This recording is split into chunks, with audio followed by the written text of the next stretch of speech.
You can't say the color black without walking on eggshells.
I say, hold up, got my glizzy, bang, bang.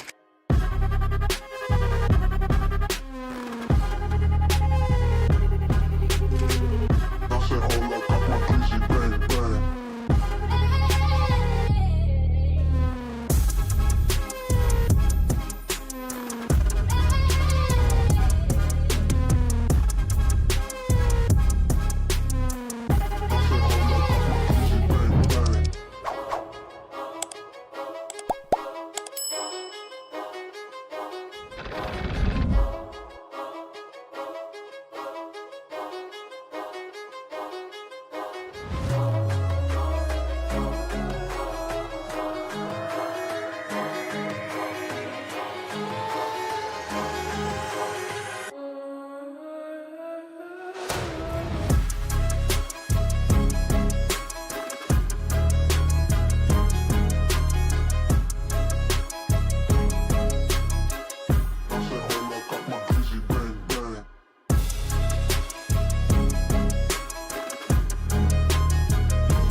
You're tuned into Foolery. Make sure to hit the thumbs up button and subscribe. And consider donating with super chats, stickers, memberships, or you can even gift memberships to other chatters. Or use the tips link in the description to write a message for TTS that will be read on stream. Hit the like button, or you eat black. And that's a fact. Jack. Enjoy the show.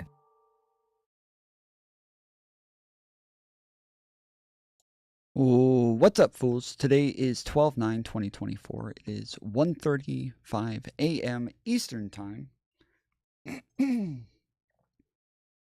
We got a lot of stuff to get into, so we might have a bit of a long stream tonight. We'll see. We'll see how things go. But appreciate you guys joining. Jared, do I know you from somewhere? I feel like when I look at your profile picture, I feel like you look familiar, but I don't know if you just changed your name or something, or what. But yeah, you just popped up like 3-4 days ago, and then I've been here like every day since, and I'm like, this guy looks familiar. I don't know who this guy is. When I was in high school, I was told I looked like Tom Green. I loved Tom Green when I was in like middle school, elementary school. Tom Green was my favorite, dude. I loved that guy. That was my idol. I blame me being a problem child and a troublemaker on Eminem and Tom Green. It's their faults, for sure. I could win some hefty lawsuits against those guys, for sure.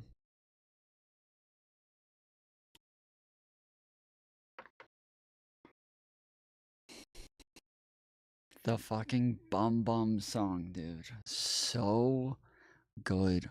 What a classic. What is it? Find Random Here 88. Hello, Find Random Here 88. I have a friend exactly like him. I was that friend exactly like him. I did the dumbest shit all the time. I have a Blue Sky account, so just created it the other day. If you guys don't follow me on there yet, I'm getting insanely famous. I have 16 followers. I believe that is the most of anybody on the entire platform. So, getting big over here. So let me post the link to my account. You guys can go follow me on Blue Sky.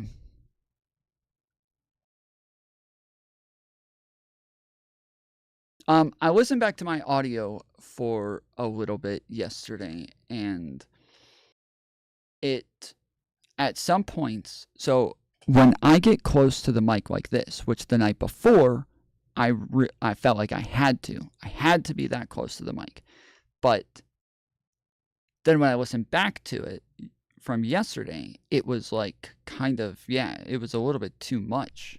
And so now I feel like, yes, it gets distorted. And so I feel like me being about this far away is like perfect. I just have to like turn it up a little bit and maybe, like there. Like this should be perfect across the board. How do you guys feel about this? This sounds good. Because, listening back to it yesterday, while I was just talking very quietly and very calmly, every time I kept getting up close to the mic because that's where I felt like I had to be. And now, I feel like this is... where's Aaron when you need him to help? This isn't a thing that I would need Aaron for. He has helped me a lot with my audio, but this is more so just you guys telling me that, like, yes, when I'm back here, it sounds good. Okay, good. All right. When I first started doing podcasting, I always had my hand on my mic. I pretty much always had my hand on my mic. And so I would always, like, wherever I moved, it was one of those three-jointed mic stands to where, like, I could swivel it around. I could, like, it would, like, bend, and it was just like an arm like this, but with a third arm like that, and you could just, like, extend it all over the place. And so everywhere I went, I was always like I always just had my hand on the mic, and I was always moving it, always adjusting it, always getting it right up by my face. And now this one is literally a tripod. Like, not literally, but pretty much. This is like what a drum player would use, or a guitar player, where they would just have like a mic that stays like this, that's like right up against their guitar, and it's just like, it doesn't have to move. It should always be right there, pointed right at their guitar. And so that's what this is. So this one doesn't have a bunch of arms. It extends all the way out past my desk and then sits over there. And so, it is not as easy as the other ones were, because, the other ones I could, like, move them all over the place. I followed you and Mantis. I posted this right after I got the account, because I was like, what is this Blue Sky thing? Like, what the fuck? Let's see what the hell this is. So, somebody told me that Jack Dorsey was, like, the guy who started it, and that he owns it. So I went and looked it up, And apparently I posted the article and said, Jack Dorsey apparently helped build this website and then left and told everyone to stay on Twitter/X. And so this is the article where, yeah, it says Jack Dorsey quits Blue Sky board and urges users to stay on Elon Musk's X. And that's what he did. So I thought, it's possible that Blue Sky could be something in the future. So might as well go ahead and get in early and go ahead and start off at the beginning. Normally I'm one of the people who refuses to get new accounts. So there was I forget what the first thing was called. I forget what it was called. I can't remember. But there was a first thing. And then after the first thing came Zanga. Anybody remember Zanga? I always called it Xanga. That's what I thought it was. I thought it was Xanga. But it was Zanga. Okay, so then Zanga came. One's in chat if you guys know what Zanga is. Xanga.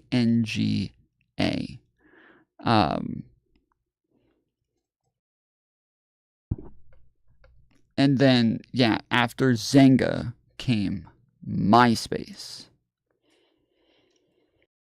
And then after MySpace came Facebook. But with each new iteration, with each new platform, I was sitting there no thanks. I like this one. I'm good. But every time I'm thinking, oh, people just want more than one of these? I already don't like keeping up with one. This is already annoying to have one. So I'm just gonna keep one. You guys can have two. That's weird, but I'm just gonna have one. But eventually, the one that I'm on, nobody's on that anymore. Everybody left. They all just moved over to the new one, and they only use the new one now. And so eventually, yes, I'm very late to fine. I'll move. I never used Friendster, no.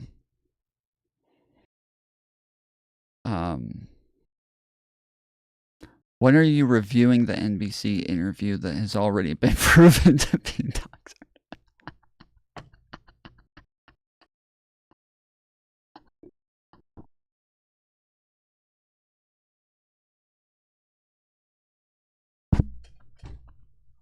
What the fuck, dude? Are you fucking with me? Are you fucking with me? Are you just are you guys just trying to to be overly yourselves? You're playing into the meme now?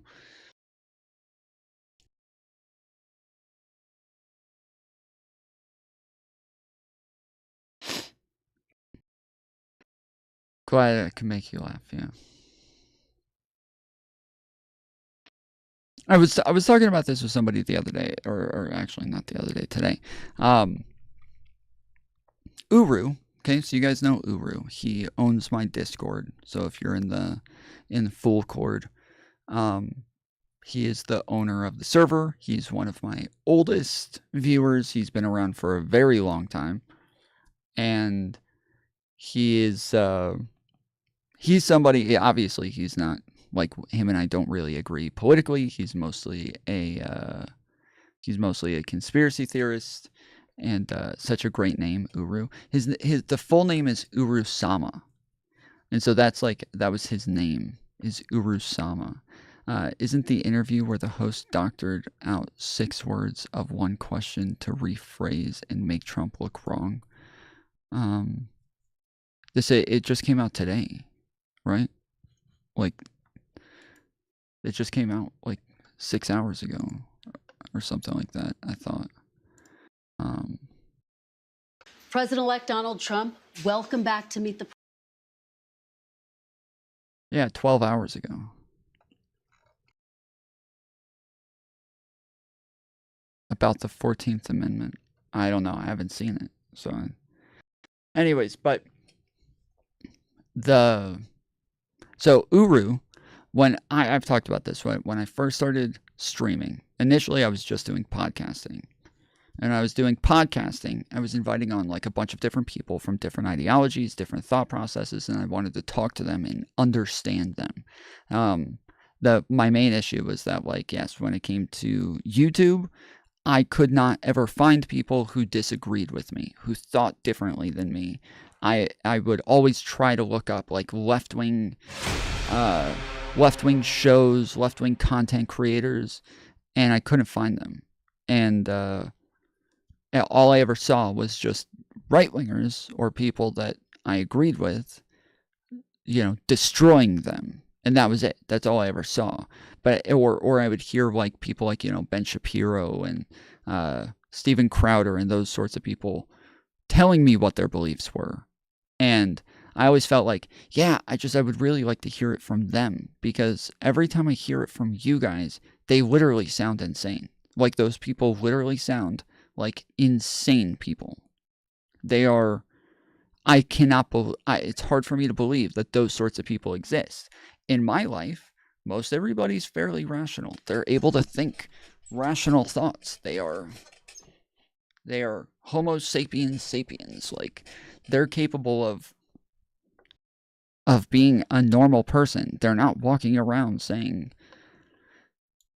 women have penises or anything like that. Like, I don't know. I don't understand this. So I started my podcast so I could talk to people about this stuff and bring on progressives and talk to them and kind of figure out what it was that they believed. Same with, like, far right people, with anarcho-capitalists, like conspiracy theorists. Like, I wanted to talk to all these people and kind of understand their thought processes, because I couldn't find them on YouTube. I couldn't figure out how these people believe such insane things. So I brought them on and I would talk to them, and I would kind of debate them and like fight with them a bit. And afterwards, all of like my followers, all of the people who watched my podcast would all say like, "Oh man, you destroyed them. You fucking killed them. You well done. Keep it going." And I'm thinking, I don't know what the fuck you were watching, bro. Like, I had no idea what I was talking about. I thought I did. I thought, when going into that conversation, I thought I knew what I was talking about. But I just looked like a fucking retard the whole time. They just made me look stupid. Like, I didn't say that to them. I'm like, yeah, I destroyed them, dude. Fuck yeah, I got them, bro. But no, like, in my head, I'm like, I don't know what fucking copium you're taking, dude. But that is extra strong, because that is,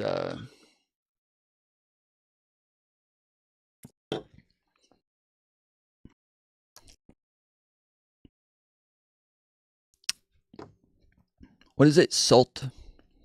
Soltis watching? In the future, Tom, I'm going to fund you, because you need all the funding you can get. Love everything you do. Thank you.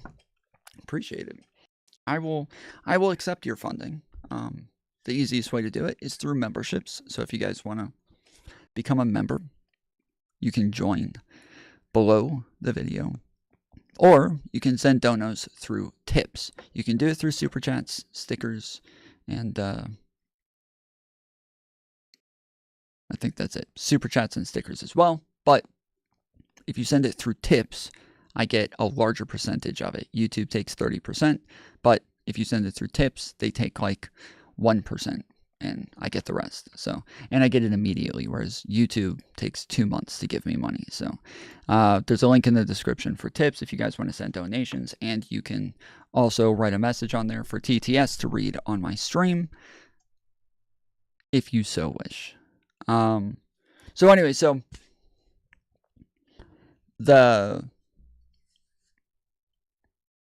yeah, I was having these conversations on my podcast, and obviously I was pretty far right, and like, I wasn't alt-right. I think I was around where people would probably call alt-light, but like, I didn't believe in the Jewish shit. I wasn't that far. But I was like on my way down the fucking pipeline, and I got canceled because yes, as I'm like losing these debates, I'm doing more and more research. I'm doing more and more,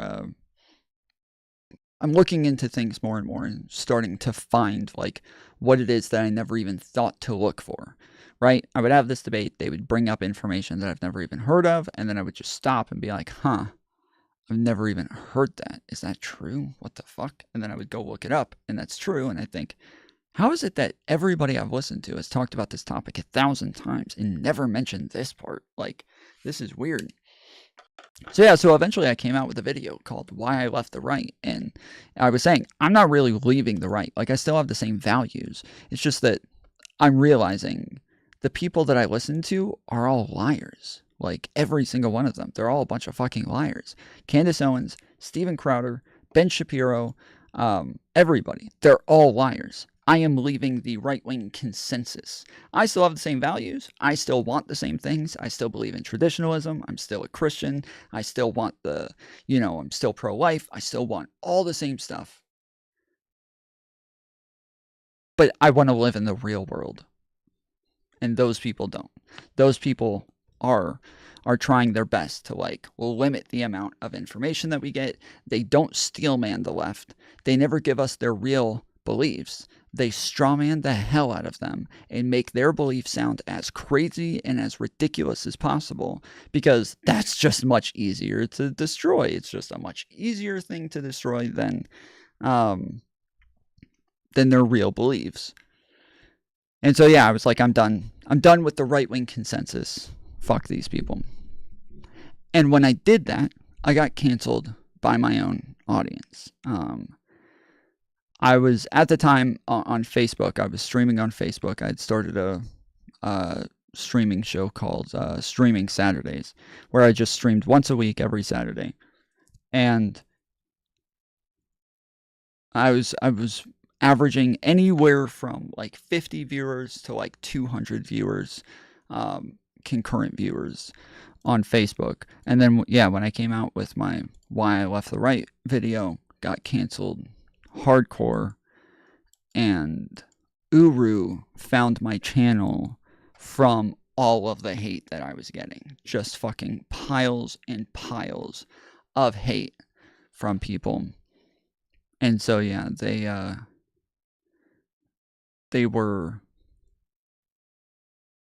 I think I had 300 comments if I remember correctly. There were 300 comments on this thing, with everybody, all the right-wingers, just kind of soying out over the fact that I said something mean about their daddy content creator.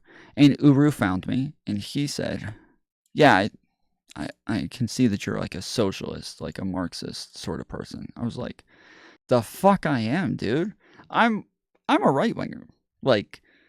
I just don't like these people, but I'm still a right-winger.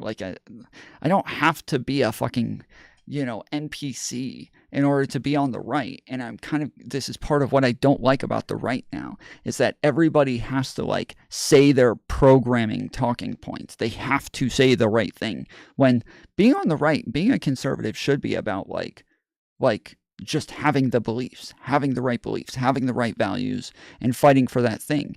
And it's really annoying that everybody is so uniform on the right, but then on the left, they've got tons of diversity. They've got tons of different groups. They've got tons of different people fighting each other. They got the communists. They got the socialists. They got the Marxists. They got the Marxist-Leninists. Then they got the progressives. Then they got the progressive liberals. Then they've got the liberals. Then they've got the neoliberals. Then they've got the classical liberals. They got they have so many different groups. Whereas on the right, we had neocons. The paleocons had disappeared. We had neocons. And then we went from neocons to MAGA. And now the neocons have disappeared. And now we're just MAGA. And it just moves from one to the next, where everybody's just in uniform all together, doing exactly what it is that they're supposed to do, saying exactly what they're supposed to say. And it's obnoxious to me. I'm not a fucking bot. I'm not saying your shit. So y'all do that. I'm not doing that. And so yeah, I'm arguing with Uru, and I'm like, bro, I'm not a socialist. You can watch my show. You will find out very quickly. I'm not a socialist, not even close. And he did. He started watching my show, and pretty quickly he said, he was like, okay, I was wrong. you're right. You are definitely not a socialist. You are not a leftist. I was incorrect, and he stuck around ever since. He kept showing up. So,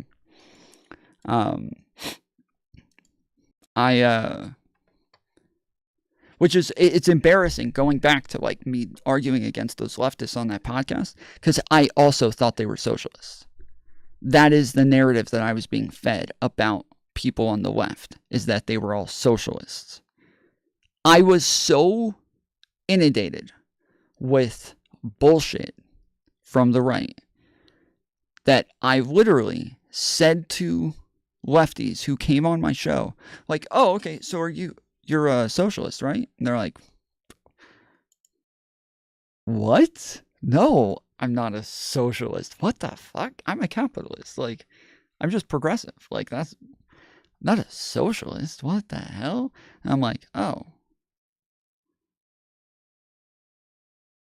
I thought you guys were all socialists. What the fuck? Are you sure? I thought you guys were socialists. Like, you're really not? Baby Tom, man. It was, I want to, let me see if I can find one of these. Because, yeah, it was, thinking back on it, I cringe. Like, it is so embarrassing to think I actually asked one of these people if they were a fucking socialist. Oh my goodness. Like, it hurts to think about. Let me see if I can find it.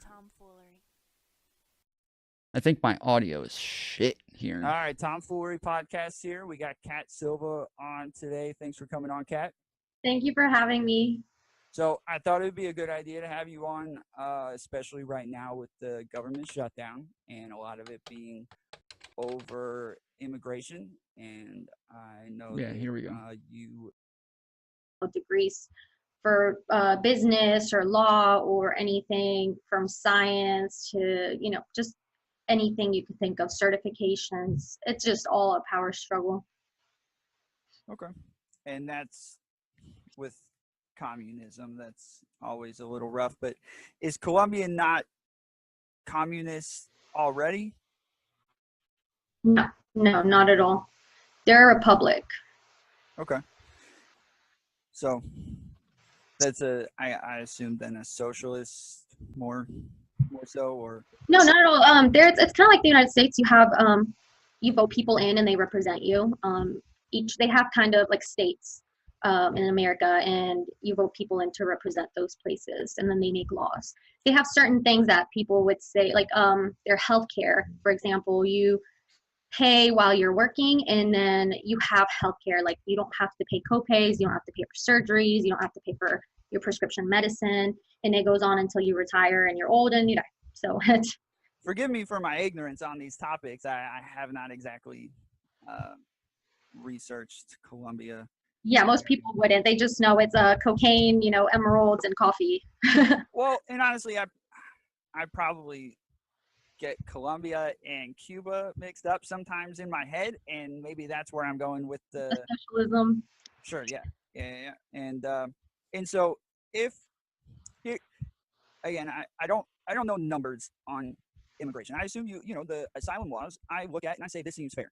When there were all the asylum seekers coming from the Middle East, I thought they're not being outrageous here. Trump wants to make sure that there aren't any terrorists coming in, and he's not accusing. I don't know. I think there's another part where oh yeah, here it is. Much cheaper, or even close to free healthcare that came from the rest of us who already had it. And I don't think that healthcare specifically is a God-given right. I didn't have healthcare for a long time, and I went to the doctor, and I still have thousands of dollars in bills that I have to pay to hospitals and ERs and urgent cares that I owe them now, that I'm in debt. But I forgot where I was going with this, because there was a reason why I asked you if you had socialist beliefs, and now we got too stuck on the socialist But yes, I think that the healthcare ended up kind of. I think that the more you grow government and the more power you give them, the more. Yeah, at the time, I think I identified as um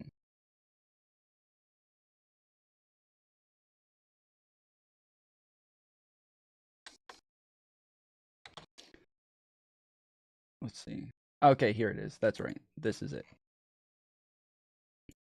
think it definitely confuses a lot of people. And then they feel like, okay, so you're excusing their behavior instead of condemning it. And I think that's the main one for me. He definitely should have denounced it. He should have. He has put himself into a corner where, and all Republicans have, where I assume you believe in socialism or more social. You lean more towards socialism. With no. No, I think people use that term now to more of a scare tactic, but no, I believe in certain government programs like healthcare and education, kind of the way that now we have certain programs that we pay for with our taxes. Like you have school, you have police departments, you have fire departments, stuff like that. That's what But if we take all of the necessities, and me personally, I don't think that healthcare is that much of a necessity. I think that. So yeah, this is that was one of them. This is the other one. This is. You're tuned in to Tomfoolery. When there were all the asylum seekers coming from the Middle East, I thought they're not being outrageous here. Trump wants to make sure that there aren't any terrorists coming in, and he's not accusing all of them of being terrorists, but he wants to make sure that there aren't terrorists sneaking in with them, and just be safe. And it is a part of the law that all asylum seekers have to go through, vigorous background checks and things like that to make sure that that they don't have criminal backgrounds and things like that. Even if you're a convicted felon in your country. All right, for this shirt specifically, I went and bought a pocket protector. And I would tuck the flap, I would tuck it in the pocket and then put the pocket protector on top. And then I went and bought like a bunch of really nice pens and markers and shit. And I would keep them on there because I felt like it just went with the glasses really well. And so yeah, I went and added that. Yet you really are someone who's being oppressed by, because the law says you have to be oppressed by your race or religion or other sorts of God-given freedoms that that they would call oppression. And so even if you are really being oppressed, you're not automatically going to get in just because of that alone. You have to actually you have to be a good citizen ahead of time. And so when they had this halt at the airports, pretty much telling everybody, like, look, we're not letting y'all in. There's too many of you. We have to check and make sure that none of you have criminal backgrounds or are terrorists or are in any other sort of organizations that we would not want in the United States. I didn't think that was all that ridiculous. And as somebody who got asylum from the United States, I would think that you would also appreciate that system and the way that it works. No? I absolutely agree with vetting people when they're applying for asylum. I think that's necessary, and I don't think it's outrageous to, have a standard for people to come here. What I think the issue with asylum is how long it takes to do the process. It is underfunded, and there's not as many people working. However, all the applications are still coming in. So you have people that are applying, and for example, we applied in December of 2000, and it didn't get approved until 2005. So. And that's, that was nonstop going to give information, speak in front of judges, get interviews, get questioned, and it still took years to do it. I'm sorry, not 2005, 2009. I apologize. Okay. So it's 9 years of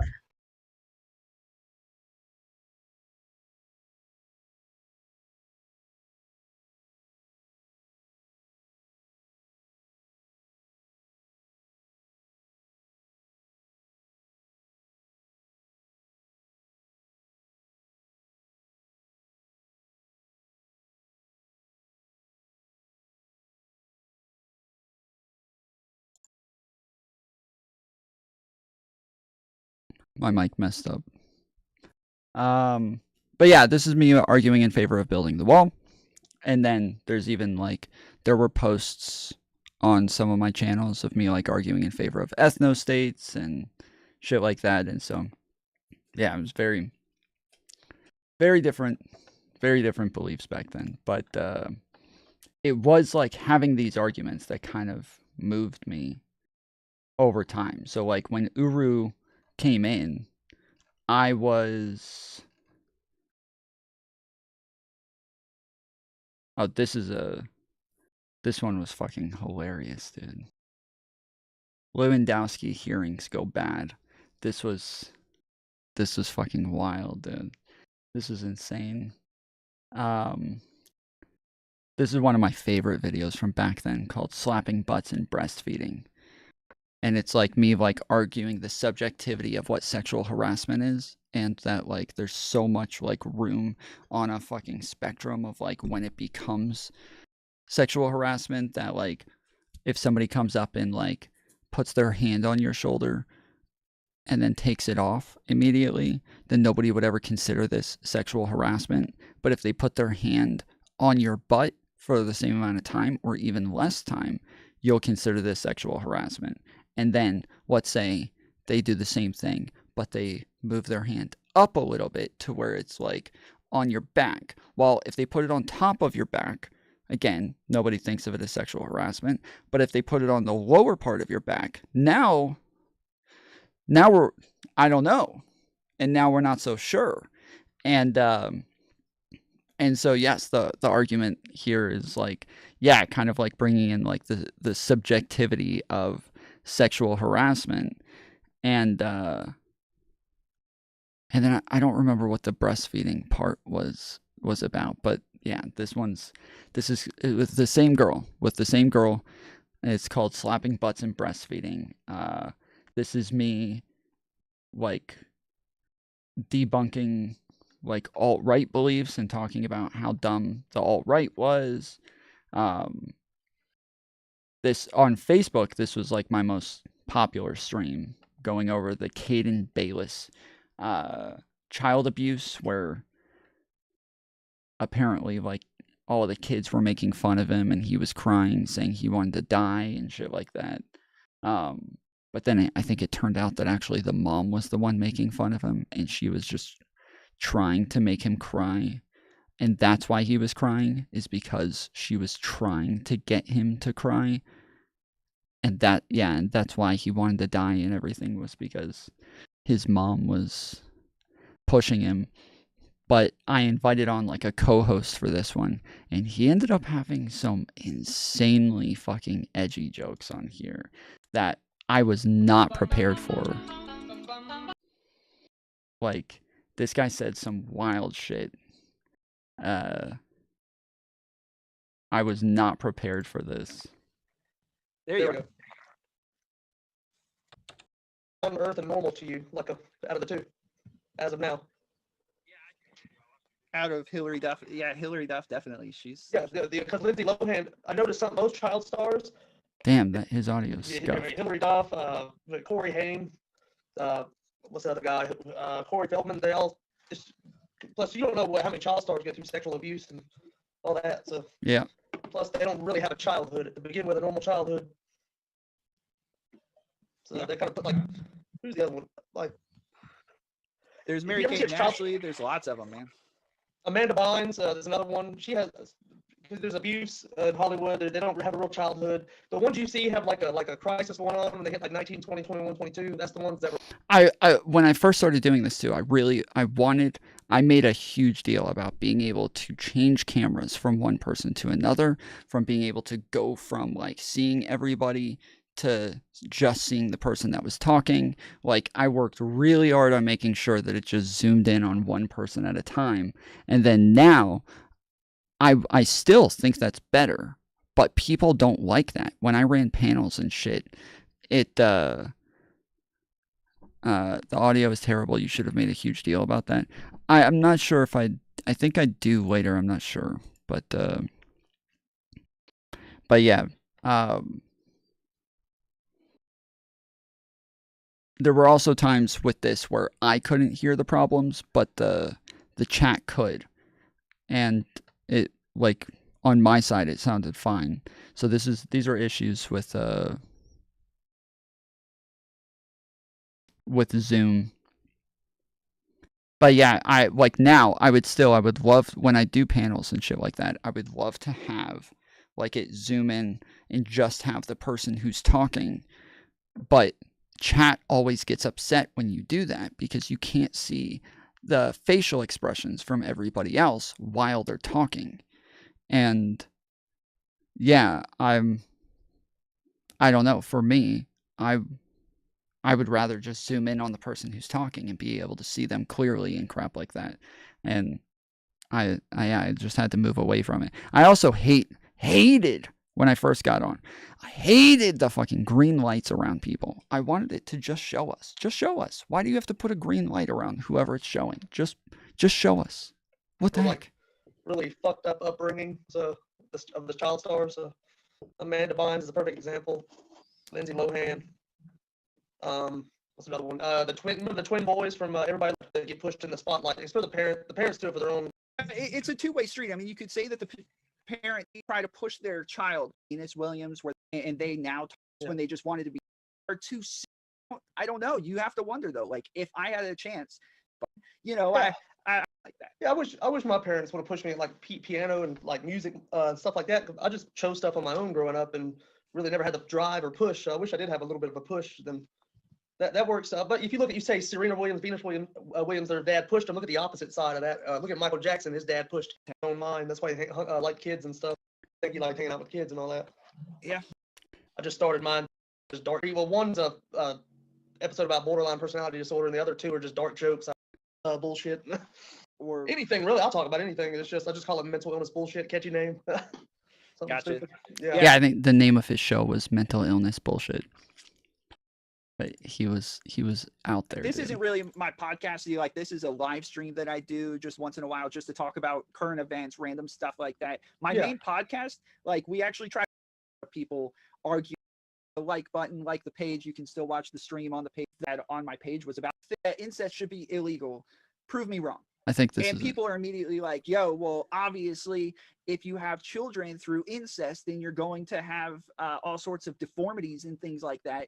And so obviously it should be illegal. And so I'm like, okay, like, fair enough. But if you don't think being gay should be illegal, then do you think that two gay brothers, let's say they're twins, they're the same age, like no issues with age or anything there, like, say you have two gay brothers, do you think it should be illegal for them to have sex with each other? And every time, like, most of the time they would either, like, be like, oh yeah, you're right, maybe there's not really anything wrong with incest itself, there's just something wrong with having children. Pregnancy and all that. Yes.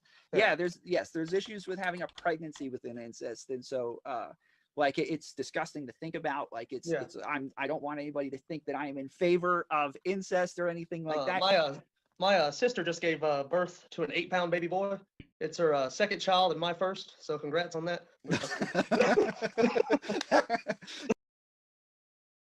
I was not expecting it. And I remember, like, I got so many messages after this where people were like, bro, I was so glad you started laughing. It felt like an eternity from when he said that until you started laughing. And if you hadn't laughed, I would have, like, I would have lost my mind. And yes, I just did not, like, at this point, I was not doing, like, edgy humor whatsoever. No, not whatsoever, dude. Gave birth to an 8-pound baby boy. It's her second child and my first, so congrats on that.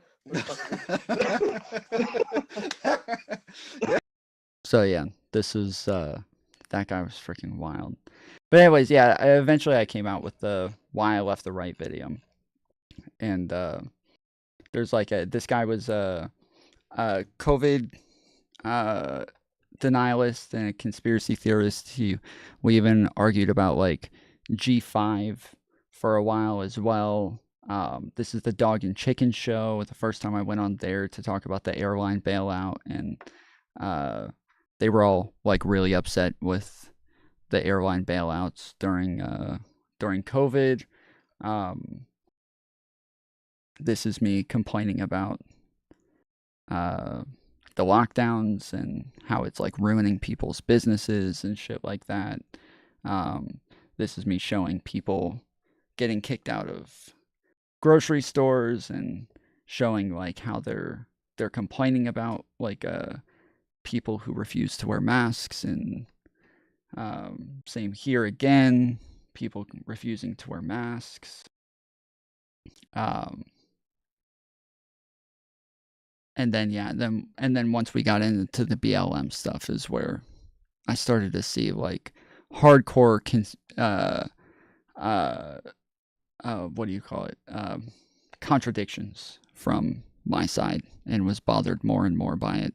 And then this is where it says right-wing pundits have failed us, why I left the right. And yeah, it's about just pretty much everybody on the right who like sets our narratives and tells us what it is that's going on and what to believe and all of that. They're all liars. They're all a bunch of fucking liars. They can't stop lying.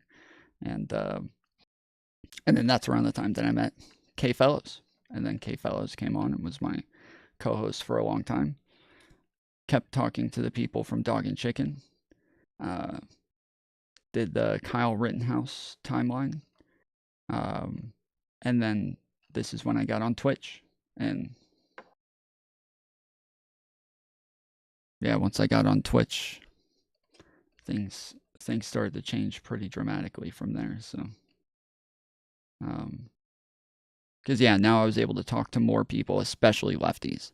I was talking to a lot more lefties and having more debates and getting into more fights and able to like learn a lot faster and understand things a lot more.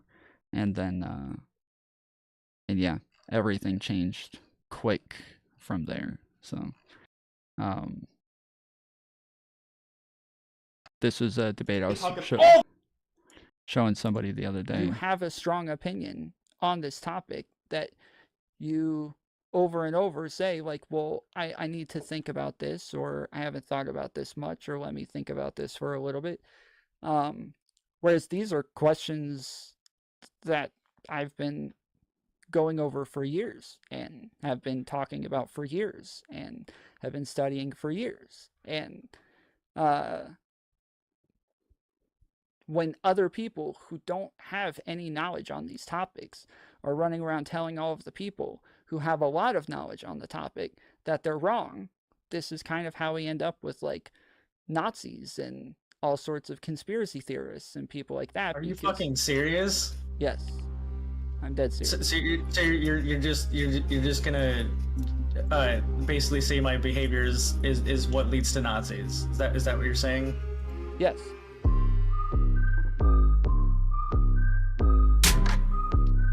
So yeah, this is me arguing against a guy called Leftist Owl, where he was this like far left guy who came on to argue in favor of xenogenders, and that people identifying as cuttlefish and shit like that is like, if you're against that, then he was saying if you're against that, then you're transphobic. And I was like, that has nothing to do with trans people, bro. It has literally nothing to do with trans people. I don't know where the fuck you're getting this from, but that has nothing to do with trans people, homie. And so yeah, this is and this came off the back of Hans of Harkir having this like blow up fight with Leftist Owl. So you had a conversation with Hans. I'm gonna stop it here. I'm gonna go and I'm gonna reflect and talk with Absolutely, thank you. Fine. Get your dumb ass out of. I loved that phrase. I think he meant to say abso-fucking-lutely, but he said abso-fucking-thank you. What are you now? I don't know. That's part of like the issue is like I don't feel like I fit in anywhere. So I've called myself a right-wing progressive for a while, just mostly as a troll, just to fuck with people. But I think most people would probably categorize me as either like a liberal or a neocon, depending on which side of the spectrum you're on. And then, so I just kind of say that I'm a centrist. But I think that like the amount that I am like, I would be more of like a never Trumper neocon. And that I'm yeah, I think that's about where I am now. So Tom going through the archive to say I have no idea where I sit. Yeah, like there was a point where I was like a huge fan of Vosh. I watched Vosh a lot. Didn't really like Destiny. He was kind of a douchebag. But I watched Vosh, and I still right wing, still conservative, still Christian. But I thought I'm kind of moving like into the center now, and I wonder if I'll be a socialist one day, like Vosh. Like I wonder. I remember listening to him talk about his version of socialism called market socialism, which was, like, still to this day, the best version of socialism I have ever heard. Still a little ridiculous, but it's still the best version of socialism I've ever heard. Like, that is by far the best version. So walks like talks like a Democrat. It's a Democrat. Well, the problem is that neocons from when I was growing up, they all would have been hardcore against the shit that Trump was doing, right? Like George Bush neocons never would have been okay with the shit that Trump was doing. They were all like evangelical, like hardcore Christian, very like high up on their moral horses about everything. And then when Trump came around, those neocon people still existed. They were still there. They just would never vote for somebody like Trump. And so to say and the Democrats didn't change. They're still the same people. They're still the same group. They've moved a little bit right. But they're still like the same like Democrats. The Republicans, the neocons who always existed, they didn't all of a sudden become Democrats because Trump all of a sudden popped up. They just don't like Trump. And so they're willing to vote for Democrats, but they don't have like liberal values. They're not liberals all of a sudden. They just don't like Trump. And so it's kind of like there are just a bunch of people who are what we would consider to be politically homeless at this point. And part of that is that like when Trump ran in 2016, he got 30% of the Republican vote in the primaries. 30%. But that was enough to get him into the general election because there were so many candidates. There were like 16 candidates. And so, yeah, the fact that he was one of 16 getting 30%, that was huge. And so that was more than enough to take him to the general election. And so, yeah, it wasn't like all the fucking Republicans loved Trump. No, there was the majority of them didn't want him. He was not their first choice. 70% of Republicans voting did not want Trump, but 30% did, and that was the bigger number compared to everybody else. And so he ended up getting the nomination, and now since then he's just been the guy because he's their best chance at stopping Democrats. So they vote for him, but they still hate him. And yeah, it's a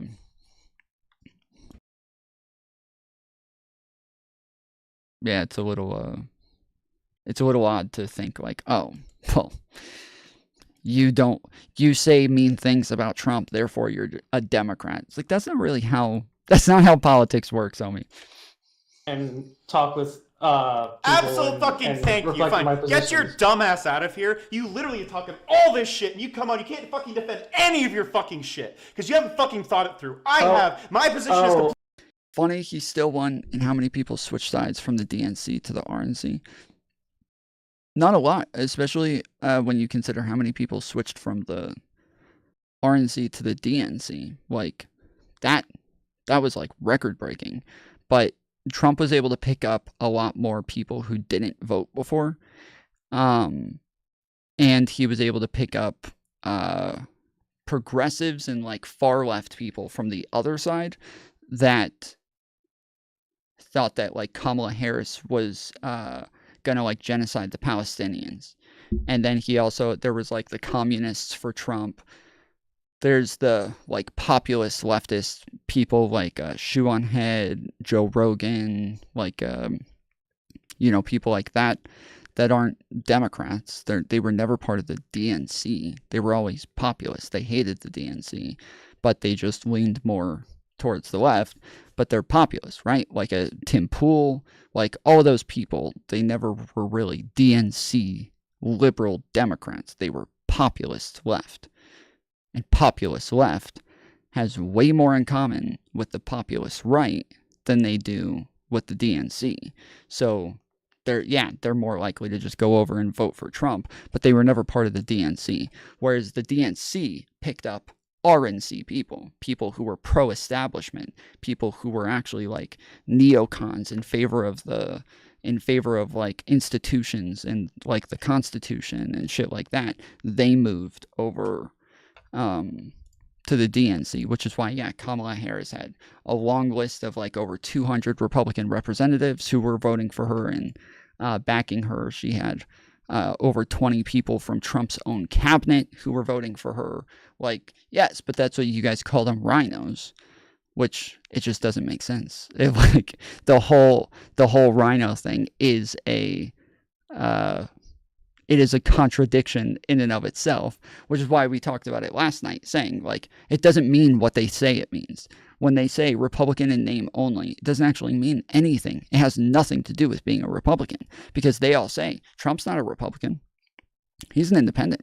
Yeah, he's not Republican at all. Trump's anti-establishment. Republican is establishment. But then, as soon as somebody's against Trump, now they're a rhino. It's like, wait, but being a Republican is establishment. He's against the establishment. What the fuck? How does that make sense? Now you're saying that Trump is the establishment. Not only is he a Republican, but he is the brand of Republicanism, to where if you just disagree with Trump, if you just don't like Trump, you're no longer a Republican? Like, he's that much of the establishment, he's that much of the status quo, that no, rhino just means you don't like Trump. That's it. That's all it means. It means you're on the right and you don't like Trump. That's it. That's rhino. Completely fucking consistent. I will argue for the rights of fucking trans people. And you are fucking pathetic that you will literally harass me for fucking months with this shit. Come on, get basic fucking questions that you probably haven't even thought about because you're in your fucking basic ass bitch Twitter bubble and you can't fucking answer them. So you sit silently because you can't reframe the question. Now you're just gonna fucking dip. Yeah, fucking right. Yeah, this is almost exactly what I ended up saying to that guy at the end, where I'm like, bro, I mean, you just saw it in the intro, where I'm like, dude, you're saying you need to think about some of these questions. You need to take more time. No, it means Republican. And I just explained why it doesn't mean that. John Curry, I literally just finished explaining why it doesn't mean that. For you to just ignore everything I just said and repeat yourself, it makes it seem like you're on like bot programming or something. Like you can't engage with me as a human. You can't engage with my words. You're just gonna keep repeating yourself over and over. What is going on?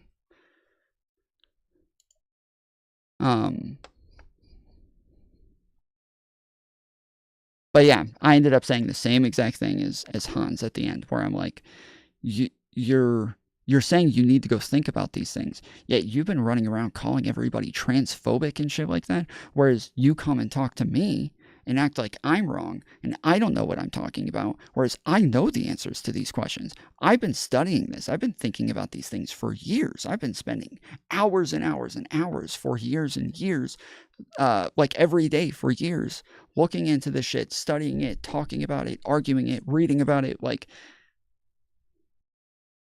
And you're coming in so, holier than thou. You guys are transphobic.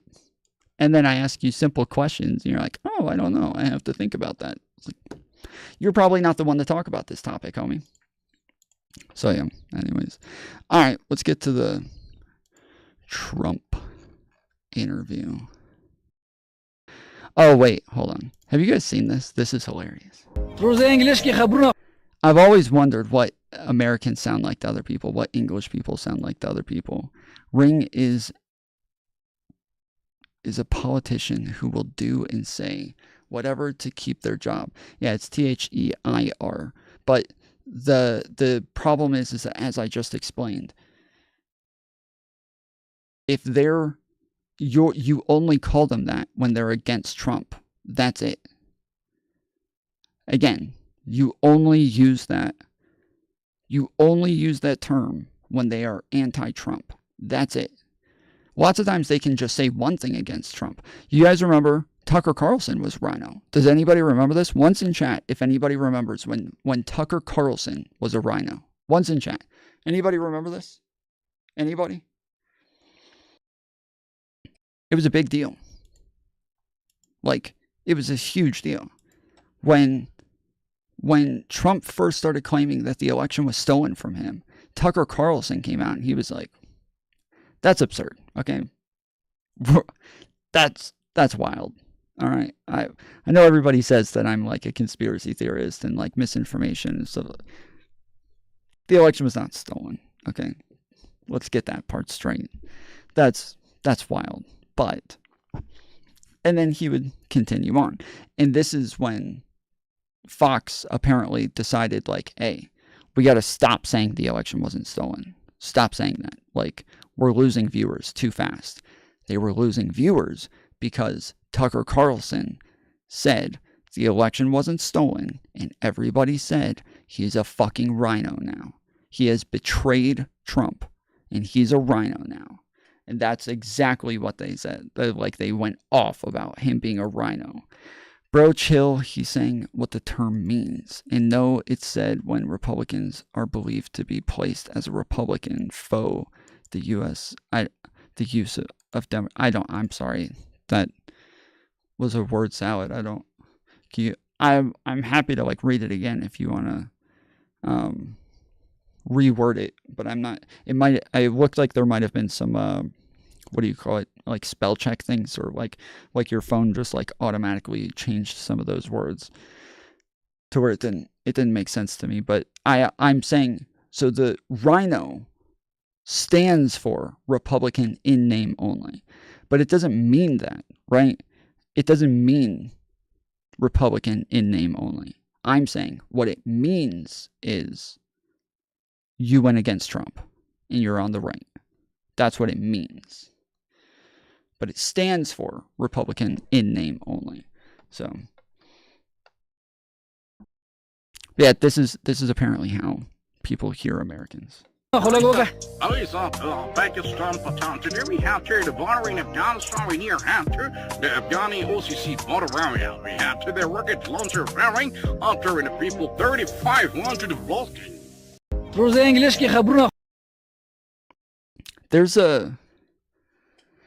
There's a channel that would do this, where they would have a guy and a girl sitting at a dinner table, and they would both talk to each other, and it sounds like words.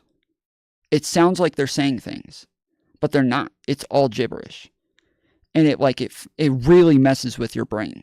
Something about how they structure the sentences and how they structure the words sounds like they're really speaking. And you will play the whole thing over and over and keep like turning it up. I can't. What is? I don't know what they're saying. And it's like, you feel like you're going crazy. You feel like your brain is like getting scrambled. And it's just, no, they're talking like that. They're talking like with words that sound like words and sound like American English. It's just, bad lip reading is freaking hilarious. But yeah, it's just kind of like that, where it's just like, they're not even saying words. They're not even saying sentences. It's all gibberish, but it sounds like it. And it really just messes with your head. Make you feel like you're hearing something and you're not.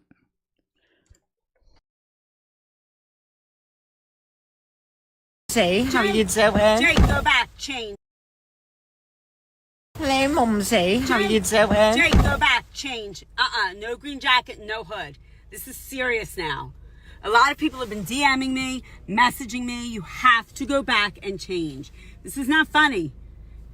Are you listening to me? This is not a funny situation. Please listen to me. Jake. Oh my God. What? What don't you understand? Oh my God. It's Let a him federal crime. You need to go home and change. Do you the want to person that it was done to did a lot worse, okay? Okay. Green jacket in the hood. That's the guy who shot the CEO. Yeah? Is that what it is? The person that it was done to did a lot worse. Is that what this is? All of these fucking lefties are running around wearing green jackets and hoods now? Yeah? Okay. To the entire country. I'm not negating to the that. entire country. I agree with you. However, there are 2 jackets in the back. Put one of them on. Jake, I'm going to not go where you want to go. I'm not driving you. Put the jacket on in the back now. Take that jacket off. You know what? What do you have against the hoods? Jacket off. What do you have against hoods? Jake? There's only one type of hood I don't like, and it's a white one. Hello, Gay people are funny, dude. I'm glad gay people at least exist for our entertainment, okay? I'm glad they've at least turned themselves into the fucking, what are they called? The Mink show? What were they called? Mensch? What were they? What am I thinking of?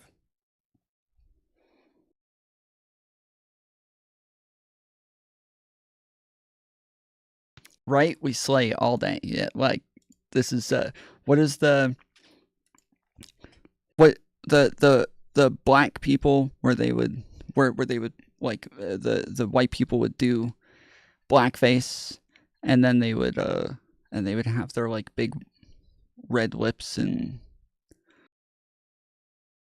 minstrel shows. Yes, gay people have turned themselves into minstrel shows. I love it. It's fucking we don't get to do blackface, but gays get to do gay face, and it is the fucking smiling. How you doing? Jake, go back. Change. No green jacket, Fucking no hood. great, dude. This is serious now. A lot of people have been DMing me, messaging me. Smile, You dude. have to What go the back fuck? and change. This is not funny. Are you listening to me? This is not a funny situation. Please listen to me. Jake. Oh my. He's like doing like Vogue like modeling, like his whole time. She's yelling at it, dude. Oh my God! What? What don't you understand? Oh my God! It's Let a him federal live. Let him live. You need to go home and change. Do you The want to person that it was done to did a lot worse, I okay? have 2 To jackets. the entire country. I'm not negating To the that. entire I country. agree with you. However, there are 2 jackets in the back. Put one of them on. Jake. That's what I'm talking about, dude. What the fuck is this? The finger bite was fab. Yeah, it's just like this is something else, dude. This is something else. I don't know what to do with you guys. There's too many gay guys who went too gay that we had to keep banning because they just, they went too gay, and we couldn't have it. Like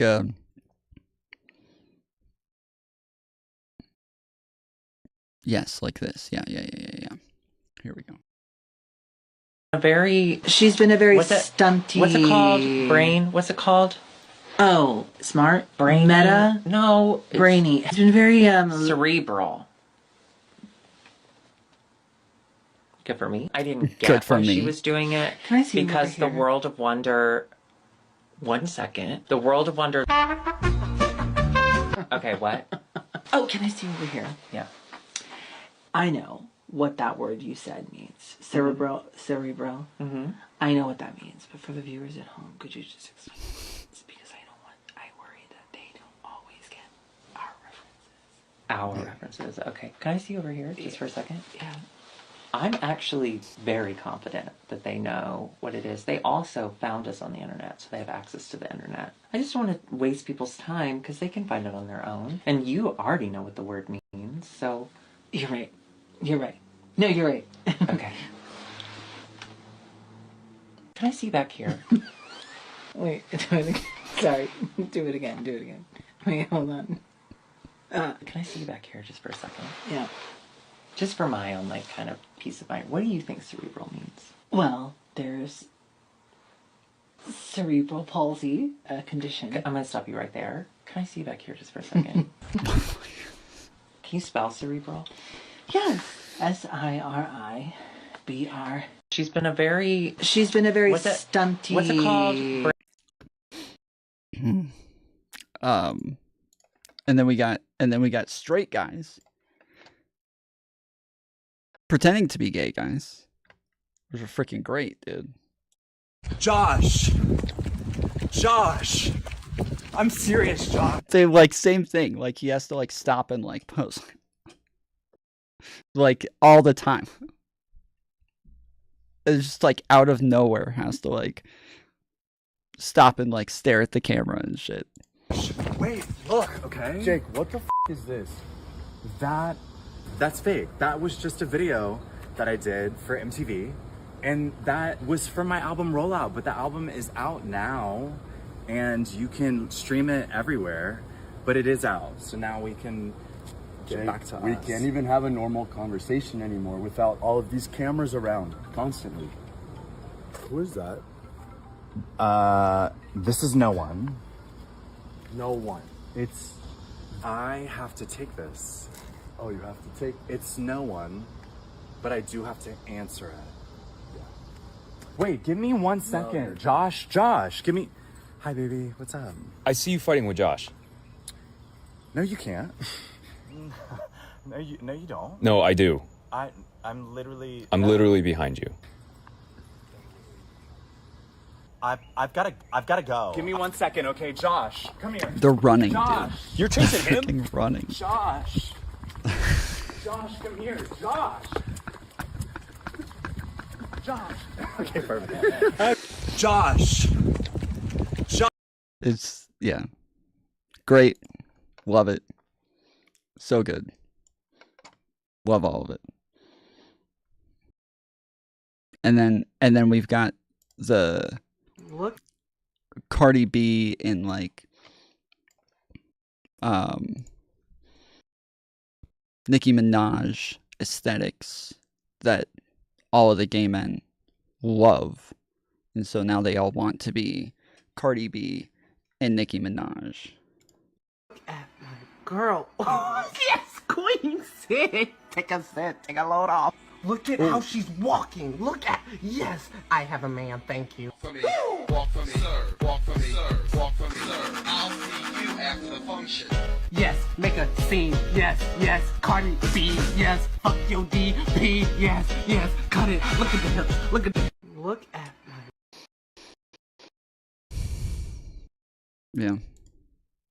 Yeah. And then there's the whole dance that is what do you call it? It's like a drag queen dance with the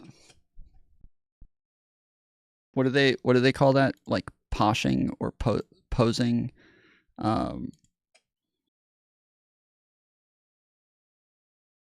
Is it called duck walking? I thought it was voguing. Yeah. Is it called? Wait, the gay guy says it's duck walking, and now we have somebody else saying catwalk. Wait, so which one is it? Is it duck walking? This athlete is demonstrating the duck walk. You're going to notice he's going to step.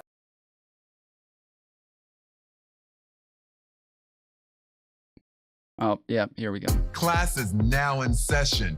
Sure you're on your tiptoes, add a little bit of hip and opposition. Yeah, there you will go. get that catwalk going, baby. Yep, there it is. Boom. And this is how we do that catwalk. Duck walk. Another one of those. I love the videos where it's like somebody like running and then all of a sudden they like slip and they're like,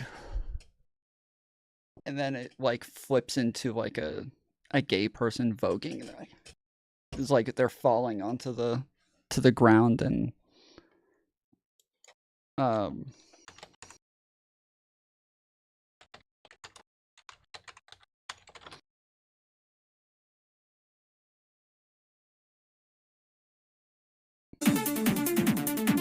Yeah, there you go.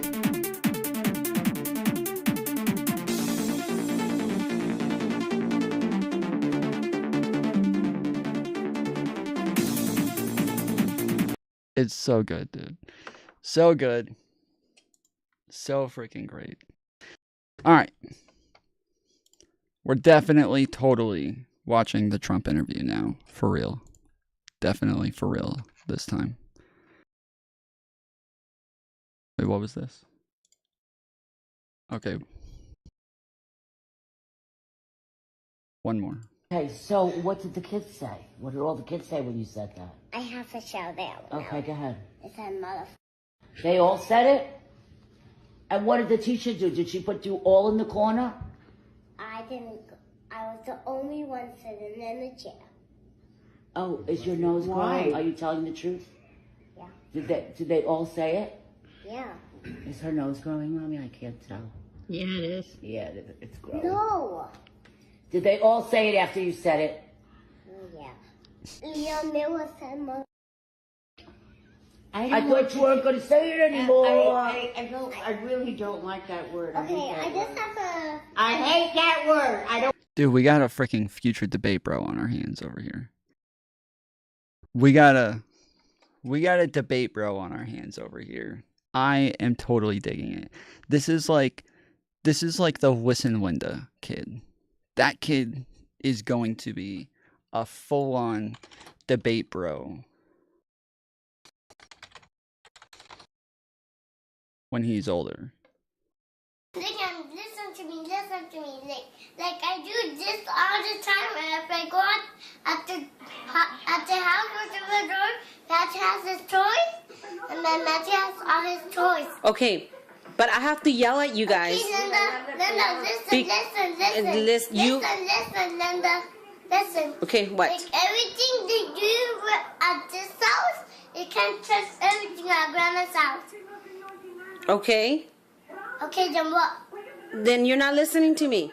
Then you're not. No, dude, he just fucking gave you a fucking argument destroyer, okay? Your argument's over with. We just went over this with chat as well, okay? You can't just repeat yourself, Linda. He just destroyed your argument. At Grandma's house, they're allowed to touch everything. In your house, you come here and you're not allowed to touch things. This is bullshit, Linda. So, you need to give some sort of explanation for why there is this contradiction between Linda's house and Grandma's house. He just explained it. Not listening to me. I asked you not to do something. Linda, but listen to me. Look at, if we do something, if you get that bird thing off, you're gonna break it. Okay, but I'm letting you know But that you cannot. No, Linda, lick it. You're not listening to me. Linda, Listen to me Linda. now. Listen to me now. Listen to me. No, you're not listening. I said no cupcakes, and you try to get cupcakes, and you try to ask Grandma. Linda, Didn't you? Linda, lick it. If we do something right out this, if we get close, you can't even get them. You're gonna burn your butt. What's gonna burn your butt? You and Kevin don't listen, so I have to give both of you guys pows in your butt. But Linda, but Grandpa's gonna give you peppers in the butt. No, he's not. Yeah. I have to. You don't want me to hit Kevin, or you don't want me to spank you? No. Why? Because anybody wants to spank me. Then I have to spank Kevin. But he's my little pop-box. He's your little pop-ups, but he doesn't listen. But Linda, honey, Linda. look at this. Right now, they can't do anything if we can't get everything out of the wall. If we're gonna break everything down. Yeah. I'm not breaking anything down. I'm just letting you know Linda, you cannot have cupcakes for dinner. Linda, look it. Like this thing, I never belong to you. Anything, they can't get anything and anything and anything. I'm done arguing with you. I'm done. Fucking rage quit, dude. She just rage quit. She's just like Adam, bro. Just, okay, you've backed me into a corner. I can't argue my way out of this, so I'm just gonna rage quit. Fucking Linda, dude. Arguing with you. You need to listen to the things that I say because I'm the mom and I'm the adult. Listen to me. This is literally a fallacious argument. She's trying to make an argument from authority. This kid's not going to fall for that. All the time to get them this stink, this stink, I'm done arguing with you. Linda, I'm done arguing with you. Double reverse Uno. This kid, he's able to like take the debate tactics that she's trying to use and he turns them around on her. Oh, you think you're done arguing with me? No, I'm done arguing with you. And then she keeps arguing with him because she doesn't want to get owned like that. And so now he's able to fucking beta her. Future debate bro. Totally owned Linda. Fucking bitch. Alright.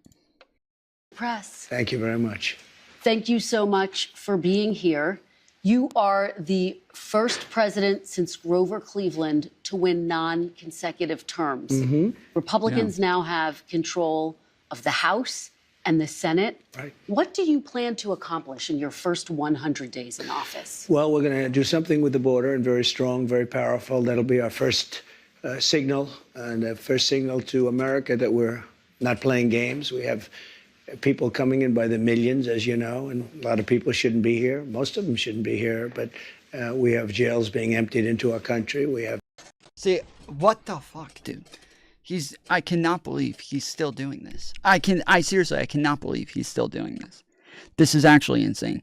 So first off, again, as we've gone over, the Republican Congressional Committee came to the conclusion that there is about 1.7 million illegals that entered our country. Now, they entered the country undetected. Lots of them, after getting into our country, they are found by other police somewhere. They don't have documentation. They don't have like a green card. They don't have anything. So they're grabbed and deported. Lots of them were only coming over like for temporarily anyways, and then going right back home. So they left as well. And then we have other people who might actually get over the border and then attempt to like claim some sort of like status to where they might end up getting detained and taken back anyways, or maybe given some sort of status. But currently you can't, almost nobody's able to get over the border illegally and claim status, according to the executive order that Biden wrote in, what was it, June?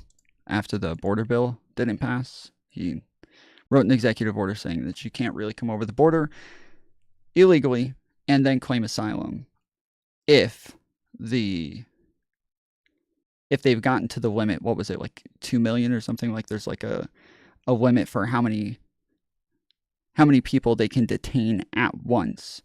And so once they get to that detainment capacity, now they're like, yeah, you can't try to claim anything. You just have to get taken straight back. We're not even going to listen to a fucking word you say. And we are always at capacity. Like, we're always detaining people at capacity. And so, yes, most of them, they just take them straight back. It is very rare that there will be a moment that somebody comes over the border illegally and we're not detaining at capacity. So for him to be pushing this like retarded message again, acting like there's millions that came over the border. No, there's 1.7 million at most. Most of those are not still here. There might be some that like went undetected, but that would just replace the ones that maybe went back. So it's still at most 1.7. And yeah, this is just retarded. So here's the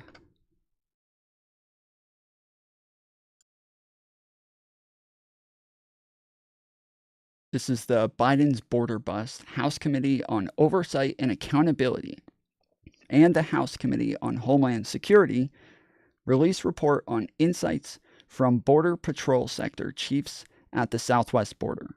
Under President Biden's watch, there have been over 8 million migrant encounters nationwide, 6.7 million of which have been at the southwest border.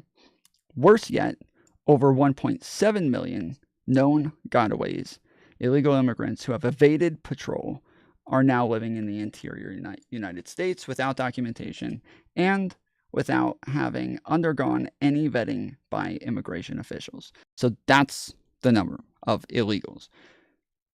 Encounters means we detain them. Like, if we catch people who are here without documentation, we detain them and take them back. So yes, this is the number that they all use as, this is how many illegal immigrants are in the country. No, that's how many that we fucking deported, or returned, or expulsioned, or whatever you want to use. But this is the number that got away.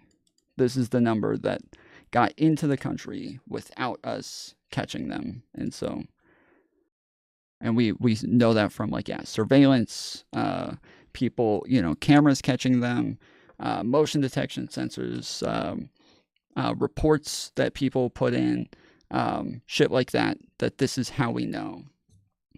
But it's an estimate. These aren't estimates, and this isn't an estimate. None of these numbers are estimates. These are known. So these are like known gotaways and known evades. It's not an estimate.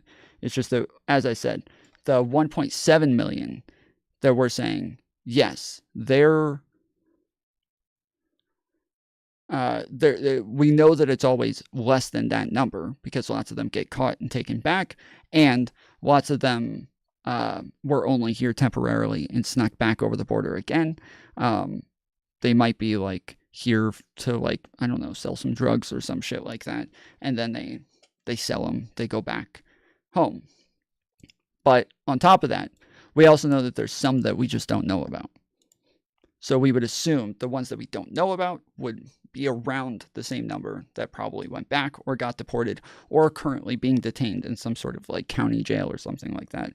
And so the 1.7 is an estimate of how many we currently have, but the 1.7 of known gotaways is not an estimate. It's known gotaways. So yeah, this is retarded. He's going to keep making shit up. Like, he can't help himself. And then he says they're emptying prisons into our country. Do you know how many outlets have reached out to Trump in his campaign asking him where the hell he got this number from? Where is there any evidence that there's prisons being emptied into our country? And he's never responded to any of them. Not one. Nobody knows where the hell he's getting this from. He's never even made an attempt to justify this. Playing games. We have people coming in by the millions, as you know, and a lot of people shouldn't be here. Most of them shouldn't be here, but we have jails being emptied into our country. We have mental institutions from all over the world being emptied into our country. So, like, this is what we were talking about yesterday. He is just trying to demonize immigrants. That's all he wants to do. He just wants to make them look bad. He wants you to see brown people and think, yep, they came from a fucking prison and from a mental institution. And that is what all the Trumpers end up doing. All of these people come on here and they're like, there's 20 million illegals that came into our country. And I'm like, what the fuck? 20 million? There's a total of 11 million. Total 11 million. And you think, and most of those didn't come over during the Biden administration. They came over under, Clinton, Bush, Obama, Trump, and then now 1.7 came over under Biden, but it's 11 million. Where the fuck did you get 20 million from? And they're like, you can just walk outside and tell. What do you mean? Like, you can just walk outside and tell it's 20 million? Is that what you really think? You think you can walk outside and tell there's 20 million illegals in our country? What the fuck? You're fucking cracked out, homie. All you do is you walk outside and you see people that are brown and you're like, yeah, fucking illegal, came in from an insane asylum or a fucking prison. Yeah. We'll be doing that. We're going to be extending within that period, or as soon as we can, the Trump tax cuts, because, you know, they're coming due and they're very substantial for people. And it would be very, I think it will anger a lot of people, frankly, if we don't get an extension of that. That's what led us to one of the greatest economies ever. Yeah, I like, if somebody's here illegally, I want them deported. Pretty simple. I've even had like Republicans disagree with me on a lot of this, where they're like, whoa, this is like a little harsh. Like, there's some exceptions there. I'm like, maybe, like, there could be, I don't know, but it's illegal. Like, come on, it's we have to be able to keep track of the people who are in our country. We have to be able to keep track of these people. We have to be able to, like, have documented immigrants in our country. But, like, obviously, Biden came from, like, when he was in the Senate, he complained about illegal immigrants the whole time. As a senator, then he was the VP to Obama, who was considered the harshest on immigration of any president ever. And so Biden did continue that sort of thought process and that sort of line of thinking. And Democrats pretty much across the board have all been, like, anti-illegal immigration. Tom, obviously, there's 20 million, Trump said so. Yeah, he would never lie to us about that. Yeah, my bad. Trump said it. I should just be an NPC and just, Trump said 20 million. That's what it is. I can walk outside and tell because Trump said it. Like, yeah, my bad. Totally my fault. That's his point, you twit. We have immigrants. The UK know to destroy document. What?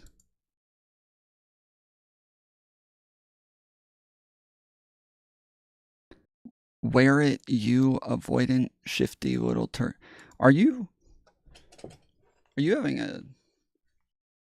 Do you need somebody to call an ambulance?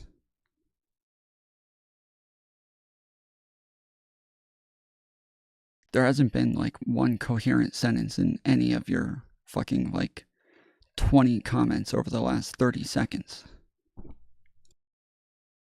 And those two things are going to be very vital, very important. We're going to be focusing on crime in the cities. And we'll work with Democrat governors. Most of them are, as you know, if you look at the 25 worst places, they're just about all Democrat-controlled cities and states. And we're going to be working with Democrat governors. Guys, y'all are going to make Tom run away again. Why would they make me run away?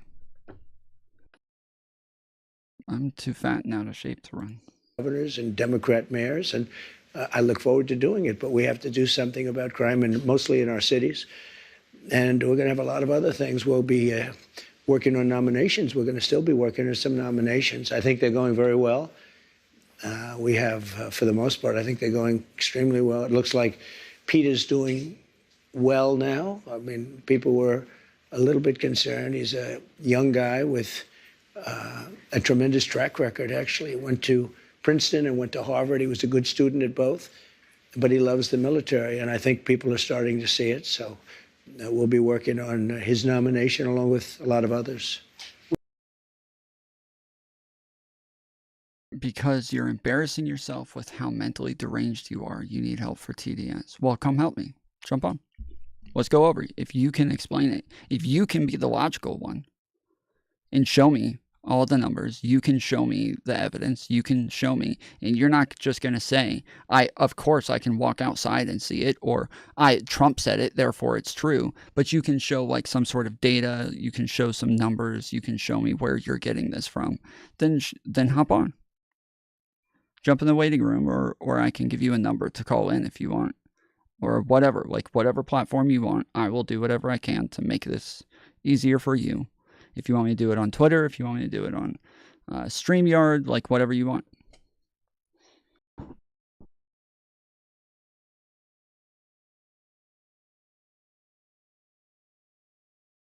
Chris.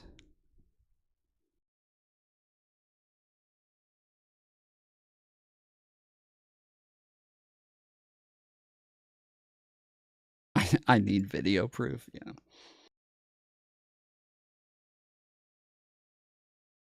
Facts are not something MAGA deals in. Well, I mean, maybe. Chris seems pretty confident that I'm wrong, so I'll call in.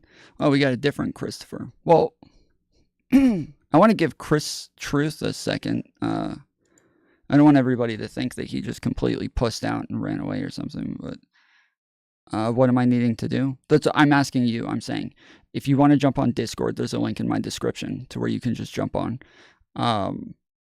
Or, yeah, if you want me to give you a phone number, I can give you a phone number to call in. I'm asking you, like, what is easier for you? I can start, like, a Twitter group, and then we can just do it there. I can do it on StreamYard.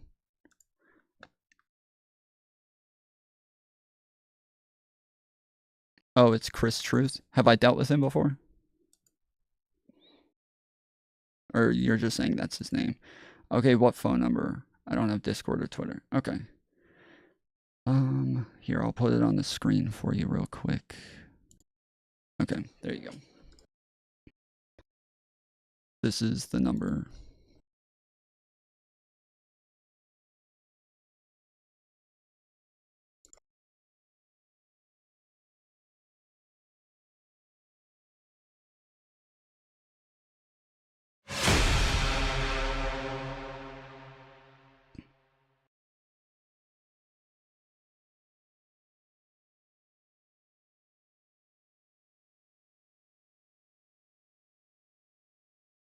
There is no data. The deep state hides it and lies. Only Trump knows the truth. Yeah, apparently. But he can't tell you how he knows it. He probably got it from Q. We are going to delve into your nominations, but since you bring him up, do you still have confidence in Pete Hegseth? Yes, I do. I really do. He's a very smart guy. I've known him through Fox, but I've known him for a long time. And he's basically a military guy. I mean, every time I talk to him, all he wants to talk about is the military. He's a military guy. I used to kid him about it. I didn't think we'd be in this position where he may be, hopefully will be Secretary of Defense. But oh, it is Christ Truth. I thought it was Chris Truth. I didn't see. Yeah, I don't have my glasses on, so yeah. I thought it was Chris Truth.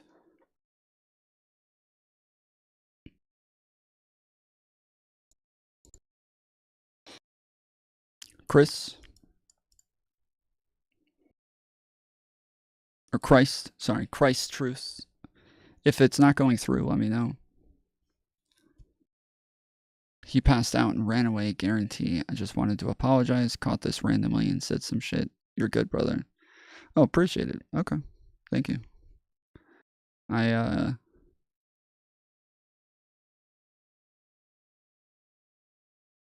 I appreciate it.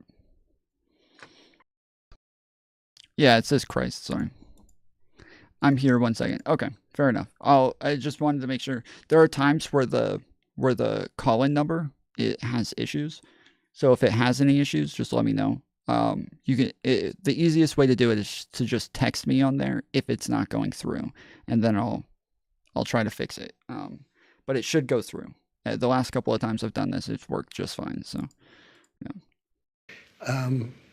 Every time I was with him, he was fighting for soldiers, where he said some soldier was unjustly put in prison because they were really doing what they were taught to do, in some cases. So, yeah, I think he's going to do fine. The fact that there are these allegations against him, misconduct, sexual misconduct, heavy drinking, the fact that he said to some senators reportedly he'll stop drinking if he gets this job, does that worry you? No, I think that everybody has something that they can stop. Some people can stop eating. I'm lucky I'm not a drinker, but I could stop eating. And we all want to stop doing something. And if he said that, I mean, that's a nice thing to say. That's a good thing to say. But he's very respected. I can tell you, I know a lot of the people at Fox, they think he's fantastic. And the people that work with him really They love him. So I think you're going to have somebody that's really terrific. And again, all he talked about with me, I said, you're not really a television guy, even though he did very well, as you know. You're really a military guy. He said, I'm all about the military. And I told him, so he's making a lot of money at Fox. They're doing very well. And I said, if for some reason you don't get this thing, you're not going to be able to go back. And all that money you're making, you can kiss it goodbye. He said, this is all about America. He didn't say, well, let me think about it, let me discuss it. That's a very big, risky thing he's doing. When he goes and he says, I'm going to give up, millions of dollars in order to possibly become the Secretary of Defense. A lot of people would say it's a great position. It's probably almost no greater position, but a lot of people would say, I have to think about it. He said, I don't have to think about it. All right, we're going to delve into your cabinet picks a little bit later. It's just kind of rambling. That didn't. I mean, it's fine. Like it's obviously it's a long form interview, so there's gonna be rambling at points. But I don't know. I think initially her question was just like if he still had faith in the guy, and he ends up just telling like random anecdotes about him that I don't think really had made, at least to me, didn't make much sense as far as like what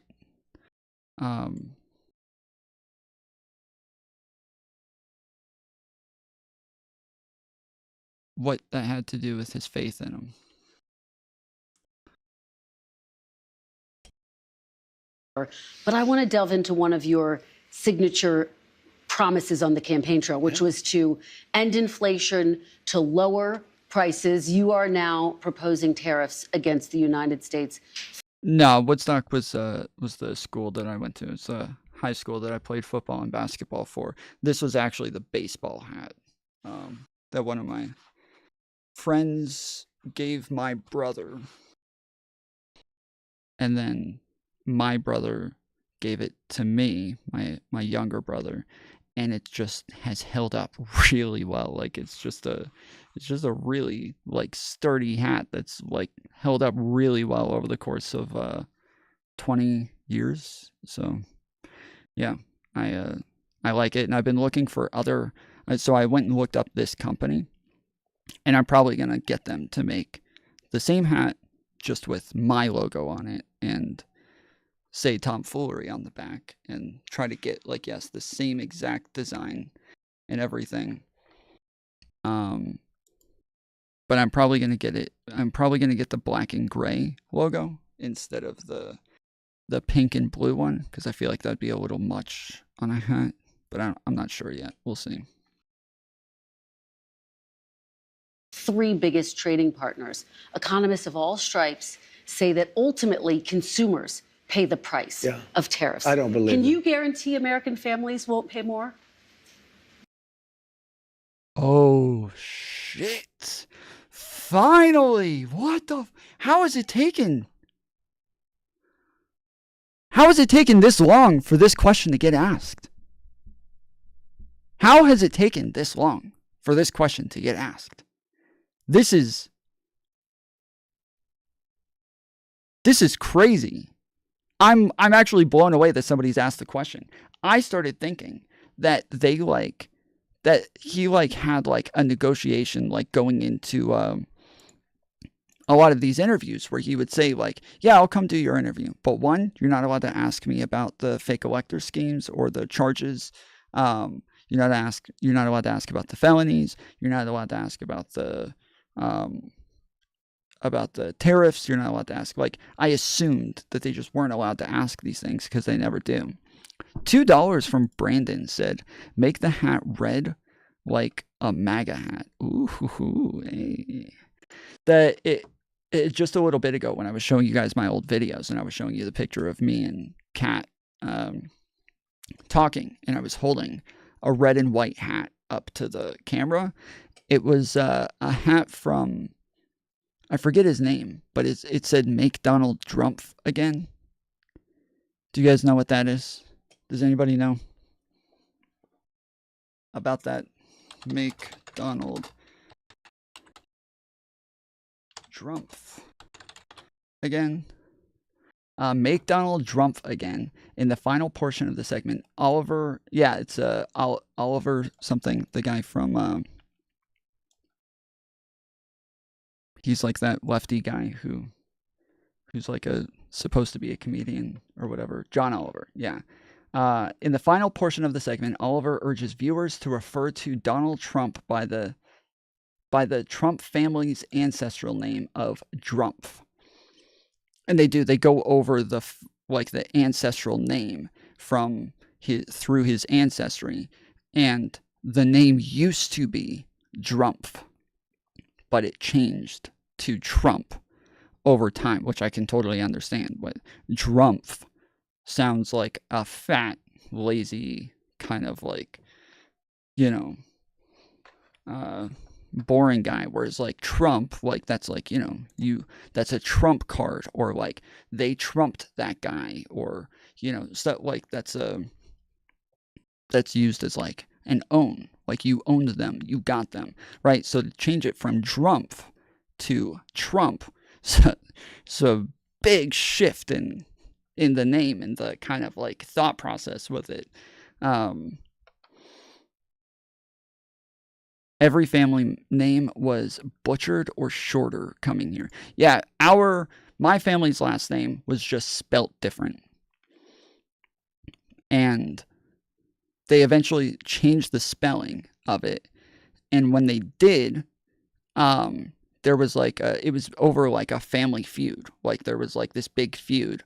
And so my side of the family said, yeah, we don't really like you guys anymore. So we're going to change the name, and we're going to just change the spelling of it, and that's it. And they moved on with the new spelling of the name. And when I went to prison, I was bunked with a guy with the old spelling of the name. And he saw my spelling and was like, "You're one of those?" And I was like, "What do you mean?" He's like, "You guys changed the last name. You guys are the fucking traitors." And I was like,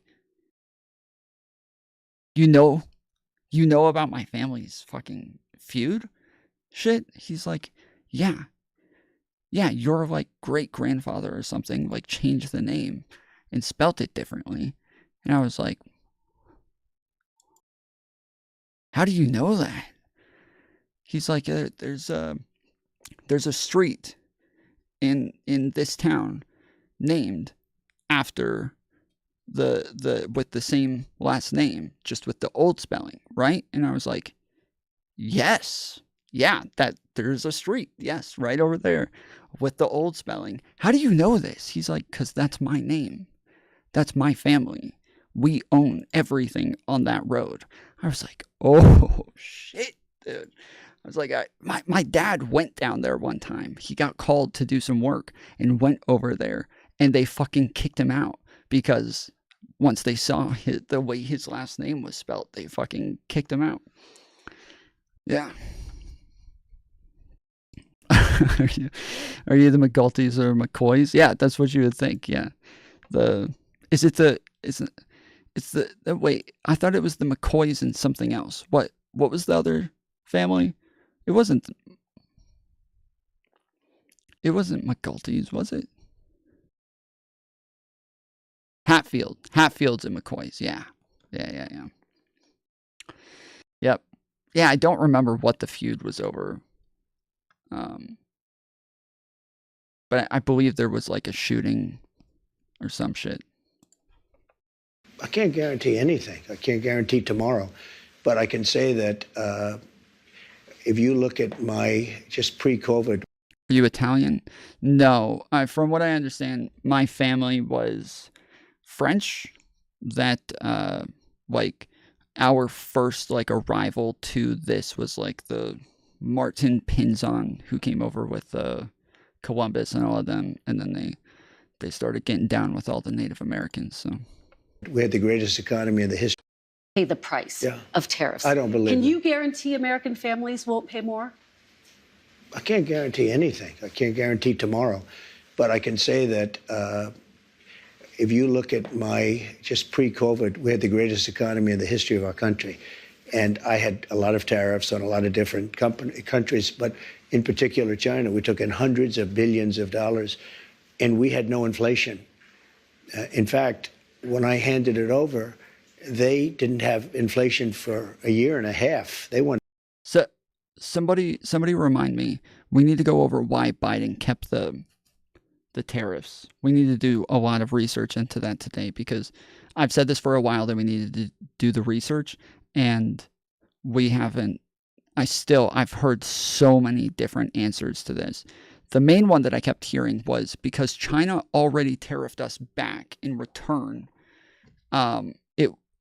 it would only hurt us to get rid of the tariffs. Whereas, like, we wanted to get rid of the tariffs and have China remove theirs, but because China said, you can remove yours, but we're not going to remove ours, that Biden had to keep them then, because China wasn't going to remove theirs. But I've done a small amount of reading on this, and that's not what I've read. So I don't think that's true. I know that that's what people said. I don't think it's true. I think that Biden is actually pro-tariff now. So we need to do some research into this today. Don't let me forget. Who's going to be here for the night? Who can I put in charge of reminding me? Who's here for the night? Who's not going to sleep anytime soon? Jared, short stack. Don't make me promise things. You complain all the time that I lie. Yeah, true. MW? Hell, do it now. I can't. Mantis's head will explode if I do it now. Formerly Rudy? Okay, formerly Rudy. You do it today, and I will edit the end screen today, okay? You make sure that I see it, that I do the research today, and I will put your name on the end screen, okay? Almost 2 years, just based on what I had created, and then they created inflation with energy and with spending too much. So I think we will. I'm a big believer in tariffs. I think tariffs are the most beautiful word. I think they're beautiful. It's going to make us rich. We're subsidizing Canada to the tune of over $100 billion a year. We're subsidizing Mexico for almost $300 billion. We shouldn't be subsidizing. Why are we subsidizing these countries? If we're going to subsidize them, let them become a state. We're subsidizing Mexico, and we're subsidizing Canada, and we're subsidizing many countries all over the world. And all I want to do is I want to have a level, fast, but fair playing field. Sir, your previous tariffs during your... Okay, somebody sent me a DM asking, is this Tom? I replied, and when I replied, it said, your message failed to send.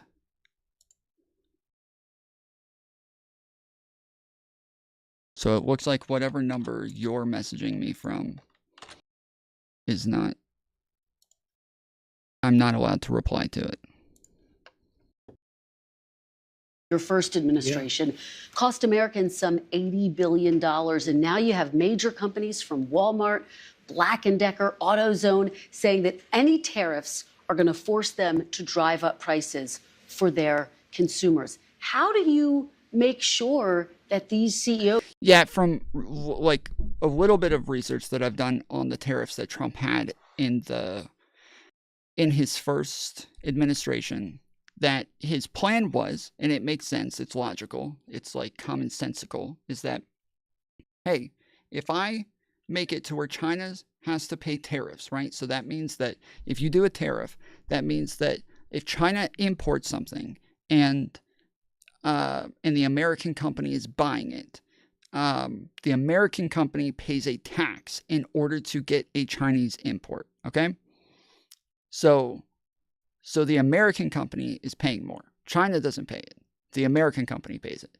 So when the American company pays the tariff, they now have to, because they're spending more, now they have to charge more for that product in order to get the return for it, right? So now their prices go up. And Trump's hope is that their prices will go up enough to where people who are making the products with purely American-made stuff, that they will have the cheaper prices and everybody will go buy from them instead. Or the company who's importing from China will say, yeah, this is just too expensive. We're losing in the market. Now we have to stop buying from China and we have to just buy from the United States. This is his thought process, right?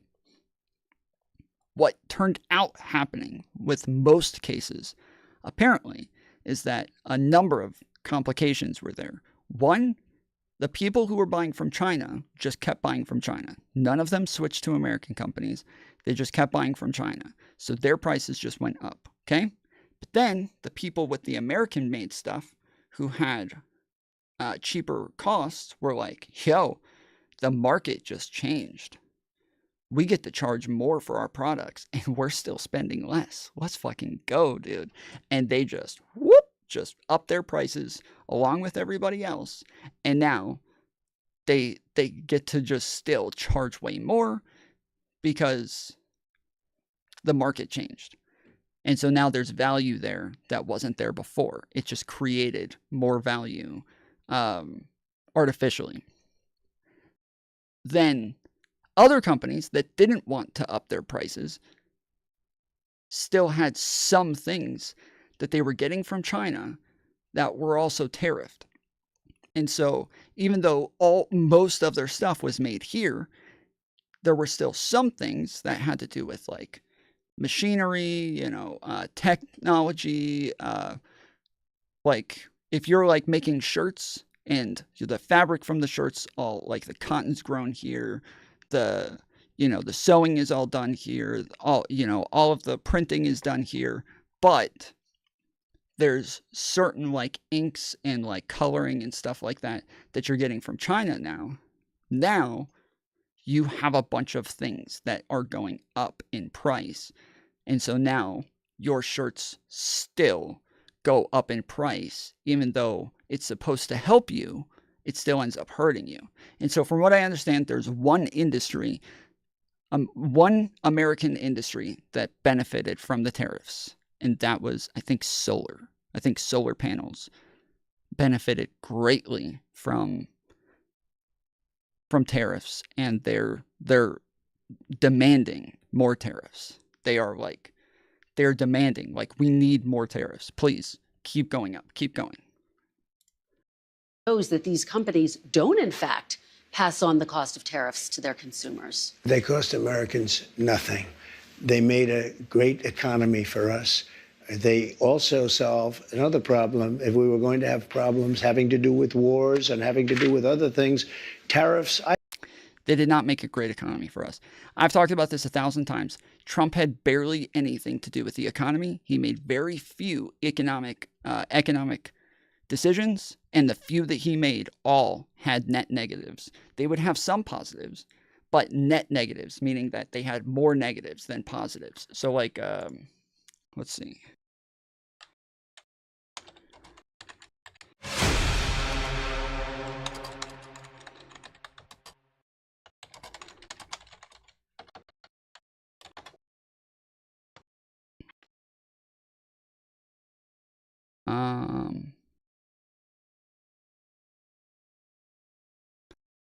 Let's see, fact check. Auto jobs declined during Trump's administration.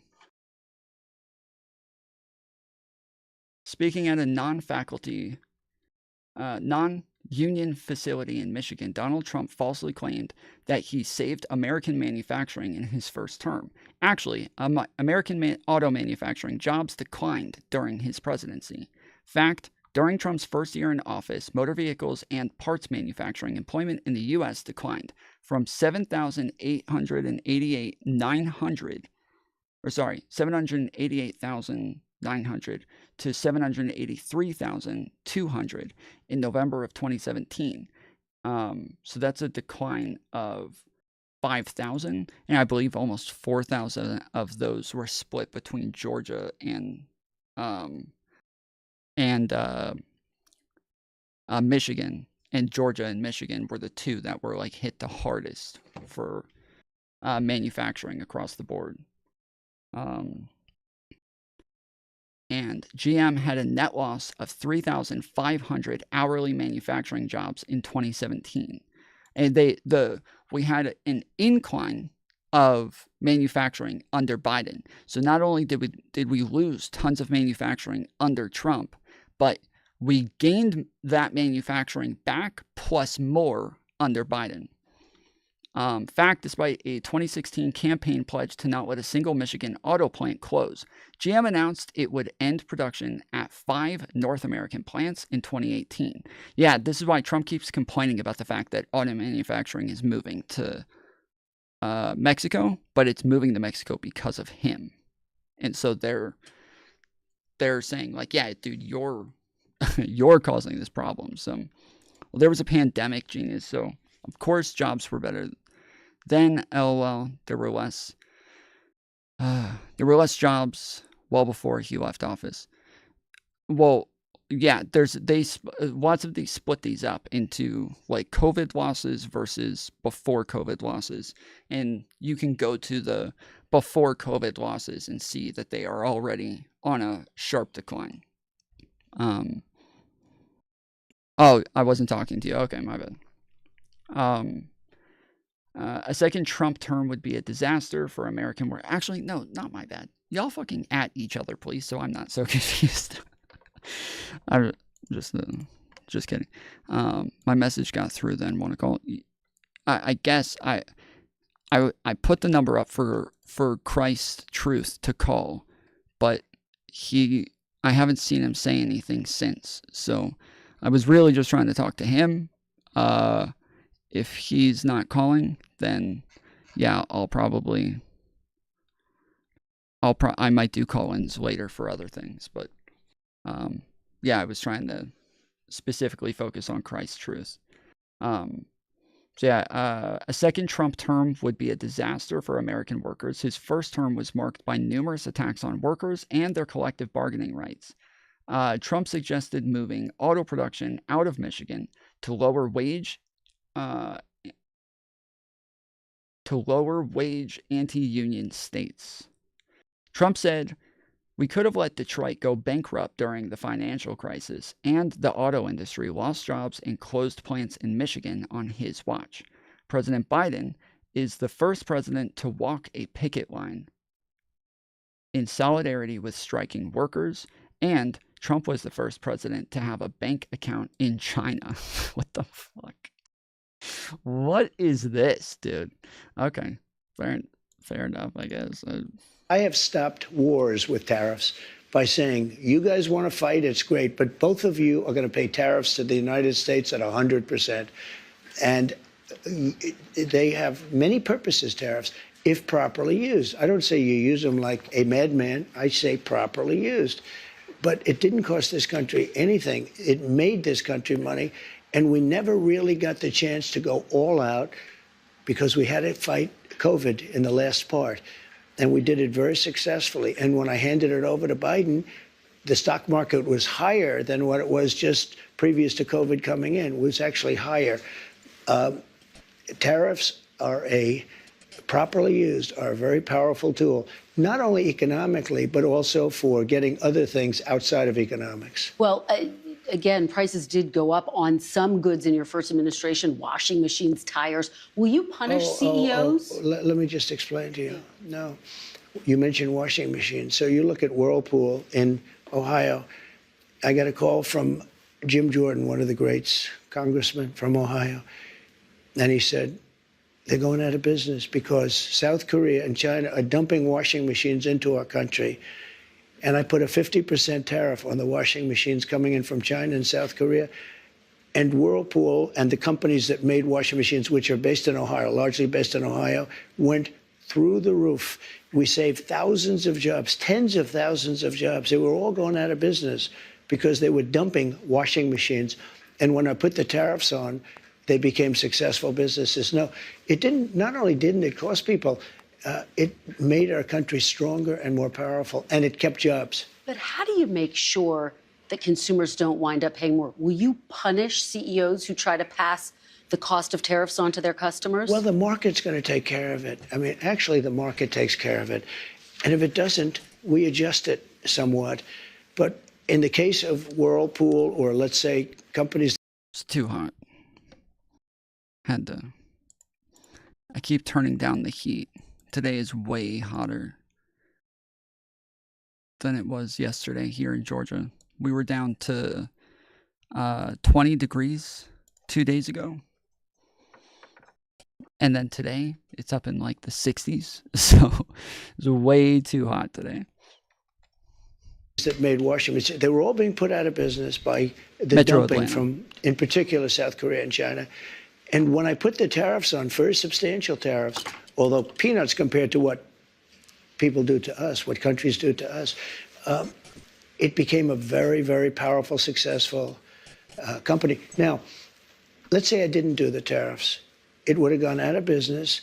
You would have lost tens of thousands of jobs, and you don't include that in your equation. No, they make a lot of money. I'll go a step further. Tariffs are going to make our... Okay, so let's see.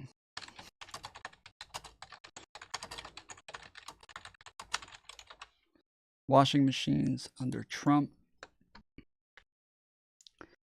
Yahoo News. Fact-checking Trump's interview with Meet the Press.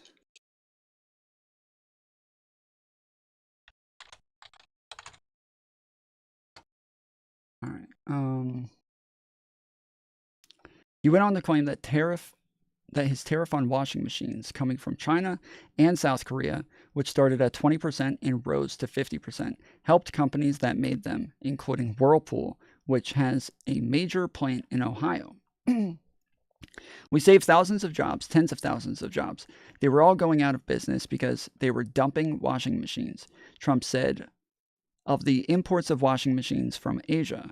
When I put the tariffs on, they became successful businesses. It's true that Trump's tariffs on washing machines provided a job boost in the U.S., but not to the degree he claimed. And he left out some context about the costs associated with tariffs. Yeah, it sounded like her claim was about washing machines overall. His claim was about like Whirlpool and businesses in Ohio. So she's saying, hey, the whole country. And he's like, well, Ohio? They were good. Like,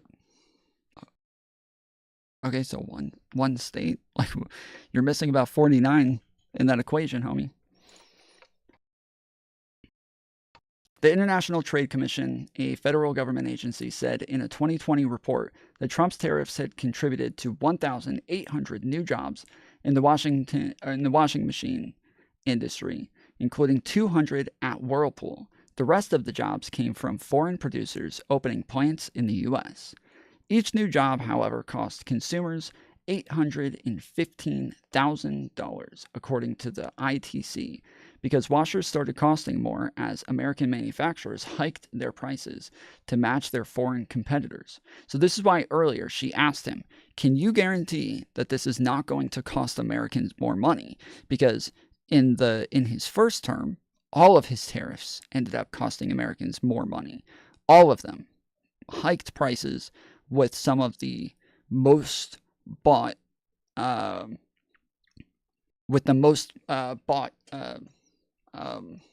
products. And this is why we like open markets. This is why we want open markets. We want capitalism to kind of handle itself. We want capitalism to be the thing that like decides prices, decides production, decides manufacturing. We want the market to dictate these things. Whereas Trump's tariffs end up dictating it for us to where, yes, it's all artificial at that point. So like last night I was watching something from an economist on a podcast called Dad Saves America.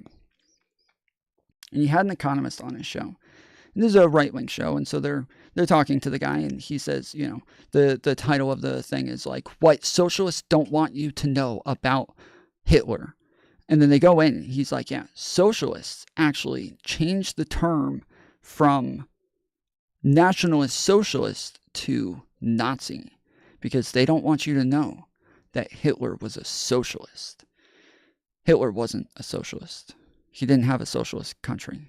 He killed the socialists. He murdered all the socialists. His economy was not socialist. And then they go on in trying to, like, the whole podcast, they're trying to make it sound like Hitler was a socialist. I fucking hate socialists. Like, I'm happy to say Hitler was a socialist if he was a socialist. Like, I'm happy to call the motherfucker a socialist. I already think of socialists pretty similar to Hitler anyways, so I'm happy to do it. But I've got Mao. I don't need Hitler. I've got Mao that I can already use against them. You know, Hitler killed, what, 6 million Jews? Okay, cool. Mao killed 40 million people. So I'm all right just using Mao and just saying, yeah, y'all already got that guy. I can use Mao against you. But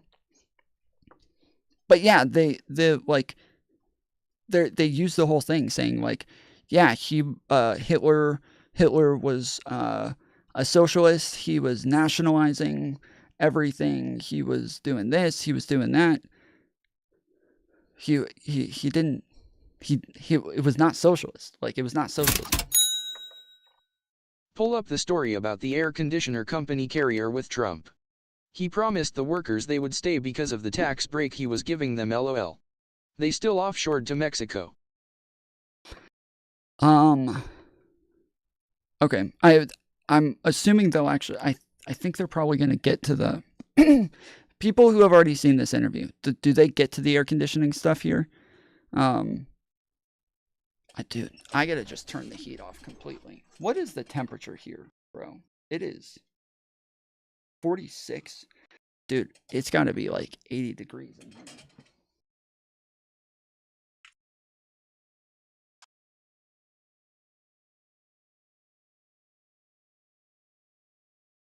I don't know. It could just be all the crack I'm smoking, but I am boiling.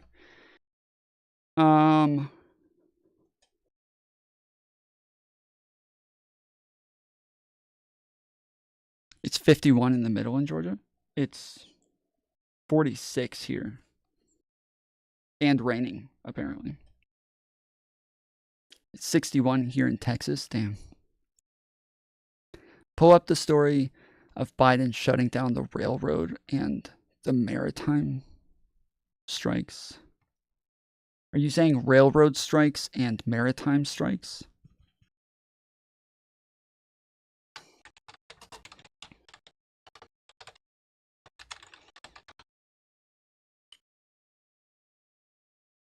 Biden signs bill to block U.S. railroad strike. President Joe Biden signed legislation Friday to block a national U.S. railroad strike that could have devastated the American economy. The U.S. Senate voted 80-15 on Thursday to impose a tentative contract deal reached in September on a dozen unions representing 115,000 workers who could have gone on strike on December 9th, but the Senate failed to approve a measure that would have provided paid sick days to railroad workers. Well, so it wasn't Biden that did it. It was Biden. Biden signed it, but the Senate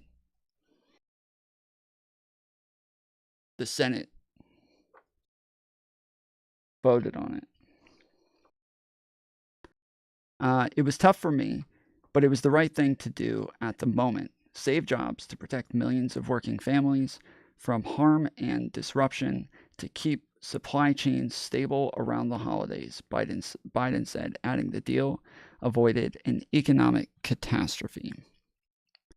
8 of 12 unions had ratified the deal, but some labor leaders have criticized Biden, a self-described friend of labor, for asking Congress to impose a contract that workers in 4 unions have rejected over its lack of paid sick leave. That fight isn't over, Biden said, of the push for sick leave.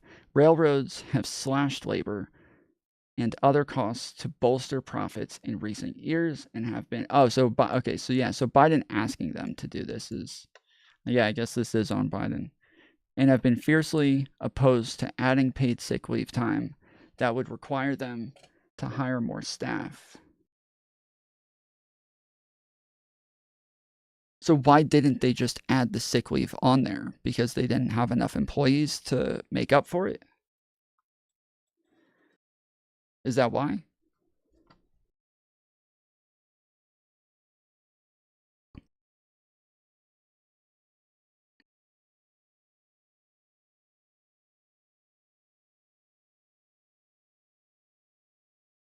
A rail strike could have frozen almost 30% of U.S. cargo ships by weight, stoked already surging inflation, cost the American economy as much as $2 million a day, and stranded millions of rail passengers.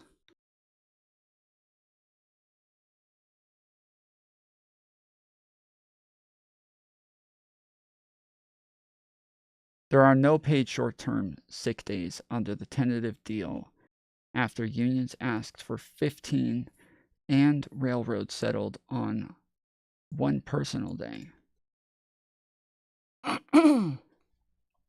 Damn. Yeah, my last couple of jobs, I work in like right to work states. The companies that I worked for were very much pro Trump and were like funding him and everything, and like sending money to his campaigns and all of that.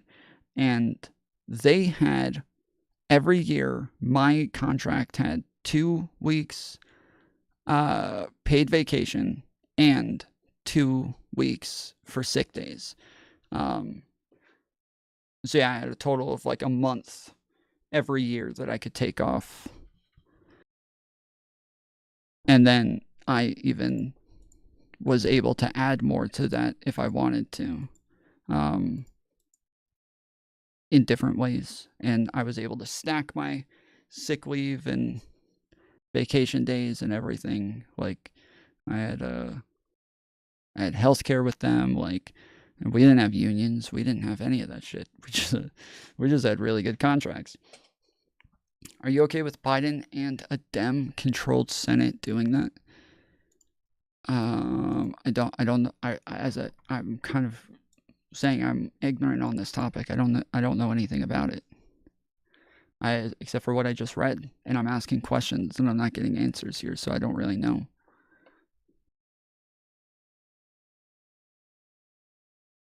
I'm not really like a union guy, so.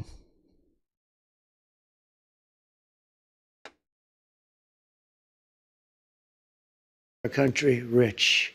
Tariffs are going to help us pay off $35 trillion in debt.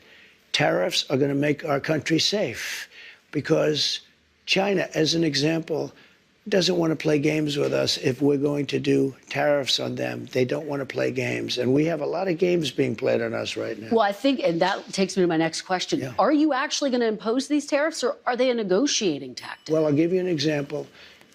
With Canada, and in particular Mexico, we have millions of people pouring into our country. You agree with that.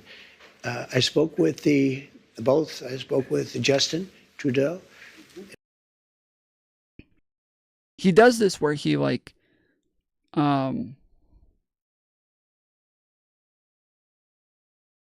he wants to like, so this is what we were talking about last night as well, is that like he always has to have the vagueness of the way that he talks about things in certain situations, because when he uses the vagueness, he can get across 2 different messages. So for her, he says millions of illegals pouring across our border.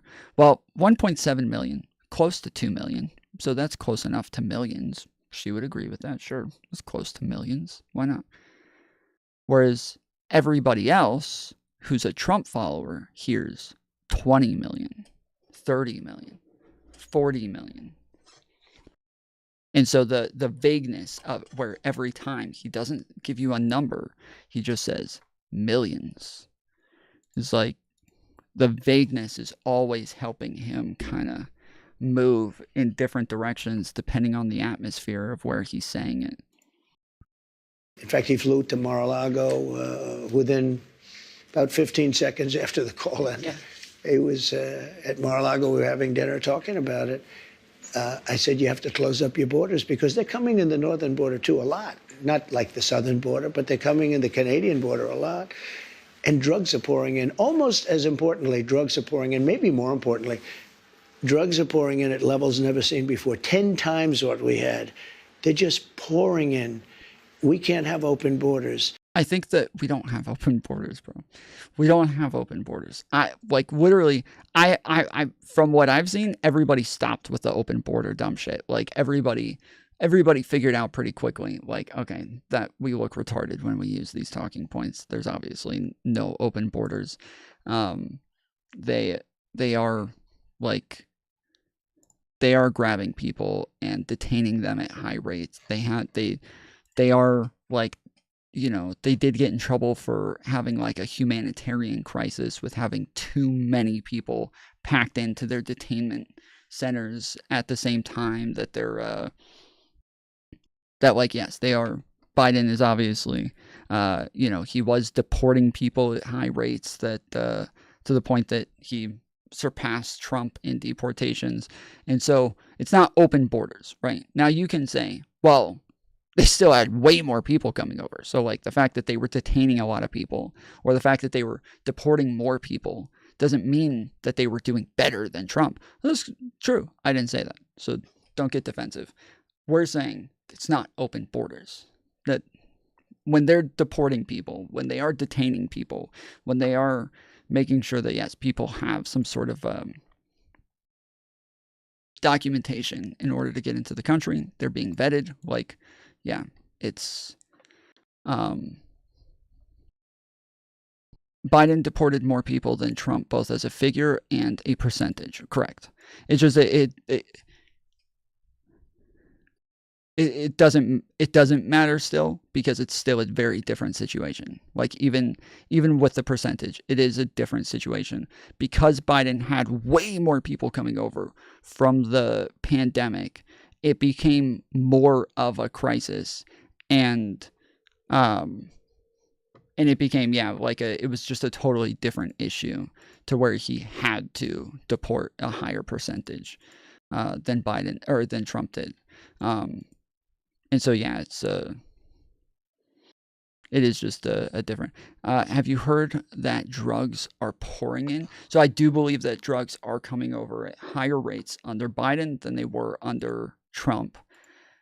But that has to do with, again, the fact that there just were way more people coming over because of COVID. And so it is kind of like a difficult scenario.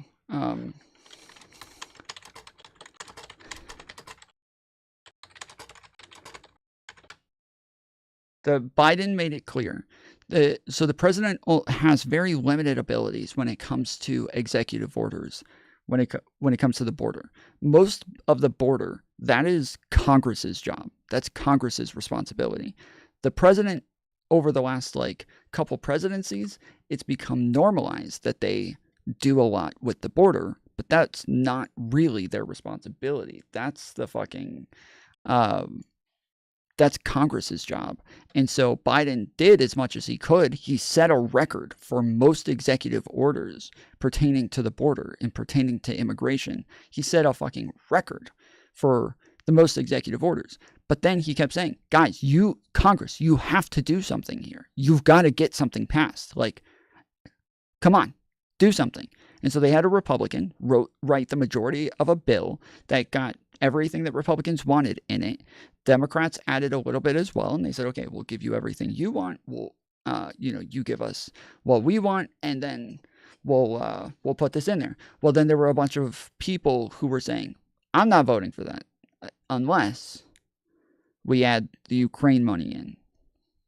Then we'll do it. And so then the Republicans were like, all right, fine.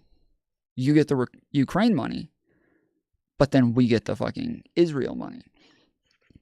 So, okay, we'll throw the Israel money in too. So they put this shit in. And then, yes, more and more negotiation shit just kept getting piled in to where once they went to vote for it, the Republicans said they were voting for it, and then they didn't. They had the numbers going into it. They thought that it was going to pass easily. And then, yeah, the Republicans just didn't vote for it. And they said, yeah, no. Yeah, I didn't like the Ukraine money Israel money being in there. That was weird. Yeah, I didn't want that. So what the fuck? Okay, all right. So the bill doesn't go through. Well, then they passed the Ukraine money, and then they passed the Israel money. And not only did they pass the Ukraine and Israel money, but they passed it more money, and they all voted for it. The Republicans all voted for both of those things. So it was like, wait, what the fuck? You didn't have a problem with that? What the hell? Why did you say that was your issue? So then the Democrats come back and they're like, okay, let's try this again. We have to get this stuff across, okay? Biden's not allowed to just change the fucking budget. So we have to get this bill passed. Only Congress can change the fucking money that's going to the border, that's going to ICE, that's going to like Border Patrol and all this shit. We have to get something passed. So let's do it again. We're gonna pass this bill. No Ukraine, no Israel, nothing. Let's just do this again. Again, Republicans don't vote for it. Like, what the fuck?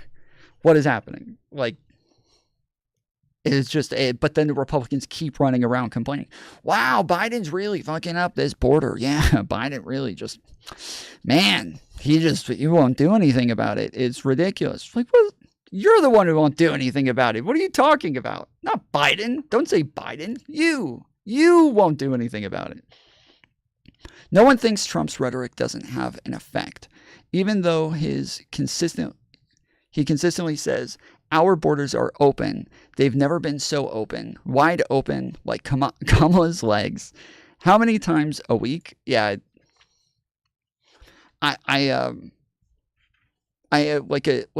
Obviously Republicans have said for a long time that there's open borders, but it seems like they all moved away from that because they realized that was retarded. That's just insane to say that there's open borders. Now, Trump hasn't moved away from that, but it seems like MAGA has. But this is like literally every election. I grew up Republican. Every election. We just went over a little while ago, my first podcast when I was still pretty far right, saying shit like, oh yeah, you're a socialist, right? They're like, no, I'm not a socialist. I'm like, oh. Okay, but you're like super in favor of Colombia, and that's a socialist country. They're like, no, Colombia is not a socialist country. They're capitalists. Like, oh, are you sure you're not a socialist? I thought that you were a Democrat. Like, yes, I'm sure. I don't like socialism. Like, huh? What weird. But yeah, we always heard Obama's a socialist, Hillary's a socialist, Biden's a socialist, now Kamala's a socialist. Like, somehow we never get socialism, though. All of these socialists running the country and never any socialism. Weird. And I said to the president of Mexico and to Justin Trudeau, if it doesn't stop, I'm going to put tariffs on your country at about 25%. That's a very substantial tariff. And in both cases, but in the case where it was really visible, within 10 minutes after that phone call, we noticed that the people coming across the border, the southern border, having to do with Mexico, they were at a trickle. Just a trickle. It was, in fact, I call the border. See, unlike my opponent, I do call the border a lot. And I said, how's the border looking today? They said, there's nobody here. They couldn't believe it. The military stopped these vast groups of people. You know, we call them caravans, but they had caravans of people, and they largely stopped them. Now, they're going to have to continue that, but if they don't continue, and the other thing I told them is no more drugs. And I told that to China, too. I had to deal with President Xi. Hey, guys, you guys know how you just really love letting drugs over the border? You're just always, like, looking for people to bring drugs in. And you're like, there's a long line of people. And you're like, oh, man, there's, like, billions and billions of people standing in this line. We can't let everyone in. Who has drugs? You guys all have drugs? Fentanyl? Who has fentanyl? You guys have fentanyl? Can you just... Fentanyl come first, please. Fentanyl to the front of the line. Then heroin. Then cocaine. And then maybe we'll get to crack and marijuana after that, please. Front of the line, please. That's what they were doing. And then Trump came up and was like, no more drugs. And they were like, oh, we're not supposed to do that. Okay, well, all right. Sorry, guys. Can't let the drugs in anymore. We're not doing that anymore. Trump said so. And everything changed because he decided. It was amazing. I am the fentanyl. Nice. Formerly Rudy. Well done. The election. Mexico. Yeah, I know Mexico works with the fucking cartels. I'm aware. But that doesn't mean anything. Like, it's our border. We decide who comes in and out of our border. We patrol our border. Like, so, yeah, that's on us. Been different. I'm going to be very nice because we don't have to get into an argument over 2020. Nice. But had the election been... Yeah, let's not get into an argument. I'm going to say a bunch of insane shit. I'm just going to start making up some fucking wild shit you've never even heard of. Like, and then once I finish with that, then I'm going to tell you I don't want to argue. So that hopefully... Oh, fuck. Shit!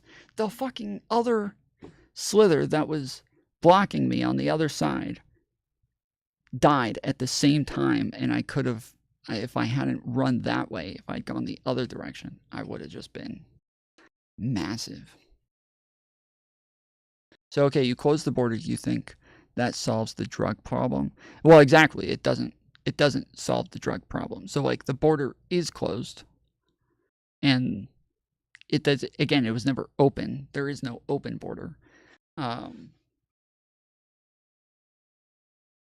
And yeah, it just doesn't, like, they just find new ways. Under Trump and under Obama, under Bush, the majority of drugs came in through airplanes, like, not the border. So we kept acting like, oh, I'm going to build the wall, the greatest wall. Nobody's ever seen a wall like this one. And then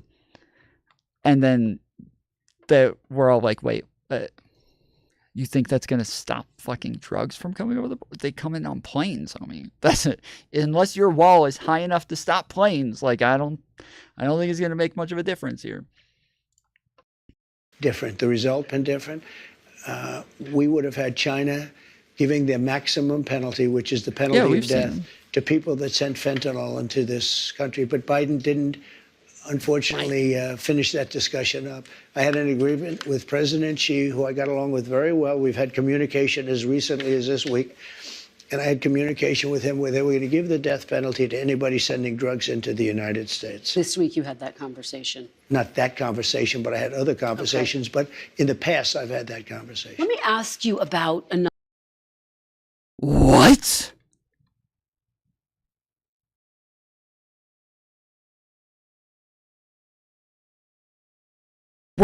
What? We're going to give the death penalty to people bringing drugs over the border? What? Another aspect of the economy, sir, the minimum wage. The federal minimum wage has been $7.25 since 2009. There are 20 states that still have the federal minimum wage at $7.25, and I actually have a map. 19 of these states. You can't combat drugs by battling the supply. You need to take care of the addicted. No, you're incorrect. No, you can't. No, it's the other way around. You cannot combat drugs by taking care of the addicted. You have to combat the supply. Drug addicts.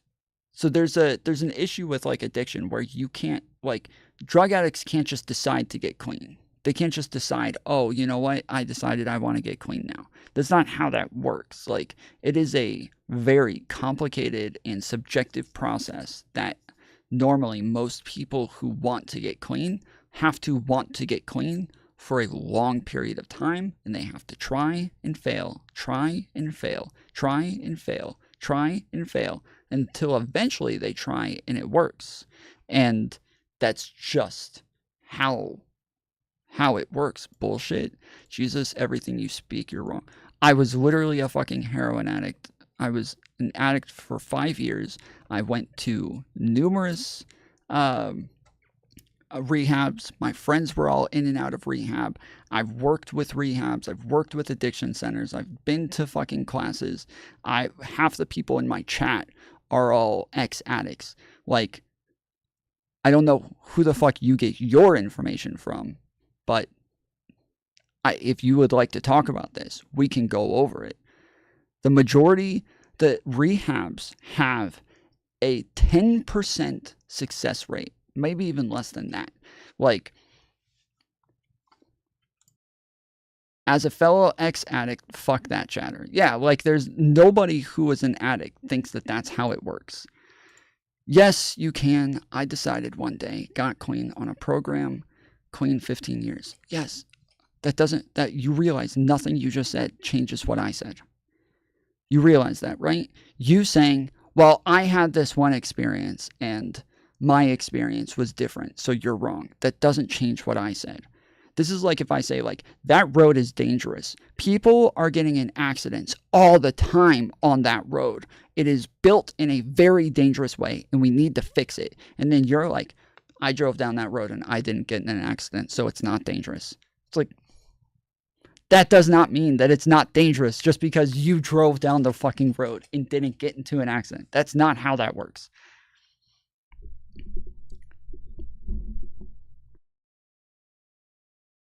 You're saying to try to get rid of the roads, Doma. I don't know why I even bother with you people. I don't know why I even bother reading. It depends on the trauma. It defines how they want it. Yes, but that's what I'm saying. That's it. It's not even just trauma. It is that, like, there is a long level of subjectivity there, of like 20 different things that have to click, and the fucking stars have to align for somebody to be able to get clean. And it's not just like I chose to get clean. It's also I had support systems that made it to where when I chose to get clean, I was capable of doing it. And when I had those support systems, I didn't have other people still bringing the shit around me, shoving it in my face, making me want to do it more and more. When, like, consider somebody who, like, needs the support system, somebody who's been stuck on, like heroin for a long time. They need the support systems. They need somebody around them who's capable of helping them, but they don't have those. And every time they're at home, their own mom and dad and brothers and sisters are all doing the fucking drugs in front of them. And they've gone a week without doing it. And it's still around them, and they have nowhere else to go. They can't go move with anybody else. They can't go live somewhere else. They have nowhere else to go. That person has like a 0% chance of staying clean.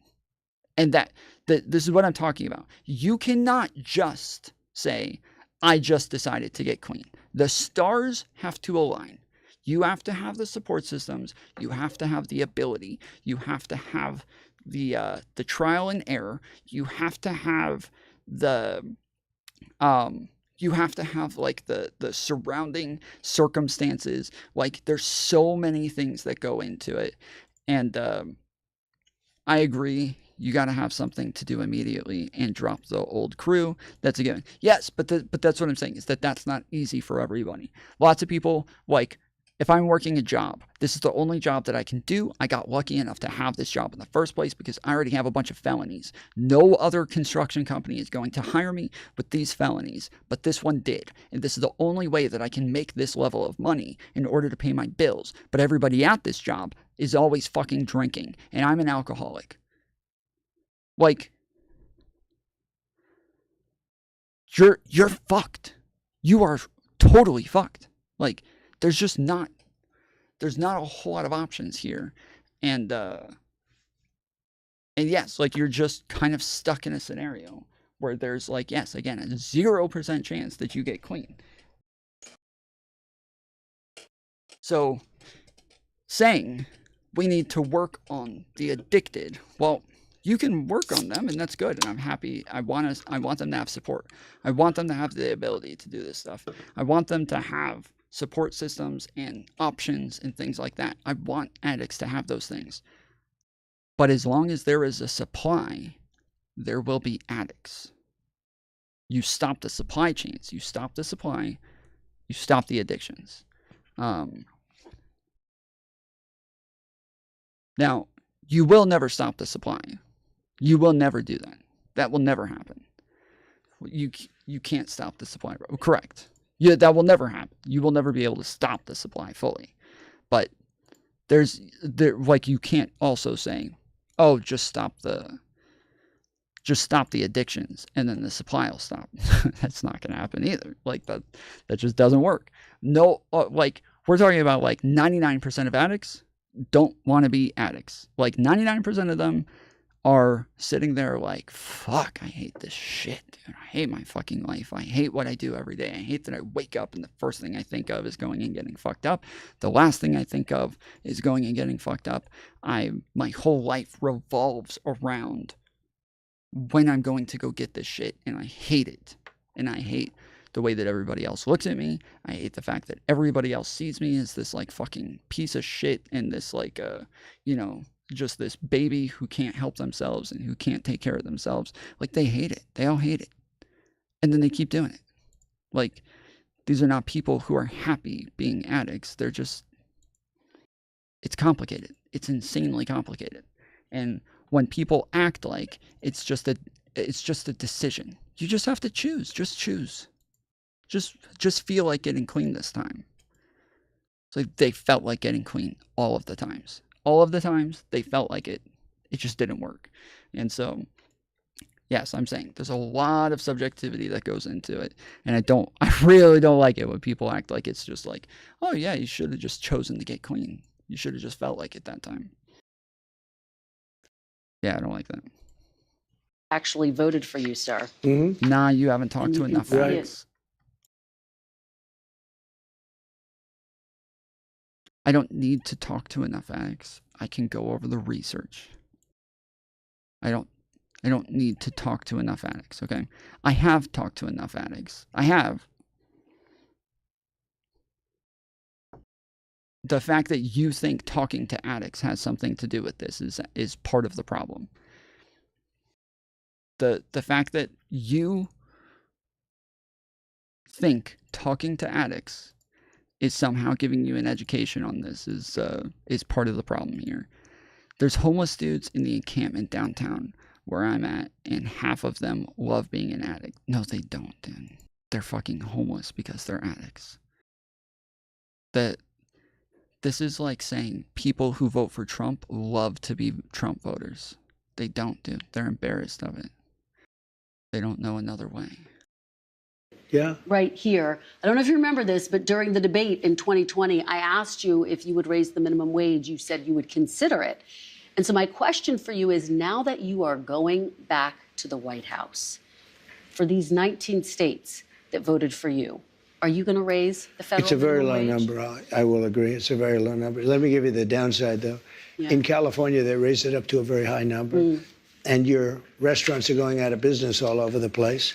The population is shrinking. It's had a very negative impact. But there is a level at which you could do it, absolutely. Yeah. What is that level, do you I don't know. I mean, I really don't know. I can say this. You have a lot of businesses that are open and thriving because of the lower minimum wage. If you raise it too much and Now you say something very dumb. I am out. Yeah, lots of people are too much of like a soy SJW types, snowflakes. They hear somebody who says something they disagree with, and it just really upsets them. They get too triggered. They can't deal with that. They cannot deal with disagreement. They got to run as fast as possible, because if they hear people saying things that make sense and they're like engaging in the marketplace of ideas, that would get them outside of their echo chamber. You got to stay in the fucking padded walls and make sure that you never hear something from anybody else. It's safety. You have to feel safe with your own ideas.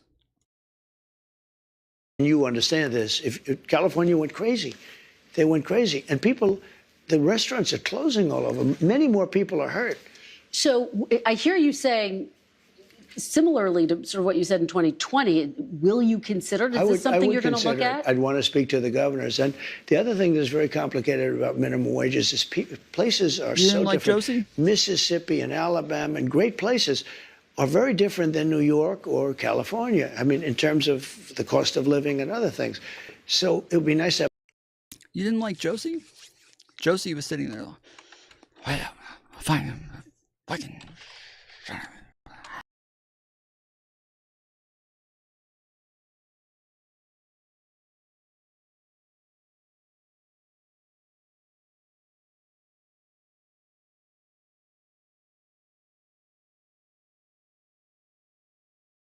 Have just a minimum wage for the whole country, but it wouldn't work because you have places where it's very inexpensive to live, where a minimum wage, which is $8 or $9.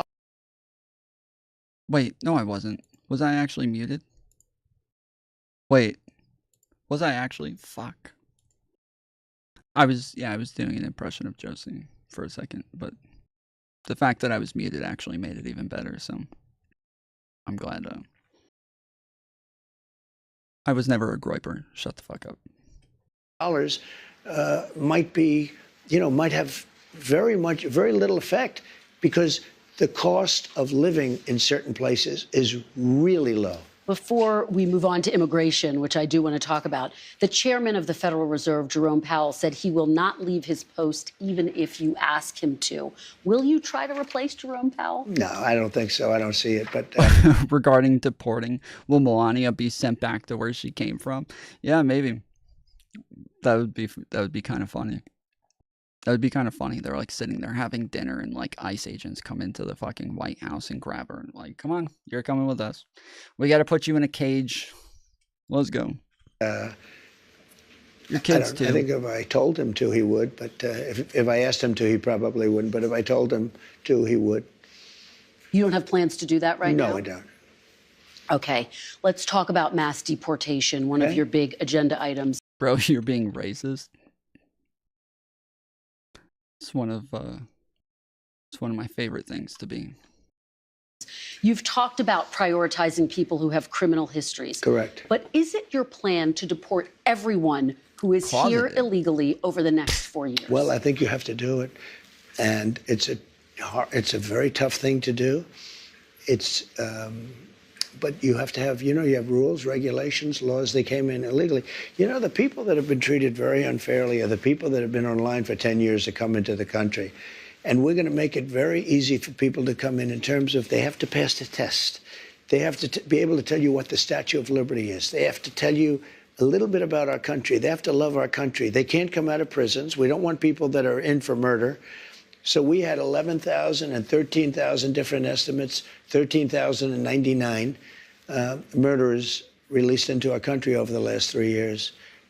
They're walking down the streets. They're walking next to you and your family, and they're very dangerous. The 13,000 figure, I think, goes back about 40 years. No, it doesn't. No, That it's within the 3-year 13,000 period. It's during the Biden term. No, that was a fiction that they put that out.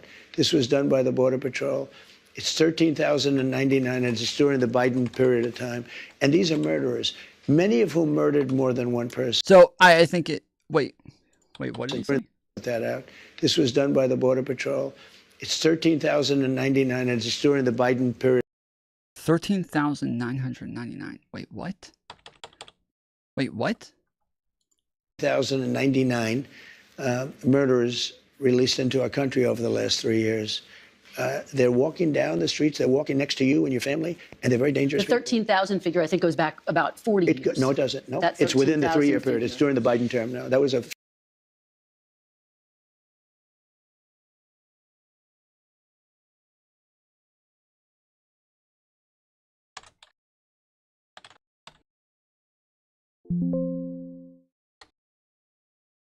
All right, here's this one. Look at our country. It's a mess, he said. We have the highest crime rate. I'm not muted. Okay, good. We have the highest crime rate, he later said. A lot of that is migrant crime. So just to be clear, we do have like high rates of crime and we have high rates of people in prisons, but we also have like stricter laws. We have lots of laws that other countries don't have. We have lots of like, we have mandatory minimums. We have like lots of like added penalties that yes, other countries just don't have. They don't have those things. And so it is something that we do to keep our streets safer, but then lots of people look at our crime rates and say, United States so dangerous. And some of that is the fact that we have more freedoms as well. Like the fact that we allow guns in our country and we allow a lot more guns. It is more likely that we're going to have like possibly more gang violence or something like that. Those aren't one-to-one comparisons, but it is just like more likely, but they're not one-to-one to where you actually have like the more guns you have, the more gun violence you have. That's not how that works. But it is that if you have more guns, you are somewhat more likely to have more gun violence. And yeah, that's because we value those freedoms. We value our ability to own guns. We value our ability to have more freedom of speech, to where people are able to talk about things that will rile people up a bit more, that will get people more angry, that will start more protests, that will start more demonstrations. And like, there's just, yeah, we have a lot more things that have a lot more consequences, but we believe in those consequences. And so we believe in having those higher crime rates. Like, we have to all acknowledge that our freedoms come with consequences, and we are willing to pay those prices for those consequences. Now, that's a hard thing to explain to a mom who just had like a school shooting, and you know, she's got kids who died. But it is something that as like our country is built on the freedoms that we have, that we understood these are the consequences that we pay. I disagree. The control element isn't guns. It's culture, and the way to measure it is violent crime rates, not gun crimes. Sure, I didn't say, again, I said it's not a one-to-one.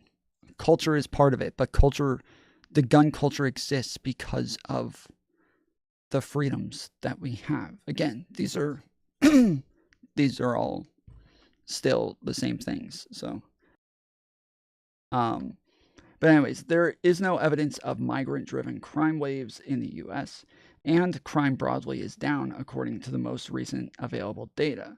Violent crime was down about 3% from 2022 to 2023, and property crime took a similar drop of 2.4%. The FBI reported in September the most serious crimes, murder and non-negligent manslaughter, dropped an estimated 11.6%, marking the largest single-year decline in 2 decades. Speaking about the immigrants coming into the country, Trump also claimed there were 13,099 murderers released into our country over the last 3 years. Trump is misstating the data, as Welker noted during the interview. While there are more than 13,000 non-citizens convicted of homicide in the U.S. or abroad who aren't in immigration detention centers, they came into the U.S. over the last 4 decades or more, according to the Department of Homeland Security.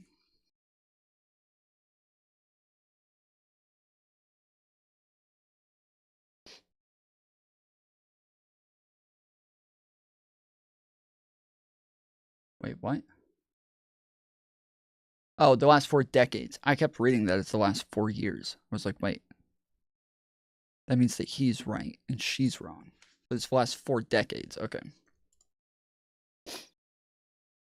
The individuals are included in immigration and customs enforcement's not detained docket. meaning the agency is aware of the immigrants and there are pending immigration cases about them. But they are not in detention centers because they are not prioritized for detention. They are serving time behind bars for their crimes or because ICE can't find them. Trump also repeated his false claim that gangs have taken over an apartment building in Aurora, Colorado. So, again, if you think about this, if there's 13,000 non-citizens who have committed homicide, 13,000, okay? But then there's 13 million non-citizens in our country, or illegal immigrants in our country. We are talking about such a fucking small percentage of the people. Jared, Fools won. Let's fucking go. Let's get some cheers in chat. Welcome Jared to the membership. 13 billion? No, 13 million. M with an M. 13 million. So there was when Biden got into office, they said that there were 11 million illegal immigrants in the country. There's 1.7 million came in since then. Again, we're just going to assume that all of them stayed, and I'll just give you 2, even though it's probably closer to 1. We'll just give you 2. 13 million illegals in the country. So what is that, 0.1%? Or 0.01? Nope, way more. What do you mean, nope, way more? Send me where something says there's way more. I've done this research 1,000 times. Send me something that shows there's way more. Literally everybody who's come on from the right to argue immigration with me have all agreed that there's 13 million. Everybody. Or 11 million. They've all said 11 million. I'm giving you 2 million more. Okay, Google. What percentage is 13,000 of 13 million?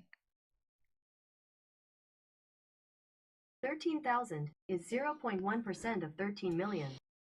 0.1%. So yeah, so it's 0.1% of illegals are committing murder.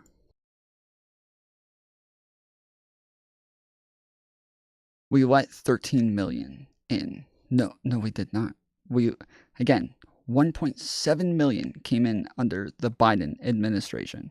Again, if you have those numbers, send them to me. I would love to be the first person to break this news. That would be huge for my channel. That would be huge. If you could give that to me, I would love to be the first channel to break that information because nobody else has that. So, yeah, if you could send that to me, I would love to be the one to break that news. I let in tens of thousands. Okay, yeah, send it to me.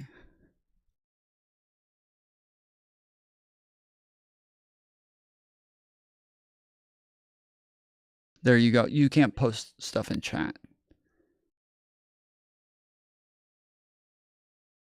Well, I said 13 million. Yeah, it would be slightly higher if we did 11 million. But if we just argued about the fact that everybody says, they were just saying a minute ago that 2 million illegal immigrants came in. And so I was saying, okay, I'll give you the 2 million. So that means the 11 million numbers before Biden got in.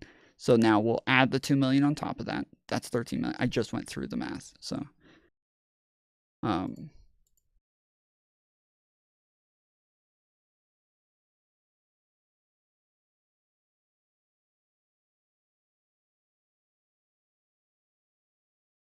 Google will be updated. Hold on. I'm going to, again, I will show you again. This is the Republican-led House Committee on Oversight and Accountability and the Republican-led House Committee on Homeland Security. They released a report about Biden's border and how upset they were about it, that this was a problem. And this is where they say 1.7 million. So, and that's the most. That is the top. That is the most. Like, that is the tippy toppest. Okay? So 1.7 million under Biden. So go right to DHS. I don't know what you're saying. DHS, illegal immigration under Biden.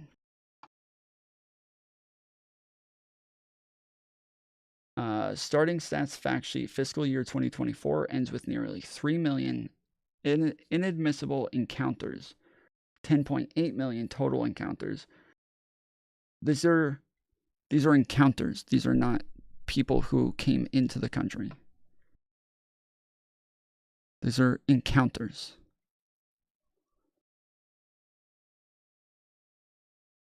So, is there something else that you have besides encounters? Encounters means that they caught them and detained them.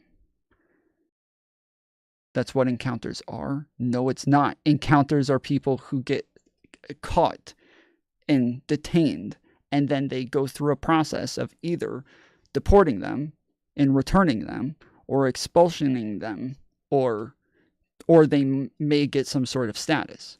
But that's what encounters are. Encounters are, yes, we saw them, we caught them. That's what that is. Gotaways and evades, that is illegal immigrants. Yeah, then they're released. Okay, so is that in here? That they got released? Today, the House Committee on Homeland Security released startling stats fact sheet outlining the U.S. Customs and Border Patrol encounters numbers in the final month, 2024, the fourth fiscal year of the Biden-Harris administration. Let's see. It is clear the Biden administration has intentionally used unlawful mass parole schemes to shift hundreds of thousands of inadmissible aliens to ports of entry for release into the interior, often with little or no vetting. I would love to see that, because everything I went over showed that they did have vetting, and that's why some of them were released, is because they went through a vetting process and they said, oh, okay, you're actually allowed in under the law, so we're going to have to let you out. And it wasn't just that they wanted to let people out, but because they were getting in trouble for a humanitarian crisis, because they were detaining too many people in too small of spaces. They didn't have more places to take them to, so they had to let some people out. And what they did the mass parole, where some of the people were going to qualify for some sort of like asylum or something like that. But then Biden wrote the executive order that said, if you come over the border illegally, you can't claim asylum anymore. And so after he wrote that executive order, then the Supreme Court said, no, that's illegal. You can't do that. And then they overturned it. Again, Trump's Supreme Court said, yeah, that's illegal. You can't stop illegal border crossings from claiming asylum. And so they overturned that executive order. So then Biden wrote another one that said, okay, once we get to 2,005,000, then you can't come over the border. But they always were at, that's where they reach capacity in detainments. And so then they said, okay, now you can't claim asylum if you come over the border illegally. And they're always at max capacity for detainments. So it still has the same outcome. Nobody ever gets to claim asylum if they come over the border illegally. If you're justifying, you're just a lying. I'm sorry that I know what I'm talking about and you guys just make it up as you go. I'm sorry that you guys get small little pieces of information and I can give you the context that surrounds that information. But I'm not justifying anything. As I've said, like, if somebody's here illegally, yeah, I'm happy with them getting deported. Like, I don't have a problem with that.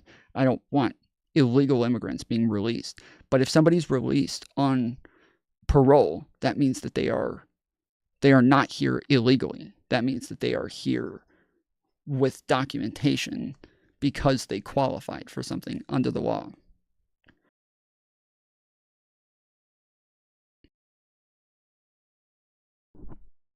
Yes, they are. Okay, well, again, send it to me. I can't go and find your sources for you, homie. You can join my Discord and send it to me. You can join my Discord and jump on the show, and we'll have a conversation, and we'll go over it together. If you want, you can send it to this number. So there's a phone number right here on the screen. Text it to me.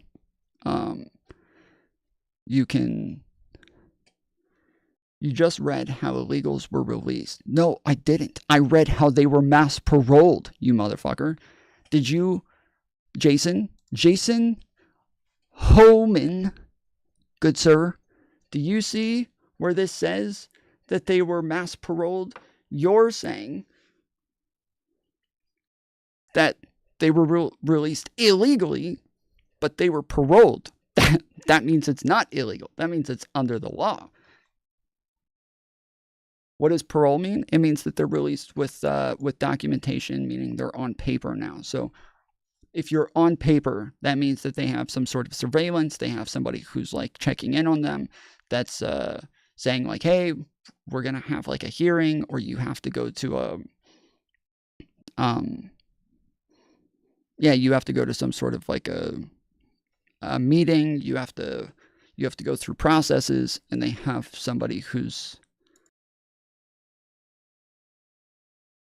checking in on them. Mass paroled is related. What? I'm sorry, I mass paroled equals catch and release. Yeah, they got, again, catch and release got sued because that was the detainment where, yes, they got to max capacity. They were meeting, like they were hitting humanitarian crisis, like where they were going to get in trouble for having too many people. And so they had to release some people. And so they released the ones that they did some vetting on and said, yeah, they're the ones who are most likely to qualify. So they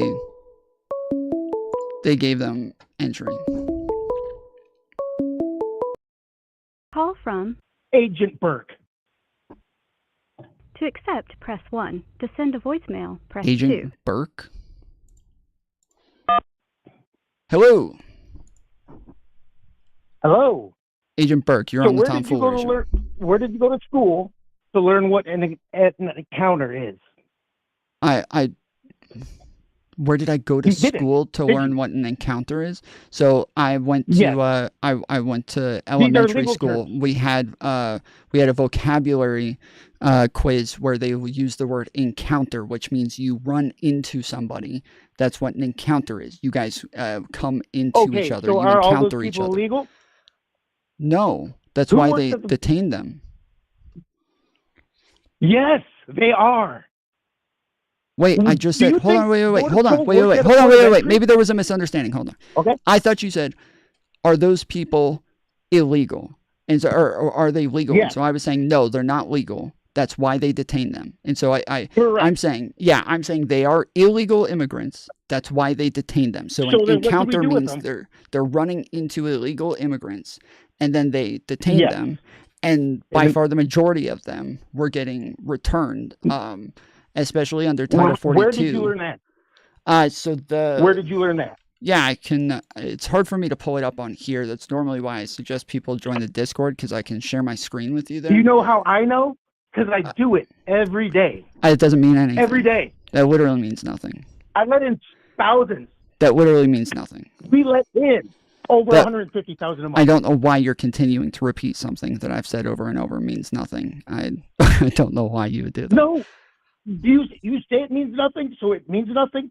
Wrong. No, no, that's not what I said. No, I'm saying it means nothing. If you want to justify it and tell me why it does mean something, I'm happy to hear it. But if you just keep repeating yourself, then you're just saying something that I've already said means nothing.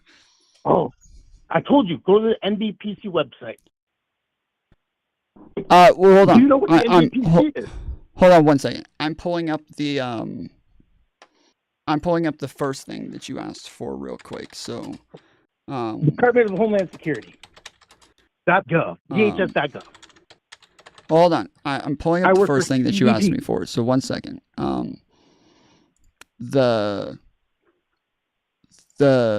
Okay, here it is.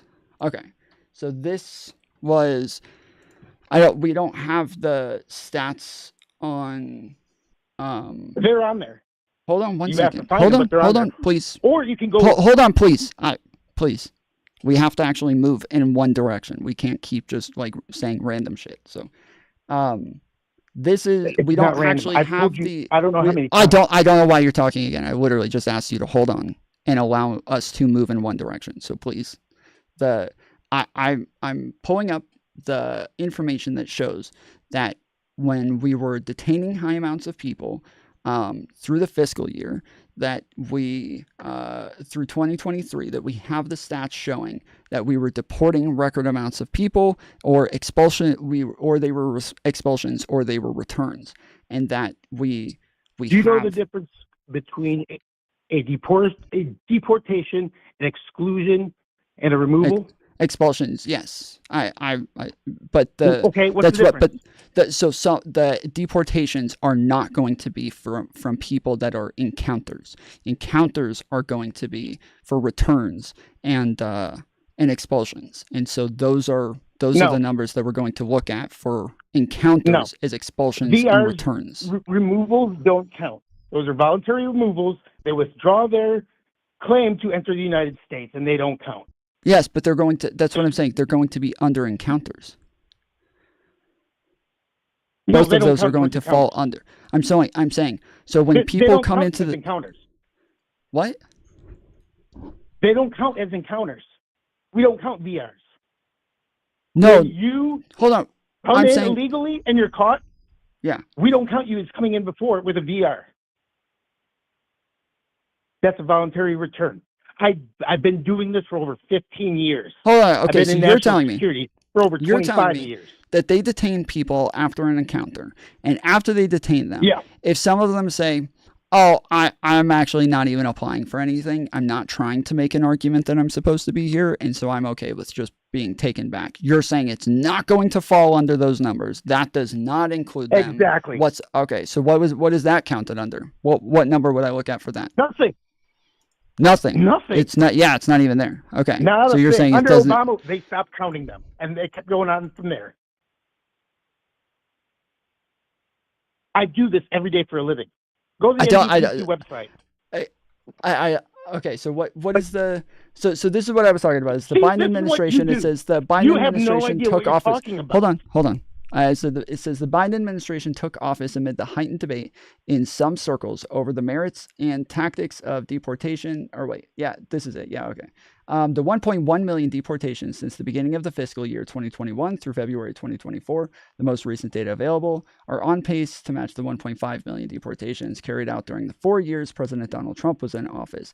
These deportations are in addition to the 3 million expulsions of migrants crossing the border irregularly that occurred under the pandemic-era Title 42 between March 2020 and May 2023, the vast majority of which occurred under Biden's administration.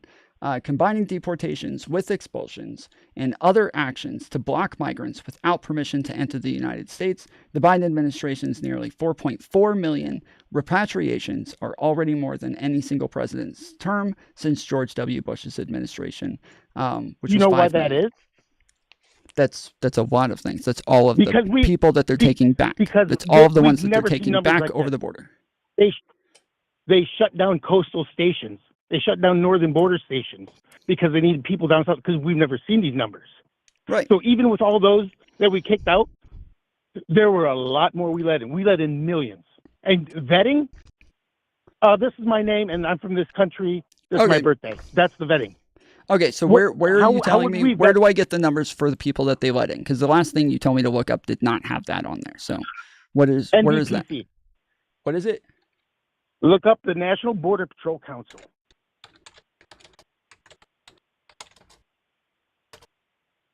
And what Do am you I know what looking up happened with when them? Mayorkas went to a What am I, border hold patrol station? on, one thing at a time. What am I looking up with them? There's statistics on looked at it. Specifically, specifically, what statistics am I looking up with Any them? number you want. No, They're gonna have no, on there you, how many no, you let no, in. no, no, no, no, no. What specifically am I looking up with them? You're telling me what I'm supposed to look up to see these numbers, not anything I want. No, you tell me. You Okay. know. Look up the number of people released in the United States from Border Patrol stations. And so what is that called? You have a specific term for this. Yeah, we let them in illegally. So it's just a release, just They a have catch no and release, status. or They're- what? they're all what here is legally. the? Everyone we let Or in this is like is mass illegal. parole, or what do you? What is the term for this that they will Mass have? parole along with WANTA. Okay, and these are, and again, mass parole is somebody who is on paper. So, So they're illegal. no, that's not. If they're on They paper, can't that work. means that they're so an illegal is an undocumented immigrant. These people, if they're No, on if paper, somebody's that present literally in the means United that they're States- documented. That literally means they are No, it documented doesn't. if they're on paper. That is what it means to be on paper. That's what documented means. It means you are on paper. Where Those are did the you same study things. Immigration law. It doesn't matter. You have to justify your it does argument. matter. You could be the fucking president of immigration and you would still have to justify the things that you say. I wouldn't give a fuck about your title, president of Really? immigration. Because you're saying that's what it means to be illegal. But that's not what it means. You have no idea what it means. Oh, okay, so You've tell never me studied again. immigration law. Oh my goodness, neither of you. how would you know? Neither of you. Yes, I have. No, you haven't. I'm a border patrol agent, stupid. No, I'm the president of immigration.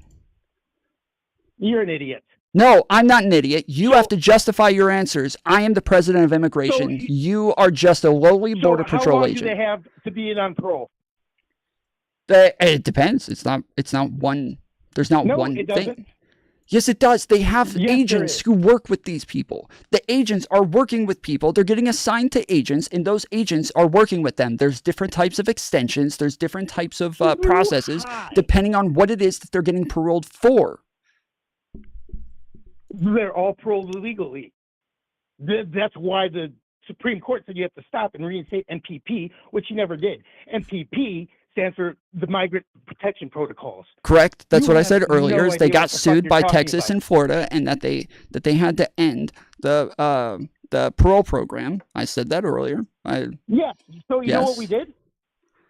What did we do after that, Mr. President of Immigration? Biden wrote an executive order saying that there wasn't going to be anybody who got any sort of status if they came over the border illegally whatsoever, because we were getting to detainment capacity, which was a humanitarian crisis, which is why they were doing the mass parole in the first place, is because they had too many people detained at once. So then he just wrote a new executive order, because the first one got overturned, saying that you can't stop people from coming over the border and claiming things like asylum or something like that. So he wrote a new executive order that said, once we get to this number, which is our capacity for detainment, now they can't do it, and we're always at capacity for detainment. So No, that's not what happened at all. We gave all WANTAs. No, I'm sorry, not a WANTA, an NTAOR. Do you know what an NTAOR is? no, I don't. Wow, it's almost like you didn't study immigration law. You didn't This is either. the arrogance of the left. You've studied nothing. You have no experience, but you're No, smarter I'm than the president of President immigration. You're a fucking tool bag. You're a fucking limperous. And you couldn't spend one day in the patrol. I'm asking you to justify your arguments. I don't know why it's so like this isn't controversial. This is like any conversation you have. If you want to have a conversation about something, you cannot just come in and claim authority and say, "Well, I do this, therefore I know." And so I'm asking have you. authority. I know, and I'm literally telling you I it doesn't matter I here. can I'm literally telling you it doesn't matter. I've said this 100 times. You still have to justify But your it argument does somehow. It doesn't. It doesn't. Some fucking Border Patrol agent coming on here saying, well, I know because I'm a Border Patrol agent. You're a lowly fucking Border Patrol agent. You don't know shit. You don't know fucking shit. You don't gather the data. You're not putting it all into these documents and putting it in front of Congress. You're not doing that. You're just counting one person at a time as you One of gain my your best friends encounters. testified You for don't the know Congress, you shit. dumb So fuck. so we can go over it if you want to present some evidence, Okay, if you so want to who present collects the numbers? information. Who The Border collects the Patrol numbers? agents. They Yeah, Border anecdotally. Patrol agents. Yes, anecdotally. You one by Anecdotally, yourself no. are yes, you one by yourself are collecting your numbers, whereas there are thousands of others collecting theirs that could have drastically different numbers from you, yet you think your numbers are everybody's numbers, and that's actually fucking insane. That is an illogical fallacy. You have to justify your numbers on this somehow. Who told you that everyone counts their own individual numbers? Not that they count their own individual you learn numbers, that you have your own individual encounters, right? So you have your encounters. No, we don't. What do you mean? No, we don't. A guy's name might go on there, but you have 3 guys bringing in 300 guys. Yes, that's you. And then you That have is different each guys one of them are talking. individuals. Yes, each one of them are individuals. Yes, that's each one of those people are Don't individuals. go, all right, this is Joe's guy. That's Tim's guy. This Yes. is Joe's guy. I That's understand. not how any I'm of it sorry. works. Do you not know what anecdotal means? I'm sorry if I didn't. Yes, Anecdotal. I know what anecdotal means. Oh. Now, what Okay, if so I you tell know that nothing you're saying changes anything that I said now. It's still anecdotal. I'm on the northern border, and I let in thousands of illegals. Over 5,000. 5,000, I want to say it's 232 in 6 months on the northern border. Okay, and you're saying That's that not you when I let was down south. and you're saying that you let them in under the what was it, the NTAOR, right? Yes. Okay, and so That means here's Good. a court date 5 years from now. Show up. Oh, you can't work in the meantime because you're illegal. They don't have status. They're illegal. wait. This Hold has on. never Hold on. happened. Hold on. An NTAOR is their status. You are saying the NTA No, that's not is a their status. status. Oh my God! See this? That's not a status. Okay, hold on. B1B2 is a status. Okay, let's go over this step by step. Okay, so as I said earlier, when we call somebody an illegal immigrant, we say this is somebody who is undocumented. You're saying an NTA is literally a charging document You from say DHS. undocumented. Where in the law book does it say undocumented? That's what. It doesn't. Okay, hold on. Nowhere in Title 8 law, United States Title 8 law, does it say undocumented? Hold on. What? That's It doesn't. something you Hold on. liberals Hold came on. up Hold on. No, it's not. The idea of Yes, it illegal is. immigrant means you are here without permission, and it Illegal. is illegal. Yes, Correct. meaning it's against the law. But now you're telling me, well, Yeah. no, as a federal enforcer of the law, we are giving them permission to be here, meaning that they are here legally, and that is what an NTA is a fucking like a notice to appear, I think is what it stands for, saying that you're supposed to come to court. Good job. and you Googled it. and that And that guess you're what? We don't well, want no. Most of those are for fucking like asylum and shit like that. Those people who are here No, they're for not. asylum. Oh my Not. goodness. Then All what right, is are what the is 5 okay? What are reasons they to gain appearing asylum for? and enter the United States? What are they appearing for? Because they're illegal and they want to No. stay in the United States.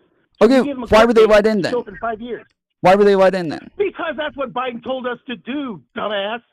That's why all What? this How shit did is a Biden tell fucking you? mess.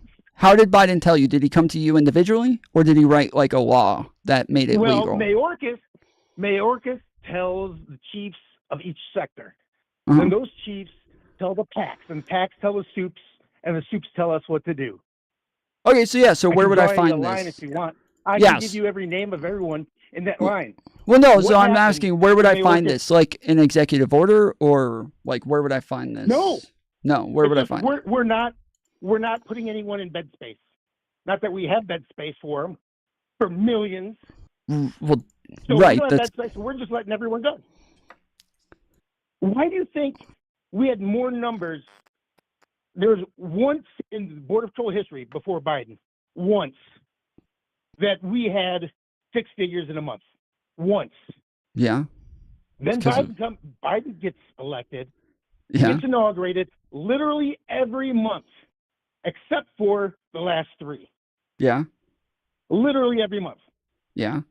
and what Because we're happened? just letting them in. What happened There is at the no beginning of consequences. Biden's presidency is there something like once in a lifetime sort of event that maybe happened at the beginning of his presidency that would Yes, we let maybe everybody in. No. We let You everybody just in. said like this is something that never happens, that this is, Yep. like never. So I'm asking, okay, well, is there maybe an event that took place at the beginning of his presidency that was like a once in a lifetime sort of event that maybe could have affected this? No, there isn't. No, there's not. Okay. Interesting.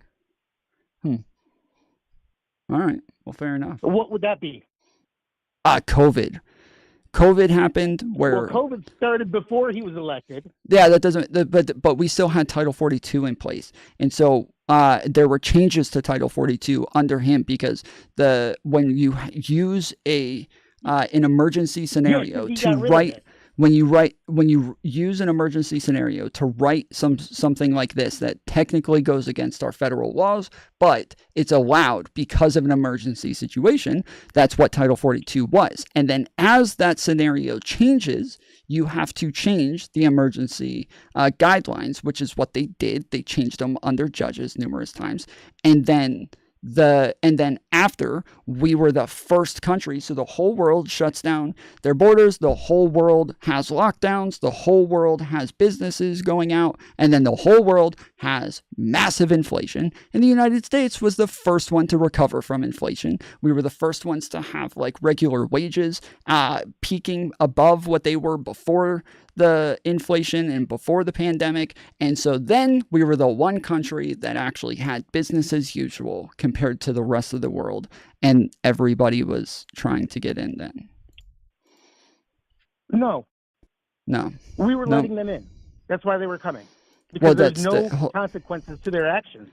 Okay, yes, and so again, I'm saying, what report am I going to find this in? That's why I keep asking. Like, what report am I finding this in? Where am I going to see this? Where will it pop up? Go to What? DHS, look at the numbers. What did Title 42 do? Did you read Title 42? Yeah, a while ago. I No, don't you remember didn't. exact. No, I did write. Yes, I did read Title 42, but again, Title 42 changed over time. Okay. It wasn't just one thing. Did that apply to? Because it Sorry? didn't apply to every country. It didn't apply to every country. I don't. Immigrants from every country. Again, it Yeah, you changed don't know. numerous times. I don't know why you're still doing this. It changed numerous times. So I don't remember exactly what each What version changed? of it said. No, it didn't. Oh my goodness. No, it Yes, didn't. it did. There were parts of Title 42 that were fought against in courts that were changed and taken off, and then even some put back on and then taken off again. There were numerous Okay. aspects of it that were changed It over and didn't- over and over it and over. It didn't affect which countries the immigrants we were letting in from. Are you talking Mexico, about the Guatemala, El yeah. Salvador. Yes. Yeah. Yes, there Everyone are else 5 we were letting in. countries. Everyone else we were letting in. Well, but those they had special circumstances for as well. Like they had like the I forget what it was, like the CPC or something, the CP1 or whatever, where they were able to come in. They just had to like have their own paid expenses, and they had to go through vetting ahead of time through other processes, but they were still able to get over here. They just had different processes. No. I'm talking Okay, about again, at the border. I one thing at Illegally a time, coming in. please. I want one thing at a time, please. Tell me where I can find these numbers saying that we're letting all of these people in. And just give me something that I can look up. Well, you don't have access to EOIR. So You're telling not me that there are things that exist that you literally cannot justify in any way. You don't have access to it. Yes, you're saying you I can't can- I justify can- it. That's what you're saying. I could tell you something about the Black Hawk helicopter, I but you know- never had a secret security clearance. I don't know why so you're- you can't look it up. I don't know why you're repeating yourself. You're saying, I'm an idiot. I don't know what I'm talking about. But then when I'm telling you about all of the publicly available data, now you're saying, I'm an idiot and I don't know what I'm talking about because now you're saying I literally couldn't possibly access. You're saying I'm an idiot because I can't possibly access this information. I'm so dumb. It's top secret information that I couldn't have access. That's what you said over and over. I'm stupid. I don't know what I'm talking about. But now you're saying, oh, all of this is actually not even available to you. You can't even get to it. Yeah. All right. Look up Title 8 USC. Now read it. The whole goddamn thing. Read it. And then we'll talk. So what happened to all the people from Sudan and Afghanistan, Senegal, Mauritania, Chad, Morocco, China, India, Bangladesh? So what am I doing with all these people? Hold on. Hey, guys, you can't call while I'm on a call with somebody. I can't answer other calls while I'm on with somebody else. Okay. There's a reason our union has only ever endorsed one candidate. One. In its entire history. In 100 years, we've endorsed one candidate for president. One candidate. Wait, who Our is union. in? The National your Board of Pro union. Council. Okay.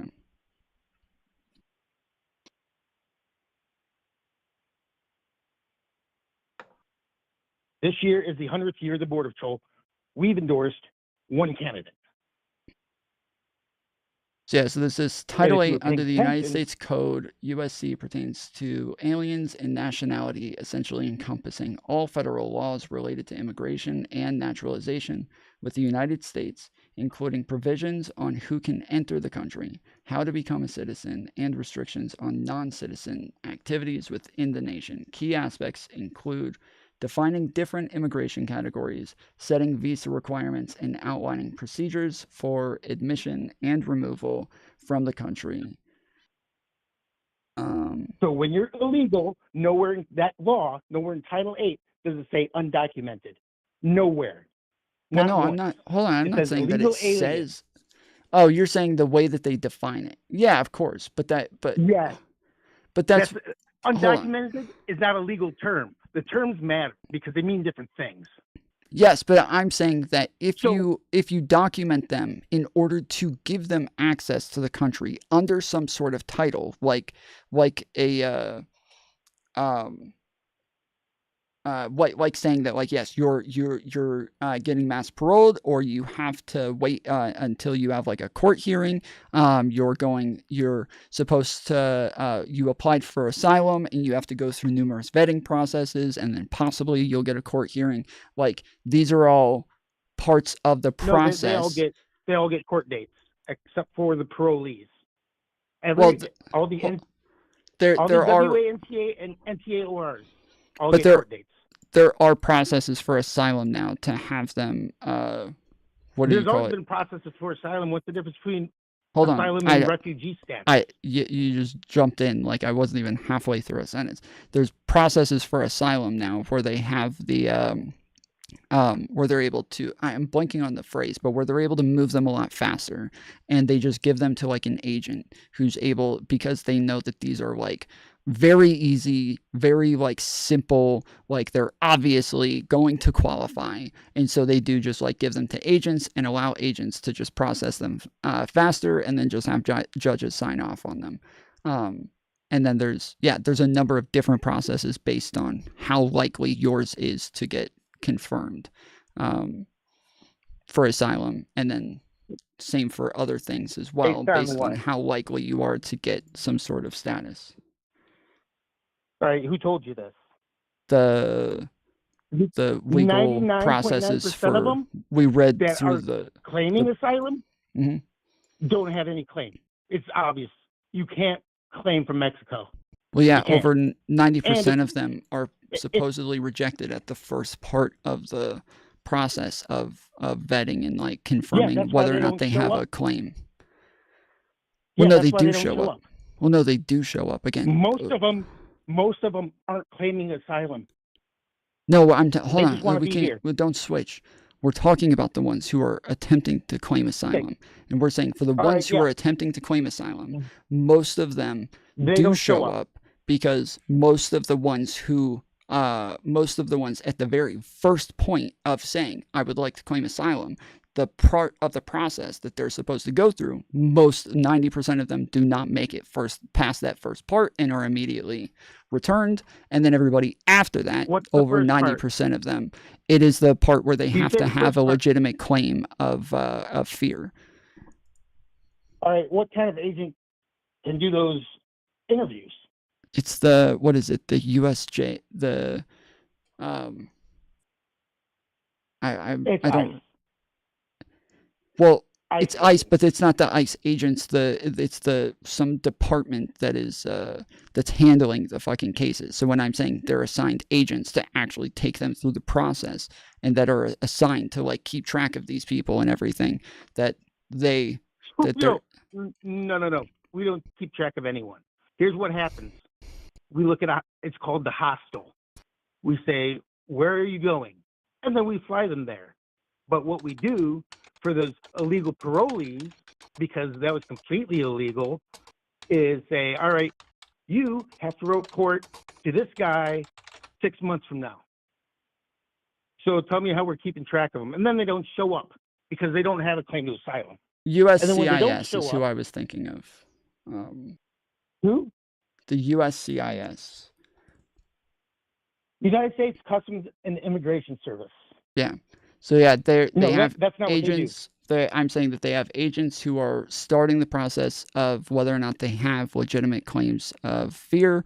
And then some of those are so legitimate and so obvious, and they're easily able to identify them, get their information, know who they are, and confirm their problems, that they're able to just like fast track their claims, whereas lots of others are the ones who have to wait like 4 years. But this is why they started doing this, because the process is so long and the line is so backed up, that they had agents who are literally just immediately just going through the ones that are blatantly obvious and then having judges sign off on them.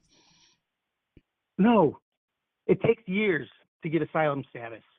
The ones that are obvious are the ones that they don't have any claim. There are exactly 5 reasons you can claim asylum or refugee status in the United States.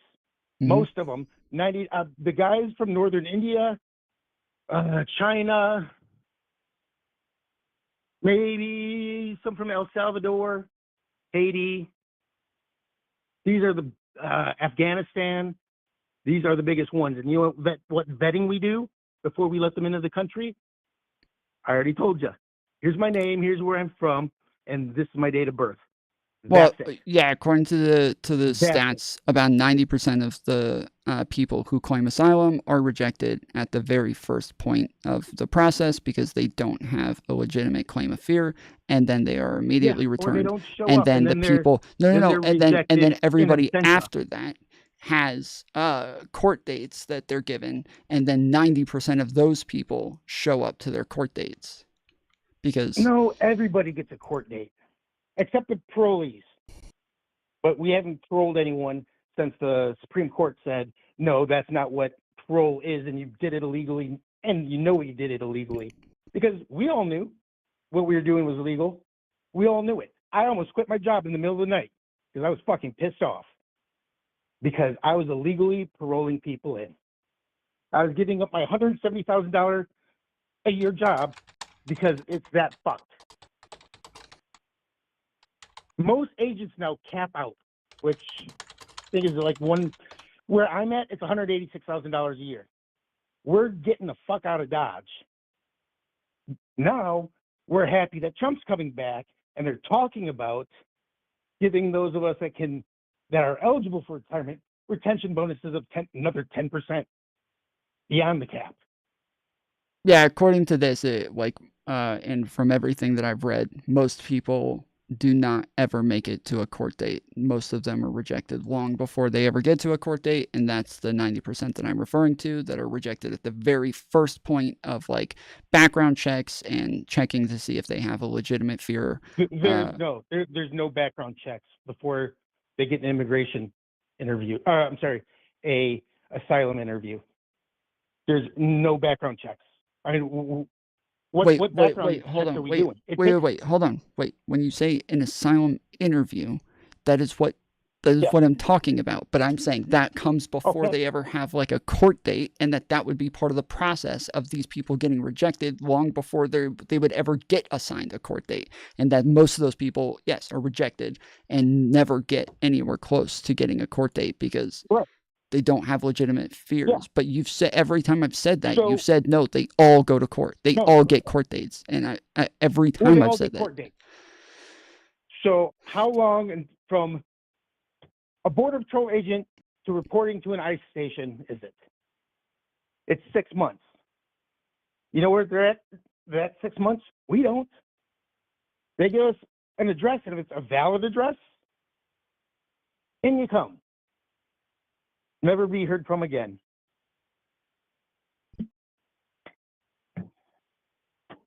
When Mayorkas went to Mayorkas, the Secretary of Homeland Security, in his entire 4 years, went to one Border Patrol station, once.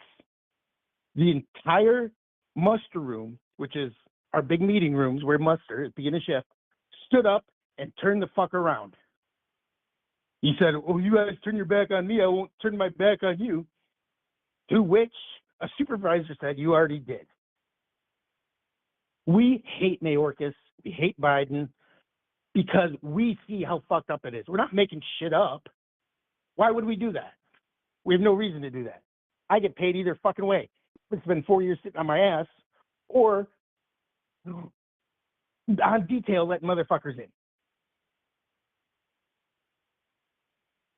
So, from Border Patrol, we released them. There you go.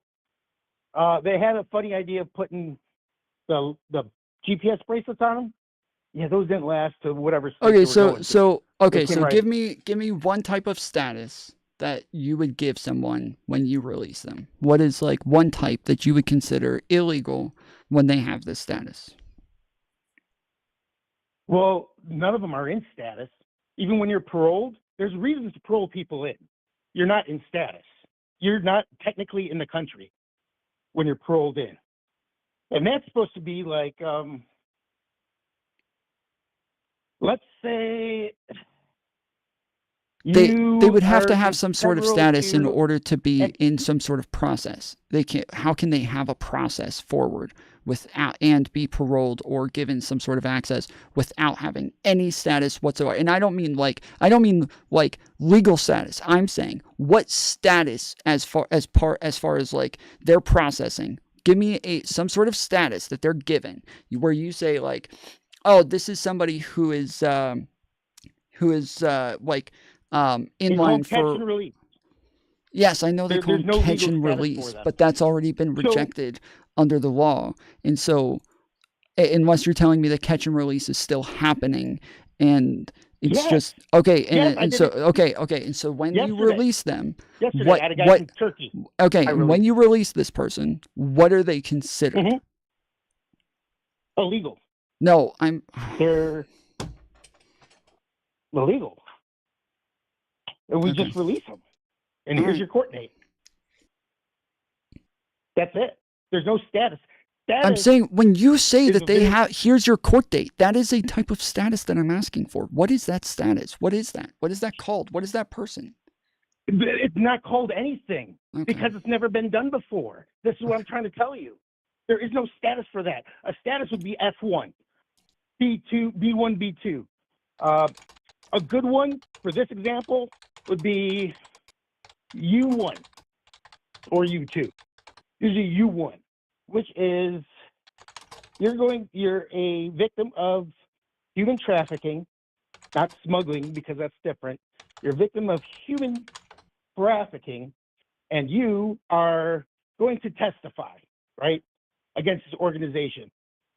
Now, Usually that doesn't happen, but if you're So someone that's been around this organization, So this is just a they'll summary. roll So you I'm in. I'm asking. I'm not. This isn't a gotcha, but I'm asking. So I look up U1, and I'm given a summary here where as soon as it starts talking about the U1 status, it says under U.S. immigration law, non-citizens who have been victims of certain crimes. So like as soon as it starts with under U.S. immigration law, that means that they are legal. They are here legally. This is not an illegal immigrant. Yeah. And so I'm asking for Correct. something that would say like because there's like there was like a specific type of status for somebody that for what we called remain in Mexico, right? Where they had to remain in Mexico and they weren't able to come No, in. there's no status for them. The status isn't. It's a very legal. It has a specific legal meaning. Means you are in the United States legally, one way or another. Yes, I'm not and you asking can't- for a. I'm not asking Right, for a status that you would consider legal status. I'm saying a processing status. So like I've had to go to court a ton of Yeah, times there's for none. different things, and while I'm waiting, there's like a specific type of like status that you're considered as part of your processing, and I'm saying that I'm asking like yes, what are statuses that you would say this is what people are What you're getting, asking but for is it's more illegal. of a what you're asking for is more of a disposition, and the disposition is NIS, not in status. That's literally what it is. You put a disposition, not in status. Because we come across people, so deportable would be someone that's here legally and then they fuck up or they're an overstay, something like that. That's a deportation. You done fucked up. I'm sorry, where was I going with that? I got out of a 10-hour shift at 1 a.m. and I'm still going. Yeah, it's called not in status. That's all it is. There is no legal status for them. They can't work. They can't apply for any kind of aid. That's why these cities were giving, like New York City, that wasn't the federal government. They might have been using federal grant funds, but it wasn't the federal government giving them cash on those cards or whatever. It was the city and or state. Because we're federal and we can't do that because, illegal. They don't want to do too much illegal shit in one day, I guess. Yeah, same thing for this. Like when I look up this one, I get a summary that says, yes, between January of 2023 and April of 2024, 2.3 million removable immigrants were released into the United States. These immigrants would also be targeted in any mass deportation operation. The Immigration and National Act, the INA, allows the United States to grant up to 675,000 permanent immigrant visas each year. However, legislative changes have been made, have made it more difficult for workers to legally enter the country. Those who enter with authorization must have more capital to qualify for a visa. So that is very broad. In those 650,000 a year, those are people doing it the right way. Right, those are visas. 650,000 a year. We're letting in way more than that. We let more than that in 6 months of the illegals. Yet another reason Hispanics went out and voted for Trump because they came here the correct way. I literally have a Polish coworker. He was born in Poland. He's a Border Patrol agent. His sister's been waiting like 15, 20 years, something like that. She can't get in. But if you come from Turkey or Chad or Sudan or Haiti, you fly to Mexico, you give, it depends on the country because they play games, the cartels or whatever. You pay them anywhere from $5,000 to $20,000 and they tell you where to cross. Now, Mexicans can get what's called a border crossing card. And you basically can go boop, boop, back and forth all day long within 90 miles of the border. Those cost less than $1,000. So why are these people paying the cartels? In fact, why are they paying the cartels anything? They can go to a port of entry and say, I want to claim asylum status. They're not. Because they know they don't have a case. And they actually tried that. They're called bonsai attacks.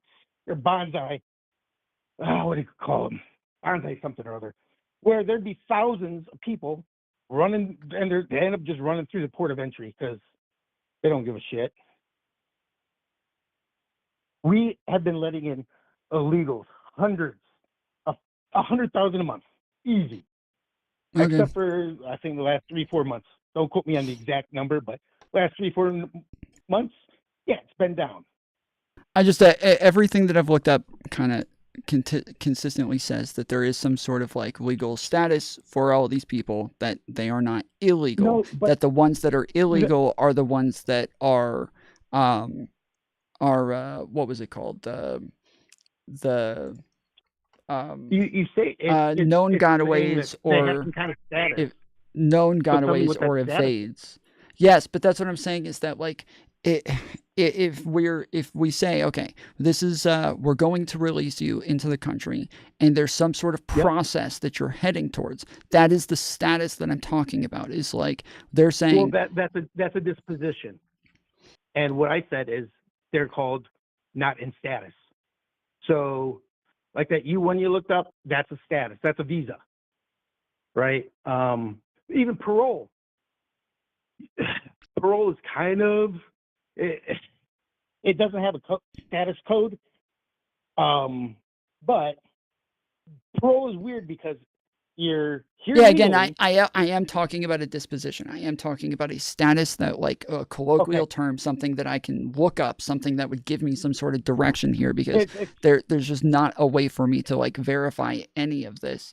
And everything that I look at says that yes, there are just laws, executive orders, like things written that make this legal processing to where they are here heading towards some sort of process, and that is like, yes, the disposition, the status that we're thinking of, that says this person is here legally under the law. They are on But they're not here paper. legally, is what I'm saying.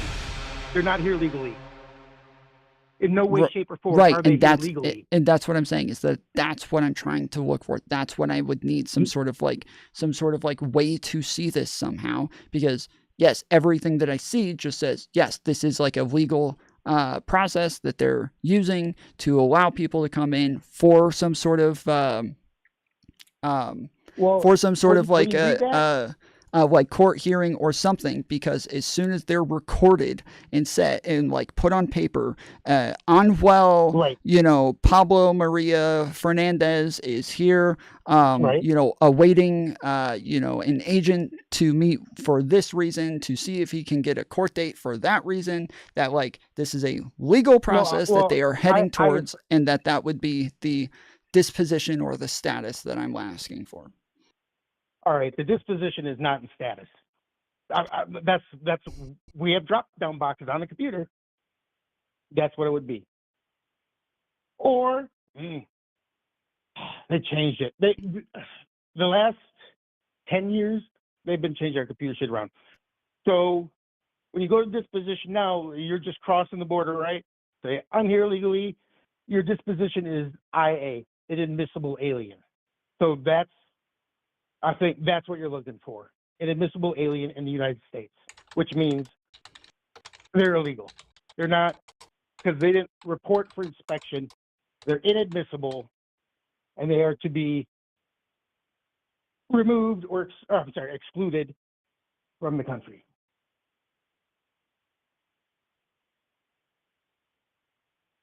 Now, if you can find something that says this many IAs were released in, good luck with that.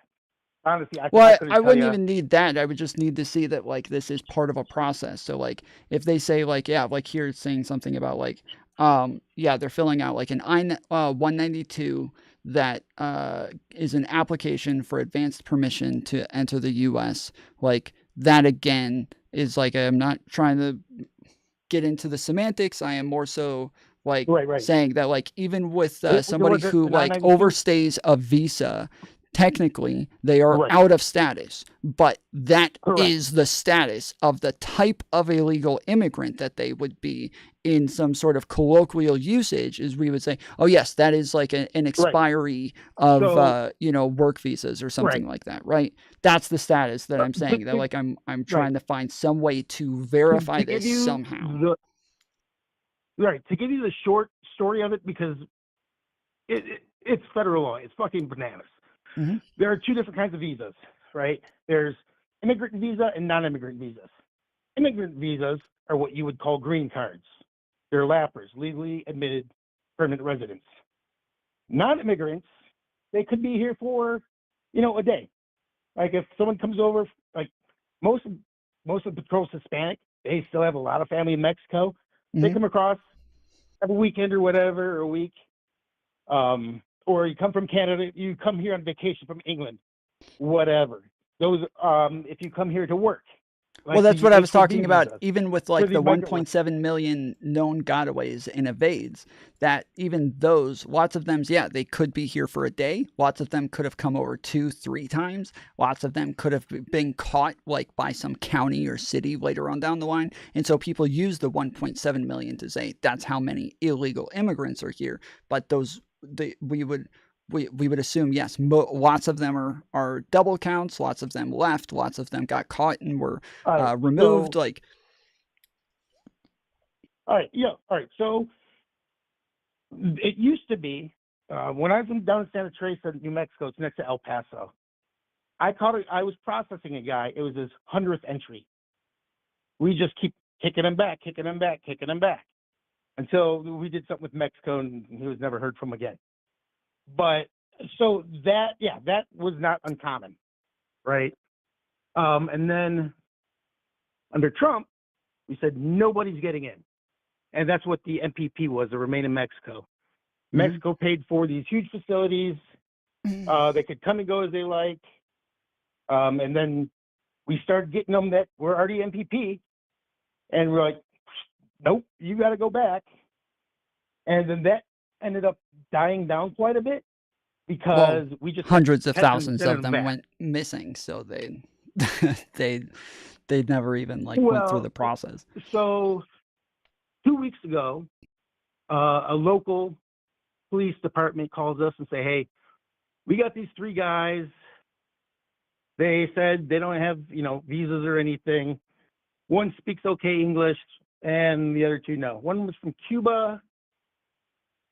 And I can't remember I think one was from Nicaragua, and I forgot where the third one was from. But one guy had a court date here. Well, I'm sorry. Well, doesn't Nicaragua currently have special refugee status that they're able to claim through what was it called? The CBP One app or whatever? So that app is horseshit. So, hold on. I'll go ahead. Get to that, go ahead. Finish what you're saying. So they call us out. They're all here illegally. They have no status, right? We run them. They are assigned A numbers, but they don't have any legal status in the United States. So they have court dates. We cut them loose.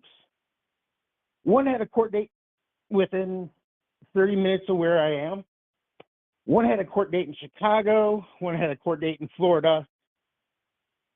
They were all working here. Before this, they were working in Oklahoma for a few months. They're not going to those court dates because they know whenever we release someone, even if we're putting them in jail, they get a list of free lawyers in that area of wherever they're going. So we were literally flying them. You want to go to Hawaii? We fly to Hawaii. You want to go to Colorado? We fly to Colorado. So we give them a list of free lawyers in that state that work immigration law.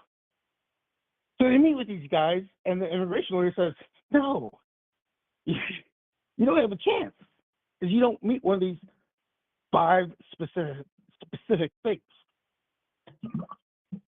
Furthermore, if you do, once you cross into a country where you don't have fear for your life because of those 5 things, you're supposed to stay there.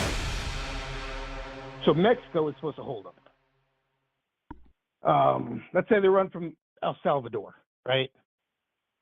Once they get to Mexico, that's it. They shouldn't have any fear of persecution by the government to get asylum status. Now, all right, so back to the CBP one. Well, they would though. That's only part of the processing is that like if you want to claim asylum, you can't just skip over countries. You have to go to the first one, and then if they're skipping Right. over Mexico, that means that part of their reasoning is that Mexico still isn't safe for them. So when they skip over Mexico, they shouldn't stay in Mexico. And then we're telling them, well, no, you have to stay in Mexico until we can get you into your court date, which is Well, no, against the they're UN not staying in agreement Mexico because for asylum seeking. they're not which staying is in Mexico because Mexico sucks, well, right? no, And all their but families but here. that doesn't matter for our processing. So as soon as one says like, oh yeah, Correct. I don't have a claim, I don't have a legitimate fear in Mexico. I only have one in Nicaragua or Guatemala. So I skipped over all these Right. other countries. Well, that's an automatic like rejection for their asylum status. No. And so Nope. It should be. You're absolutely right. It should be because that's what the. Okay, from what I read signed with these other on countries are. asylum status, asylum seeking, that was one of the major reasons for rejection was that when they're supposed to Yeah. have their legitimate claim of fear, that if they either they're not passing the legitimate fear because they skipped over other countries that Right, did right. that they Well, didn't they have a didn't legitimate skip fear over 'em, against. Right. They just didn't stop there. They kept going. You're absolutely right. What I'm saying though is when you get caught, we're not interviewing them for that. Right? Yeah. As a Border Patrol agent, cannot make a determination as to the validity of someone's claim. I can look at them and be like, dude, this is bullshit. I know Yeah. this is bullshit because I know the law, but I Yeah. can't legally do that.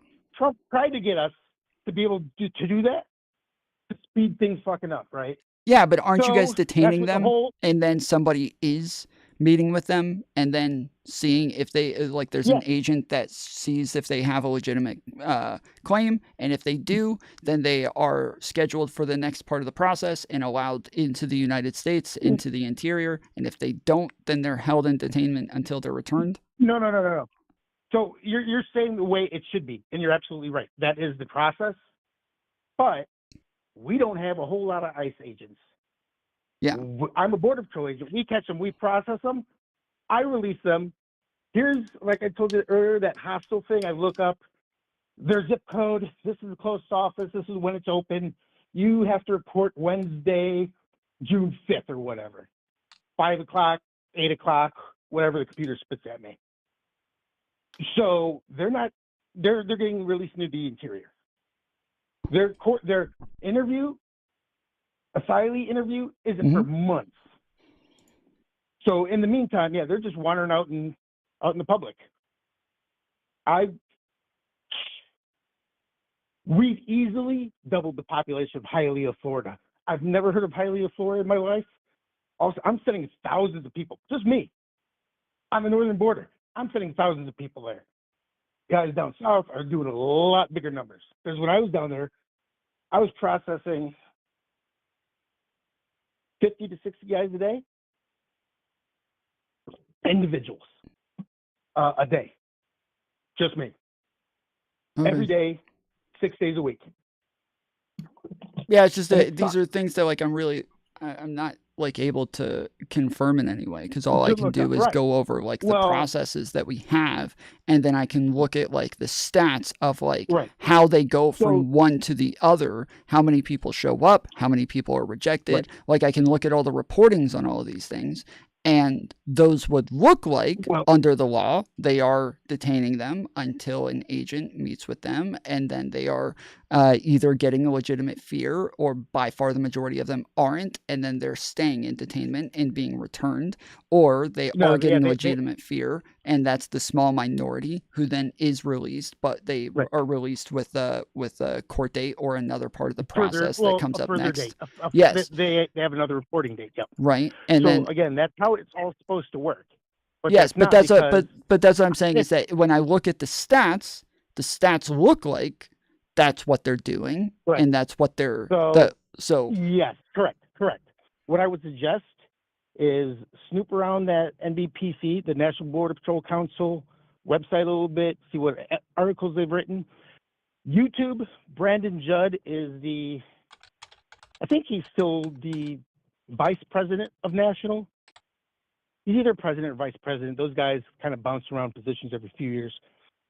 He has a lot of things on YouTube. He's our mouthpiece because we are not supposed to say shit because that's, insubordination. But as a union leader, he can say shit. Tom Homan, Trump's new border czar, that guy ran ICE. That guy's all about it. And there's an excellent clip of him getting berated by some people in Congress, calling him racist and shit. Well, his wife's Hispanic, as most. Yeah, border I patrols have and gone ICE through agents lots of these are. people making these claims. I don't remember their names, so it could have been some of them. But the Tom problem is Homan, that every time I and he go should through have- these, they also aren't able to provide any evidence of their claims. They're just saying, this is what's happening. This is what we're doing. This is what we see. This is how we're doing it. right. But we're never able to get any confirmation of this. Whereas again, if we look at the stats, well, the stats look like it's going through that process. Right. So it's hard to look at what they're saying and then look at the stats and then say, how Right. can these two things be true? Well, we can't, stats, legitimate stats that are, the government proves outside of, all our numbers go up, right? So, like I said earlier, I don't count his numbers, my numbers. I can see the numbers from every station. How many they apprehended a day, how many are in custody, blah, blah, blah, when I sit at my computer. I can't print that out and send it out. That's a crime, right?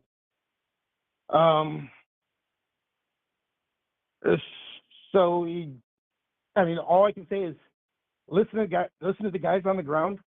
We've been getting our ass kicked for years now. All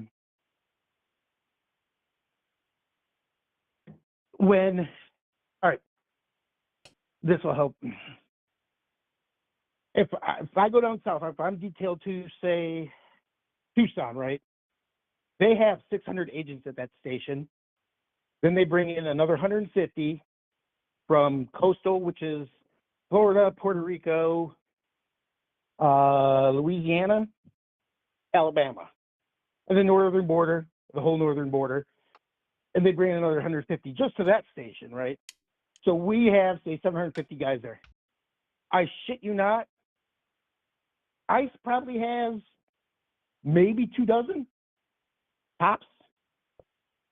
So there's no way, because that's what was happening at first, is everyone was claiming asylum.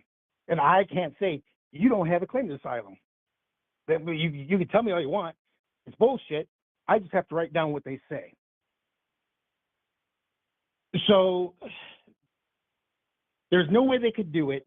And that's when we just started letting everyone in. Now, most of them aren't even claiming asylum. They just say, yep, I'm here legally, but I want to see a judge.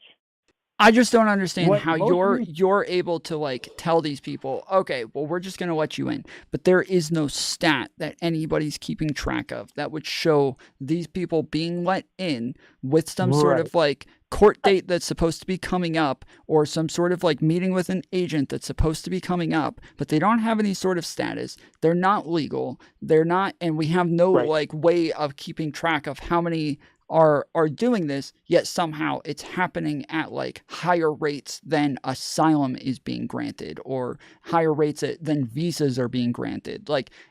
I don't know how this can even be possible. Here, I do have to move on. Let me ask you one more question. The border bill, would that not have been a fix to all of these problems? It would have done nothing. Did nothing.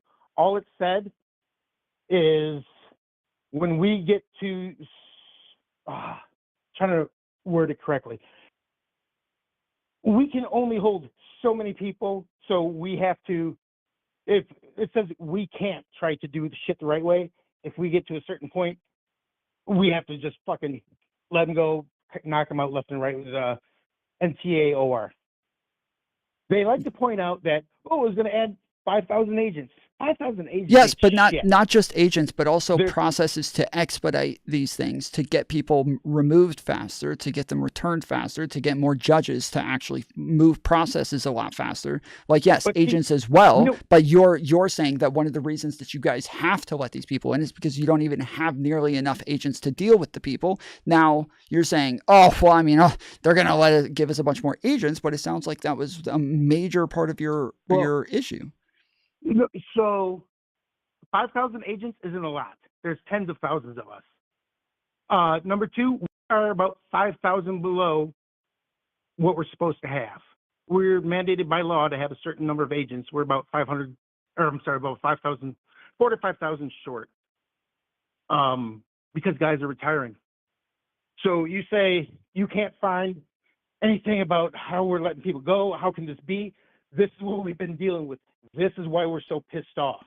My understanding was that the reason that we're short on agents is because of budgeting. I thought that, like, when it came to budgeting, they weren't even able to hire more agents. No. Okay, so then when we say they're going to hire more agents under this bill, my understanding was that they were able to hire more because they were budgeting for more salaries to be able to hire more people. But now you're saying, oh no, we can hire more already, we just don't, but we would get 5,000 more. Correct. Well, where the 5,000 coming from if it's not from more money for salaries? Well, we're not meeting our standards as it is.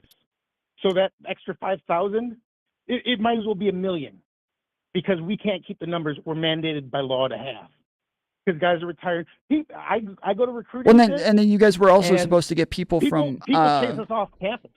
You guys were also supposed to get people from. Was it Homeland Security as well? There was like other departments that you guys were going to get a bunch of people from as well. We are Homeland Security. Right, So but there were Security other is broken up departments into- that were supposed to be Yeah. sending you people. Yeah. So what they did do is they made a new position. It pays less, but it's not a bad way to get your foot in the door, called a Border Patrol Processing Coordinator. They can't really do any paperwork. What they can do is, move people from this pod, go get them showers, go get them food. Because these processing facilities that we have now are these giant tents. And it's several giant tents all put together. And there's like 3 or 4 of those at one place, at one processing center. So they can, there's a lot of logistics that go into it. They can help with that. That's what the National Guard was doing. They can't, do any of the legal paperwork. They don't have that authority, but they can transport, and so can the processors now, processing coordinators. They can, logistic stuff. But as far as agents, no, we're way short. When we go to recruit, I've showed up to university campuses and they're like, no, we don't want you here. I'm like, well, all right. Within 5 years, you're making well over $100,000, but your graduates don't want that. That's fine by me. So our salaries and shit, fucking awesome. People should be knocking down the door to get this job. Okay. But with all the bullshit, saying that we're racist, this, that, and the other thing, we get chased off campuses and shit. Biden and Mayorkas lying about us whipping Haitians. The chief of my station knew those guys on those horses. He just came from Del Rio. And he was pissed. No one was whipping anyone.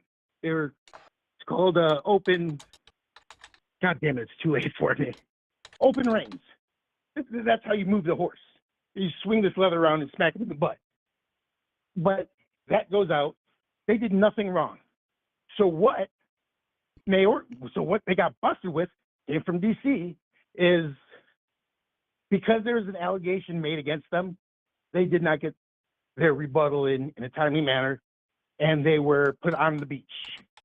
That means suspended without pay. They got days on the beach. I don't know how many. I don't think it was more than 5 or 6. But still, that's not really the point. We are fucking pissed off because you're looking at it the right way. You absolutely are. Well, the law says this. Yep.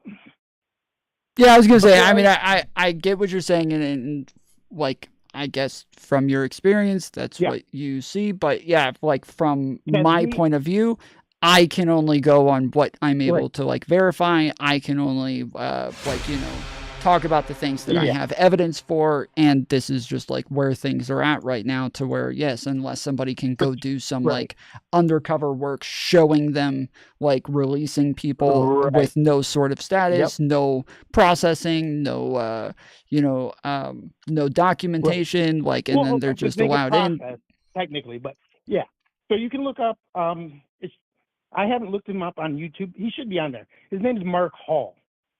He was my supervisor in Detroit. Fucking awesome guy. 9/11. He was the local union president for our sector. He testified in front of Congress that 9/11, there were 3 agents on duty in the entire sector. Northern border is a joke. Where I live, about 15, 20 minutes south, they used to get Chinese, like 50 at a time. The closest border patrol agent is an hour and a half, 2 hours away. So he just went to Congress and said, listen, Northern border is a joke. We're getting our asses handed to us. They fired him. The union fought for him for about 3 years. He got all his back pay and shit, yada, yada, yada. But when you try to speak up, they fire you. When I was down south at these huge tent areas, we'd have Congress people come in or whatever. Yeah, but the problem is that the issue is that, again, from my perspective, if they were wrong and they were saying these things, they would also fire them. So, like, if they're speaking up about things that are lies and that aren't true and that they're just, like, putting out misinformation, they would also fire them. And so it just doesn't, like, while they would say, oh, I'm being fired for whistleblowing and revealing the real information, the other side would say, they're being fired because they're lying and they don't have any evidence of what it is they're saying. There's a reason there's no evidence, and that's because this just isn't happening. So, yeah, but I do have to move on. I do appreciate you calling in. I know you got to go to bed too. So, all right, man, have a good one. All right. Take it easy. All right, later, man. Yeah, sorry. I see a bunch of other people tried calling. I got to get through this interview. We'll go back to some calls in a little bit. We're 15 minutes into an hour and 15-minute interview, so yeah. Fiction that they put that out. This was done by the Border Patrol. It's 13,099, and it's during the Biden period of time. And these are murderers, many of whom murdered more than.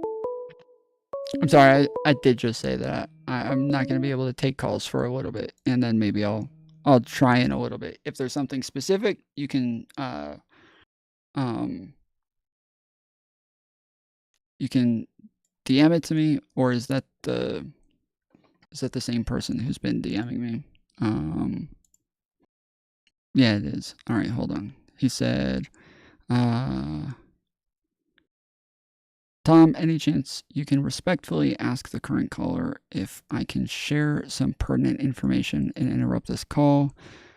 Accept my call. I have some very helpful talking points. If you can politely end this call, Tom. I can't stay on much longer, sir.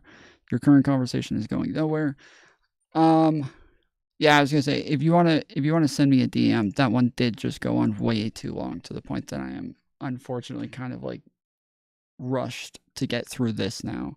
To where, yeah, I almost don't even care about that topic much at all now. So yeah, take his call.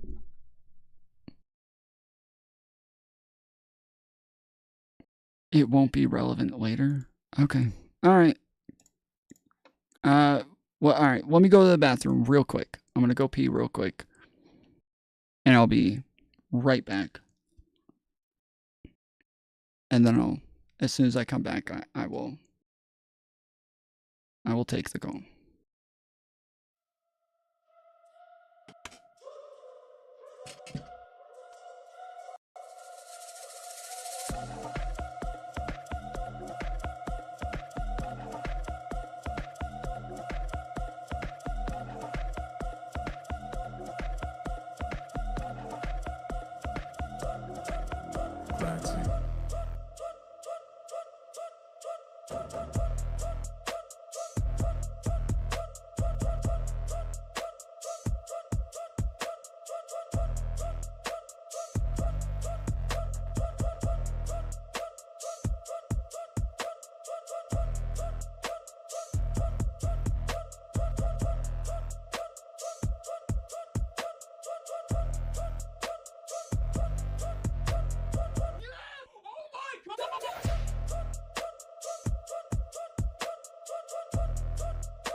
Okay.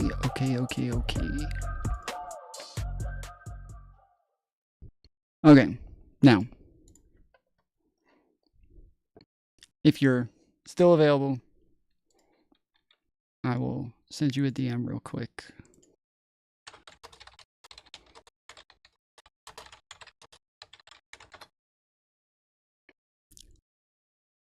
All right. Than one person. You don't want those people in this. Call from. Jason Homan. To accept, press 1. To send. Jason, you're on the Tom Foolery Show. How's it going? Hey, Tom. Thank you so much for taking my call, sir. I really appreciate that. Yes, sir. What can I do for you? Yeah, I also want to say that, you know, I think it's awesome that you have, that you open your lines like this and you listen to opposing views. I think that's, you know, a very good sign. So let me try to help you with a couple things real quick. Can you say it's safe to say that you've heard things in the media about them, the powers that be attacking a Second Amendment rights, correct? Maybe. Like in what way? Well, let's just use the AR-15, for example. They call it a weapon of war. They say citizens should not own them. That's fair to say, right? Maybe. Okay. Yeah, it depends, but yeah, go ahead. No, I'm just saying that you hear politicians saying that citizens should not have AR-15. Yeah, the the reason I'm saying I don't know if it would be like technically attacking the Second Amendment because the Supreme Court's kind of ruled a number of times that regulations on different types of guns and types of gun ownership and different like levels of like ammunition and all these things, like you're not allowed to own like rocket launchers or nukes or like shit like that like we already have tons of regulations that the Supreme Court has already ruled are justifiable and do not break the Second Amendment. And so I don't know if I would call it an attack on the Second Amendment, but I'm like that's why I'm saying. But I'm happy to like hear the argument anyways. I'll help you understand that real quick. So the point is they're trying. They want to take away weapons that they use to protect themselves. So it's hypocritical. It's clear that they have their interests in mind, but not ours.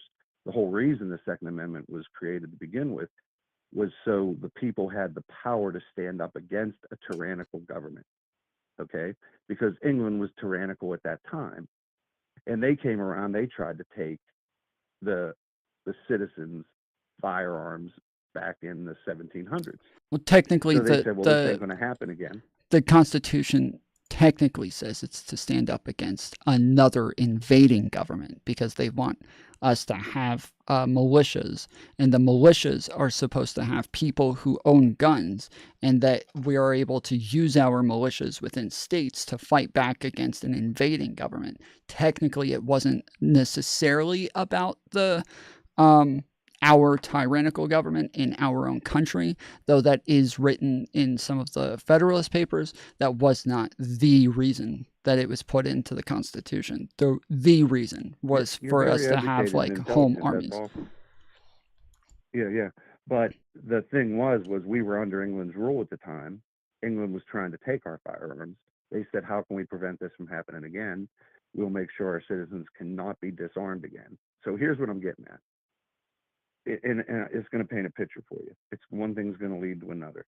So what I'm saying is they don't have our best interests in mind. They tell us that they don't want us to have the same type of weapons that could possibly stand up in case they turned against us.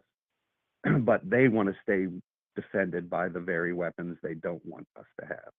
Hypocritical. That's all I'm trying to get at.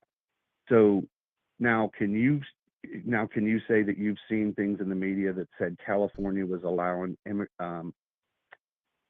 undocumented migrants, whatever you want to call them, to be sensitive? Well, I just like to be clear, hold on. I'll allow you to move on. I just want to state before you do, I do disagree with almost all of that, but I'm happy to hear the argument past that, and we can come back to it if necessary. Well, thank you, sir. Okay, okay, all right. So California allowed migrants to come in droves, and Newsom himself said they are allowed to vote. True or not? Or have you heard that or not? No, that illegal immigrants California voted in allowed California. illegal immigrants to vote in California. No, I have not heard that. You have not heard that? That's okay, because you're probably just listening to biased news, but it is facts. It is true. So Would it be about biased news? So getting at- technically, whenever I read like articles on something, in order for me to like take what it is that they're saying, they have to provide the evidence. So like most of the time, if I go read lots of like news articles from like Fox or OAN or things like this, they don't normally provide the evidence of what it is they're telling me. They just tell me this is what's happening. Whereas if I go to like Reuters, Politico, biased or not, they're showing it to me themselves. So like their bias doesn't really play into it. Whereas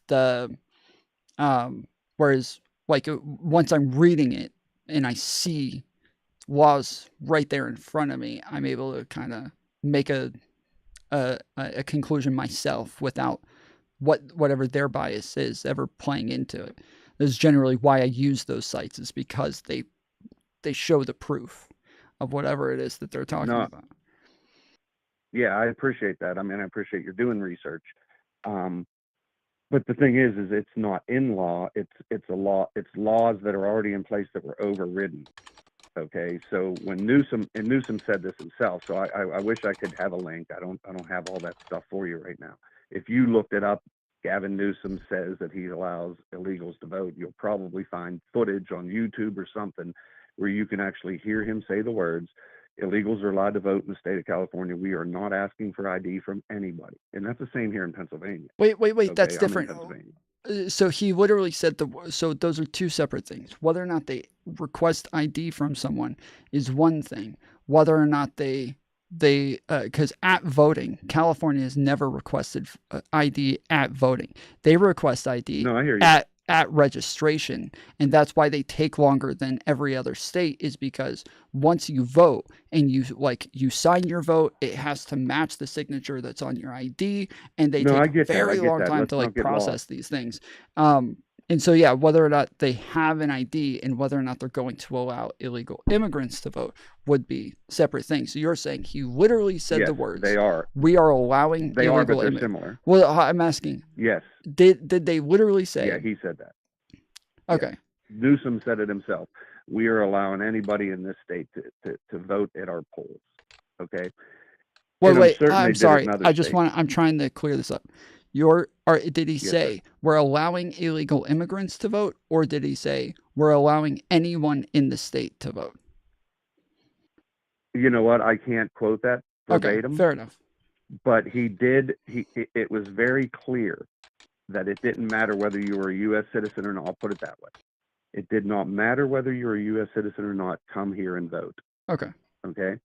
So what I'm saying is this whole immigration thing isn't what it appears in the media. It was all to rock the vote, and it was because you see the powers that be watch our social media. They listen to what we're saying. They hear what we're saying, and they knew they were in trouble. They knew we're losing the people, and it was because of the way they governed. Okay, they've totally messed up so many issues up in a bad way. Okay, so they knew they no longer have the support. They're hearing all of us.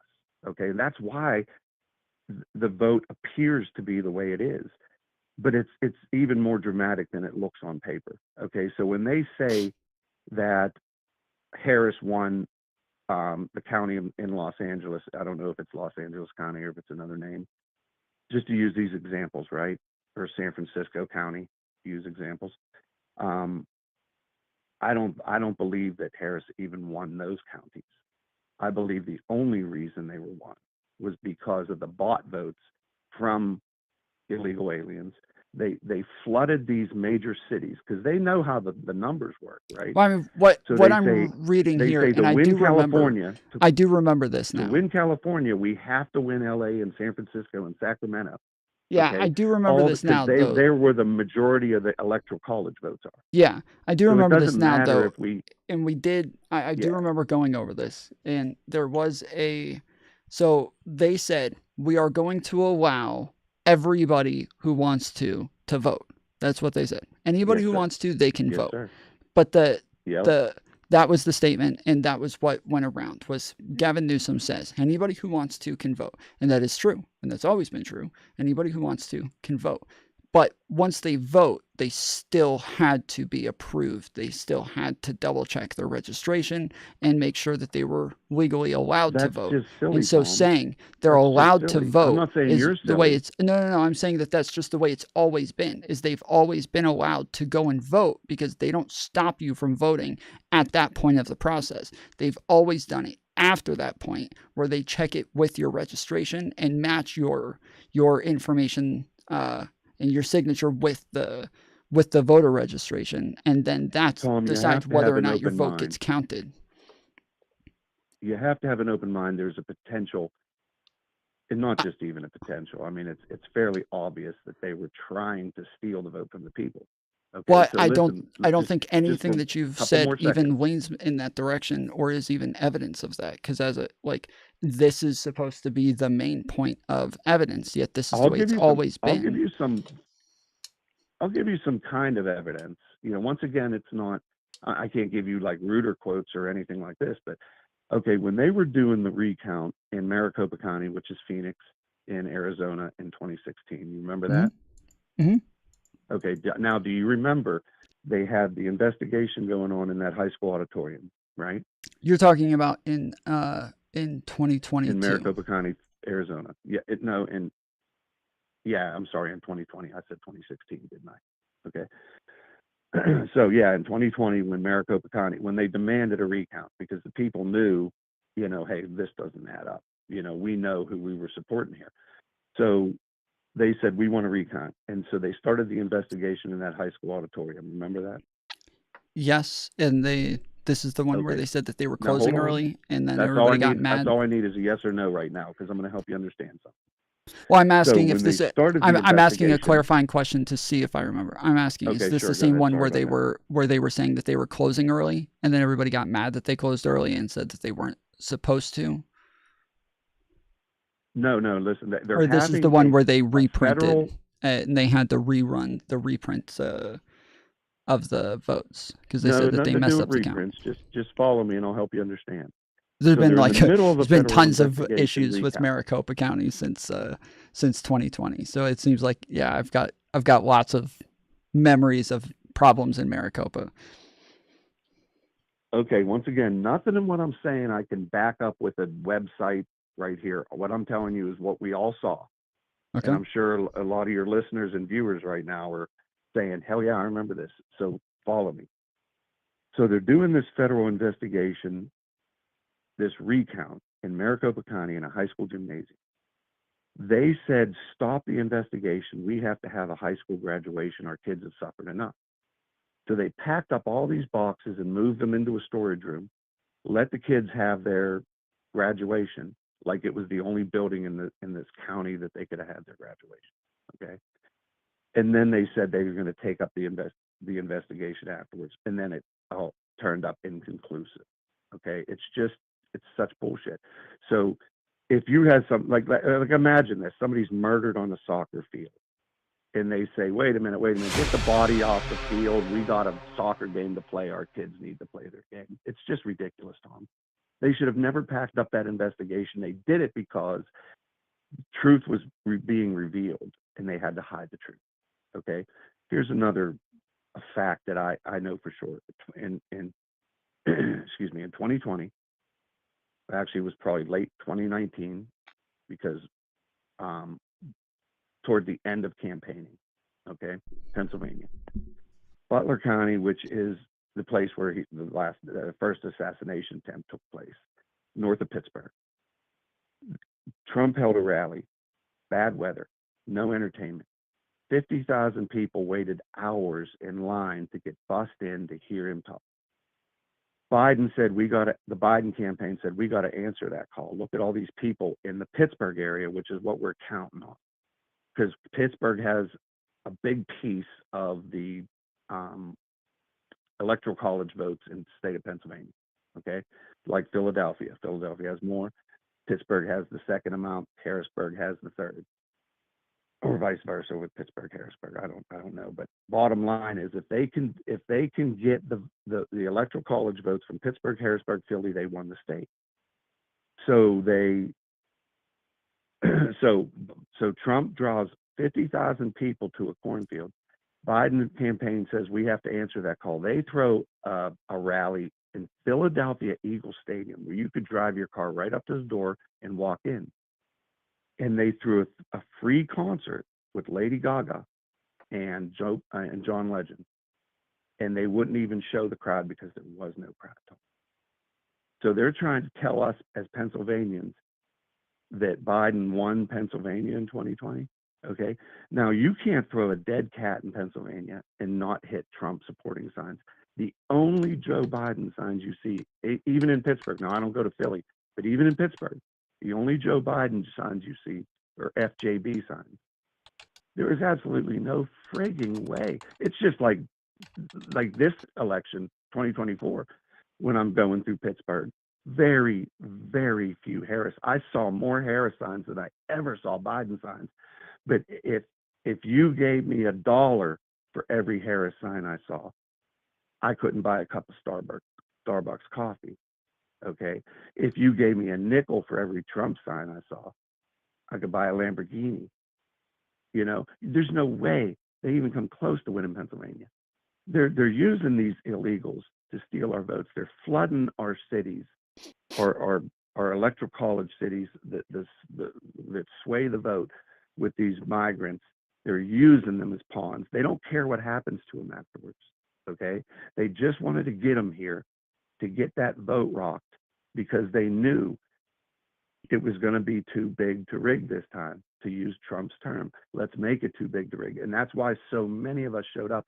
And this is why so many Democrats are flipping to the Republican side too. I don't think just Democrats are flipping to the Republican side. A lot are flipping.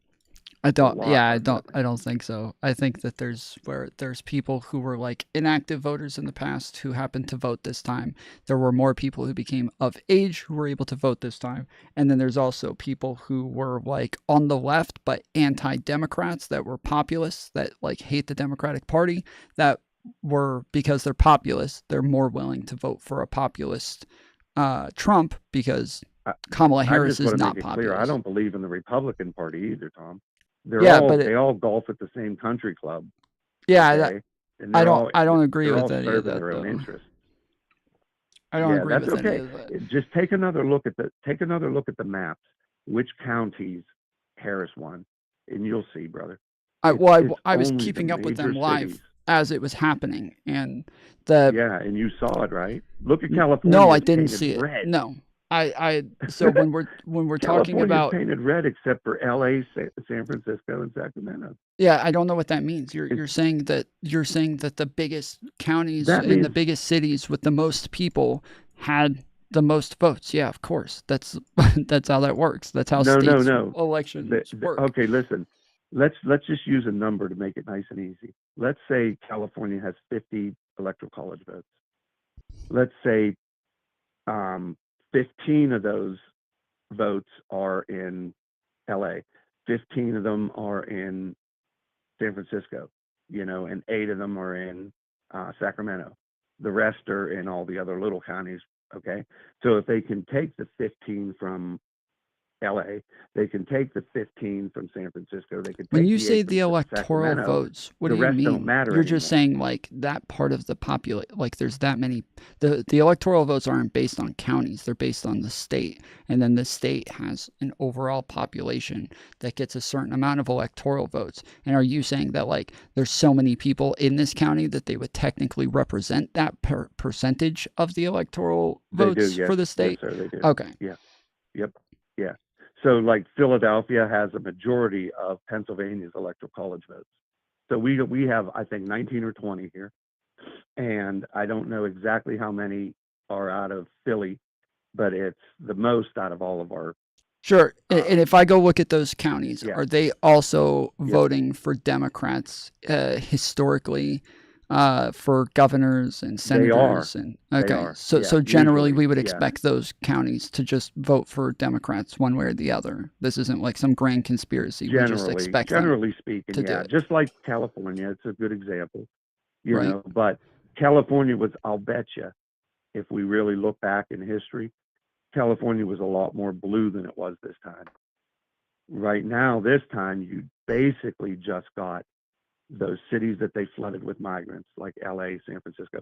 And San Franciscans are not happy with this administration. They turned San Francisco into a shithole. Okay? They are pissed.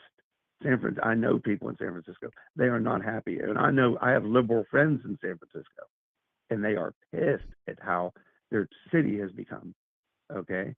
Yeah, Do you think anybody in Seattle is happy with the way their city is? Like even as you're saying, like, yeah, I'm not able to show like any evidence for any of my claims. This is kind of my problem with almost everybody who believes things that differ from me, is that they all kind of start with this. Yeah, I'm not able to like show evidence, but I believe it. I don't have evidence, but I hear people say X, Y, and Z, and that's why I believe it. What evidence do you need from what I just said? I mean, you can see that these counties, these districts have more electoral college votes, right? Well, a number of things. So one, that they flooded illegal immigrants into these states, that Democrats like directed them there and said like, you need to go here. And then Democrats gave them and then Democrats gave them the ability to vote and made it to where they were allowed to place votes that got counted as part of their election, that people who were unregistered, non-citizens, their votes got counted somehow. And for this election, they had a lot of legal representation watching these votes, investigating it. Some are still getting through, but not as many, and not enough, you know, to win the vote. Okay. But they did give it one hell of a try, but they stopped a lot of it, okay? But it was still an effort on their part, which will probably never be investigated, and will definitely, even if it is, will never. Wait, but hold on, wait, hold on. So right there, you're saying there's still an effort on their part to do this. Where do you have evidence that there's an effort? Okay, anybody. There's still an effort on their part. I'm talking about political officials. Yes. Sure. Where do we get that there's an effort on their part, whoever they are? Where do we get this from? Where's the how do we know there's an effort on their part? How do we know? Because they opened our borders wide and they just started shipping people to these cities. That's that's what I asked you for a minute ago. Always need, I said that a minute ago. I'm not looking for the media to give me facts, because the media don't give facts. The media does nothing but lie, and it's proven time and time again. It's not proven time and time again. That's like this is okay. So real quick, okay. Go ahead. There's this there's this fallacious thought process of like, let's say this is what leftists do normally, and I was always a Republican and a right winger because I hated the way that leftists thought about things, where they had this fallacious thought process of every time I see cops on TV, it's because they shot a black person. Therefore, all cops are just running around shooting black people. It's like, that's stupid, dude. Like, of course, you're only going to see them when they fucking shoot somebody, because that's the only time it's newsworthy. By far, the majority of the time, they're just patrolling, writing tickets, eating fucking donuts. Like, it's not that big of a deal until they shoot somebody. And then, of course, now it's newsworthy. And if they shoot a white person, nobody gives a fuck. They shoot a black person, now it's a big deal. And so, of course, that's when it's going to be on the news. But that doesn't, just because that's your anecdotal experience, just because that's your anecdotal experience of when you see cops on TV, doesn't mean that that's what they're doing all the time. Because when we go look at the stats, we can see that actually they're shooting white people more often, that they don't shoot people very often that are unarmed. They don't shoot people illegally very often. That like we can look at these things and see it ourselves and know that your anecdotal experience is not representative of the overall like police departments around the country. But your kind of giving me the same thing where you're like, oh, the media, I've seen like, 10 or 20 examples of things that I think are laws out of millions and millions of stories and articles and all of these things. We got like maybe 10 times where they lied and they retracted the story, and then they said that they lied, and it's like, yeah, but that's what they're supposed to do. If they're honest, is that they're supposed to, like, we don't expect them to be perfect all the time. We expect them to get some things wrong and correct it if they do get it wrong. But even if we did say, okay, that person lied maliciously, okay, that person did, not the whole fucking, like, not the whole corporation, not the whole institution, not all of journalism, not all of mainstream media. You're telling me that CNN isn't completely 100? Here's a great one, Tom. You can look this up right now. Mm-hmm. Look up that video on Siri. Okay, we're a ton of people are doing this. I've seen Siri. Should I vote for Donald Trump? Right. I don't give. Siri says I cannot give political opinions. Right. And then they say, Siri, should I vote for Harris? Harris has many strong qualities which should prompt people to vote for her. Mm-hmm. Okay. So that's showing you right there. Well, no, it's not. No, now, it doesn't show me, because as soon as hold on, it doesn't show me, because as soon as that was shown, you couldn't. So it doesn't show anything, because one, you couldn't do that with Biden before. Biden was already marked as saying they had the same response for Biden. I don't give, I can't give you political advice, something like that, because they were just doing it for the two presidential candidates. When all of a sudden Kamala was switched to now being the presidential candidate, yeah, they didn't change things for her yet. And as soon as this came out and it blew up, they changed it immediately and made it to where that wasn't the case anymore. If you're justifying, you're just lying. I'm not saying you're lying, but you're justifying that. Hold on. Wait. You're doing the thing where you're just like, if I can give you an argument for why you're wrong, you can't just give me some colloquialism to say that this doesn't matter. Like, this is logical. Like, this makes sense. This is how we go through thought processes. But if it doesn't align with your narrative, then it's just, I don't like it. Like, that's not, we can't work with things that way, I'm right? I'm serious. It's not true. Here's a good one. Do you watch media sources? And I use media loosely when I say this, because it's not media. It's so many of it's opinion shows. So I'll tell you this. Opinions Fox are says a lot still of the media. things that I like to hear, but I don't like and believe in Fox either. Okay, because Fox is very biased toward the right. CNN is very biased toward the left. So have you watched footage from both networks? Let's just use those two to keep things simple. Yeah, of Fox course. and CNN. Have you watched? Okay. So now when I watch clips of Biden from CNN, he sounds sharp as a tack. Okay. He's never mumbling his words. They show only the best footage, and then when I watch footage of Biden on Fox, he's a bumbling idiot each and every time. They never show him stringing a coherent paragraph together. Yeah. Ever. That's how biased this bullshit is. Yeah, Even that's if you're but telling hold me on, what wait, I want to hear, wait. Hold on. I'm not buying it. That's Go the ahead. way it's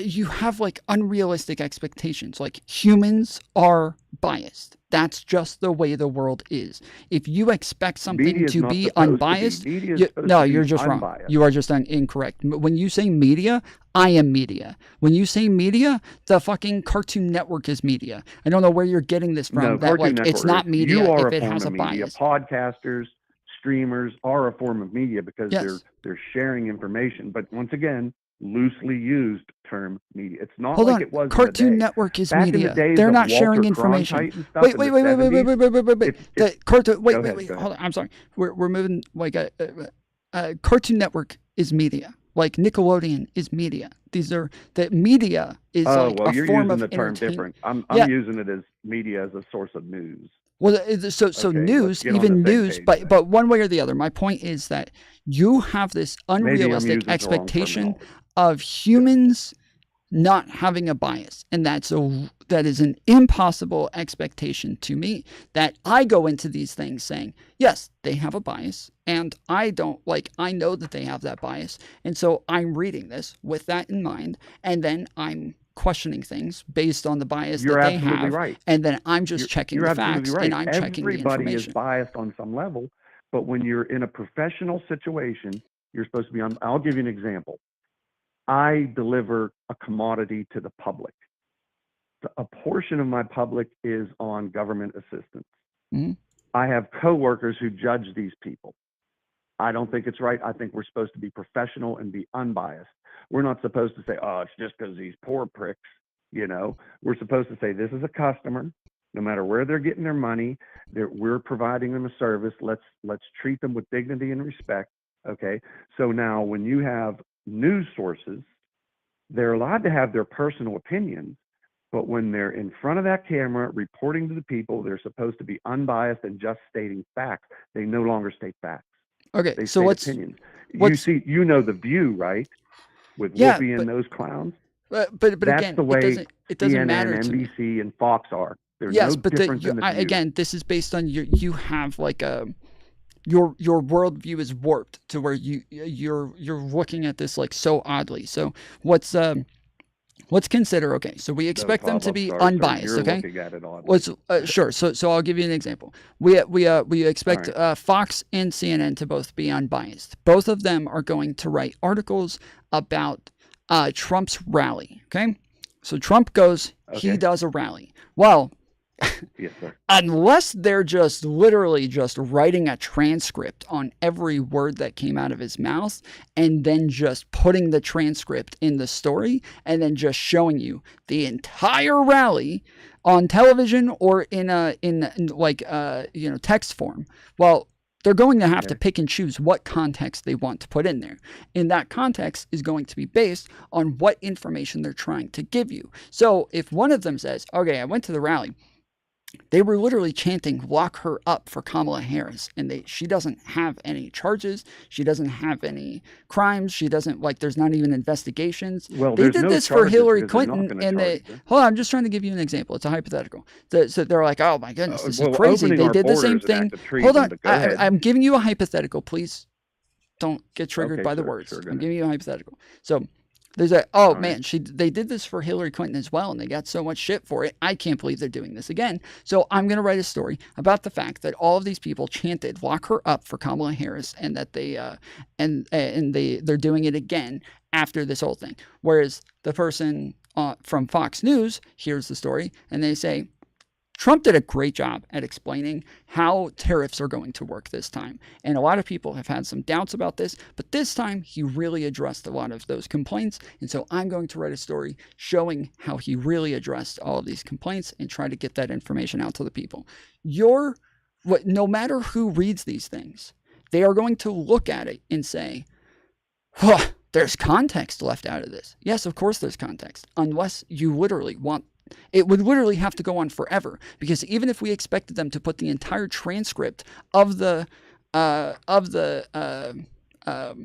rally into the story, well, I mean, you put the whole transcript in, but you didn't include what it was like for Trump while he was driving to the rally. And you didn't include that he just came from another rally in Philadelphia before, and that he said something else there. So now you got to include that transcript too. And now also, yes, and it literally would have to be a story of his entire life, his grandfather's entire life, his great-great-great-grandfather's entire life, in order to get to a point where it has all the context. They have to have a bias. They have to have context that they are excluding, and that's just the way that the world works. This is pragmatically, it has to be this way. Let's look at it this way. I wonder if we could look at those two rallies I mentioned, okay, and see footage of it.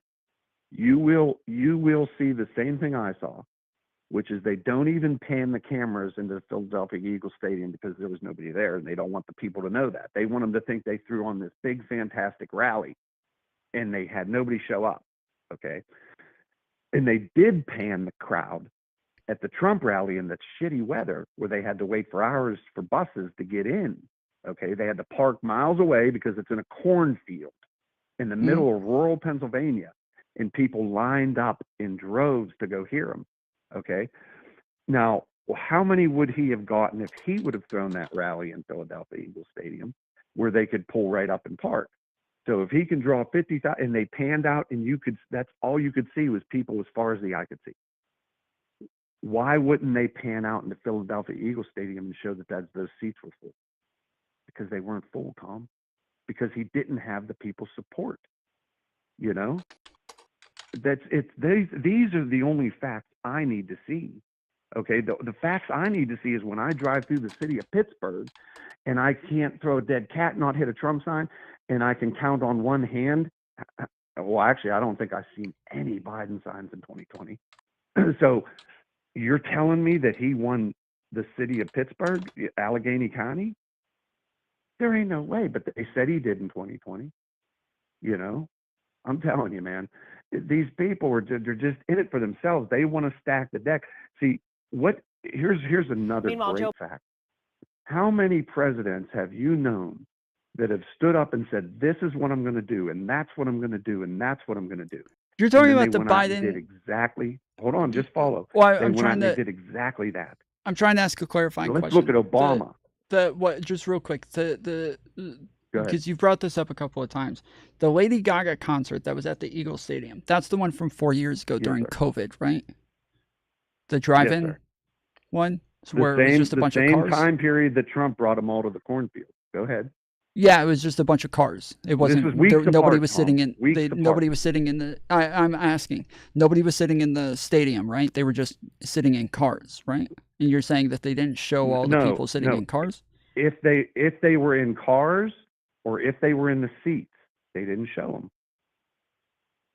Isn't that kind of strange?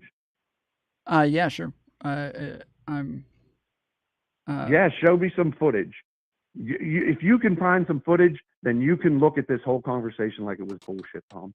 Well, again, I'm asking which one you're talking about. So I haven't even I'm talking about the 2020. It actually was late 2019, late fall, early winter, and probably more late fall because it was raining and not snowing and whatever. But the bottom line is late 2019, before the 2020 election. Okay. Well, actually, I'm sorry, it was late 2020 because the new president or the whatever doesn't take office till the following year, just like right now. We voted 2024, but he don't get in. So it was late 2020.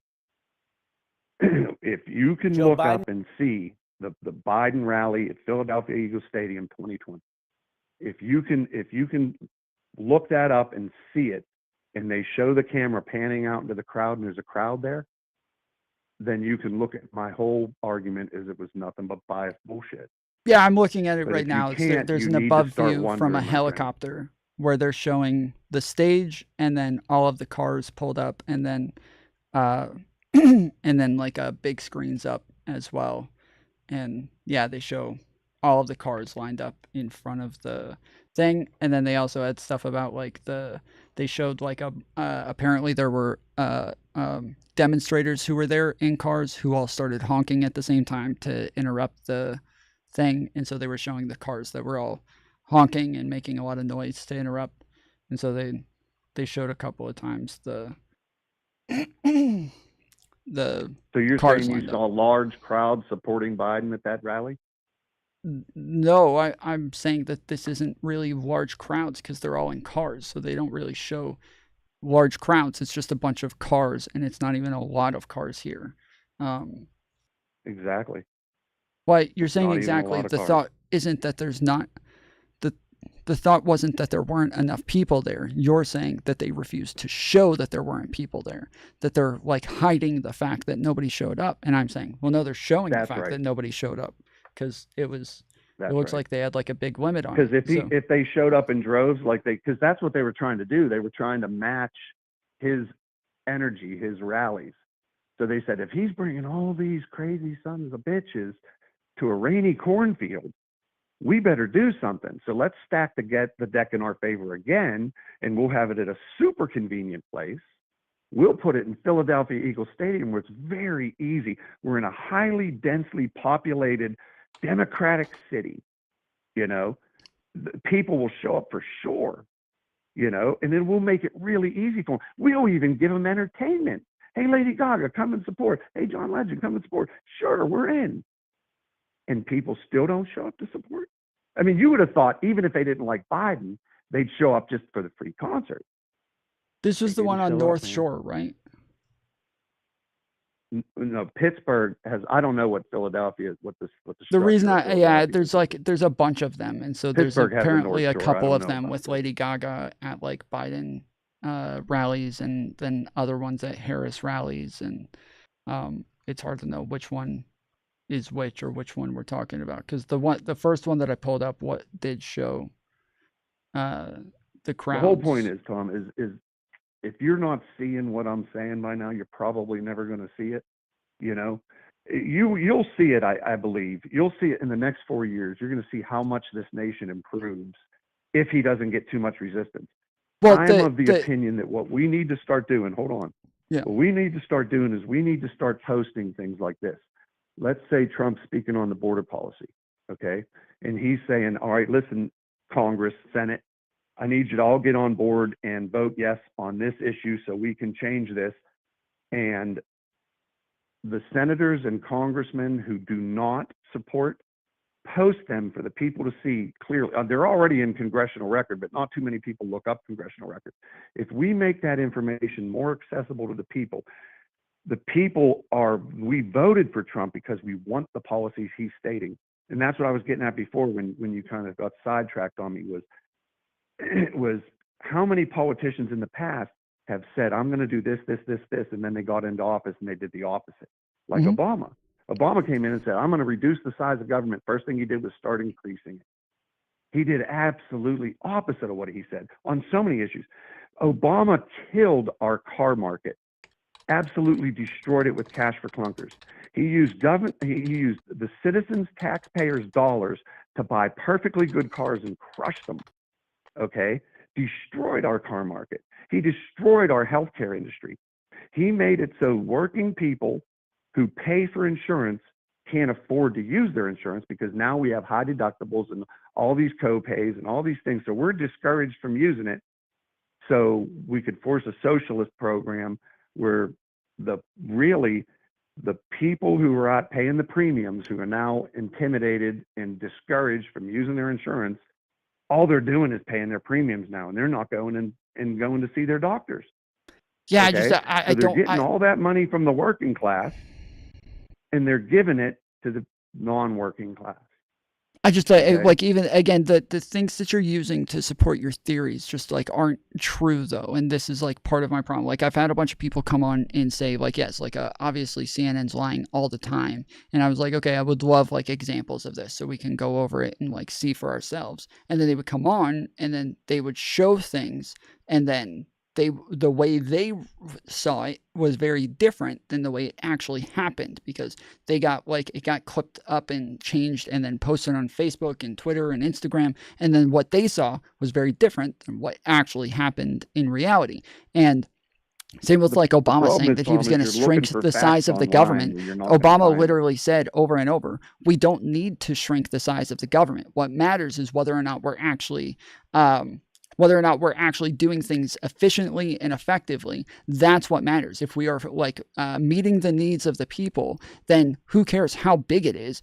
As long as we are meeting the needs of the people and they are able to live their lives unencumbered, that's what matters. He literally like had catchphrases about the fact that he did not care about increasing the size of the government. So when you're using this as like part of your like evidence to come to conclusions, but that's not even true, then it kind of, it really twists like the narrative that you're using to get to these conclusions. Just real quick, hold on, because you're going on like long tangents, and I'm trying to address a number of things. I initially, at the beginning of this stream, I talked about the fact that when I first got into this like content creation stuff, my issue was that every time I heard like right-wing groups talk about like what the left was doing, what the left believed, what was happening, I always sat there thinking, I cannot imagine believing something so fucking retarded, dude. Like, I cannot imagine something so insane being true.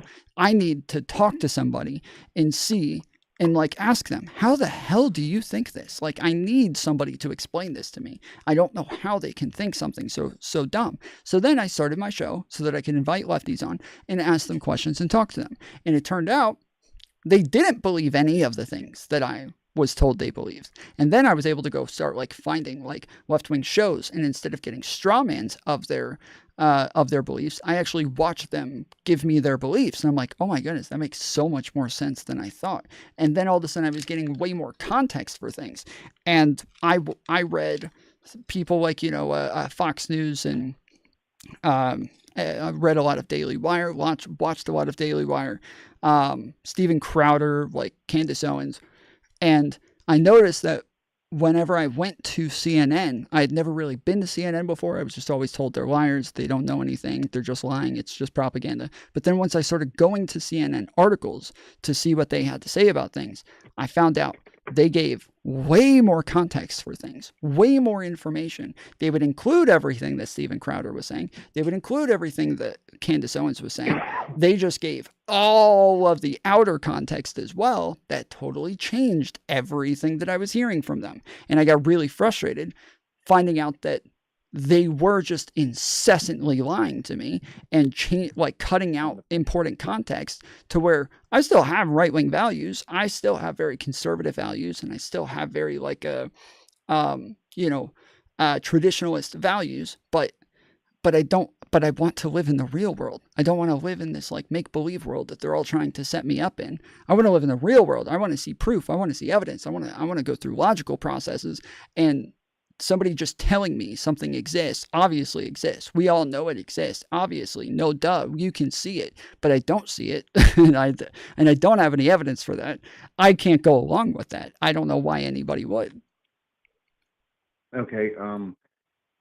Do you work for a living? And I'm not trying to be insulting. I'm just asking Yeah, a serious sure. question. You work for a living, I assume. Okay. Yeah, Do sure. you have medical insurance? I don't know.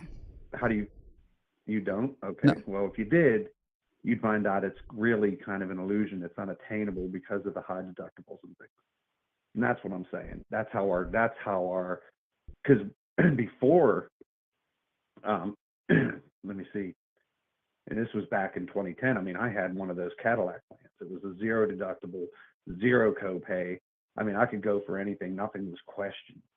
Now it's like I can go in and think I'm covered for something, and then get a huge bill saying, well, this portion wasn't covered. I mean, I worked for corporations for a long time. I had health insurance, everything. I was just talking about this the other day when we were going over the CEO who got shot. I was never told that something wasn't covered. Like the whole time I was with this company, it was Blue Cross Blue Shield. The whole time I was with them, I did like outrageous shit and never got anything cut off ever. It was always covered for everything. Yeah, I mean, different plans are different, but that's my experience. And that's the experience of people who I've worked with also, who said, I went to the hospital thinking I was covered. And then next thing I know, they're saying, well, we don't cover that. Yeah, sure. It definitely happens. Out of pocket, it goes above and beyond your deductible because now there's a maximum out of pocket deal. It definitely happens, but you're doing what I was talking about again, that I'm saying is fallacious. I'm saying that definitely happens, but what we would normally talk about specific companies that are doing this, not say health insurance does this, because yes, those companies are health insurance, but we wouldn't say all health insurance companies are doing this. We can go over like their approval rates and see that that's not all health companies. Yeah, that's fair. That's fair. I mean, I was with a Blue Cross Blue Shield. It wasn't a Highmark, but it was another branch of Blue Cross Blue Shield. I don't know how all that stuff works, and to be honest with you, it's all very confusing. Mm-hmm. All I know is I'm discouraged from using my medical benefits. I don't want to go in and then find out something isn't. I can't just look at it clearly on paper and see, okay, I can go get that procedure done. So if I go, let's just say I go and I say, I'm having trouble urinating. Okay, I'm going to go see my urologist. And then you go see your urologist and you think you've got a $20 copay and you think you've got a $1,500 deductible. But then you go in there and then they say, well, that's not towards your deductible. That's the ultrasound we had to give you isn't covered under your policy, just to use an example. Okay. Mm-hmm. And so now that bill is $600. You got to pay that out of pocket, and that's going to go towards your maximum out of pocket, but the maximum out of pocket exceeds what your deductible is. it's all smoke and mirror. It's all just ways to discourage people from using their health insurance, so they don't use it. And now you got all these people paying premiums that are saying, I'm going to avoid the doctor and I'm going to avoid these hidden fees and these bills that are going to pop up on me. And so now they get all this money from this majority of people. So the people that don't have money can be paid for by us again. And it's just like, well, I've heard somebody saying about free lawyers for these migrants. It's not free. Nothing is free. The government don't give anything away for free. You and I pay for it because we work. The taxpayers pay for everything. The government don't pay for diddly jack squat shit. The government only costs American taxpayers money. They don't make money for us. Well, they make not $1 for themselves. Just to be clear, Everything illegal comes from the immigrants did pay almost $100 million in taxes in I think it was 2022 or 2023. I don't know. That may be factual. I have no idea. I don't. But all I know is they shouldn't be here paying taxes at all. Yeah, sure. They shouldn't be here. They should have never gotten across the border. I love what Tom Homan's saying. We're going to ship them. That's it. We're going to ship them. It's not it'll cost us less to ship them than it will to keep them. Let's get rid of them. They got here legally. So we got people waiting in line legally to get into our nation. I felt the pain of that border agent that was talking to you. We got people that are waiting in line the right way to get into the country. 100 billion. My bad. I said 100 million. Okay. 100 billion. Yeah, that means nothing to me really because, like I said, they really shouldn't be here. Okay. Yeah, of course. So I like what Tom Homan's saying, that we're just going to ship them. So we got people that are waiting in line the right way, okay, to get in here. And sure, but I'm sorry, we're going down like we're going down like an odd rabbit hole now, where initially you were just saying, yeah, like nothing's free. They say that they're getting free lawyers, but really it's just American citizens who are paying for it. And then I'm like, well, illegal immigrants do pay a lot into taxes, and now you're going down like a line of whether or not illegal immigrants should be here, but that's not like it doesn't really matter. It's just the point that the illegal immigrants do pay into the tax system, but most of them are not the ones who need lawyers anyways. So I agree. Obviously, illegal immigrants shouldn't be here. I don't need to be convinced of this. Yeah. So yeah, I'm just saying that why should they come in and now bump those people further back in line? Come in the right way. These people who are claiming asylum, it's ridiculous. I mean, there's probably very few in the numbers who have gotten in who legitimately fall under that. It's just like I said, it's all about open these borders, flood these cities, get those votes, and we don't care what happens after. They don't care about the American citizens, what happens. They don't care that fentanyl and cocaine were getting in at the same time. They don't care that rapists and murderers were getting in at the same time. Just as long as they got that vote, that's what they cared about. These people. Yeah, but again, this is what I'm talking about. Like when you're using all of these thought processes to come to these conclusions, yet the thought processes are built on faulty premises that don't, like you brought up the thing with the illegal that what's his name said that they were going to let illegals vote in their country. He didn't, or in their state. He didn't say that. You brought up the thing with Biden and the fact that they never showed the people in the crowd. They did show the people in the crowd. You didn't find any footage, Gavin Newsom saying that non-U.S. citizens are allowed to vote in California. Again, what he said was everyone is allowed to vote, and then but the point was that after people vote, that doesn't mean their vote gets counted, that they still have to be referenced with the voter registry, and that if they're not a registered voter, then their vote doesn't get counted. That's the way that they've always done their elections. And so that was very different than the way that you were making it sound. But but you can say that again, that's what they say, but I would need some sort of evidence that that's not what they do, because there are tons of third-party investigations that go into their elections every year that see whether or not they're actually following the processes, how many they missed, how many that they got. They do these things every election, and to just say, well, that's what they say. Sure, but like we can't say they're wrong if we don't have any evidence that they're wrong. Entertain this thought. If they're really corrupt and if they're really trying to steal the vote, how can you really believe they are investigating themselves? Okay, you're using what is called an unfalsifiable claim now, to where you're saying, like, if I told you right now, I said, I know for a fact that everybody got raped by aliens last night. Every single human on Earth got raped by aliens last night. And you're like, whoa, how do you know that? And I'm like, well, technically, so what the aliens do is they come down and they press this time pauser that pauses time. And all of us are frozen to where we don't even know anything's happening. And then they come and they rape us while time is frozen. And then they get back into their ships and they take off. And then they unpause time again. So we literally could never know if they did it or not. But wait, but I'm claiming that they're doing it. So I have to have evidence that they did it in order to tell you that they did it. Like, but now I'm giving you an unfalsifiable claim. There's no way we can know it happened. Yet I'm telling you it happened. But I can't have evidence that it happened because according to my thought process, there's no way we could know. So I can't claim that it happened then. Yeah, Tom, it's just so hard to get true facts when the people given the facts given lies. So I don't Yes, know, but man. again, we don't think- really have like a whole lot of evidence of those lies. When it comes to Trump, we have mountains of How am I evidence of supposed lies. to have evidence but of those lies? How is anybody? again, you're doing it again. You're we've got- using at an some point, Tom, we gotta use unfalsifiable some thought common process. sense.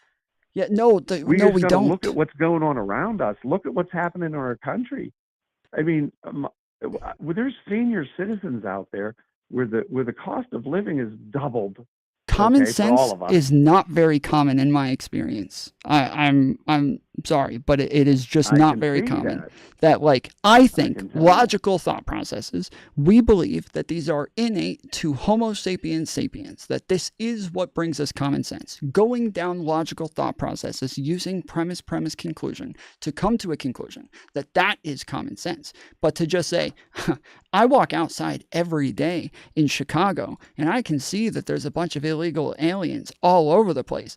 That's not common sense. That's you didn't check their documents. And even just from you being in Chicago, you could have a lot more. Like I grew up in New York. I was the only white person on my block. I was the only white kid in my class. I was the only white family at my church. According to my anecdotal experience, everybody in the world's black except for me. It's just me and my family. We're the only white people in the world. But I know that that's not true because I can see a television. I can see that there's like a ton of other people on the news. I can see that my parents can tell me that there's other white people outside of me.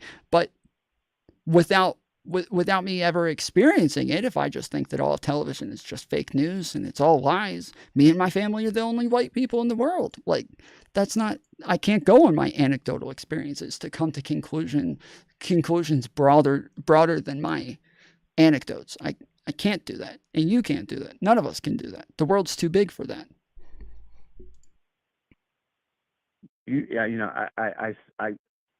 I understand how you've come to your thought process, and I respect your opinion. I think you're a very intelligent dude. I think you're super cool for being so open-minded to open calls to opposing opinions. I think you got a lot of good things going for you, brother. But I think you're looking for proof in the wrong places. And I think you're failing to see some proof that's right in front of your eyes. You know, if you can't tell our economy's in the shitter and it's because of bullshit policies, that's why these people have been voted out. That's why the Republicans started, and once again, I'm not pro-Republican here, but that's why they took, other seats as well, because we're tired of it.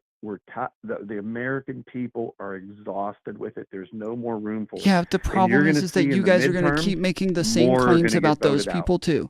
You are going to keep making the same claims about those people that you replace them with, and then you'll replace those people and make the same claims about them as well.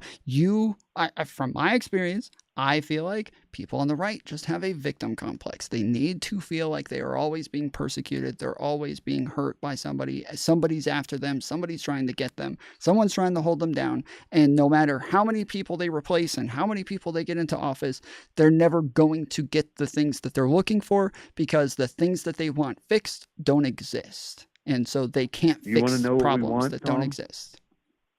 You want to know what I believe, and this is what I'm talking about, like the people in my circle, the people that I hear are all around me, you know, and the people I hear in social media, all we want is to be able to bury our heads in the sand and live our lives.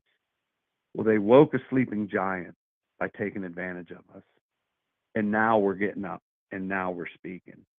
We shouldn't have to be watching all this stuff, Tom. We should just be able to go to work, live our lives, pay our bills, pay our taxes, and not be under the. This is just a simple case of divide and conquer, man. They got us all against each other. But that no, I would agree with that. That united they're like we stand, it is divided like divide we and fall, conquer. Tom. We're I do agree divided that there's as a nation. divide and conquer element to this, but I feel like that came from Trump coming in saying that all the media is fake, all the institutions are fake, all of the establishments are a bunch of liars, that That's everybody's not Trump trying saying to that. brainwash you. Yes, it is. It is Trump saying that. And that No. the populism was No. not popular Trump on is the a right voice until for the people, Trump. brother. Okay, sure. That Trump ran in 2016. He ran against 16 other people, and out of the 16, Trump got 30% of those votes in the primaries. Trump had 30% popularity, and all of the establishment Republicans had the majority of it. They were just a bunch of different people. They were 15 other people that had 70% of the vote through the primaries. Trump had 30% of it, but 30% was bigger than any of them had. So he ended up moving on to the generals and then hasn't had to really run against anybody ever since. He was a minority of the Republican Party. He was a minority of those voters. Well, how does somebody who only takes 30% end up winning the election? Because there's 16 other people. No, that's again, the Republican Party at that time in 2016, the majority of people, if you remember, the majority of Republicans said, I don't like Trump. I can't stand that guy. I don't like what he says. I'm a Christian. I don't like the way he talks. I'm conservative. He does not represent conservatives, but he is better than Hillary Clinton. And so I'm willing to vote against Hillary and vote for him. That was the thought process. That is what they all said. They were not looking for Trump to be some like great leader. And then he gets in office and you guys say, oh, he woke a sleeping giant. We had to vote for this guy because of all the woke media and all of the lies and all of the, people who refuse to represent us. And then Trump gets in and he does nothing but lie, commit crimes, hurt the fucking economy. Every legislation act that he had that was economic had a net negative across the board. Yet you guys turned around and voted for him again as though you cared about any of those issues, as though you care about lying, as though you care about the economy, as though you care about committing crimes, as though you care about corruption. You go and vote the guy who did it more than anybody else in again. I can't believe you guys care about any of that shit. I can't believe for a second any one of you care about it. There were times when I felt like Trump was the best of the worst, and it was, I didn't like Trump before he became president at all.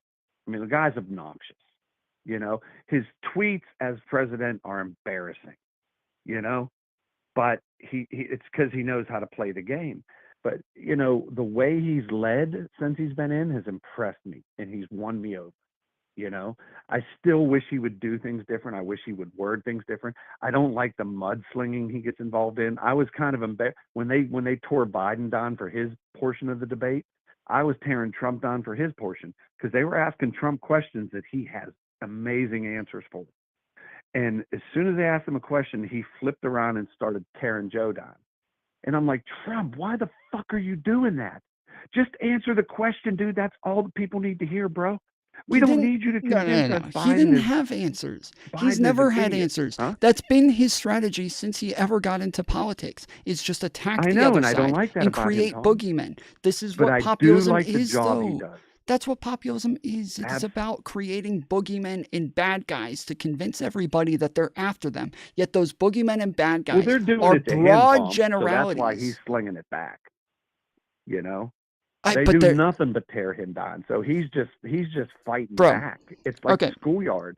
This is You know, something when that you've got bullies attacking you from all sides, you better start swinging. That's all yeah, but he's this is what I'm doing. talking I about, still where wish people he keep wouldn't. coming on here saying that there's all these lies, that they're all lying about him. They're all saying, and then they come on here and they show that whoever gave them that information that they lied about Trump, that they were lying actually, and that what was actually shown was the real full picture, and that they actually did give full context and all this shit, and that they didn't lie about him. But yes, this is just what happens over and over and over, is everybody's convinced that everybody's lying about Trump.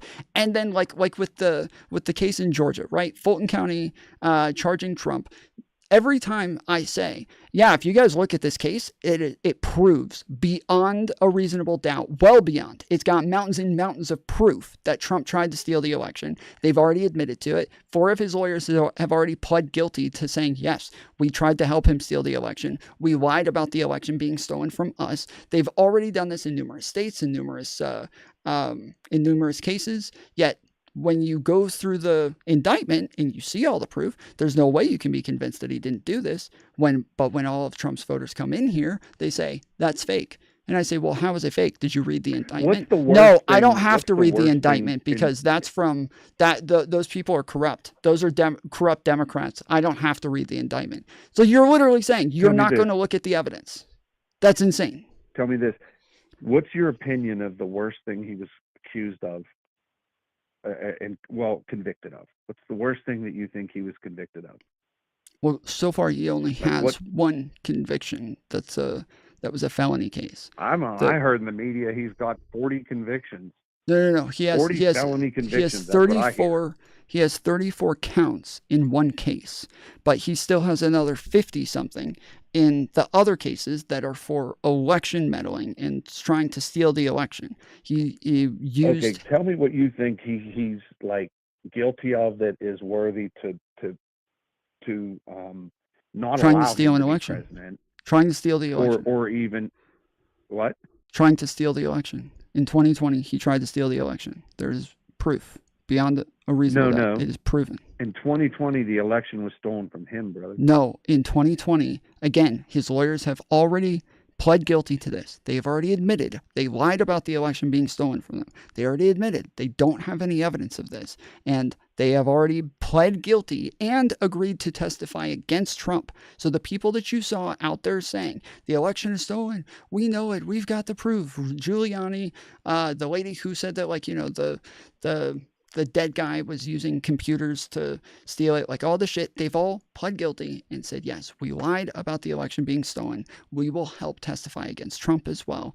And that we have the proof. We literally have the text messages of them messaging each other. We have the fake ballots that they filled out. We have them emailing each other saying we need to get people to pretend to be electors and go to the state capitals and try to get their ballots in there. We'll call the governors and ask the governors to go along with our plan. Then once the governors refuse to break the law and refuse to go along with it, then they called all the senators and said, okay, we need you guys to act as though this vote is invalid and reject the counts against this. And then they told Mike Pence, you need to say that Trump won 7 different states, that he didn't win, that Biden won. And then Pence said, no, I'm not doing it. I'm not going along with it. I refuse to. And after he refused to do it, Trump tweeted out over and over, Mike Pence has betrayed him. He's betrayed the people. That's when the January 6th happened, is because he was saying that they were refusing to do it. They showed up to the Capitol saying, hang Mike Pence, because he was refusing to help Trump steal the election. The Pence has talked about this numerous times since then, saying that they wanted him as a single person to decide the election. They wanted him as one person to decide who the next president was, instead of allowing a democratic process to decide. And I have the video like right here in front of me too, where he says this. It is. Yeah, you know what? I can't argue with you on this, because I'm one of those people that you talked about that said, I don't need to see any of that bullshit. You know, I never watched 1 minute of the trial, you know, so I can't argue with you.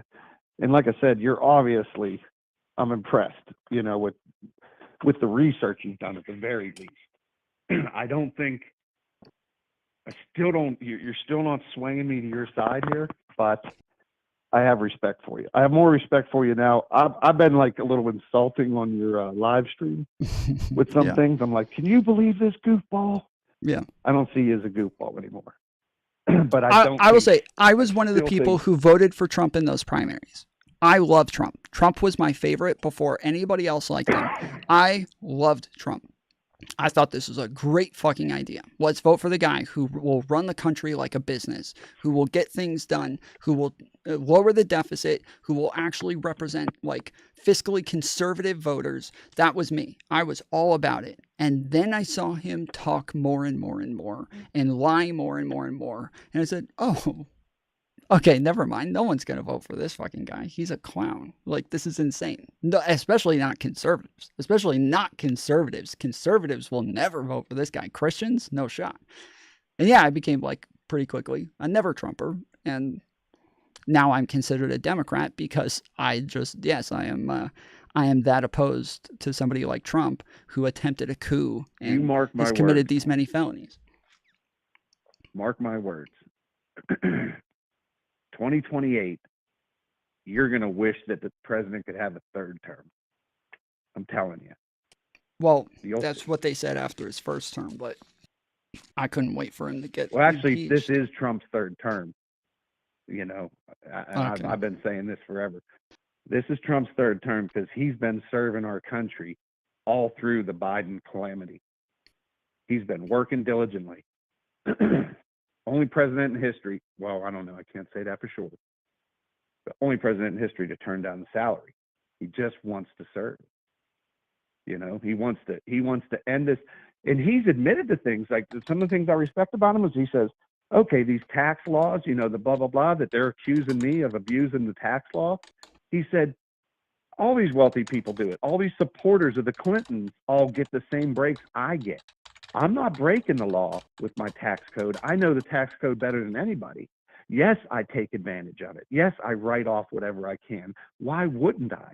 If it's in law, I'm going to take advantage of it. He don't deny the fact that he pays less taxes than others, you know?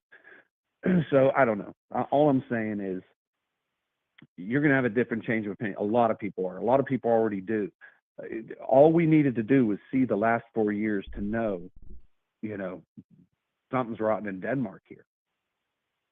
Real quick before we both probably have to go and end the call, what's your opinion on how we pulled out of Afghanistan?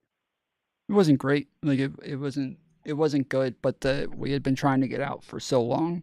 And do you think that there was a need for panic to rush out and leave behind all those Black Hawk helicopters and weapons and ammunition? Generally, from what I understand, we normally do that. Just sometimes we will bomb them instead and like set them on fire, but we will normally like leave them behind. But why do we bomb them and set them on fire, Tom? So that they can't use them. Exactly, right? Why didn't Biden? Here's how open-minded I am. I'm like you. Just to be clear, from what I understand, Trump was like, he'd even said this numerous times as well, is he was asking for his leaders at the Pentagon, the security leaders, saying, I don't care if we literally have to just drop everything and pull them out. I don't care if that's what we have to do. Just get them out. That's all I care about. Just end this war. Get our guys out of there. That's all I want. And they weren't able to get it done. And so Biden, when he got in, that's what he did. Is he's just like, yeah, I don't care. Just get them out. That's why. Huh? Yeah, he didn't get the support of Congress to do that. That's why.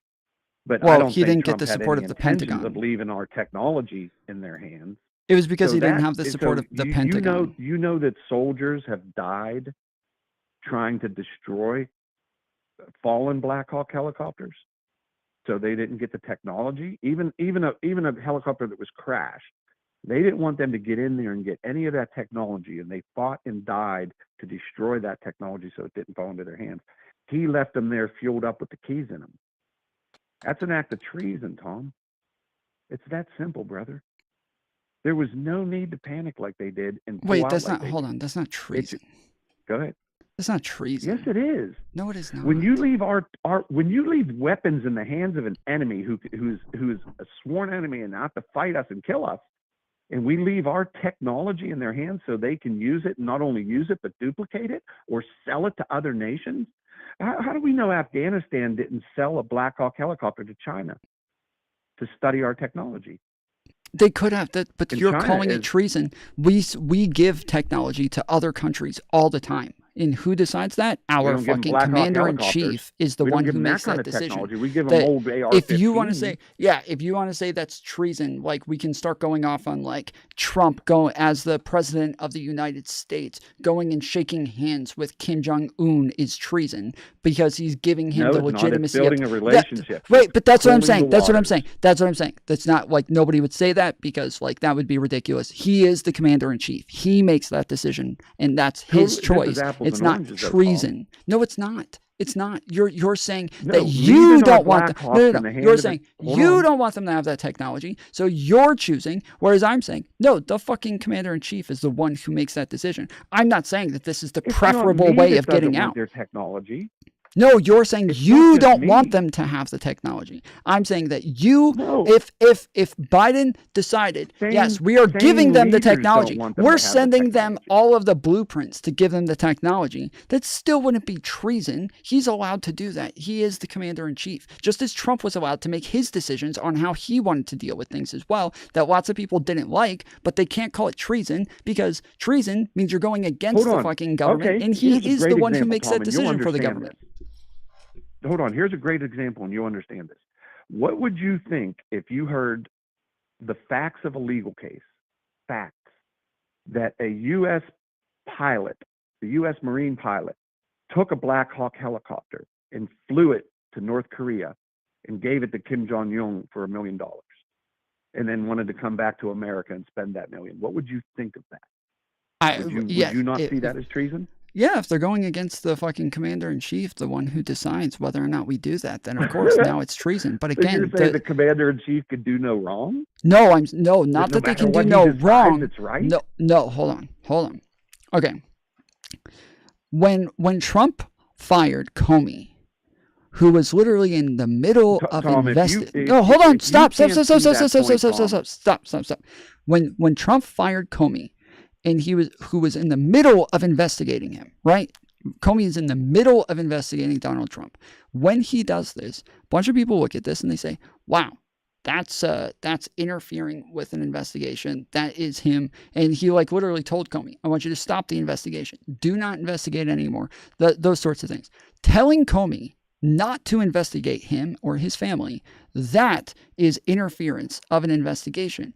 But Donald Trump firing Comey, well, that's his choice. He gets to fire whoever the fuck he wants. That is okay. He's allowed to fire Comey if he chooses.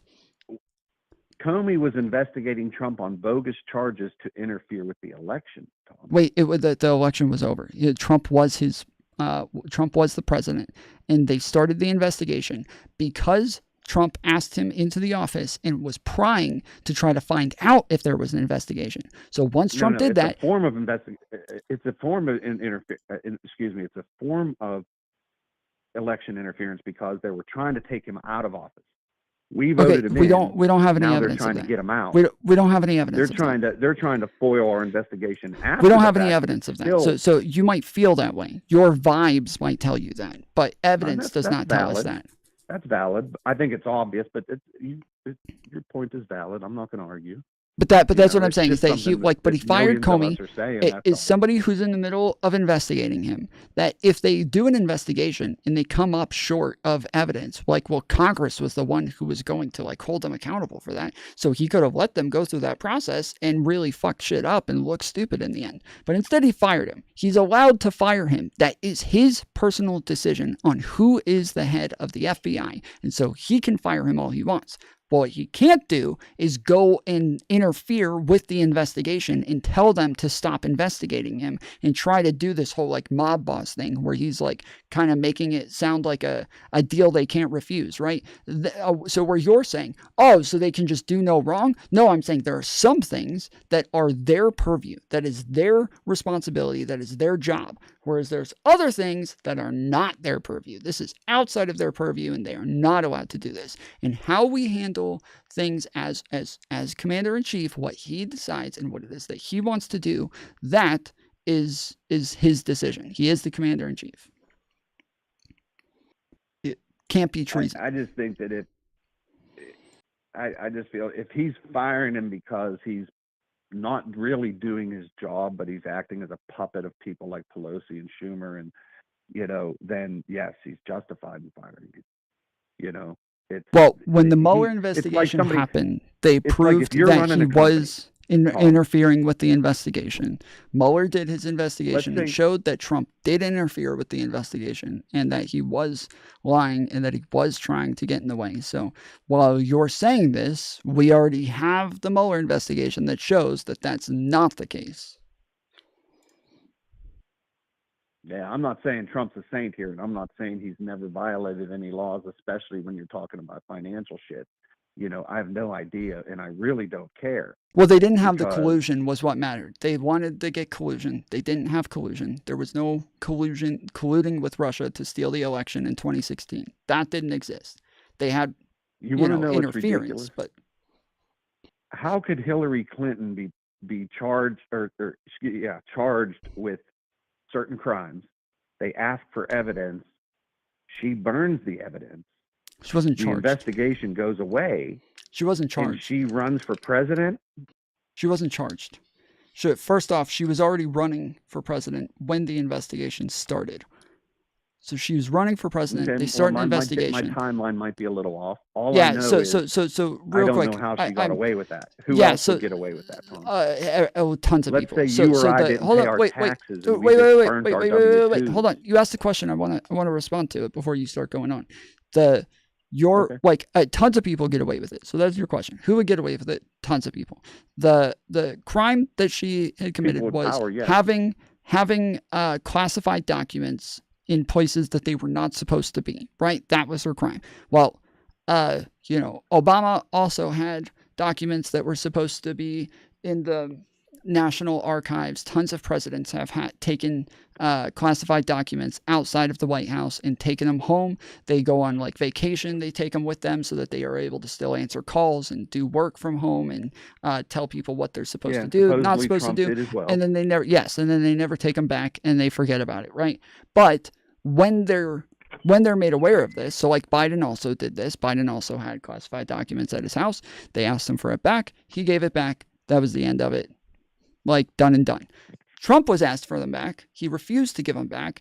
And yes, it was almost 10 different times that they asked for him back. Then eventually the FBI starts telling him, hey, you have to give these back. He still refuses to give them back. I think is even pretending at some points like he doesn't have them. At other points, just kind of not even answering until eventually, yes, they serve a warrant. They go and come in. They take all the documents that Trump shows them. This is where they are. They take all those documents. They say, is this everything? They say, yes, that's everything we have. That's all the classified documents. They say, okay, thanks. They leave. Now they realize that's not all the classified documents. There's still more missing. And so they ask him, hey, do you have more? They say, nope, we don't have any more. I don't know what you're talking about. They go serve another warrant. They find more documents. They get in trouble now for lying again. And now they take those documents. This becomes a federal charge over time because they kept lying, kept refusing to give them back, kept refusing to engage. Whereas with these other cases, they all cooperated. They all went along with what it was they were asking. They all were willing to give up the documents and hand them back over. And so in the case of Hillary, sure, she destroyed the servers, but she wasn't she didn't refuse to let them see the servers. She didn't refuse to let them know that the servers were destroyed. She didn't refuse to, she didn't say, no, I don't know what you're talking about. I'm keeping these. That was just insanely different scenarios. So did I hear false information that she deleted thousands of emails and acid bathed her hard drive? No, it's what I just said that they destroyed the servers. I just said that. I said they did destroy the servers. Oh, okay. Yeah, so I'm just saying, I mean, how is that not a federal crime to be prosecuted? And Well, how as does I that just said, go even away? most of the time they don't charge people for having classified documents in other places. They don't charge people for that normally, as long as they just give them back. Or in her case, she couldn't give them back because they were just on a server. They were just copies of these things. They were classified emails, so she was able to just delete the servers or destroy the servers, and then she no longer had classified emails anymore. And so these are just very different scenarios. Yeah, I can respect that. You know, and I do got to say goodnight, but I do also want to say that I really appreciate again your time and your open-mindedness to the conversation. You know, I have a totally different opinion of you after this call than I did before it, and you know, I think you're a good dude, and I'm certain you're going to feel different in 4 years. You know, so. Anyway, I do wish you the best, man. I'm going to keep tuning into your podcast, and yeah, I think you're going to come around, brother. I think you're too intelligent not to, you know. Okay. So, thank you so much. Yes, sir. I appreciate you calling in. Have a good night. Yeah, you too, sir. Later, man. I just like, this is how me personally, okay, I put logic above everything as far as how I come to conclusions. That this is literally what we consider to be the thing that makes humans like above all other animals, and like that we're like not just not just our ability to like have more awareness, but that we have more awareness to go through logical thought processes, and we can use premise, conclusion to gain information. And it feels like lots of times, every time somebody comes on and they're like, oh, you're just unwilling to understand this thing. Well, then when I say, okay, where's evidence for that?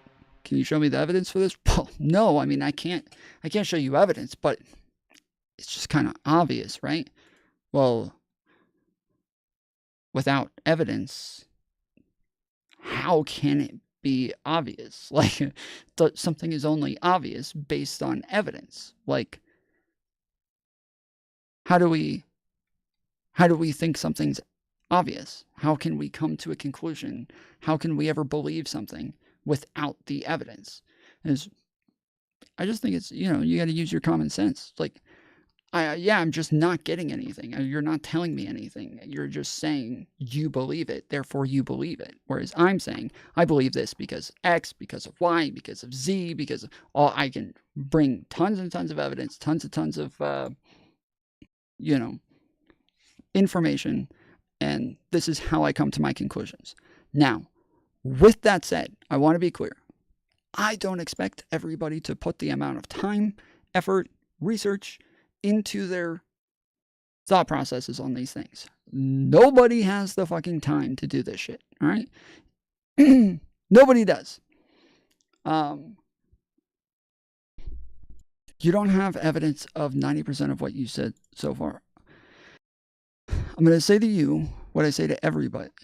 Timothy Rawls. You should first ask for the evidence before you make that claim. First say, hey, Tom, can you source this? Can you source that? Can you show me this? Can you show me that? Yeah, I can show you. But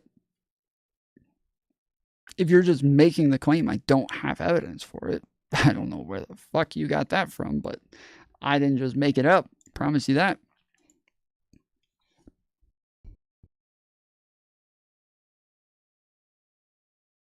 Bring me on. Okay. In order for us to go over evidence, you would have to join Discord. Okay.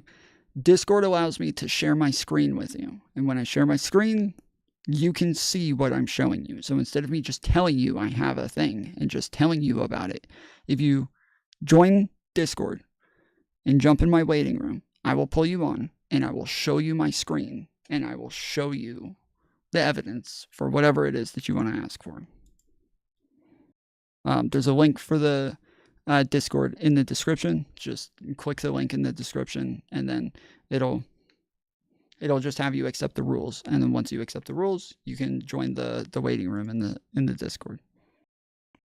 So this is what I was talking about with Mike Pence right here. This was quelled. The Capitol secured. And we reconvened the Congress the very same day to finish the work of counting electoral votes from every state in the Union. Now, there are those in our party who believe that in my position as presiding officer over the joint session, that I possess the authority to reject or return electoral votes certified by the states. But the Constitution provides the Vice President with no such authority before the joint session of Congress. And the truth is, there's almost no idea more un-American than the notion that any one person could choose the American president. I agree. The presidency belongs to the... I agree. Yeah. To think that Mike Pence by himself can just choose to override the votes of the American people and just choose Trump instead of Biden, that you think this is something he can do. He had the right to challenge it. Yes, again, that we went over this yesterday. That's not what they were asking him to do. They were not asking him just to challenge it.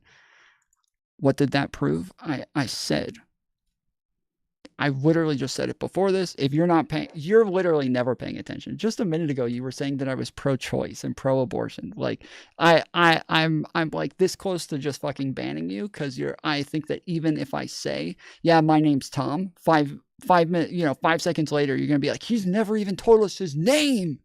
He refuses to even say his name. He refuses. He lies all the time. We ask him for his name all day and he won't say it. Like, you'll just make up a ton of bullshit just to feel superior in some way. So I don't normally allow people like you to stick around this long when you've made up as much shit as you have already.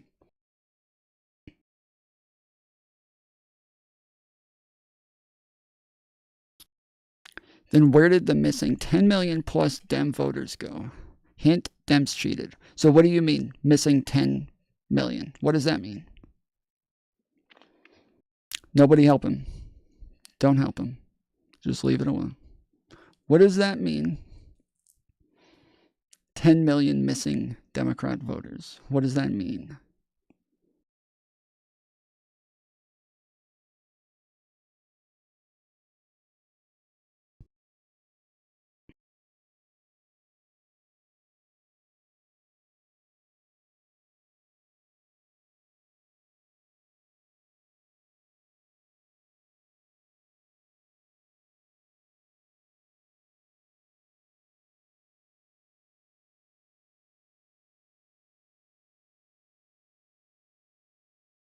Was it Lupus Rex? Check the voter turnout chart or the last 10 elections. Yeah. Yeah, sure. So we don't even have to check the voter turnout chart.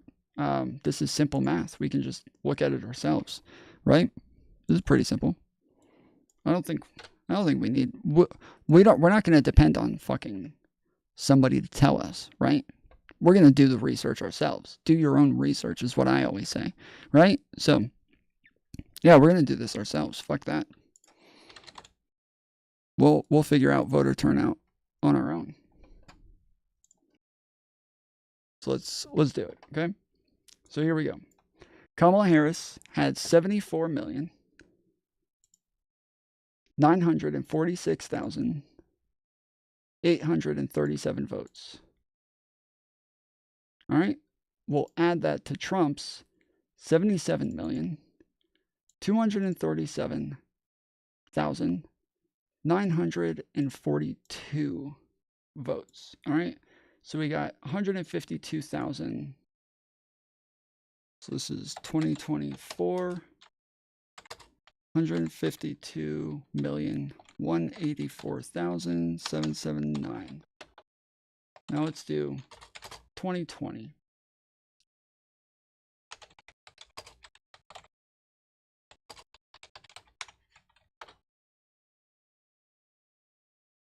All right, so here's the total.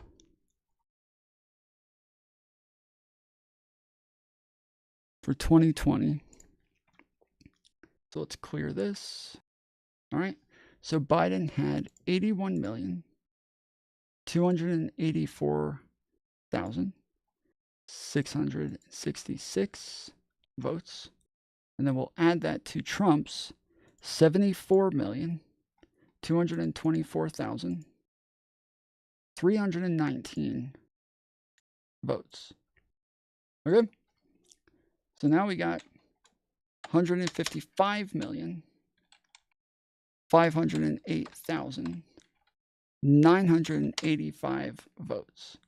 So I say it's about 3.5 million, right? So 152,184,779 votes minus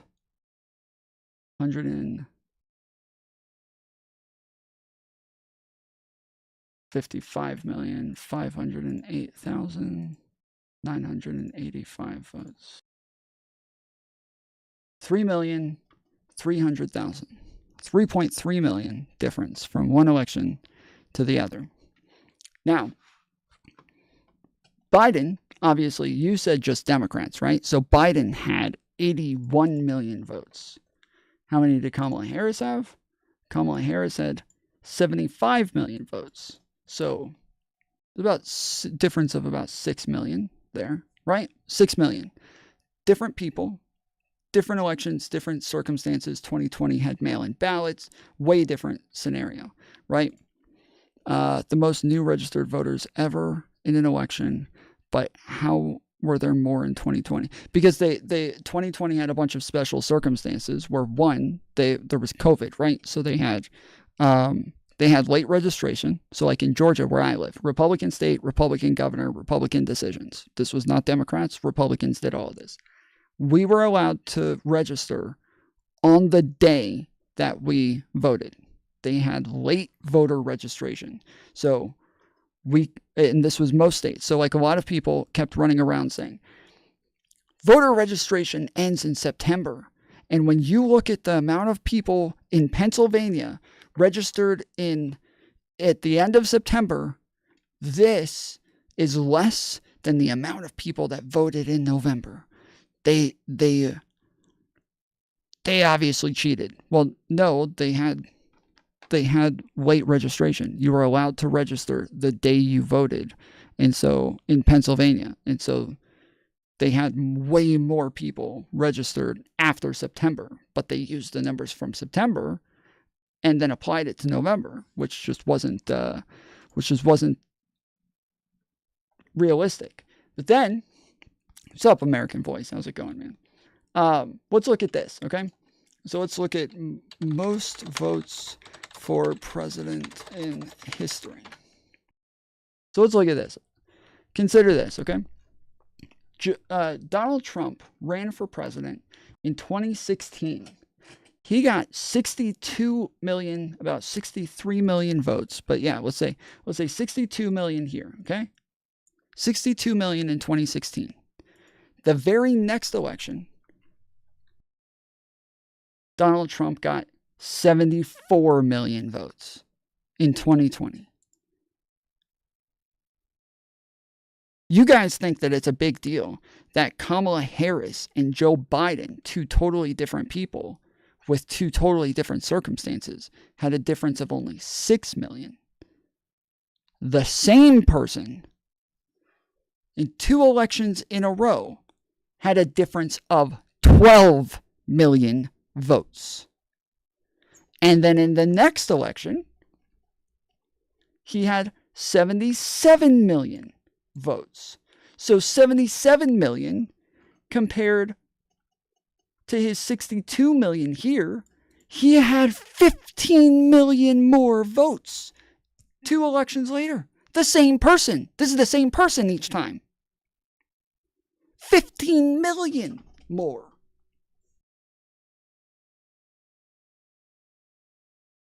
Do you guys think that there's a conspiracy there? Do you think he stole the election now because there's a big difference of votes? You use that logic for Kamala and Biden. What about Trump? Why not use that logic for Trump? Oh my goodness, it was rigged. Oh my goodness, that's what it is. It was rigged. No, it's not rigged. It's not that everybody has different amounts of votes in literally every election. All elections have different amounts of votes. Joe Biden and Kamala Harris needed the media to gaslight the American people to garner that many votes. I mean, you might feel like that, but I mean, I would disagree.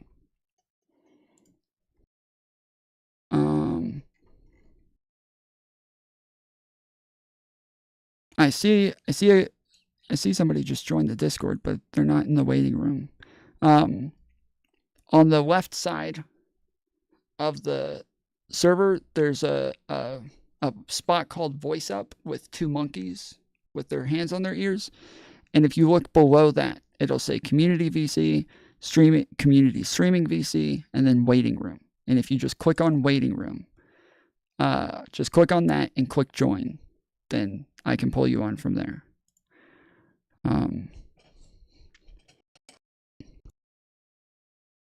It's as simple as people realize that the other party is as delusional as many people in here, and not just one party. It's for both, unfortunately.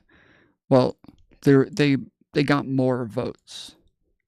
Both parties got more votes than they did in the past. So, like, Kamala Harris is now the 2nd most voted Democrat of all time.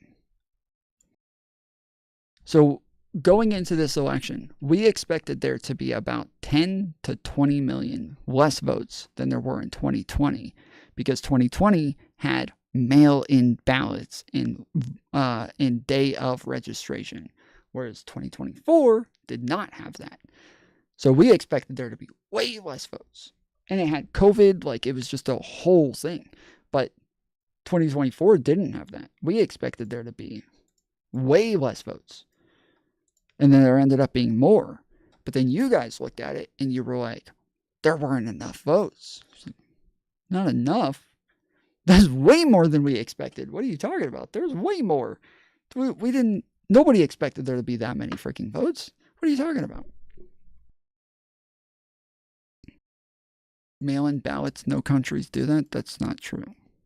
That's just not true. Tons of other countries do that, especially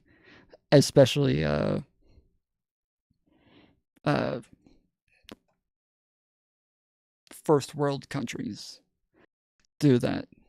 We have tons of foreigners here who were all like in my chat all through 2020. Like, why the fuck are Americans freaking out about mail-in ballots? Everybody does mail-in ballots.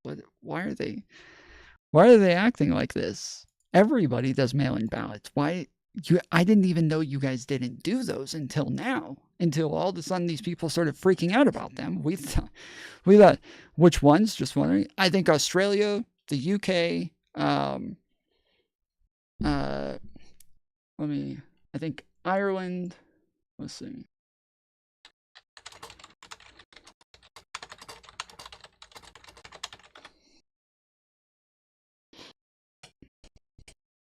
How the U.S. stacks up against global voting by mail.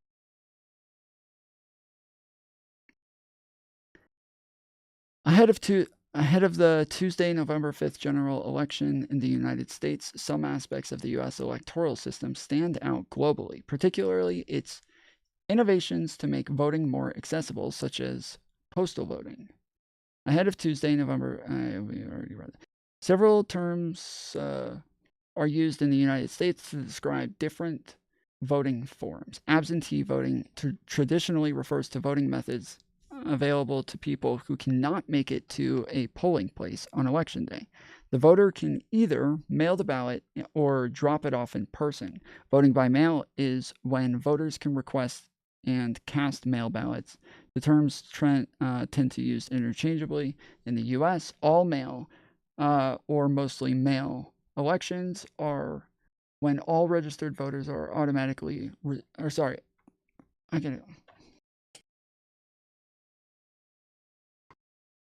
all registered voters automatically receive their ballots by mail and can drop them off by mail or in person. Absentee voting / voting by mail started to be provided as an option in the United States in the late 1800s for non-military in-country voters who had reasons for not being able to vote on election day, such as work or serious illness. In the 1980s, California became the first state to allow absentee voting for any reason, including voter convenience. So in the 1980s, California started allowing everyone to vote by mail. I'm out, need healing. Ichiko, just so you know, there's another chat on my stream.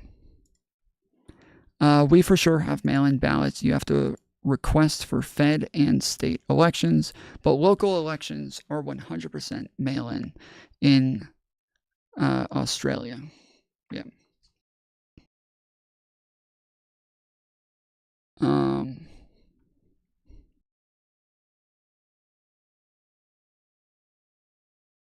So yeah, California had been allowing anyone who wants to vote by mail since the 80s. That wasn't a new thing for them when it came to COVID. The National Conference on State Legislatures, NCASL, identifies more than half of states, 28 states, as making no excuse absentee / mail voting available to voters. Of these, 8 states allow all mail elections, Vermont only for the general elections, the District of Columbia, Oregon, California, Colorado, Hawaii, Nevada, Utah. BTW, you can look up Jimmy Carter saying he had concerns about voter fraud with mail-in voting. Okay. I don't, like, everybody has, like, some concerns about it. It's not special. Like, yeah, Jimmy Carter did too. Yeah, just about everybody has some concerns with it. It's just, we do cost-benefit analysis for everything. This is, again, in my experience as being a Republican, that was one of the things that I had to get out of my head when I started, like, challenging my thought processes. Was before that, I had always thought, if I can find a problem with that thing, then it's dumb and we shouldn't do it. But then I started to realize, oh wait, we don't actually do that with anything. We never do that with anything. We never just say, oh, there's a problem, therefore don't do it. We do a cost-benefit analysis for everything, and they have concerns because it's ripe for fraud. Well, so this is like one of the issues that I thought of with with voter ID, right? Is that I was told nobody, it's only like Republican states who ask for voter ID, and that everybody else who's not a voter ID state just doesn't, they don't confirm whether or not that's the person or not. They just, anybody can vote for them, and we never know if that's them or not. Tariffs is the most beautiful word. True. Thank you for the $2. But yeah, it turns out that's not true. Every state has some form of verification process. Some of it is with your ID. Some of it's with your voter registration. But when you register, you have to give an ID. You have to prove that you're a citizen. You have to show where you live. You have to use like all sorts of things to verify who you are. And so, yes, just every state uses some sort of identification process, just some of them use voter ID at the polls. I'm okay with voter ID. I know lots of people run around and say, that's racist. You're stopping black people from voting. If black people are incapable of getting a fucking ID, then maybe they just shouldn't vote. I'm sorry. But like, you don't have to have a state like license or something. Like, you might they might be less likely to have a license, but they can still get an ID. They can still get some sort of ID to identify themselves. Like, I'm sorry, but that's just it's ridiculous. So I'm not against state ID. I'm not against. Damn it, dude. I have this pimple in my nose that like scabbed up and is the scab is starting to come off. And it's fucking driving me nuts today. Anyways, so they all have some form of verification process for your votes. And California has the longest process for this, which is why they take the longest to verify and certify their election. Not just because they have way more people, but because they want to make their elections as open and as easy to as many people as possible. So they have a different form of verifying votes. But yeah, every state has to verify somehow because it's illegal to allow non-citizens to vote. Like, it's against federal law. Most of our election stuff is handled by states, and states can do pretty much whatever they want, but they cannot allow like non-citizens to vote. So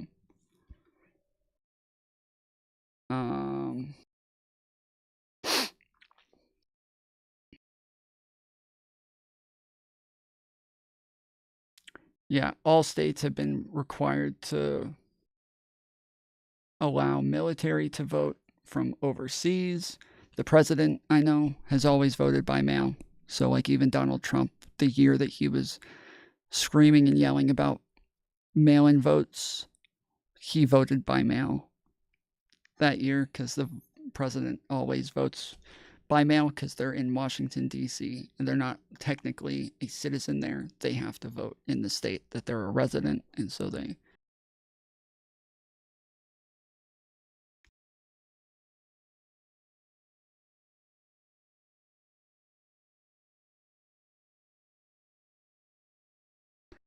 The International IDEA has identified 34 countries in the world that allow postal voting, of which 12 allow it for all voters and 22 for some voters. So yeah, so where that guy earlier was saying no countries do mail-in voting, this one says 34 countries do mail-in voting. It says countries with in-country postal voting for all voters: Canada, Denmark, Germany, Iceland, New Zealand, Liechtenstein, Luxembourg, Poland, South Korea, Switzerland. So those are the ones who allow it always for anyone, whenever you want. And then they'll have more that do a bunch of other circumstances as well. So he was talking about mass mail-out ballots. I'm saying, yes, these people allow everyone to do mail-in voting. But he wasn't, I don't know why you're saying he was talking about that. He didn't say that. He said no other countries do mail-in voting. And then I said, yes, they do. Tons of other countries do. And he said, like, which ones? And so we pulled it up.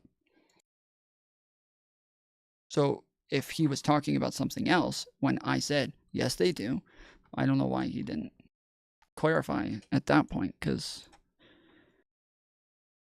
that's not... I just see no way that that's what he was talking about.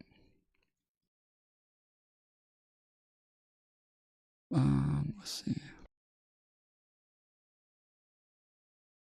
All right, let's get back to it. This country. But you're saying something, sir, that's significant. I just want to make sure. The guy who said that I can't source any of my stuff or like show evidence for anything that I said, he said I can show evidence for 90% of the things that I stated. He still hasn't shown up, so I don't know where he is.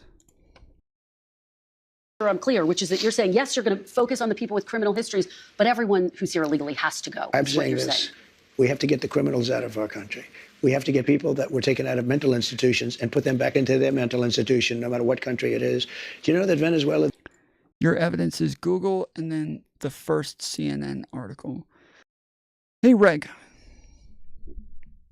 Do you think in articles... I've gone over this 4 times tonight. 4 times I've said this. So we're gonna see if you are even capable of listening or understanding or responding. So we'll just give you a quick test. You got about 30 seconds to respond. If CNN just states something, is that evidence to me?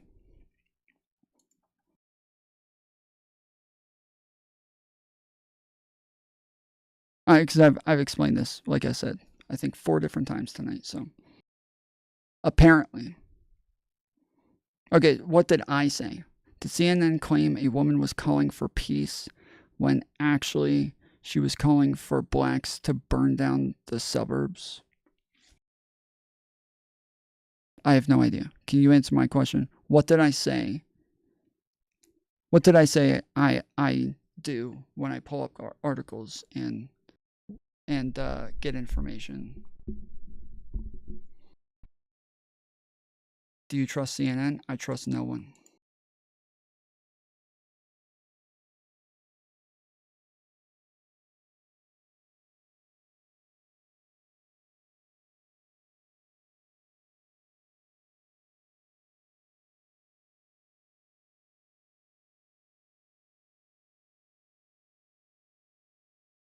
Then why do you read their articles and claims? Okay, so I will go over this again. I'm pretty sure we've gone over this tons of times in the past as well. I will go over this again.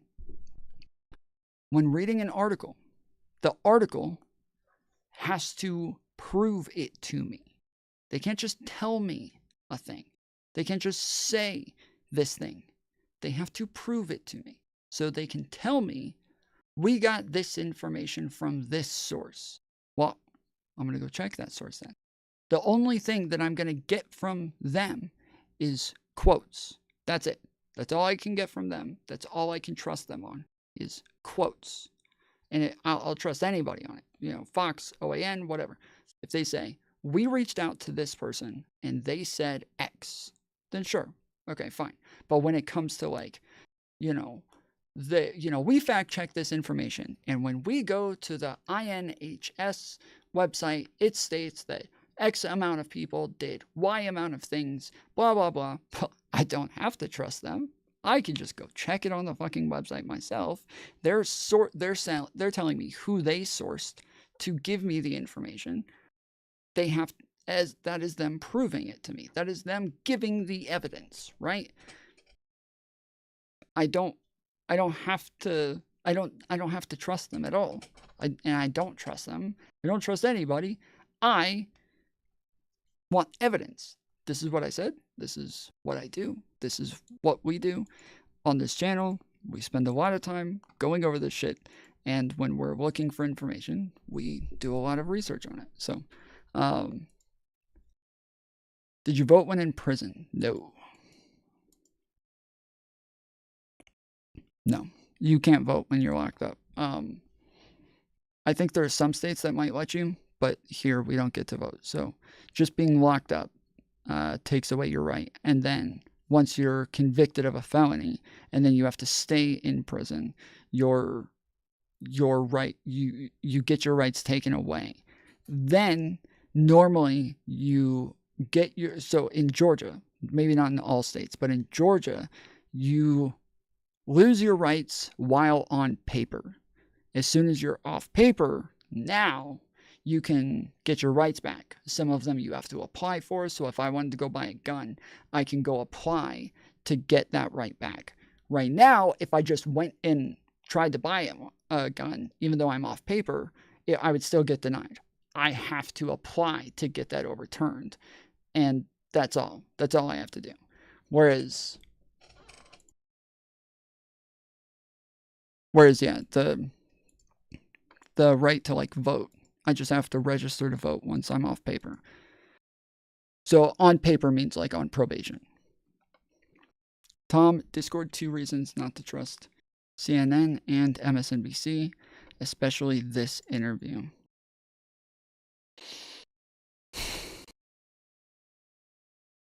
But yeah, and then on top of that, like,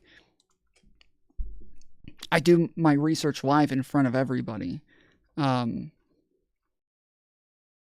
Reg.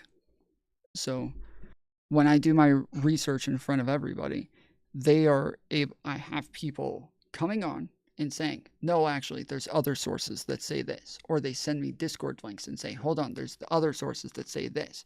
And then there's people DMing me saying, hold on, there's other sources saying this. Even right now, while I was talking, tons of people were sending me DMs with tons of links to other sources saying, hey, this says this. Hey, that says that. And like, the point of this stream is to have accountability. If we're going to go over the evidence, yes, we need different types of evidence and we need challenges. But then you guys come in and you guys are like, no, wrong. No, TDS. No evidence. Wrong. And you guys like, don't, yes, you, and then you guys, and I'm like, okay, you disagree. Hop on. Okay. I mean, I don't have evidence for anything I'm saying. I'm just saying it's obvious, right? Like, okay, well, sorry, I can't. I can't engage in this world, so. Their prisons are at the lowest point in terms of emptiness that they've ever been. They're taking their people out of those prisons by the thousands, and they're drunk. Is the point that he, or anybody for that matter, says things without research? No. The point is that, well, kind of. Like, one, I don't expect everybody to do research on all of these things. I don't expect them to put that much effort into it. I don't expect them to put that much time into it. But if they haven't put time into it, I don't expect them to make a fucking claim on it either. And I don't expect them to tell me that I don't know what I'm talking about, especially if they haven't asked me for a source on any of this. If they haven't asked me for any evidence. If they haven't said, hey, can you show me this? Can you show me that? Where did you get this from? How do you know that? If they don't even do that and they just immediately just reject it out of hand, that is somebody that is purposefully like refusing to be logical. They don't want to know. They don't want the information. They don't want to hear it. They don't want to know anything that could disagree with them. They just want to reject out of hand anything that says something bad about Trump. Oh, that says bad. Oh, no, TDS. Nope. Yeah, TDS. That's it. TDS, co-partner. Like, and that's it. And so that's my issue is that people are willing to keep saying others are wrong when they've literally done zero research on it, and they'll even admit they have zero evidence to disagree, but they don't believe these things based on evidence. They believe it based on tribalism. They just, oh, I'm on Trump's side, so I believe the stuff he says. I'm not on Kamala's side, so I don't believe anything she says. And I believe everything that goes against her. I believe that she's a communist. I believe that she's a Marxist. I believe that she locked up people and tried to keep them in prison. I believe that she tried to keep people on death row. I believe that she, like, still, just all of the bullshit. They believe it. And just to get back, because I know exactly what you're getting at. Number one, we're doing criminals, and we're going to do them really rapidly. We're getting the worst country. We have to get people that were taken out of mental institutions and put them back into their mental institution, no matter what country it is. Do you know that Venezuela, their prisons are at the lowest point in terms of emptiness that they've ever been? They're taking their people out of those prisons by the thousands, and they're drunk. And just to get back, because I know exactly what you're getting at. Number one, we're doing criminals, and we're going to do them. So this is what I said earlier when he brought this up, is tons and tons of outlets have reached out to him to ask him for evidence of this. And he has not ever backed up this claim that they're unloading prisons and unloading mental institutions into our country. He has never backed this up at any point, never given a little bit of evidence of this. And they've asked for it over and over and over because he keeps making the claim over and over and over. He hasn't, you say. If I'm wrong, again, from everything that I've seen, he hasn't. If you say he has, send me the evidence. I will pull it up. We're all here. I can't run from it, okay? I can't run from it. If you send it to me, I will pull it up. But you got to send it to me. Really rapidly. We're getting the worst gang probably with MS-13, and the Venezuelan gangs are the worst in the world. They're vicious, violent people. And you see what She didn't. This has been over in court. You can look up the fucking court papers. Like, she did not. they've done in Colorado and other places. They're taking over, literally taking over apartment complexes and doing it with impunity. They don't care. They couldn't. They just are. They're in the real estate business. You know, the local police say that is not the case in Colorado. Oh, it's totally the case. I mean, I you have it on don't tape. believe the local police. I play it. I used to play it at my rallies every single night. No, they're breaking into doors. They're taking over the building. But sir, you and by the way, raised the point. The police are afraid to do anything. You raised the point that the logistics. See, and this is what they do. Instead of ever engaging with facts, they'll start just like going off on some sort of like thing about feelings, right? Because all of their arguments are about feelings. So they'll do this, where they make it all about feelings and all about like, you know, well, I feel like this is the case. I feel like that's the law. I feel like it's illegal. I feel like this is the evidence. But they don't like, yeah, I don't care about feelings. Facts over feelings, motherfucker. Like, that is, huge Ben Shapiro fan. He's the one who convinced me of this thought process, and so I have stuck to it, and I love it. You can go off your vibes, but no, we don't need evidence, fruitcake. They are here against the law. Why should taxpayers pay for them? Okay, I'm saying there are 0 illegal immigrants here, fruitcake. Honey bun, sweetie pie, sweet cheeks. They're here. There's 0 of them here. All right. If we're just making shit up, I say there's -2 billion here. How about that? Fuentes got locked up. Did he?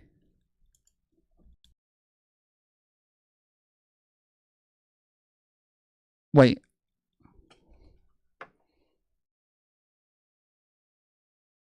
Are you talking about this?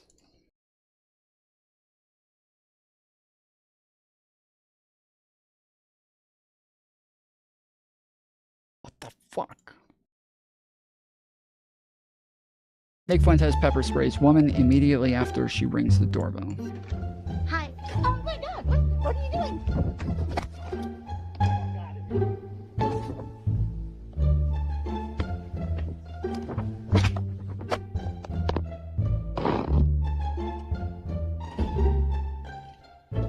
What a dumb dude. He picks up the fucking phone and doesn't delete the video. Battery charge for racist Nick Fuentes.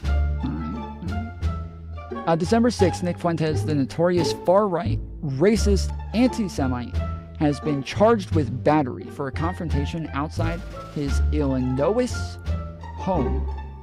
Why? I think Illinois is like a type of like architecture, French sort of. I think it's actually pronounced like Illinois. I think is the right way to say it, but I don't know why they're like telling us the fucking architecture of his home. It's so Nick Fuentes pepper. Yeah, we covered that yesterday. Are complicated. You said Sure yourself you would but need everything's complicated. Yeah, you mean you need 24 times more ICE detention capacity just to deport 1 million people per year, not to mention more agents, more judges, more planes. Is it realistic to deport everyone who's You have here no choice. illegally? First of all, they're costing us a fortune. But we're starting with the criminals, and we got to do it.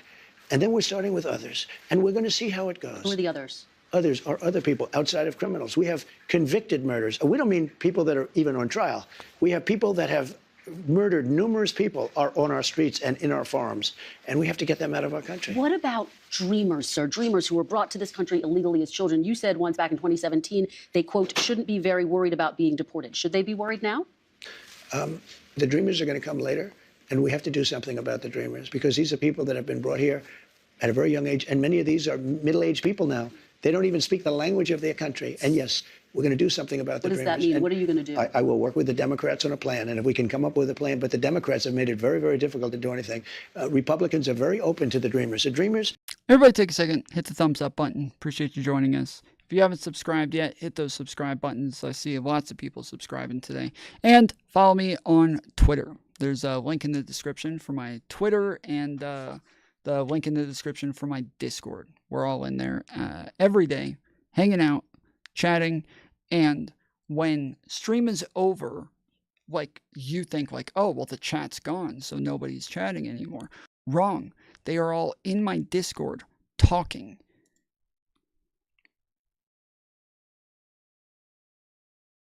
And they're talking about you. I wouldn't let them do that if I were you.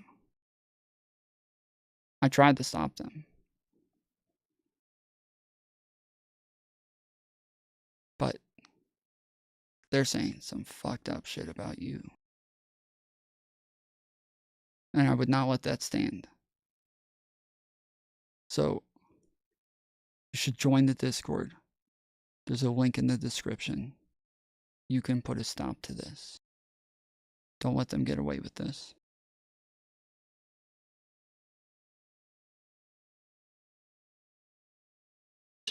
We're talking many years ago, they were brought into this country. Many years ago. Some of them are no longer young people.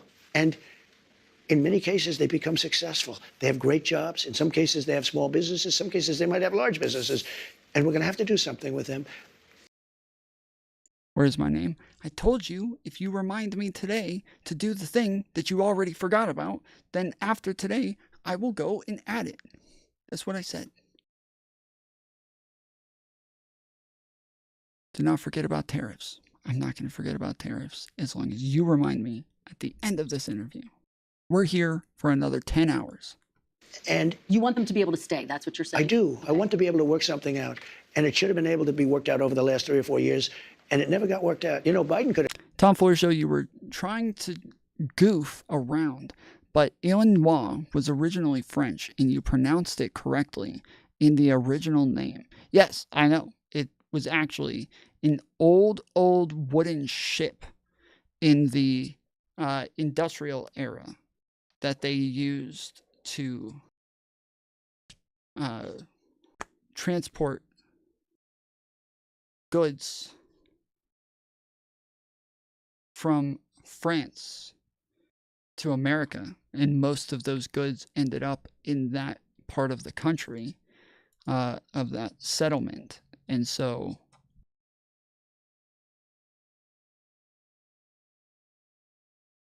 they named it Illinois, where they had that type of architecture, just like the ship. Could have done it because he controlled, you know, Congress to a certain extent, right? He could have done something, but they didn't do it. I never understood why, because they always seem to want to do it, but then when it comes down to it, they don't. I think we can work with the Democrats and work something out. Let me ask you about another group of people, the estimated 4 million families in America who have mixed immigration status. So I'm talking about parents who might be here illegally, but the kids are here legally. Your borders are. You're talking about separation? Yeah, well, I mean, there are two aspects to this. Your borders are, Tom Homan said, they can be deported together. Correct. Is that the plan? Well, that way you keep well, I don't want to be breaking up families, so the only way you don't break up the family is you keep them together, and you have to send them all back. Even kids who are here legally? Well, what you're going to do if they want to stay with the father? Look, we have to have rules and regulations. You can always find something out, like, you know, this doesn't work, that doesn't. It is complicated, okay? I know that a bunch of people love to make a big deal about this, but it is complicated, okay? Now, being born in the United States, that is like something that ought to be protected. You're born here. You are a citizen. You're one of us. I don't give a fuck where you're from. I don't give a fuck what you look like. I don't give a fuck where your parents are from. You're from here. You were born here. You are one of us. Okay? But if your parent is not from here and your parent was here illegally, it makes sense that they would be deported. And if your parent is getting deported, what are we going to do? Put all their freaking kids in shelters? What are you going to do? It is a complicated issue. Like, I'm sorry. Like, it is. It is a complicated issue. You can't say oh, well, you had kids over the border, so we're going to give you like clemency or something like that. Like, this is odd. This is hard. Like, this isn't, you can't just say, oh, totally illegal. You're good because you had babies over here. Is there anybody that thinks that? Is there anybody that thinks like, oh no, yes, if you're pregnant, as long as you can just step on the other side of the border and have that baby real quick, now you're good. That's the cheat code.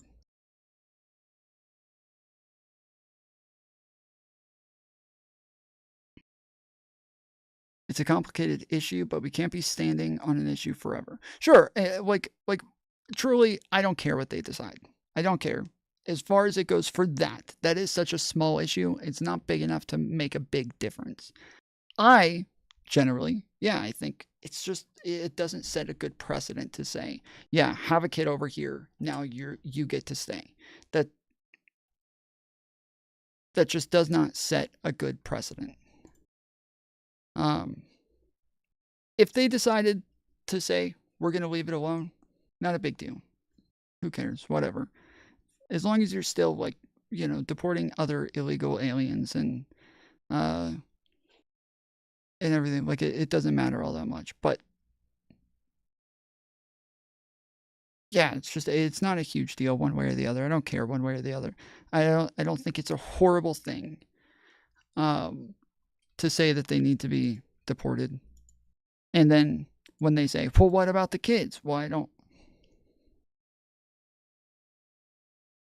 know what you expect. Like, yeah, it makes sense that the kids might have to go too. But the problem with that is, say an American leaves our country, goes to Mexico. They have a baby in Mexico while they're over there. Then they want to come back over here. But now they're like, oh, no, sorry. Those kids are not American citizens. They were not born here. And so then Mexico is like, oh, sorry, we have to deport you. You're not a Mexican citizen. We're deporting you back to America. They're like, what about my kids? They're like, yeah, sure, take your kids with you. But then they get to America, and America's like, oh, no, those are not American citizens. They can't come in here. Sorry.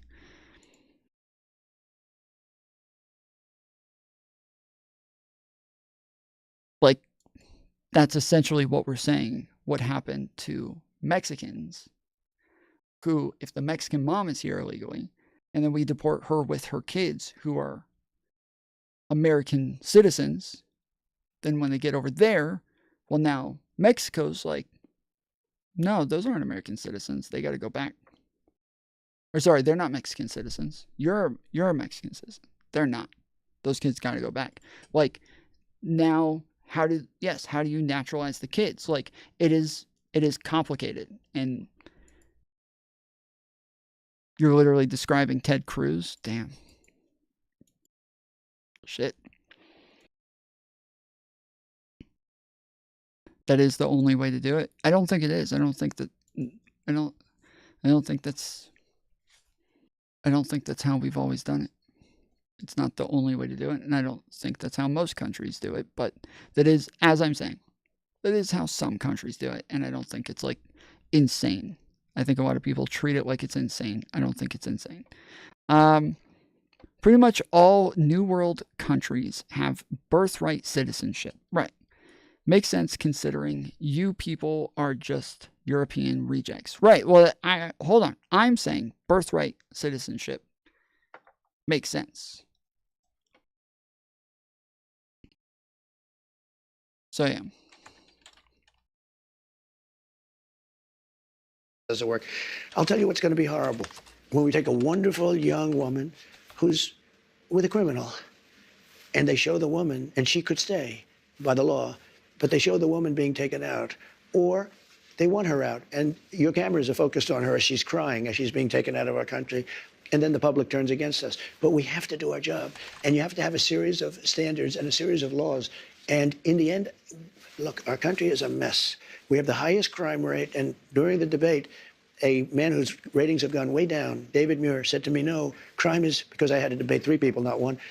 Debating 1 was easy. Debating 3 was actually pretty easy, too, if you want to know the truth. But David Muir said, the crime rates have gone down. I said, no, they've gone up. And then the following day, they released the crime rates, and they were way up. Yeah, the FBI statistics are, you're talking about those. The children should be sent to whichever country their parents need to be in. You can't just drop off the child in another country and expect them to take care of them.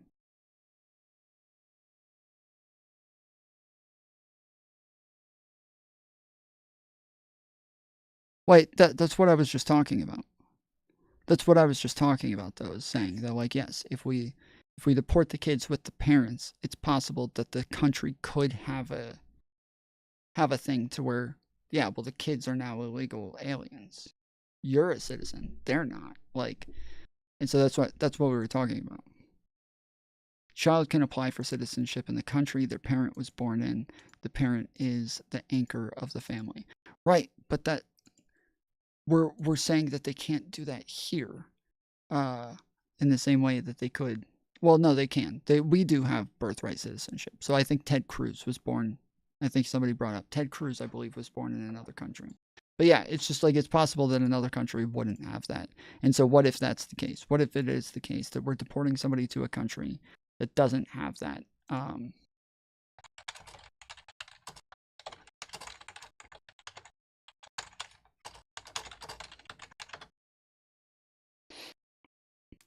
See, some countries have limited abolished birthright citizenship, including Australia, France, Ireland, the United Kingdom.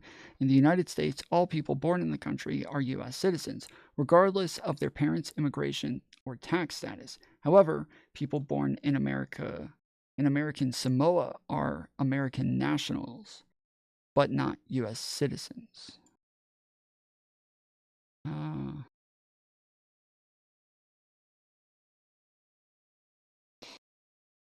The issue of birthright citizenship as it pertains to children born in the United States to aliens unlawfully present remains an open question.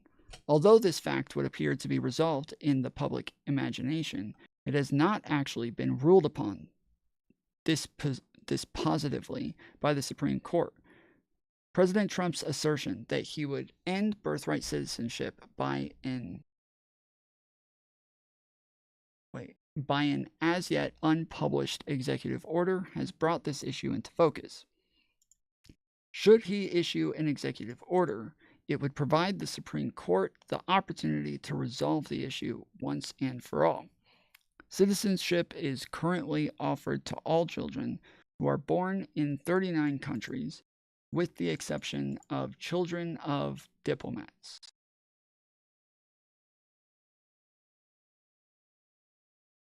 Most of which are in Western Hemisphere. No country in Western Europe offers birthright citizenship without the exceptions to all children born within their borders. Was Ted Cruz's parents, I don't remember this situation. I do remember that he was born outside of the U.S., but I don't remember where his parents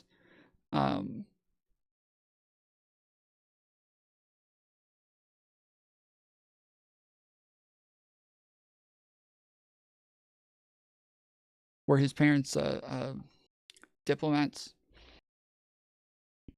Let's see. Citizenship, 39 countries, with the exception of children of diplomats. His mom was a citizen, but lived in Canada. Many countries, including France, New Zealand, and Australia, have abandoned birthright citizenship in the past few decades. Ireland was the last country in European Union to follow the practice, abolishing birthright citizenship in 2005. These are like all the countries that I named as being the ones with mail-in voting, broad mail-in voting, and then they're all the ones here for ending birthright citizenship.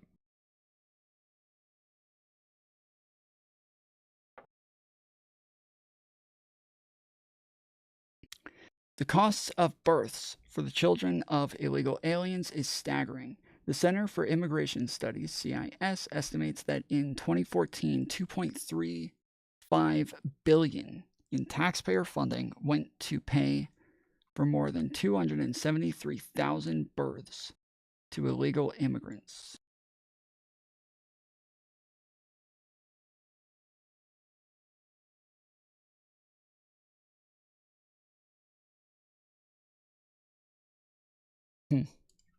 Okay. FBI Yeah, statistics, well, no, but which he gave the wrong answer. The confusing crime rate's based on what you're looking yeah, at. but a lot of that is migrant crime. Let me ask you about another aspect Christian, of this. you know a lot of it's migrant crime. Well, let me ask you about another aspect of this that I think a lot of people are really curious about. I mean, 3% of the people who are here illegally have criminal histories. But in your first administration, you had the zero tolerance policy, where we did see family separations. Yeah. You ended it. The purpose of that, though, to some extent, you talked By the about way, this at you the had time, it, was deterrent. you also had it with Obama. You do know that. He didn't have a zero tolerance policy. And you also know he built the jails for children. He didn't have a zero tolerance policy. But in 2014, he built the jails. You know that. I want to ask you about the zero tolerance. He always brings that up because it is true that like the media freaked out about the kids in cages and shit, and then after they freaked out about it, they found out, oh, these were here under Obama too, and we just kind of shit. We fucked that one up. They're like, you can't believe it. He's got kids in cages. He's like, yeah, I didn't put him there. Obama put him there. I just kept doing what he was doing. They're like, oh, shit. I mean, he didn't have a systemic, we're going to separate families. All right, give me a second. I don't want to talk for a minute. I got to eat. Don't ask me questions. We're moving through this. Were separated when parents were a threat to the kids. We don't have to separate a family. This. Excuse me, Kristen. Yeah. We don't have to separate families. Yeah. We'll send the whole family very humanely back to the country where they came. That way the family's not separated. So no more family separations. You're not reviving Well, it depends the on zero the family. tolerance The family may decide to say, I'd rather have dad go, and we'll stay here. And in which case they have that option. But you're not going to revive your zero tolerance policy, which was put in place as a deterrent. Is there any universe where you would bring that back, sir? We need deterrence. Look, ready? When somebody comes here illegally, they're going out. It's very simple.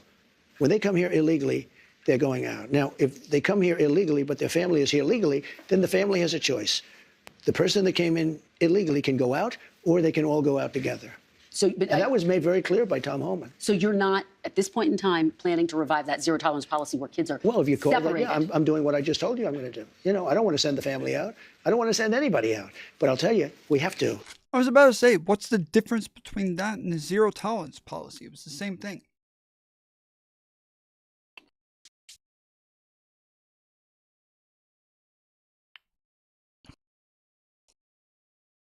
Wow, formerly Rudy, you lied. You lied. Rudy, you got it. Who else is going to be here to take over Rudy's responsibilities?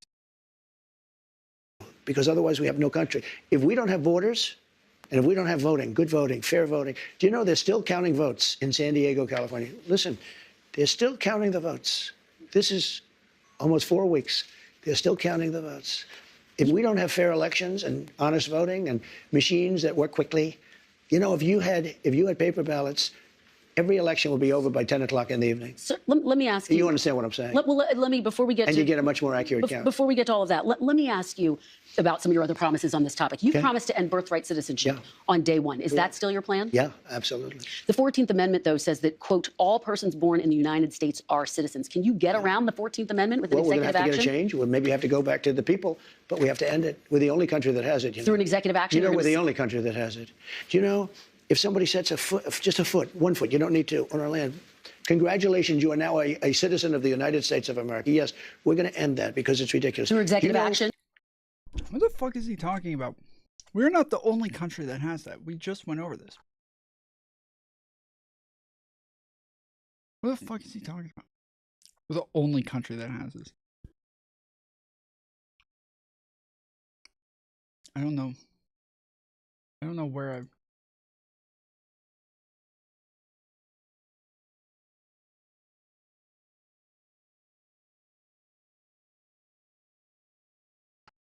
I don't know where the link went that I was reading earlier.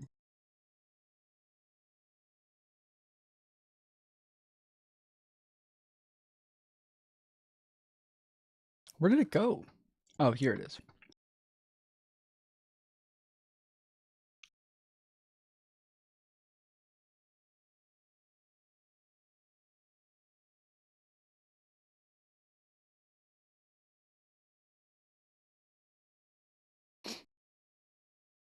Yeah, we are not the only country with birthright citizenship. It even says here that like some states have limited it, but most states have birthright citizenship, broad birthright citizenship. You already don't know what we are reminding you of. Right? That's the point. That's the fucking point. Short stack goblin. Because I'm not going to remember, so you're going to remind me. What do you mean? You don't remember what we're supposed to remind you of? That's why I get people to remind me, because I'm not going to remember. Yeah.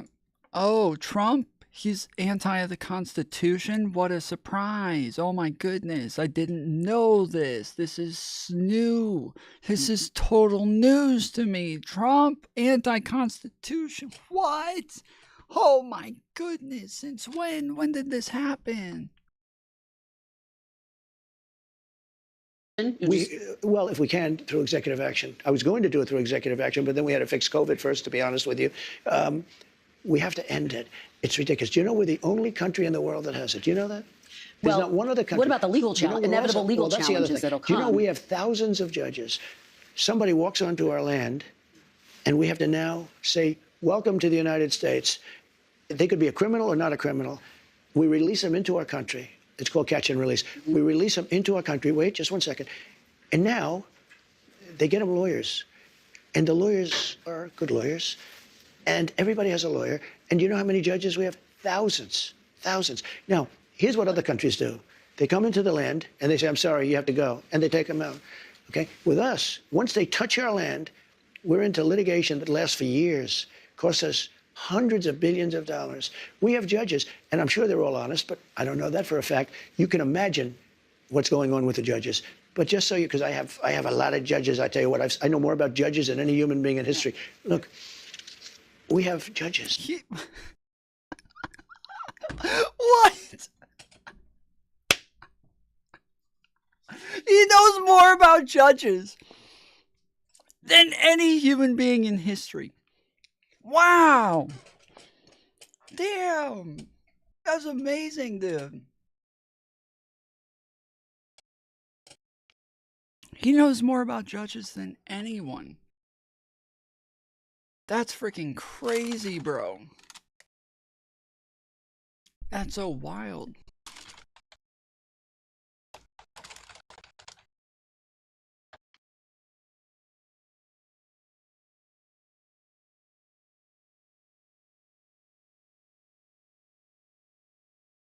Nobody can do it like me. Nobody. Nobody can do it like me. Honestly.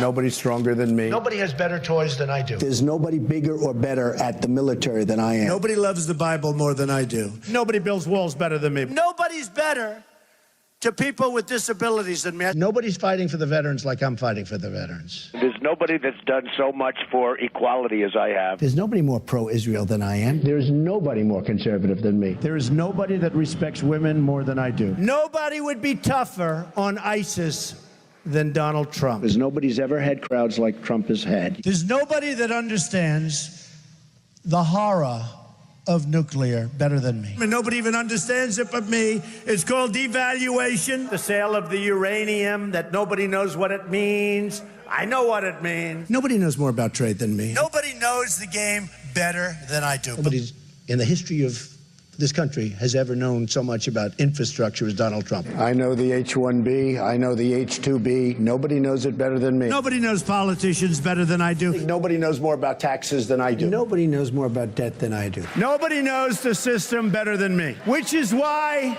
I alone can fix it.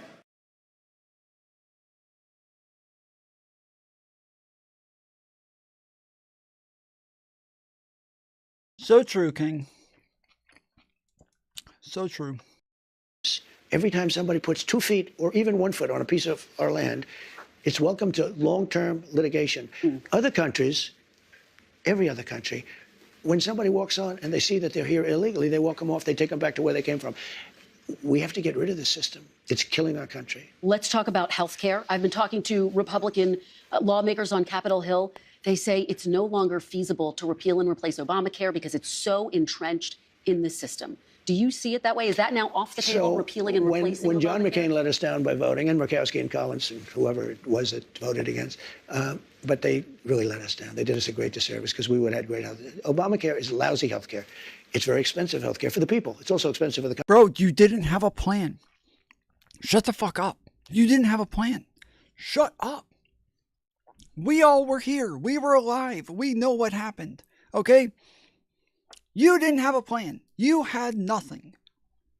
You couldn't just take it away.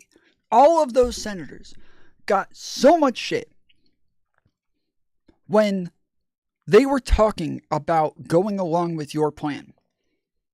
They, like, truly. Do you know, have you guys seen some of these, like, town halls of, like, people screaming at senators, telling them, if you take this away, I'm going to die.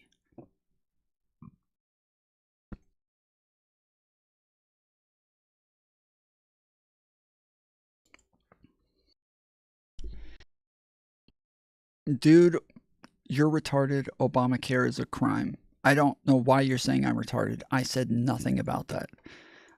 Why do you guys do this? Why do you guys do this? It's always you guys too. Nobody else does this. It's always Trumpers. You guys, I will say something. I'll say, yeah, Donald Trump's tie is gold. And you'll go, you're fucking retarded. That tie has polka dots on it, Tom. Like,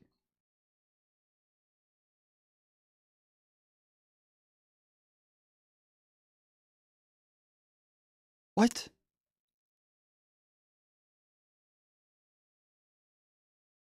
What is happening? What a fucking idiot. He thinks that tie is gold? It's tied in a tie knot. Dude, I don't know what the fuck is going on. Like, this is not relevant to anything we were talking about. Like, it's... Relax, bro. It's not even 8:30 yet. True. I forgot about that. Not even 8:30 yet. Fuck. I almost fucked up. My bad. Thank you. Thank you. Damn, that was close. Country, but for the people. It's lousy health care. When John McCain gave his thumbs down, after saying for 10 years that he wants to repeal and replace, okay? And then he came out, put his now famous thumbs down, and he became a hero to the left. Let me just tell you, if we find something better, I would love to do it. But one thing I have to say, I inherited Obama. Trump 2024. Michelle Pierce, do you identify as a Trump voter? Is that your identity?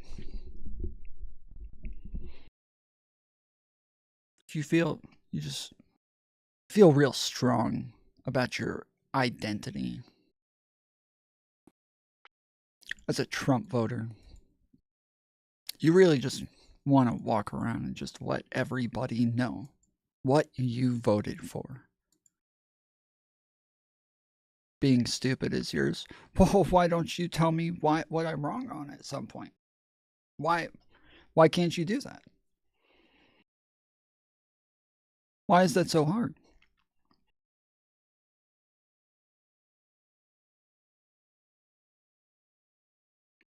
If you're the one who knows these things, if you're the knower of things, you are the one who knows things. Why can't you tell me why I'm wrong?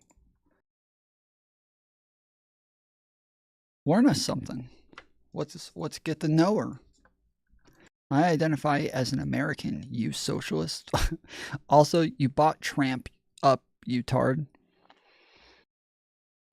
So what? I brought up Try reading the Constitution. I'll consider it. I've only read the Constitution, but I have not read the Corn on the Constitution. That's probably what I should have. That's probably what I should have read. I read the Constitution. You read the Constitution.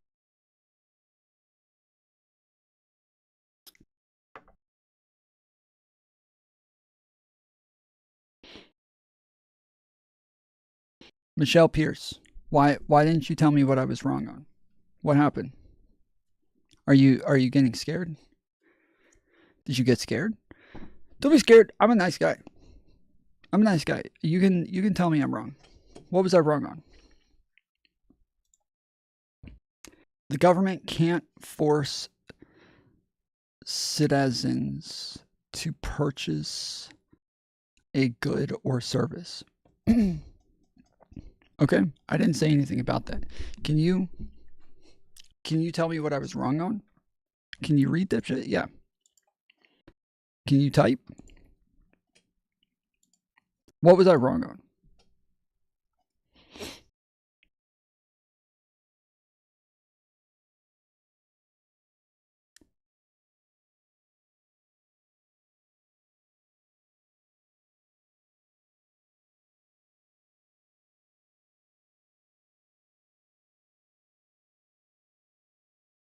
Tom, your activity making this an echo chamber? What does that mean? My activity is making this an echo chamber.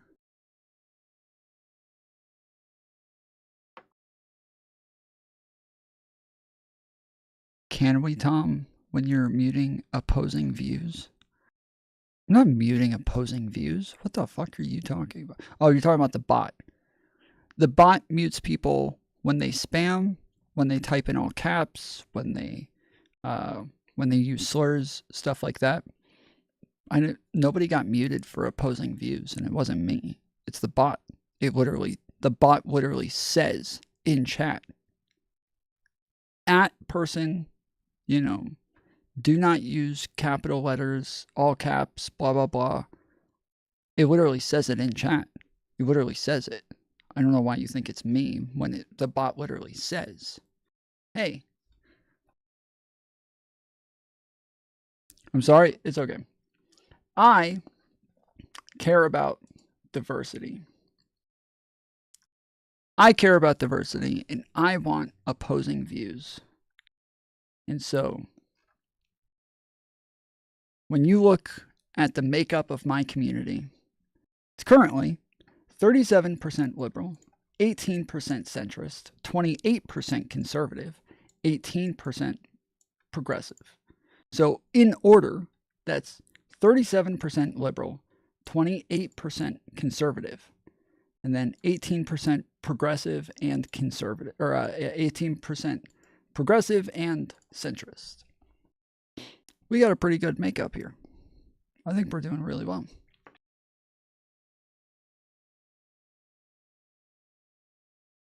Do a poll. Everyone here disagrees with you. Marto. Marto.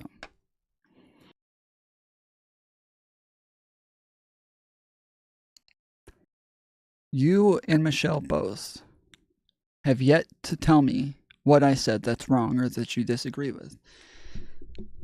Don't ask for a poll. I've asked you specifically to name things that you say I'm wrong on, and you won't say it. Michelle, I'm still waiting. Michelle, can you? Michelle, what did I already told you. Oh, did you? Okay, let's look at your chats real quick. You already told me. So you said, good question. You said, LOL. You said, can you read, dipshit? You said the government can't force citizens to purchase a good or service. I didn't say that. I never said that. Try reading the Constitution. Like none of this goes against anything I've said. None of this disagrees with me. I'm asking you, What did I say that you disagree with? You're telling me things that you feel. Okay, cool. You feel all these random things that you're randomly bringing up. What did I say that you disagree with? What words did I say that you disagree with? You feel very strongly about this. You're calling me a dipshit. You're calling me a dumbass. You're calling me an idiot. What did I say that you disagree with? And insurance is a good or service. You said Obamacare was good. I did not say that.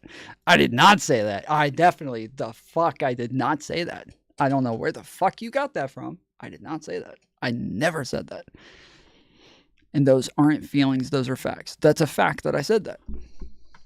All right, let's check. Let's check if that's a fact. Michelle, don't run away. Do me a favor. Just sit tight. Don't run away, Michelle, okay? We gotta... Everybody here is here for you. Everybody here is here for you. Shut the fuck up. You are so obnoxious, dude. Oh my goodness. That fucking guy. Why does anybody watch?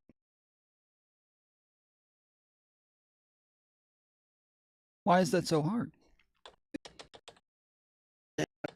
We were talking about, like, it's... So yeah, earlier, Michelle, I don't know if you know this, okay? But when I gave the example where I said, I will say Trump's tie is green, or I will say it's gold, and the other person will respond, you're an idiot, it has dots on it. You are who I was talking about when I said that. Literally you, not like the royal you, but literally you. You kept naming things. You kept arguing against things that I never said. So when I say Trump's tie is gold, you keep replying, it's got dots on it, you idiot. Like, okay, that doesn't change whether or not it's gold. It's tied in a bow tie. So, okay, still doesn't change whether or not it's gold. Like, but you keep doing this. You keep arguing against things that I never said. So here's the video.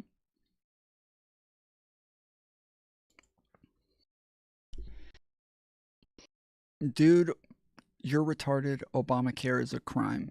Okay, so yeah, so this is where you said this, right? I don't know why you're saying I'm retarded. I said nothing about that. I said right there, I didn't say anything about that, okay? I don't care what color his tie is. Yes, I know, you don't understand. You don't understand similes or anything like that. That's fine. Okay, so when John McCain let us down by voting, and Murkowski and Collins and whoever it was that voted against, but they really let us. Everybody, let me know when you hear when I said Obamacare is good, all right? I need everybody to let me know when it happens. I will. They did us a great disservice because we would have had great health. Obamacare is lousy health care. It's very expensive health care for the people. It's also expensive for the country. Bro, you didn't have a plan. Shut the fuck up. You didn't have a plan. Shut up. We all were here. We were alive. We know what happened. Okay? You didn't have a plan. You had nothing. You couldn't just take it away. All of those senators got so much shit when they were talking about going along with your plan. They, like, truly. Do you know, have you guys seen some of these, like, town halls of, like, people screaming at senators, telling them, if you take this away, I'm going to die.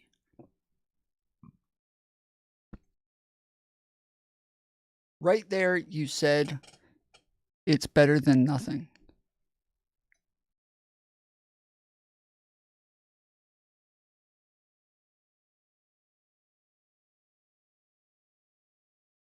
What? Did I say that? Did I miss that? Did I say that? That's with your plan. They, like, truly. Do you know, have you guys seen some of these, like, town halls of, like, we were alive. We know what happened. Okay? You didn't have a plan. You had nothing. You couldn't just take it away. All of those senators got so much shit when they were talking about going along with your plan. They, like, truly. I didn't say it. That didn't happen, Michelle. It's okay. People hear things sometimes. They make mistakes. It's all right. I won't hold it against you. But yeah, I didn't say that, and I don't believe that. I don't, not a fan of Obamacare. Definitely not a socialist. Definitely not a leftist. Definitely not a progressive. So, not my thing. Why not? Well, originally I thought that the first part, which did get rescinded by the Supreme Court, was obviously telling people that they had to have health insurance or they were going to get a tax for it, was insane. That was insane. But then on top of that, the plan to use private insurers for this and then force people to get that private insurance if they didn't want it. I don't have insurance. I don't want insurance. I'm not trying to get health insurance. And so it's kind of it's kind of obnoxious that you would like tell people that they have to get it. So yeah, rescinding that and then allowing people to get on, what is it? Medicare? That's fine. I don't mind that so much.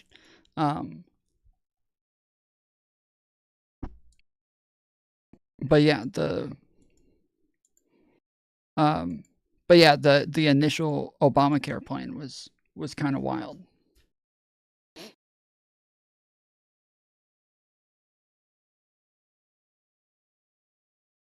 Obamacare or anything else you want to go. It's got about 20 names, but I inherited it. And I had a decision to make with Health and Human Services. I had a big decision to make. Do I make it as good as we can make it, or do I let it rot?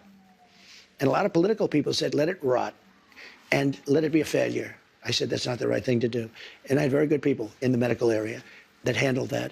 And I said, what do you want to do? He said, we really have an obligation to make it as good as we can. And we did. We made it as good as we can make it. Instead of making it bad where everybody would be calling for its repeal, I made it so that it works. Now, but you did try to overturn it, sir. Well, it's you did lousy. try to overturn it. You did have your Justice Department try to direct the Supreme Court to. No, we got a little bit of a surprising opinion, to be honest with you. If it would have been overturned, we would have had much better health care right now. But right now, we have something that I made the best of. I could have made the worst of it, and it would have fallen by the wayside. I did the right thing from a human standpoint. But, you know, I'm sort of proud of my decision. At the same time, sometimes I regret it. I told the people. So what exactly did he change? Trump? Or Obama? Who? Obama made,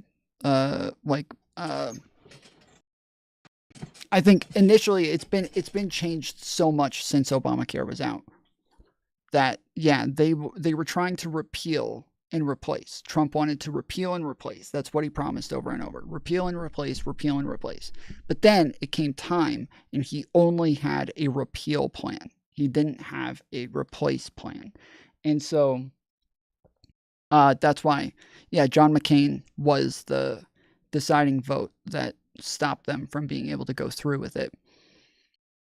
And it wasn't just John McCain. There were other Republicans that went against him, but John McCain was the final vote. And yeah, like again, you can go back and like watch their town halls where these guys are getting fucking chewed out for saying that they were ever going to go along with it in the first place. And it was because they were going to take away these people's health insurance to where they weren't able to do it. Yeah, Tom, I agree with the replacement plan is very important. You mean you agree there should be one? Yeah. Yeah, replacing it would be fine if there was a plan. That's what I'm saying, though. Like, even in the last debate, right, where I think him and Kamala were up on stage, they asked him, they said, they said, what is your plan to replace? And he said, well, I have a concept of a plan.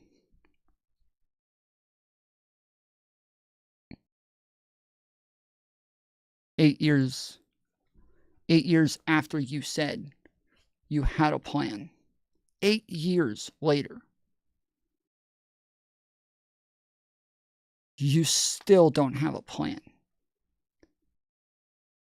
8 years later, before you ever even got into the presidency, you should have had a plan. Before you ever tried to repeal it, you should have had a plan. But you're going to tell me now, 8 years later, you still don't have a plan?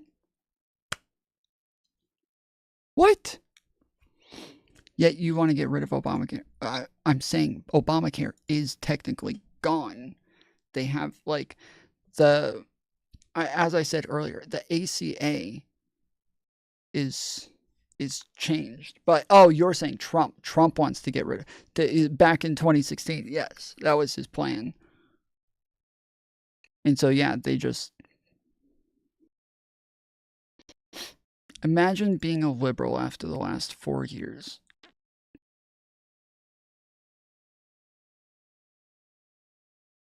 I can't imagine. Fuck liberals. Fuck liberals. Yeah, you heard me say it. Fuck you guys.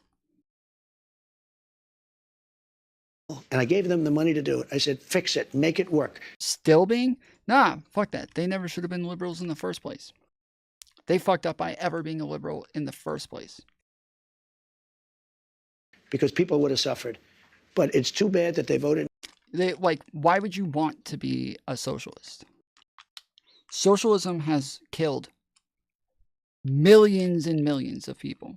Why would you want to be a socialist? Why would you go to the party that had the KKK? You want to be racist? Hitler was a socialist. Oh, so you want to be like Hitler. You want to be a socialist. So you go to the party of the KKK, the Democrats. Am I right? One's in chat if I'm right. Give me a break. Come on. One's in chat if I'm right. No, I wish John McCain, he fought for 10 years on replacing Obamacare for 10 years, and then he voted against. Nobody understands Sir, it. you said during the campaign you had concepts of a plan. Do you have an actual plan at this point for health care? Yes, we have concepts of a plan that would be better. Still just concepts? Do you have a fully developed plan? Let me explain. We have the biggest healthcare companies looking at it. We have doctors. We're always looking because Obamacare stinks. It's lousy. Okay, real quick. I'm sorry. There's a lot of people who have been here for a long time. So everybody take a second and speed up your video. Okay? You can put it on 2x, 1.25, something like that. Once it gets live, it'll just go back to normal speed. But a lot, because we've been live for a while, we're at 7 hours now. Lots of you guys are like 30 seconds to a minute behind. And so, yeah, when that many people are typing one that late afterwards, it is, and I've been noticing this over the course of like the last hour. Like, shit, I can never remember her new name. Ghosty. Ghosty, I think, is about a minute and a half to 2 minutes behind. So yeah, just everybody take a second and just speed up a little bit, and once it gets live again, even if it says live, I'm telling you, even if it says you're live, still do it. I promise you, when you hit 1.25, it will still speed up, okay? It'll still do it. Ninja, what? What? How's it going?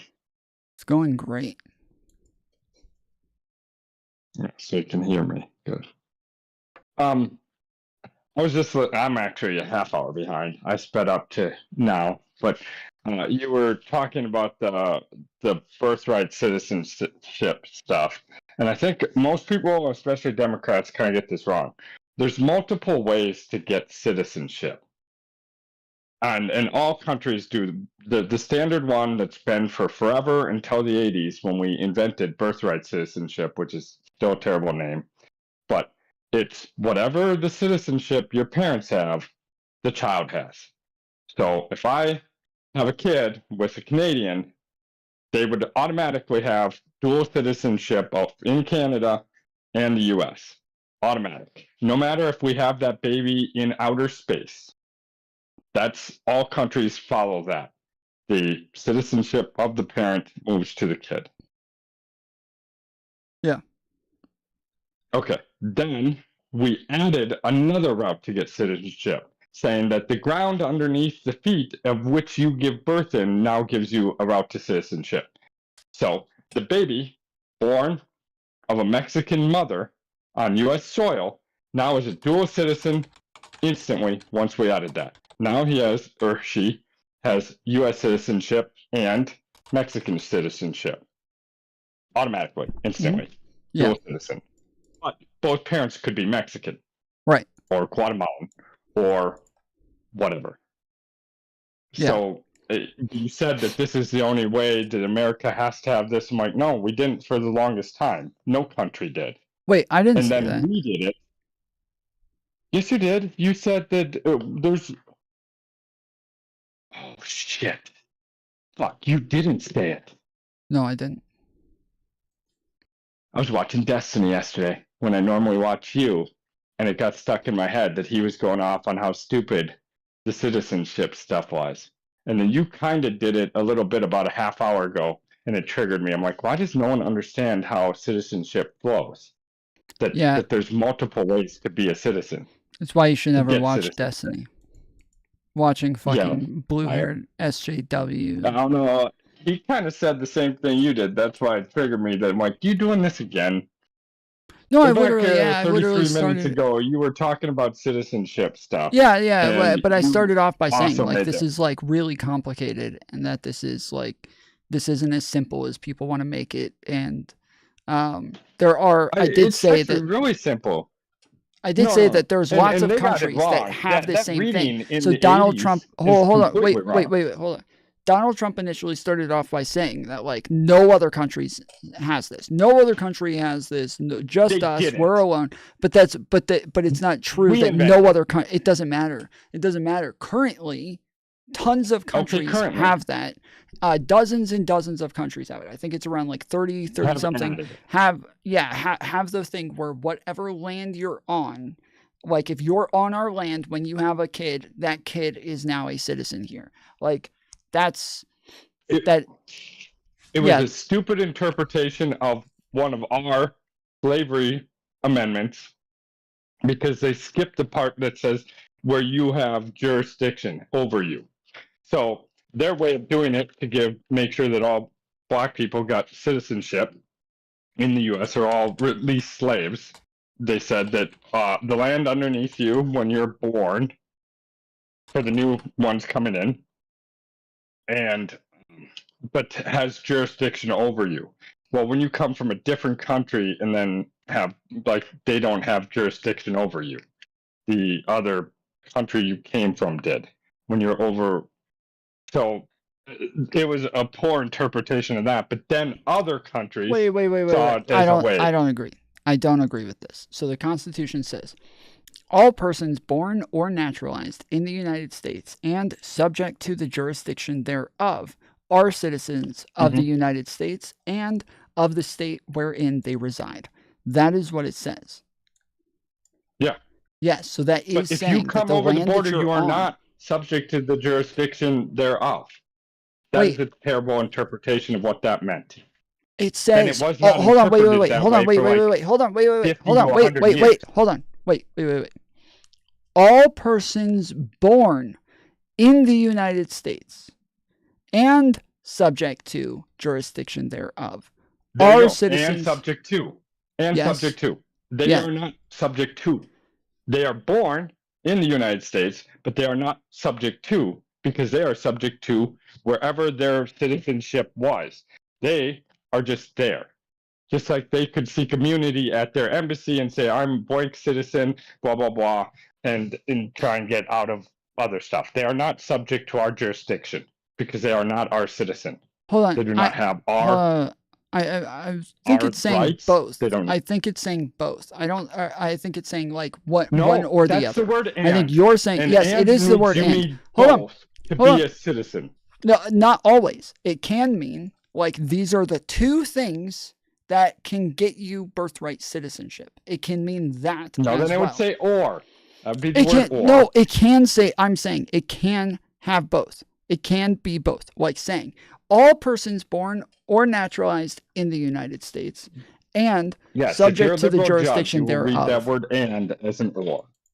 But it says are citizens of the United States and the state wherein they reside. So it is, yes, it saying and would make it to where each one of these is that because they are citizens of the United States. Read it again. Go from the very beginning. Okay. All persons born or naturalized in the United States and subject to the jurisdiction thereof are citizens of the United States and of the state There you go. wherein they You need both reside. of those. You need to be born in the United States and subject to its jurisdiction. That is the part. It is not anyone who's just subject to our jurisdiction is now a citizen. That's absolutely ridiculous. That means anyone that was. So, no, you need both. And that's the terrible. They just got rid of the jurisdiction part. They just said anyone born on our land. And then other countries started doing it too. And you can tell that it wasn't the way it was intended because they never interpreted it that way until, like, the left is crying about the courts going to the right now. But we've dealt with about 50 to 60 years of the courts being left. Like, this is the first time in a super long time the courts have been on the right-wing side to interpret laws and constitutional stuff in a right-wing perspective. Never in your lifetime has it been. I don't know that matters to me. That doesn't really matter. Like you do this a lot where you bring stuff up and you're like, it was never like this before. It's like that doesn't mean anything. That like okay, so you're going to be fine when they reinterpret this and they say, nope, you need both of those. And if you're born on U.S. soil, you are no longer a citizen. I will agree with that reading. I literally said at the beginning that I don't really like care what direction they go with any of this stuff. Like I just I don't really care. Like I don't really care one way or the other. And I do think that some of this is ridiculous. Please ask a real lawyer. Tom and guest are not legal experts. No, I am the legal eagle. If you guys have seen my other channel. Who said that? No one. And you don't need to be a legal expert to read the word and. And you don't need to, you can find many experts that say they'll read it exactly the way I said it. You can go to, I think Shapiro did it a few weeks ago, went through this on this stuff. I think the big point that everyone misses is there's multiple ways to get citizenship, and everyone acts like there's only one or the other or whatever. You got multiple avenues to get it now. There used to be only one way, and that was passed by heredity. So from whatever your parents were, you were. What I understand is all the 14th Amendment did is just change it to where black people were included now. Whereas before, it wasn't that was what it all. was supposed to do. Hold on. I'm saying that is all it did. I believe you were, if before that, you were a citizen if you were born on the land, if you were white. And that was automatic. But that all this did is just change that every other race had the same thing. And that it didn't actually change whether or not, like, that part of it. And so I'm trying to find where this changed, but I don't see anything saying that actually changed. See, back at the beginning part of the country, being that we were pretty libertarian, the government didn't do much, we gave citizenship to almost anyone who applied. That's why the Ellis Island showing up on a boat, those weren't people that applied for citizenship beforehand or anything like that. Like, we just, if you got here and then you started whatever, but it wasn't, then it was your parents still would have citizenship. But I think you had to renounce whatever your previous country was and stuff like that. I'm not actually that sure, but we were very, very easy to get citizenship. Our immigration policy was everyone. Sure, you're all citizens if you're here. But that's not how, it wasn't by birth that way. You just requested, like, you didn't have to be born here. And you didn't have to have parents. We just gave it away because we needed people. We're trying to conquer the West. Yeah, we're but still fighting the Indians. That's a second aspect to this that I'm saying that was there as well, but so was this. And so I'm saying that I think we didn't know. We just didn't write anything in. It wasn't written in. Like getting citizenship. Well, okay, whether or not whether or not it was written in is a totally different thing. Whether or not that was the case and whether or not that was the standard is different. And that's what my understanding is that before this, that you were a citizen as long as you were born here before that amendment, if you were white. It wasn't that way, though. It was based off your parentage, but the parents all were citizens. You could show up. Any adult could show up and ask to become a citizen, and our citizen test was like ridiculously simple. So then everyone just got citizenship by requesting it. They didn't have to. So being born here no one cared because you could just easily get citizenship. You didn't take this jumping through hoops logic. No, they had to add the being born on U.S. soil for black people because they were not citizens, but they were born here, and they didn't want to have to make them take a test or request it because they should have just gotten it, but their lineage didn't have it. So they were trying to come up with a solution for it, but they got clunky on the wording, and then they applied it to anyone who just wandered over our land. Okay. Do me a favor. Just send me something that says that this changed, because I can't find anything that says that this changed. So just do me a favor. Just send me something. The changes in 1982. No, hold on. Stop. Send me something that says that this changed.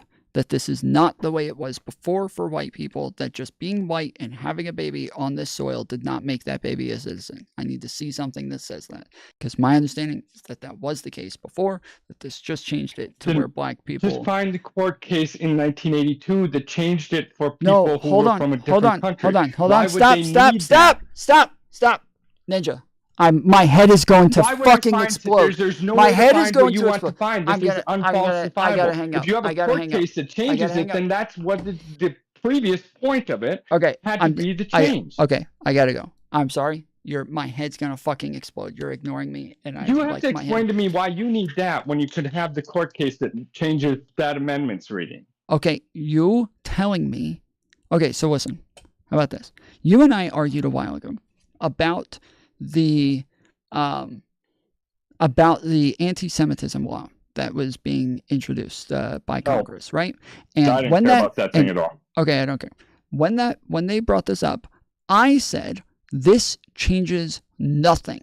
Now, I can't just say, well, shit, there's the law, so obviously everything's changing. No, I said this is already the law. This is already what we've been doing. This doesn't change anything. And I can prove it to you. I can show you that this is already how we did everything before they ever made this law. And then, and so I can prove that. You are telling me things were different before this. Now you're saying, well, the law was introduced, so obviously it changes it. No, it wasn't a law. It was a court interpretation. It was someone challenged based on the I don't care. I don't care. I don't care. I don't care. I don't care. I don't care. You just have to show me that this was different before that. That's it. That's all you have to do. You just have to show me that before this, it was different. You can look at the number of people that had citizenship from the whatever. This changed that you could do this.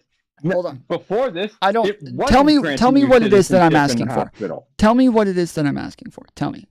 Please explain it to me. You want me to find somewhere where someone says that this was this way, where that if you were born on U.S. soil, you would not have gotten citizenship until after this court ruling. Yes. And I'm saying that the court ruling proves that you were not. Otherwise, you wouldn't have had to sue to do it. You would have just gotten it. Well, then, and there would be no reason, and that it would go up to the Supreme Court to have that ruling, because it would have just gotten. How would you have sued for what? You would have just had citizenship. If that was the way it always was. Okay, I'm gonna repeat this. Okay, please listen to me this time. The ruling changes whether or not this says all people. And so I'm saying that is the change, and that I can show you before this that black people were not included in this. Whereas you're saying, no, that's one of the changes, but it also changed this. But I cannot show you that that was the case before this. I'm saying I can show you what this changed for black people, and that is the difference. I'm asking you to do the same. I'm asking you to show me that this was different before this. You saying you can't do it means that you're wrong. That's what that means. Okay. Now you got three sectors because the 14th Amendment did change it for black people. Yes. Because we agree their on parents this, didn't have citizenship. Yes, we already agree on this. That doesn't, Okay. again, we agree on that. We agreed on that part. I'm saying and I'm that saying that's the in only thing that changed. 1982, it was interpreted to be people that were just in the country. Wait, But the 1982? jurisdiction part is what made it so that... What? Did you say 1982? Yes. 82, 84, somewhere around there. That's when it got changed for people just crossing the border Plyler and the anchor versus baby Doe. thing started. Plyler versus Doe involved children who were not legally admitted into the United States and their right to public education. This case did not explicitly address the question of babies born in the United States to illegal immigrant parents. The children dealt with in the case were born outside the U.S. and had entered the country illegally along with their parents. The court did suggest in dicta that resident aliens whose entry was unlawful were nonetheless within jurisdiction of the United States in which they reside. No plausible distinction with respect to the 14th Amendment jurisdiction can be drawn between resident aliens whose entry into the United States was lawful and resident aliens whose entry was unlawful. In 2006, Judge James Chin Yu Ho wrote in a law review article that with Plyler decision, any doubt was put to rest whether the 1898 Wong Kim Ark decision applied to, given that in Plyler, all 9 justices agreed that the Equal Protection Clause protects legal and illegal aliens alike. And all 9 reached that conclusion precisely because illegal aliens are subject to the jurisdiction of the U.S., no less than legal aliens and U.S. citizens. Yeah, that's what I was wondering initially, is why would we say that them being subject would change this? But you're reading it saying, well, if they're subject to that, that means that they're a citizen there. Whereas I read they're subject to it and think, well, they're just able to get like arrested if they break the law there. Therefore, they're subject to the law and subjects of that state. And so, yeah, apparently that was however you want to read the English of it, but that was not the intent when they passed it. That someone from another country could just step over the border, have a kid, that kid's now a citizen. That was never their intent. Now, it was the interpretation of the word jurisdiction there to apply that changed it to then equaling that everyone that does that, whether you want to.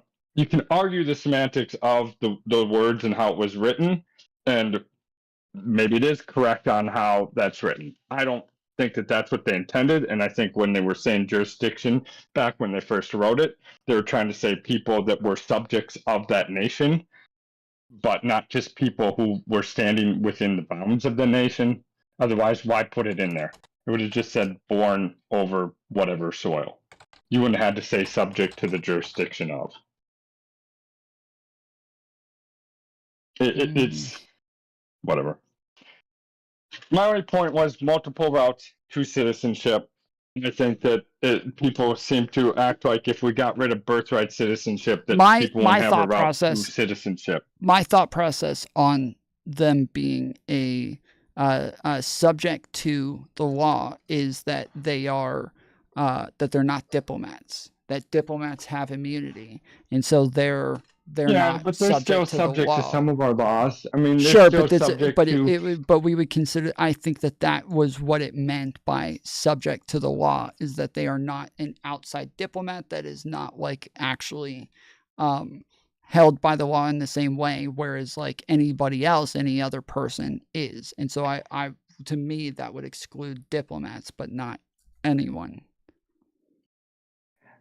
But I don't think they ever envisioned someone just crossing the border, having their kid saying citizen, then moving in. Because back then, anyone could become a citizen very easily by asking to be.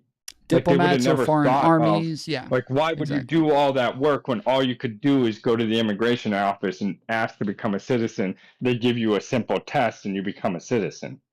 Like, it wasn't hard back when this stuff was being done. That when they wrote this down, the 14th, like we were trying to take over the West. We were asking everyone, to come and fight for us to beat the Indians and the Mexican army and whatever. We were looking for people. So our immigration process, there was no waiting list. No one was sitting there waiting for citizenship into the U.S. So they would have no thoughts to even consider this situation when they wrote it down. But they could not have intended that it would be that way. If someone had outlined that possibility to the 14th Amendment writers, there's no way that they would have been like, oh yeah, no, that totally makes sense. Because that's not the way the world worked for them. It was always passed by lineage. It held forever.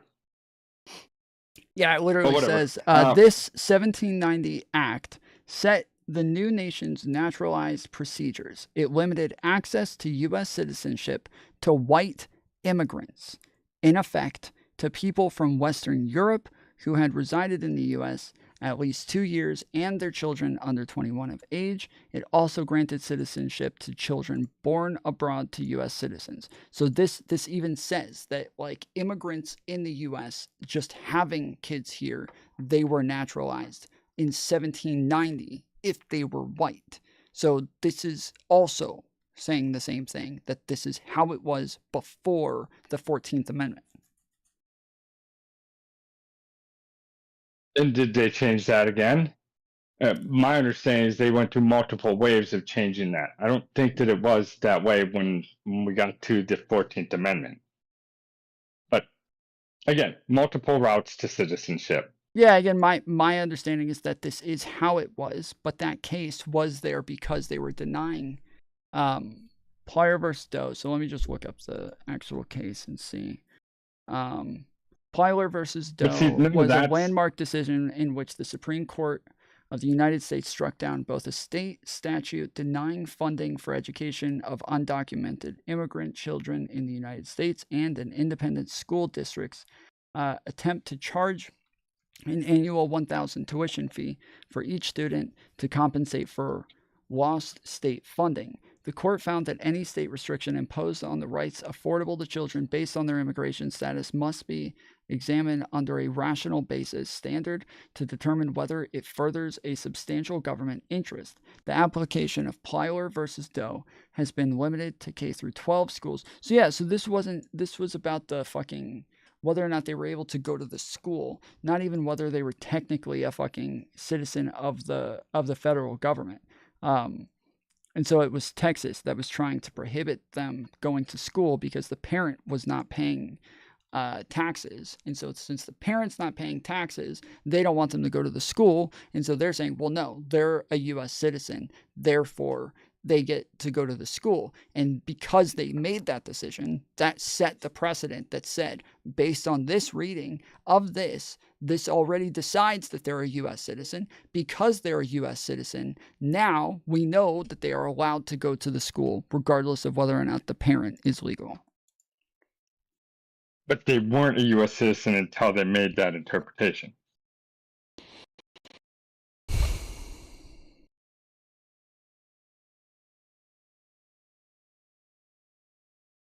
Otherwise, how would they know which kids or whatever? If they were all U.S. citizens, how would they identify which ones? So they weren't. And then that gave it to them, saying that they are in their jurisdiction of, which makes them that they must be citizens. I don't know, but it doesn't make sense that they would say you're illegal, so you have to pay for school. That makes even less sense. Well, no, it should have said you're illegal, they get deported. All of them. It's a state trying to deal with the federal government not handling that side of it. Oh, I don't even think these kids were born in the United States.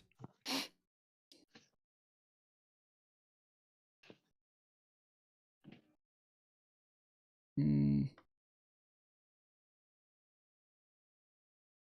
I think it was the interpretation of that in jurisdiction of that changed. Yeah, but that wasn't official until 2006.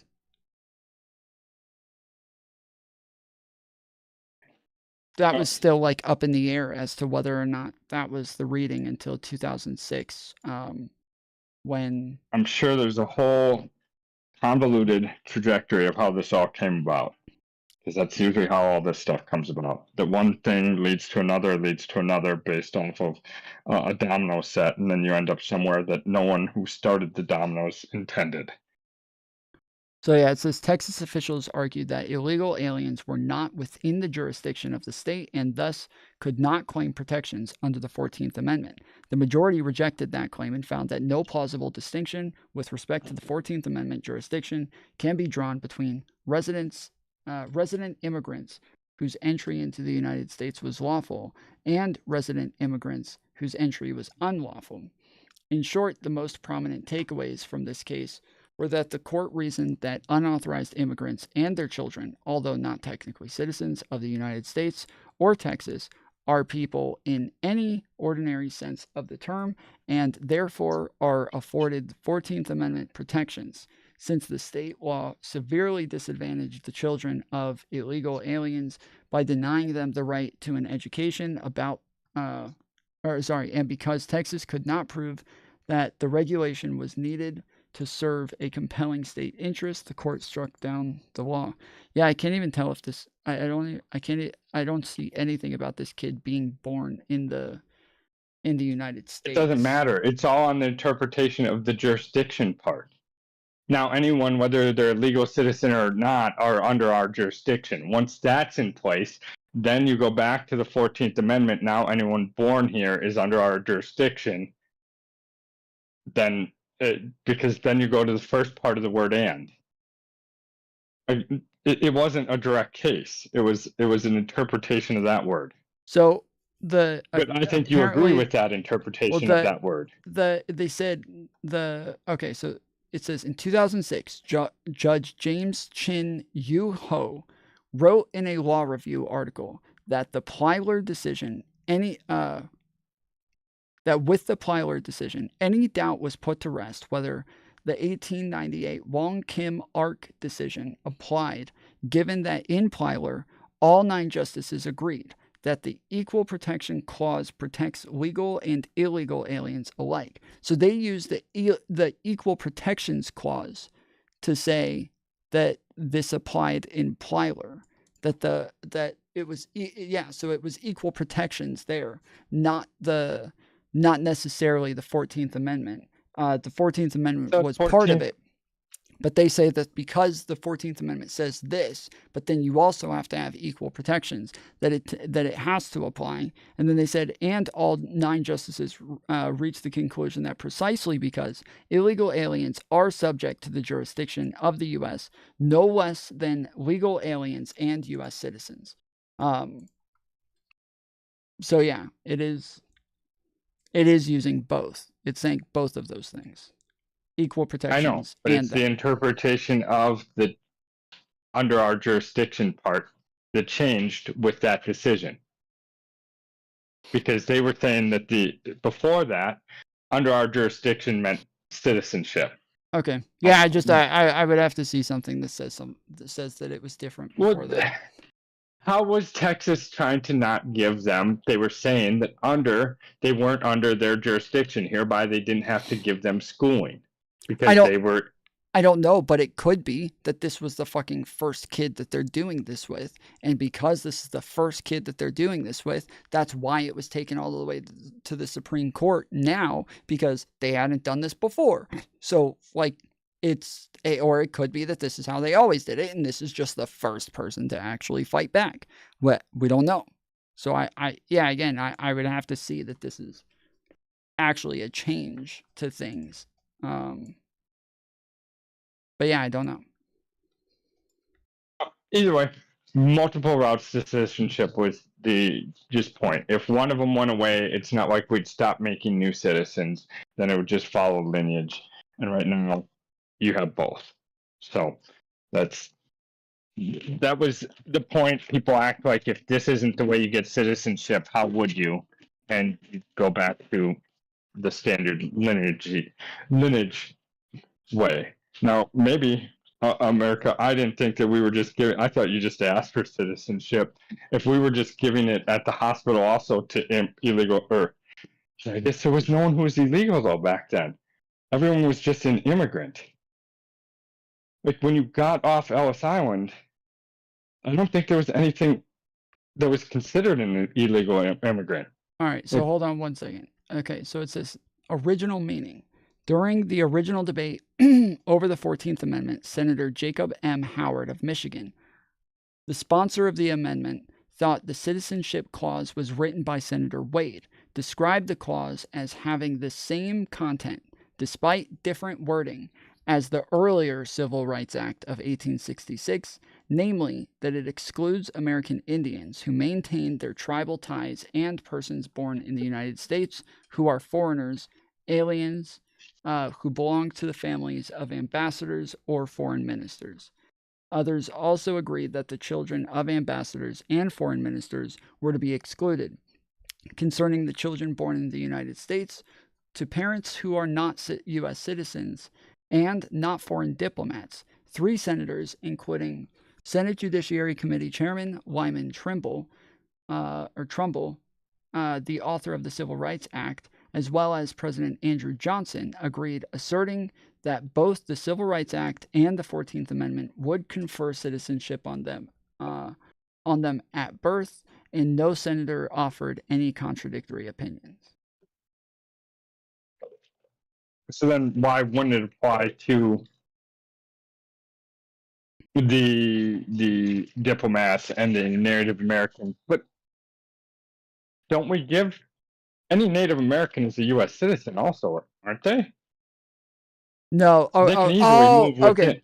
So it says the debate in the second sentence is added just to where they talk about the jurisdiction, that is only added to exclude, like I said, like diplomats, foreign army people who like of an enemy army, and Native Americans who are not really under U.S. law. That is what they were trying to exclude. So it says most of the debate on this section of the amendment centered on whether the wording of the Civil Rights Act or Howard's proposal more effectively excluded Aboriginal Americans on reservations and in the U.S. territories from citizenship. Senator James R. Doolittle of Wisconsin asserted that all Native Americans are subject to the jurisdiction of the United States. So that phrase, Indians not taxed, would be preferable. But Trumbull and Howard disputed this, arguing that U.S. government did not have full jurisdiction over Native American tribes, which govern themselves and make treaties with the United States. So yeah, that second part was supposedly over whether or not it included Native Americans, not over whether or not it included whether it included they would never have immigrants. thought. It wasn't. It wouldn't have been an issue that they would have considered writing in, because getting citizenship was not an issue for anyone who wanted it. Like, there wasn't illegal aliens running around in the U.S. at this time, because anyone who wanted it got off a boat and requested it. Right. So they wouldn't have thought to try and build in Native Americans. They would have thought to, like, how do we, this sort of thing. They didn't want to take away their But I would have thought they would have just made them dual citizens. I'm pretty sure that Native Americans today all have citizenship. Like, even that jurisdiction part doesn't apply. Like, if Yeah, you're it born says on a reservation, I'm pretty sure you can move within the U.S. and you're considered a citizen. it also explains in 1912 in this treatise on the laws governing the exclusion and expulsion of aliens in the United States, Clement Lincoln Bouvet argued that based on the 14th Amendment, Wong Kim Ark, and other case law, the child born of alien parents who, though under the immigration law, they have no right to do so and are subject at any time to deportation thereunder, are nevertheless residing in the United States and owe temporary allegiance thereto, is necessarily born in allegiance to, and therefore is a citizen of the country. I mean, that's some reaching right there. I'm just saying that on intent and. Yeah, I'm just saying again. You're like saying that these just aren't because these you're weren't over our things that land, just you owe happened. us some allegiance. I am saying that these aren't things that just happened in the 80s. That even according to these, they were said even way earlier than that this was the case.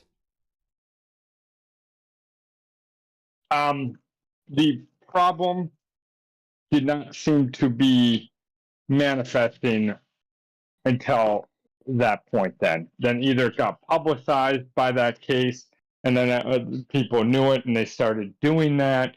But prior to that, then there was very infrequent, or no one thought to push it on the interpretation, because I'm pretty sure that's when.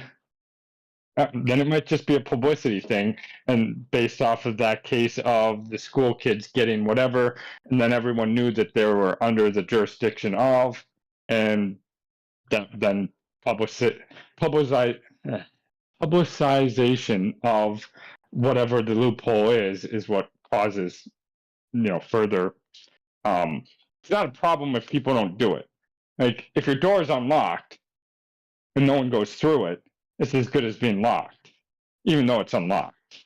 But then once someone says, or, there's a sign on your door that says this door is unlocked, there's a good likelihood that people are more likely to go through it and enter. But they might assume that it's not that way. Whatever. I'm going to let you go. All Sorry, right. I actually wanted to be super quick, and sure. I somehow did not pull that off. All right. See you later, Tom. Later. Bye.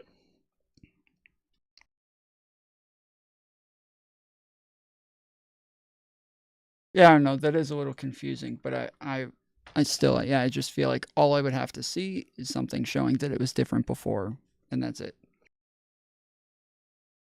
There are better answers. If we come up with a better answer, I would present that answer to Democrats and to everybody else, and I do something about it. But until we have that, or until they can approve it, but we're not going to go through the big deal.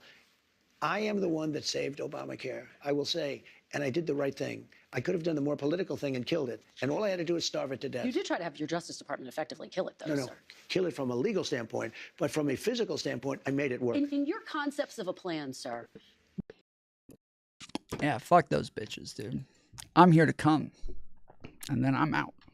Will people with pre-existing conditions still have coverage, and can you guarantee their prices will not go up? The answer is yes, they'll have coverage. You have to have it. And what about their because prices? You know what? What about their prices, sir? I want the prices to go down. I want to have better health care for less money.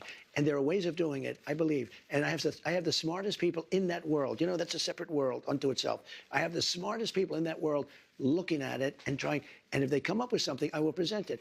Now, maybe you won't be able to sell it, but if we get better health care for less money, I believe it's very saleable. Just very quickly, when will we see your fully developed plan? When are you going to show I don't know the that you'll public see it at all. I can only say that we have some of the best. Sorry, nobody knows what the fuck I'm talking about. I was reading.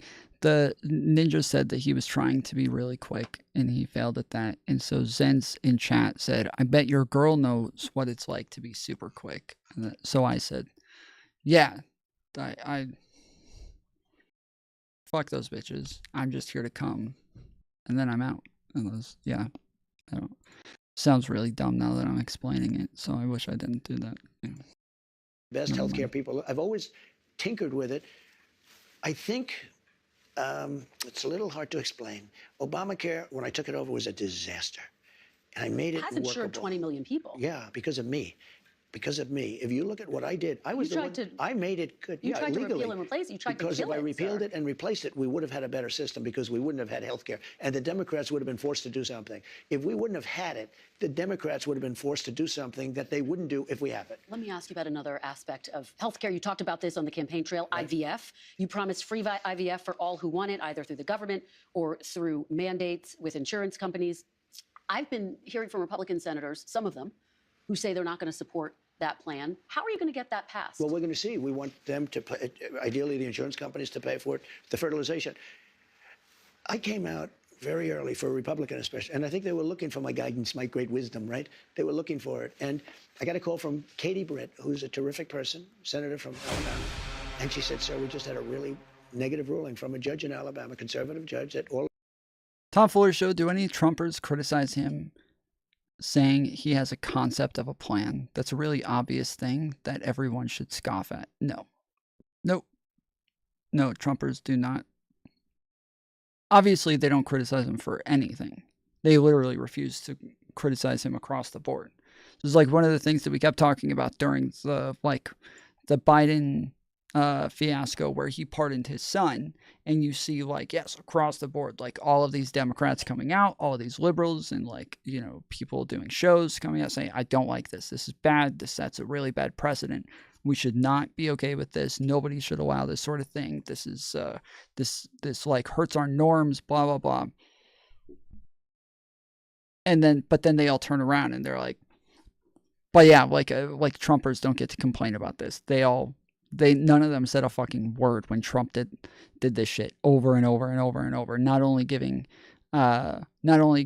pardons to his family members who committed crimes, worse crimes than this, but also giving pardons to people who were his friends or part of his cabinet who literally committed crimes on his behalf.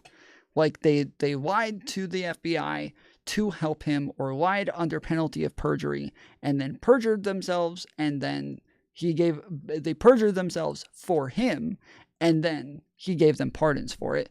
That is way worse. That is a billion times worse. And yeah, we just kept going over this. You guys aren't even willing to be critical of Trump whatsoever. People here are saying, yeah, we think this is bad, but we just don't really care. It's not that big of a deal. And it's not a big deal because, unfortunately, somebody already set this precedent 100 times in their last presidency to where it's a little late for us to be upset about this. Can't really, we can't be upset now. And yes, Trumpers just all freak out about the freaking Biden thing. None of them have anything to say about the Trump pardons. They don't care. And so, yeah, it is what it is. So with him saying he has a concept of a plan, obviously everybody should look at that and say, wow, that is insane. This guy ran in 2016 saying he was ready to repeal and replace, and he still doesn't have a plan. BB the man. More like BB the little baby. What did we hurt your feelings? Why are you getting so upset? BB the baby girl. Why are you getting mad? Your daddy is a pussy. Your mom is a cunt. You are weak and stupid. I'm sure on the playground that fucking owns, dude. I bet that is a great fucking rip on the playground. I'm sure all the kids come over and high five you over by the slides. You guys are like, did you hear that? I just said that about his mom. They're like, oh my goodness, that was so cool, dude. Oh my goodness, I can't believe you said that. I'm sure it's awesome, dude. I'm sorry we hurt your feelings. All of these clinics had to be closed. And she said, and she went into great detail, and she said people are devastated over it. And after literally speaking to her for 5 minutes, I issued an order, really an order. I'll slap the shit out of you, pussy. Do it. You're getting a little sassy. You forget to take your Midol or something? What's going on? Do you want to talk about it? Look at you suckling like a little bitch. Why are you so upset? Who triggered you? Did somebody trigger this little kid? Can somebody get him a baba? Anybody have like a pacifier or something? He's getting a little grumpy. When are you gonna slap me? When are you gonna do it? Bro, move on. Steady focused on trolls. Yeah, what the fuck? That's all the fun. In a sense.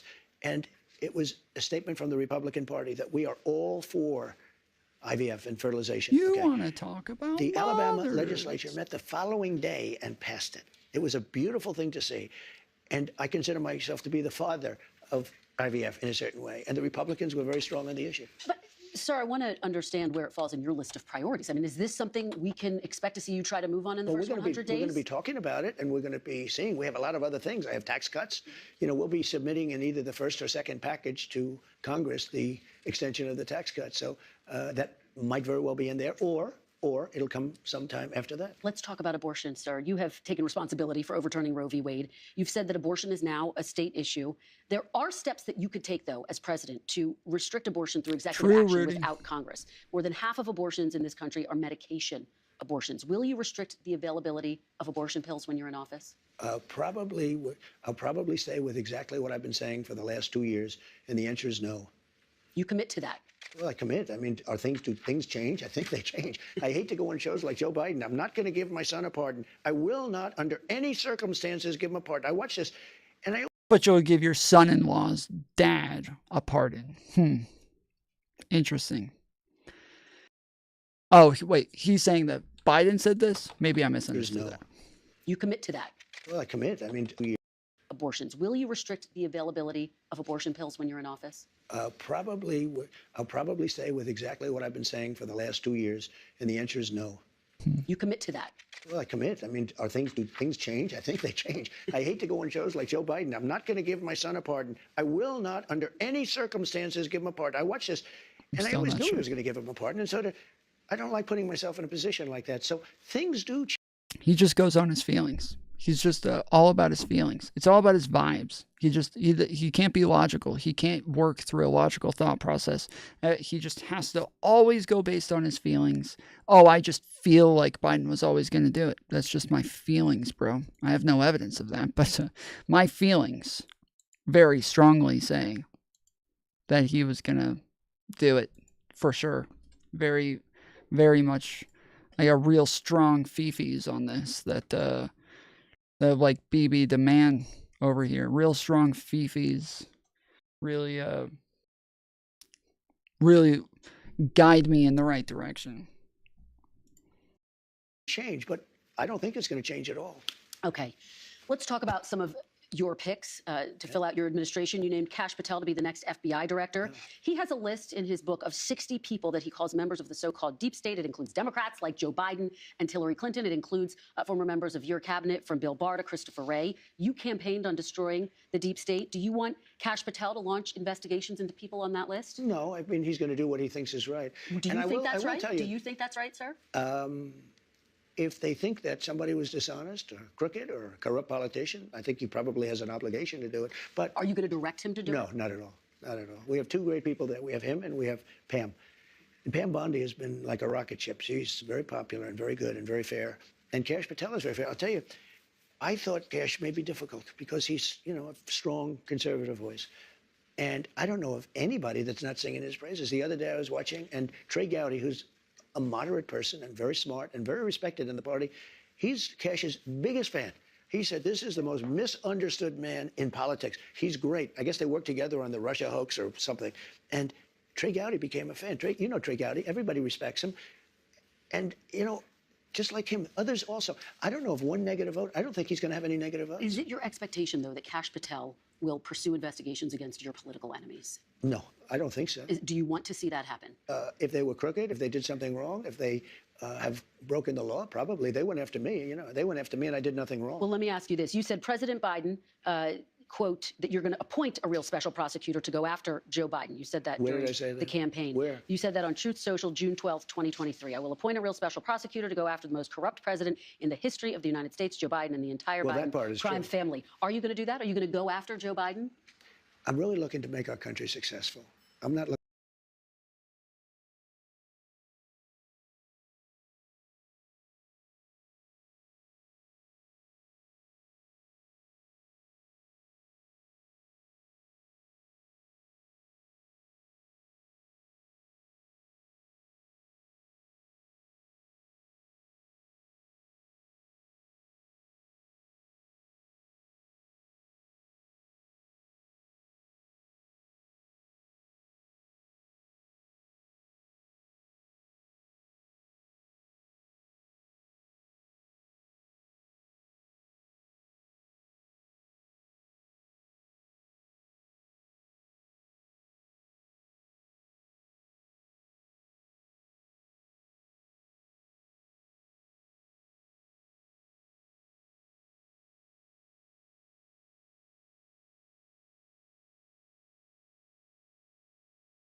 Looking to go back into the past. I'm looking to make our country successful. Retribution will be through success. If we can make this country successful, that would be my greatest. That would be such a great achievement. Bring it back. We have a country now that's overridden with crime.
What the fuck? Why did it do this?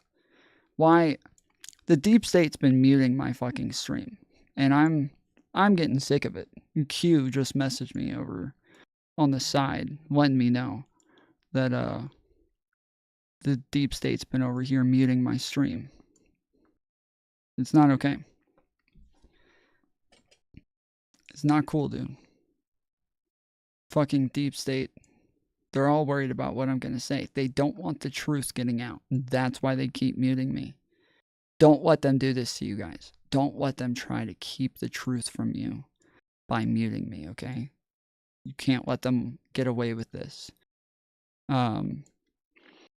Yeah, sorry, I was just saying that like Trump's always like big talk, but he's like all bark, and then people ask him, they're like, hey, so you said like you know you're gonna lock up the Bidens? You said that you said you were gonna lock them up? No, I was just saying like I was just saying we're gonna be successful. We're just gonna win. We're just gonna do good. That's the best way to lock them up. You know, you literally said you're gonna lock them up. You're gonna throw away the key. You said this numerous times. What did you mean? It just meant that we're gonna have a safe and secure border. No more open borders. And that this country will not be an open border country anymore. It's going to be locked up.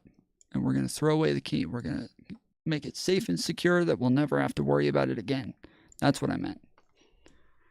You said the Bidens. Yeah, the Bidens, everybody, all Americans are going to be locked up.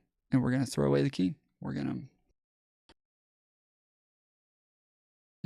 to keep them safe. That's what I meant. He's just such a fucking coward, dude. He can never stand by his own words. He's always got to change what it is he says. And I don't truly, I don't know how. Like, I can't imagine. Like, all of the simps just come running to fucking protect daddy. And, no, you can't say that. Don't talk about his lies. It's not fair. Stop. That has millions of people that shouldn't be here, that should be in prisons in other countries, that should be in mental institutions. We have drug lords being dropped into a country and told never go back to their country. I'm looking to make our country great. I'm looking to bring prices down because, you know, I won on two things, the border and more than immigration. You know, they like to say immigration. I break it down more to the border, but I won on the border and I won on groceries. It's a very simple word, groceries. Groceries. Like almost simple. You know, who uses the word? He's got all the best words.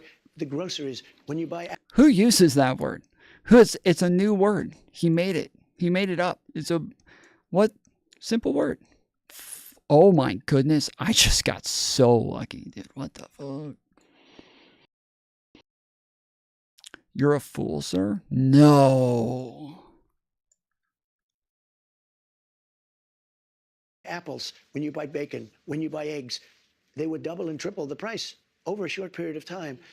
And I won an election based on that. We're going to bring those prices way down. I want to pause here because what you're saying is significant. Because you wrote on Truth Social in 2023 that you're going to appoint a real special prosecutor to go after Joe Biden. Now you're saying you're not going to do that.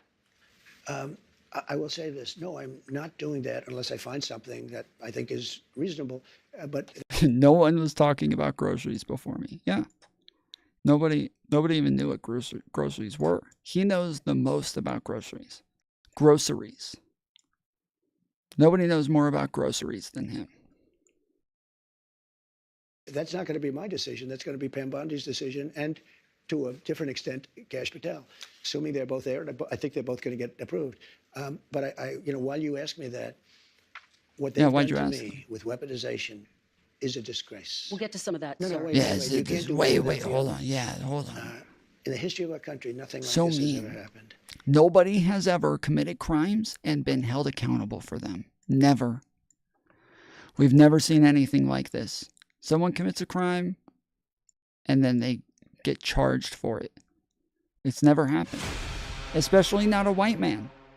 Normally we do this to black people. You don't commit a crime, we're happy to fucking charge you and throw you in prison. That's fine.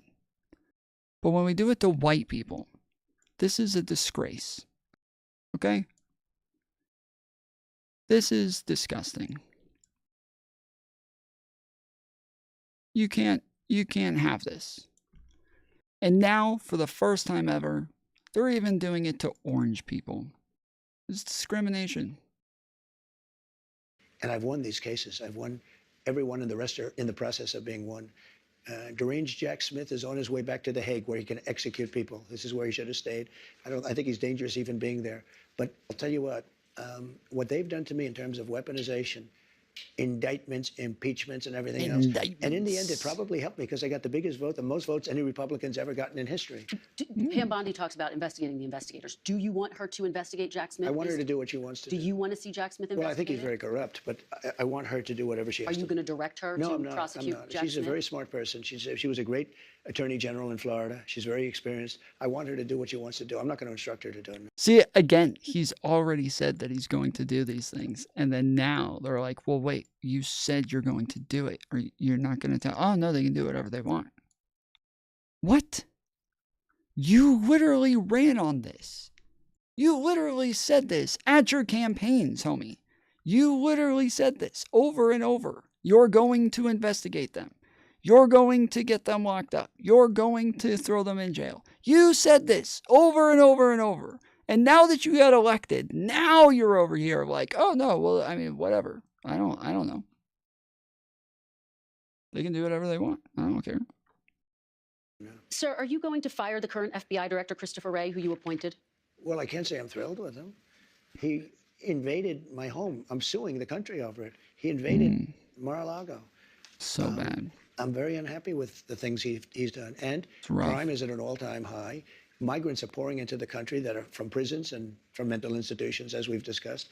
I can't say I'm thrilled. I don't want to, again. So is she ever going to ask him where the fuck he's getting this mental institution shit from? Is she going to ask him? I know that he's been asked 1,000 times and he's never had any evidence of it, but can she please ask him? This is like the third or fourth time he said it in this conversation alone. Like, can she please ask at some point, hey, what the fuck? You do keep saying that, don't you? You keep saying. I don't want to be Joe Biden and give you an answer and then do the exact opposite. So I'm not going to do that. What I'm going to say is I certainly cannot be happy with him. You take a look at what's happened. And then when I was shot in the ear, he said, oh, maybe it was shrapnel. Where's the shrapnel coming from? Is it coming from heaven? I don't think so. So we need somebody to straighten. You know, I have a lot of respect for the FBI, but the FBI's respect has gone way down over the last number of years. Don't you have to fire him in order to make room for Kash Patel if he is in fact confirmed? Well, I mean, it would sort of seem pretty obvious that if Kash gets in, he's going to be taking somebody's place, right? And somebody is the man that you're talking about. Okay, let's talk about Project 2025. This is the conservative policy blueprint. You disavowed it during the campaign. You called it a product of the radical right. And then you hired all the people. I said some of it is. Some of it is very good. Oh, no, I said some of it. Yeah. I like lots of that stuff. Yeah, it's, I just said some of it, dude. I wasn't against, I was never really against the whole thing. Like, I'm okay with a lot of it. Yeah, a lot of it's good stuff. My friends wrote some of that stuff. Good people. Some of it's very mainstream, actually. Frankly, the Democrats should have used some of it because they went. Imagine having nothing better to do than spamming on a channel you don't like. This is what I don't understand. I don't understand how people are sitting there. Like, my time's too valuable for that. Like, to just sit and just like bug people or try to bug people, sitting there like looking like a fucking child and showing that, yes, I literally just have no value to my time. I have nothing better to do. I've got nobody that I could be spending time with. Instead, I am choosing to spend time watching people that I don't like, apparently, fight pussy. You're the one who said that you were going to slap me. I said, do it. You already made the pledge. Don't be a President Trump, dude. Don't be a President Trump. You already said you were going to do it. Don't start like adding new fucking things to it. Like I gotta come and like pull your hand up to my face for you and help you do it. No, you already said you're going to do it. He craves attention. I knew girls like him in middle school who were just kind of obsessed, needed to be the center of attention all the time. You know, with all the transgender that they were doing with the men playing in women's sports, if they wouldn't have done that, maybe they would have done better. Well, so you take me to my question. You're now giving people involved in Project 2025 prominent roles in your administration. Are you changing your mind about Project 2025? No. Is this now the policy blueprint for the second Trump administration? Some people, if you take a look at the group, it was hundreds of people were involved. And I was actually, I reprimanded the whole group. I said, you shouldn't have placed this document in front of the voters because I have nothing to do with it and I'm the one that's running. You had no right to do this where you put a 1,000-page document in front, and many of those things I disagree. That was insane. That actually, he's totally right. That is insane that they released that and said that he was going to implement this. That was insane. And then they had the behind the scenes conversations with the author of or the head of like the Heritage Foundation, who was like, yeah, no, we're heading his transition team. We're putting into place all of the people who are in charge of implementing Project 2025. Did he say he was against it? Yeah, but like currently there's a lot of heat around it, so he kind of has to say that. But we're currently getting ready to implement all of this, and we're in contact with his campaign and with his team all the time. Just one phone call, we're talking to Donald Trump, and so yeah, we're in touch with him all the time. It's like, oh my goodness, dude, you guys are fucking him over so hardcore. Like, why are you guys doing this to him? This is insane. Like, why prove that he's lying? Like, if you want to help him, why do you keep proving that he's lying about this shit? It's insane, dude. I don't know what that was about. Agree with. Now, many of those things I happen to agree with. Many of those things Democrats should have agreed to, and I think they would have done much better in the election because they got slaughtered. Well, I guess people see the list: Russ Vought, Brendan Carr, Peter Navarro, John Ratcliffe, Pete Hoekstra, Monica Crowley, and they think these. Kind of like you don't have proof, but you just make claims. Again, Reg, I've asked you what you want me to pull up. You don't have anything. You just keep making claims. And you don't even have a problem with anything that I'm saying. You just don't like it because it doesn't, I'm not as brainwashed as you. So you need me to be just a fucking brainwashed bot that just kisses daddy's ass all day. But unfortunately, I am not a slave to the government like you. I am not pro-government. I'm not pro these people. I hold these people accountable all day. You have proof? Proof of what? Of what? One phone call and you have the report, right? Of what, Reg? Of what?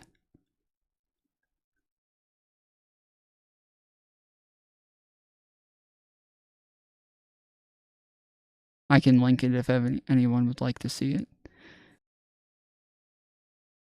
What? Can you not read, dumbass?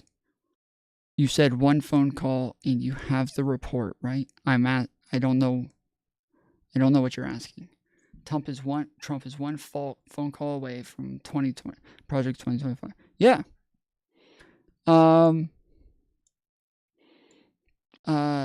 Is Allie still here? I think Allie has it.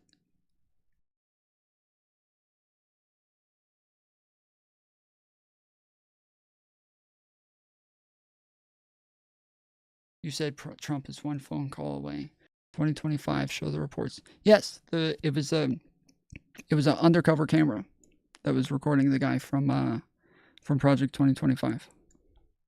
Allie probably sleeping like a normal person at this hour. Yeah. Okay. Yeah. I will pull it up. These are all the people who were involved in or writing Project 2025. This must be a blueprint for work requirements, eliminating the Head Start program, criminalizing pornography. Is that what we can expect Well, I to don't see? know how they voted. I don't know. I never spoke to them actually about it, and I purposely, and I told you, normally it would be just the opposite. I'd review every page. I purposely didn't even want to see it.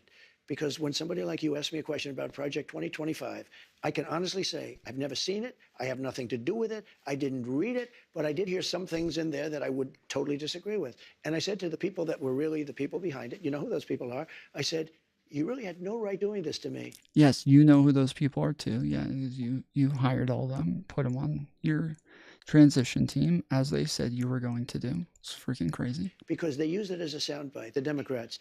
And I don't know, it couldn't have been too effective because they got slaughtered, but they did use it as a soundbite. But to people who see, oh, he's bringing in all of these people from Project 2025, he must know what it is. Well, you know what? I don't know what it is. No, I don't know what it is. You still don't know but what I it is? heard All these certain people things are that I coming didn't in like. your- And by the way, I heard certain things that are phenomenal.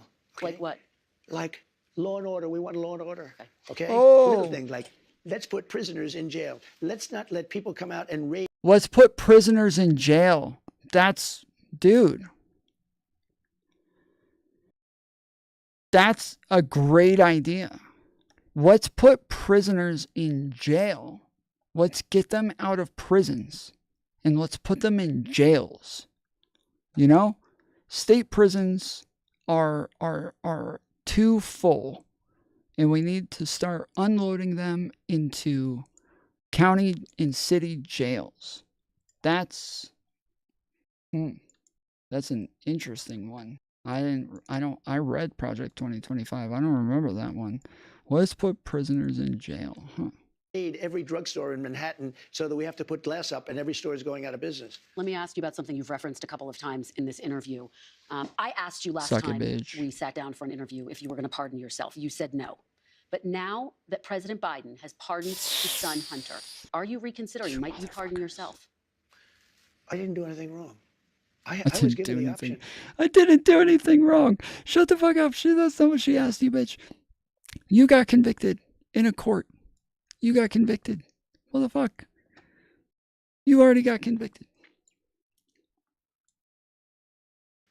And the lawyers told me, a very specific lawyer, I don't have to go into who, but very high up in the administration said, sir, if you pardon yourself, you're going to look guilty.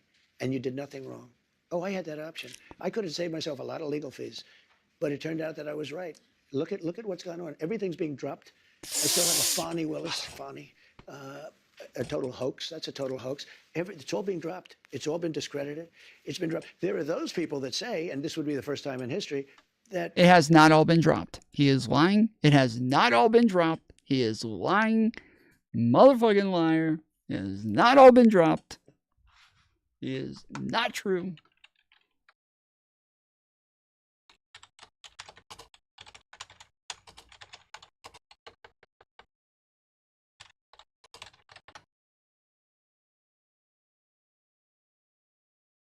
Oh, well, look at this. 3 days ago, Trump's lawyers asked Georgia Court of Appeals to dismiss Fulton DA's 2020 election interference case. That's crazy. Why are you guys asking them to drop the case? I thought it was already dropped. What's going on here?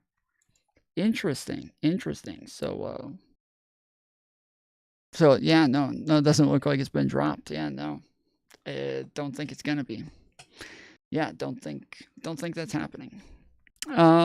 All right, you guys wanted the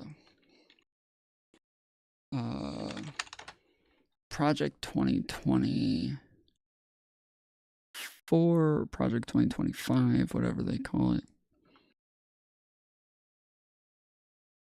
I think this is where it was.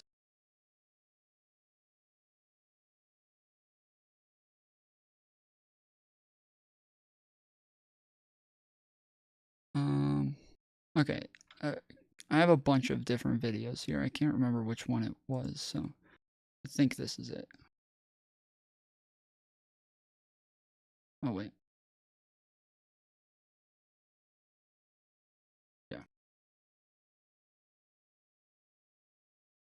So I am very happy with the JD pick. I think it's transformative for sure. Yeah. And he's, think of him as a member version of what we do. Yeah.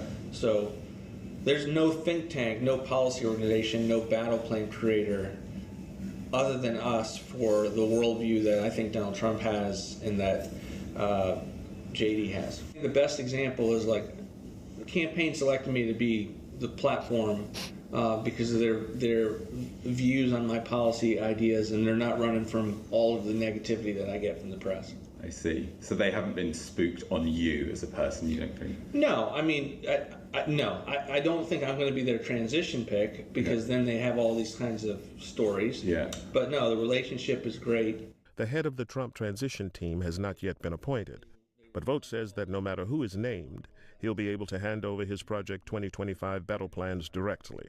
If it's someone like Stephen Miller or Bob Lighthizer, then all the stuff gets plugged right in. If it's not, we'll figure it out. Charges are not convictions. The state can charge anyone for anything. It means nothing. Well, first off, they can't charge anyone for anything. There's processes, and you have to meet certain requirements in order to be charged. But that's one. Two, Trump has been convicted in New York. That did happen. He already got convicted there. And then three, 4 of Trump's lawyers in Georgia in the Fulton County case have already been convicted and have already agreed to testify against him, have already admitted that he did those things, and already admitted that they lied about the election being stolen, that they tried to steal the election. It is, but you can falsify requirements. That's true. You can, but not on this scale. Again, there are 19 co-defendants in Trump's case in Fulton County, and we have all of the official documents. They were in the indictment. We can see it. So you can falsify them, but you would have to show some evidence that they're falsified in order to believe that that's the case. Whereas currently, the people who signed those documents all admit that those are the documents. So, convicted of a crime that the supposed victim's banks stated outright had no fraud occurred. The banks, again, did not state this. There were 2 executives that stated that. Those 2 executives don't work there anymore. The bank later said, I think it was the CEO who later said, no, they were wrong. What they testified is incorrect, that the reports that Donald Trump gave them are tantamount to what goes into providing a loan, and they said yes, that this was incorrect, and those 2 executives no longer work for Deutsche Bank. So you can indict a ham sandwich. Yeah, that's just not true, though.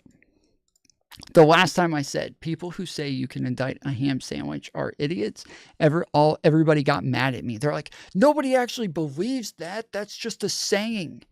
Nobody actually believes you can indict anybody. They're not actually saying you can just easily indict people. They're just saying that, like, it's just not impossible. That's all. Like, okay, sure. That's what they were saying, buddy. Yeah. Do you have evidence of Trump being one call away from Project 2025? Oh yeah, I know. I'm still playing it.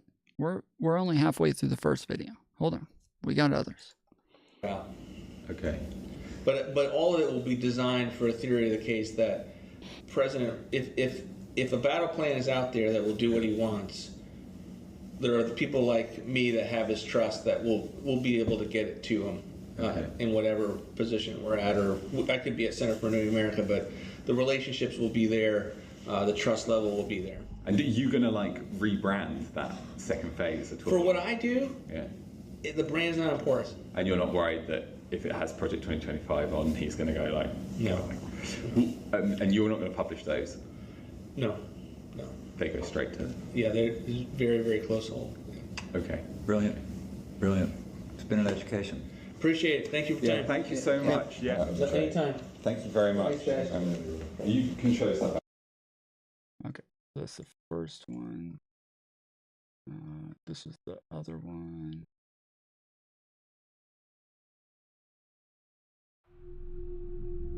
Two undercover first Trump admin. I want to thank Russ for doing an incredible job. He now runs a group called Center for Renewing America. An organization that I helped turn into the Death Star that is accomplishing all the debates that you are reading about. I think you have to rehabilitate Christian nationalism. You have the largest deportation in history, block funding for Planned Parenthood. I want to be the person that crushes the deep state. Vogt is one of the key authors of the blueprint for a second Trump administration. Project 2025. It's an ambitious 920-page blueprint. Like eliminating the Department of Education, The mass firings of civil servants, banning access to the abortion pill, and further restricting abortion rights. In recent weeks, the plans have become so controversial that Trump has been forced to distance himself. They're sort of the opposite of the radical left, okay? You have the radical left and you have the radical right, and they come up with this, I don't know what the hell it is, it's Project 25. Are you ready? I know nothing about Project 25. I haven't seen the document. I don't intend to really see the document. But behind closed doors, Vogt tells us not to take Trump's disavowal seriously. I expect to hear 10 more times from the rally the president, distancing himself from the left's boogeyman of Project 2025. Yeah. And you're not worried about that? I'm not worried about it. Okay. He's running against the brand. He is not running against any people. Okay. He is not running against any institutions. It's interesting. He's in fact not even opposing himself to a particular policy. Yeah. He's been at our organization. He's raised money for our organization. Well, so, okay. I was about to say, these are about policies, not about the people or the brands. It's about the policies. So sure, he's not running against the policy, but he's not running against the brands or the people. He is distancing himself from the policies. He literally just said They are the opposite of the far left. They're just the other side. They're the right. They're the far right. The things in there. I haven't seen it, but I hear that's extreme stuff. Some of that stuff's extreme, right? He said that these people are like the far left. That is him. That is him saying they're like, yes, these policies are fucking whoa. No, thank you. He's blessed it from the. I remember walking into our last day in office and told him what I was going to do. So he's very supportive of what we do. Our investigation into Project 2025 began 2 weeks before the meeting with Vote, at a conference for religious nationalists in D.C. The truth is, Christian nationalism is not a threat to American democracy. Christian nationalism founded American democracy. Journalists from the Center for Climate Reporting have come posing as potential donors, looking to meet those involved in Project 2025. They're not hard to find. The Heritage Foundation, the group running the project, are here. So is Vote's think tank. We make the acquaintance of Mika Meadowcroft, an author on Project 2025 and a close aide to Vote. He tells us that Vote is running the secretive second phase of Project 2025. The second phase of the boot camp was to break down actual sort of policy packets and executive orders and agenda items, things like that. That's been supervised largely. The first phase of Project 2025 was a 922-page I think that's the guy who says it, I believe. The second phase is a comprehensive, concrete transition plan for each federal agency. These much more detailed plans are confidential. Yeah. Because obviously you want as little of it to be FOIA-able, if you're familiar with the FOIA process, as possible. Freedom of Information Act, yeah. The Freedom of Information Act allows the public to request government communications, but Meadowcroft reveals they plan to avoid these rules. Yeah, the goal is, you familiarize all the transition team people with these plans, but you don't actually, send them to their work emails. Right.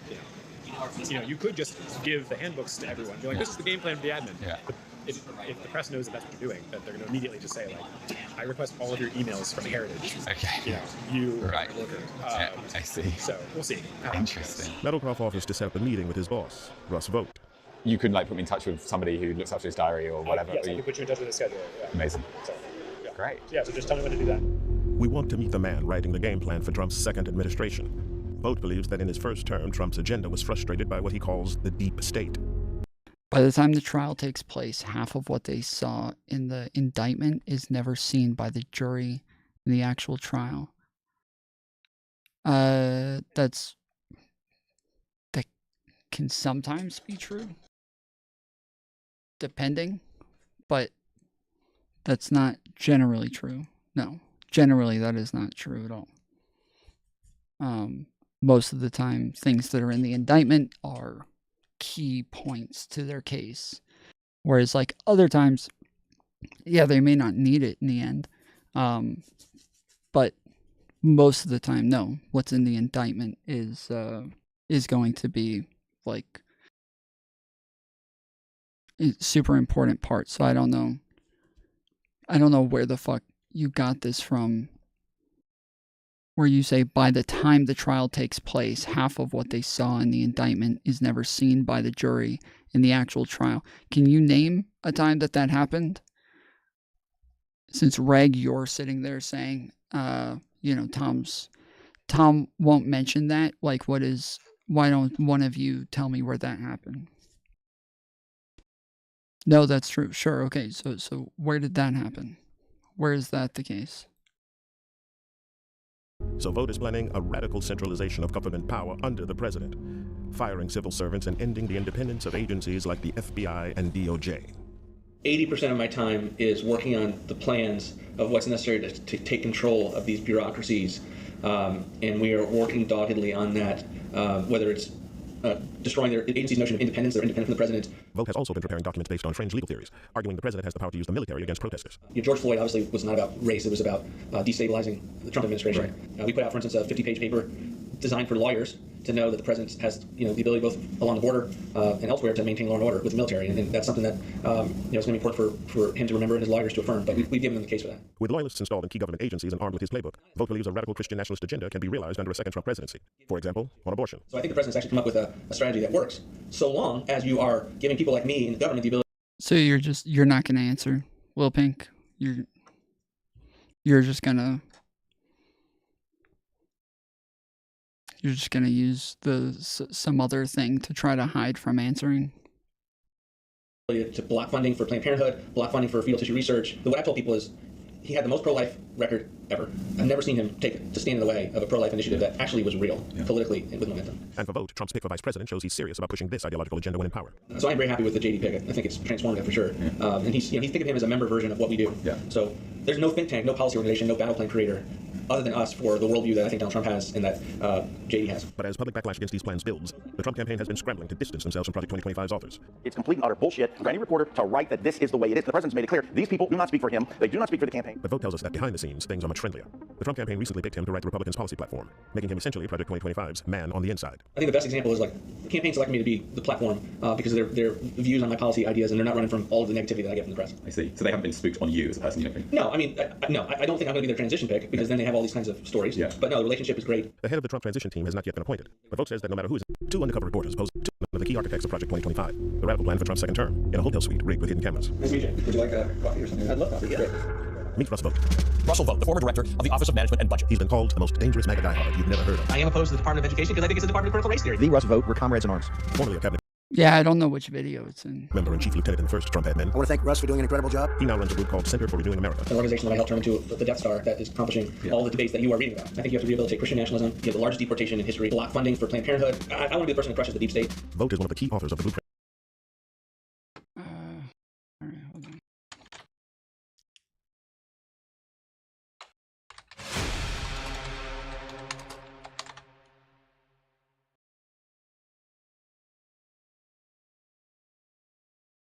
We begin today's show with a new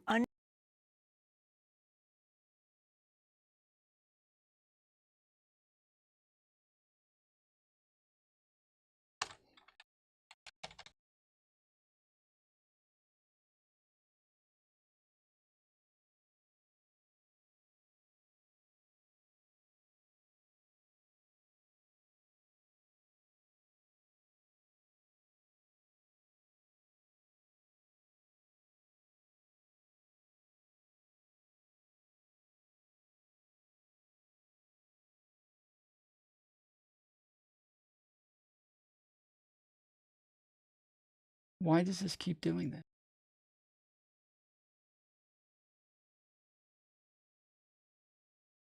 Stop moving.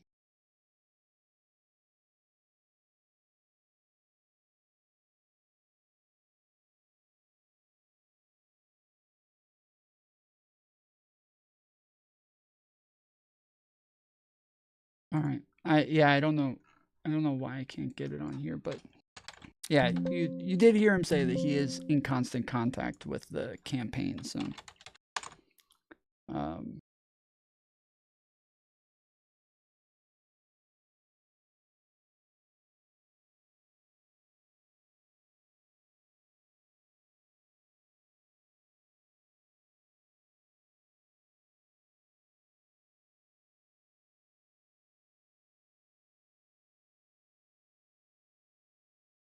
them waiting to be handed into transition teams. The other crucial thing that we've kind of established, which is kind of very much not what they're saying publicly, is that this... I'm not here to give you classes on criminal justice. Look it up yourself. I did look it up. You're wrong. Go look up where I found that it says you're wrong. There's this very strong relationship with both the Trump campaign and Donald Trump himself. You know, Project 2025 has insisted it's separate from the Trump operation. The Trump campaign has disavowed Project 2025. But here we have Russell Vote. He oversaw the GOP platform. He's a former Trump cabinet member. He told us he speaks with Trump regularly.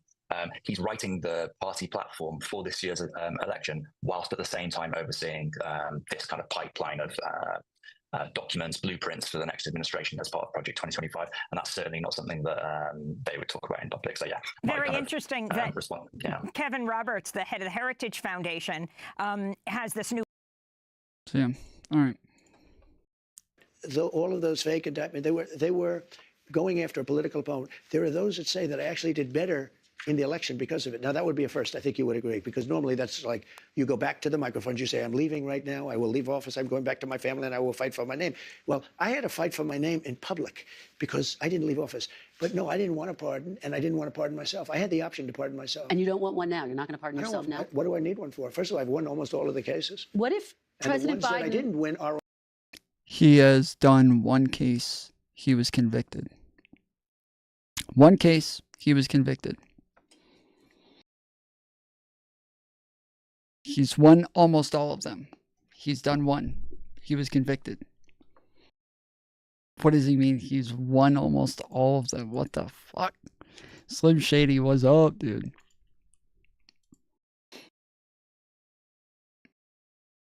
On resuscitation. what if President Biden offered you a pardon? Would you accept it? I've never even thought about it. I don't think he'll do it. Look, if he did, he's the one that started this whole thing. He got the Justice Department to go after me. And the state cases are all being run by the Justice Department, which is illegal. No, it is not. No, it is not. That you called and threatened the Georgia AG. And now the Georgia AG, Republican, everybody keeps saying, oh, it's the fucking Democrats doing this. Nope. It is Republican AG in Georgia. I don't know where he's getting this from, that Biden is doing this, or if the fucking Justice Department's doing this, but They had their people from the Justice Department work for Alvin Bragg in order to get something going. They worked for Letitia James in the state. He had his people go from the federal government. Wait, Reg, I don't know why you're talking about a grand jury. That guy didn't say it wouldn't be seen by a grand jury.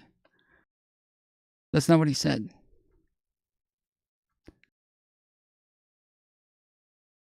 He said, because Tom doesn't know squat about what takes place in the... Oh, wait, that was the second one. Hold on. He said, by the time the trial takes place, half of what they saw in the indictment is never seen by the jury in the actual trial. That's what he said. So while you are saying, hey, these are all the things that they see in the indictment, yes, the grand jury has to do with the indictment. He said that they don't see those things in the actual trial. So you saying, hey, half the evidence in the indictment isn't seen by the grand jury. Well, or sorry, he said half the evidence isn't seen by the trial jury. You're bringing up the grand jury that is not the jury, the trial jury. Those are not the same things. You said indictments are sometimes not one-sided. I said that? I never said that. Indictments are always one-sided. Indictments are... Or are you talking to somebody else?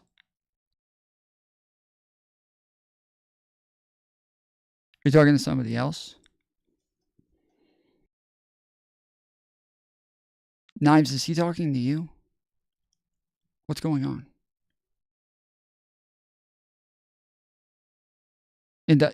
Indictments are one-sided. If you said they're not, no, he's not talking to you. I didn't say anything about them being one-sided. And take lesser jobs in the state in order to get down. And you know he denies he had anything to do with it. No, and you can't deny it. You know why? Yeah. Because they were there. Wait a minute. Wait. You know, you have a tendency to sort of like slough over things. You just made a statement. His person, the top, maybe the third or second or third person. You can indict a ham sandwich. Yeah?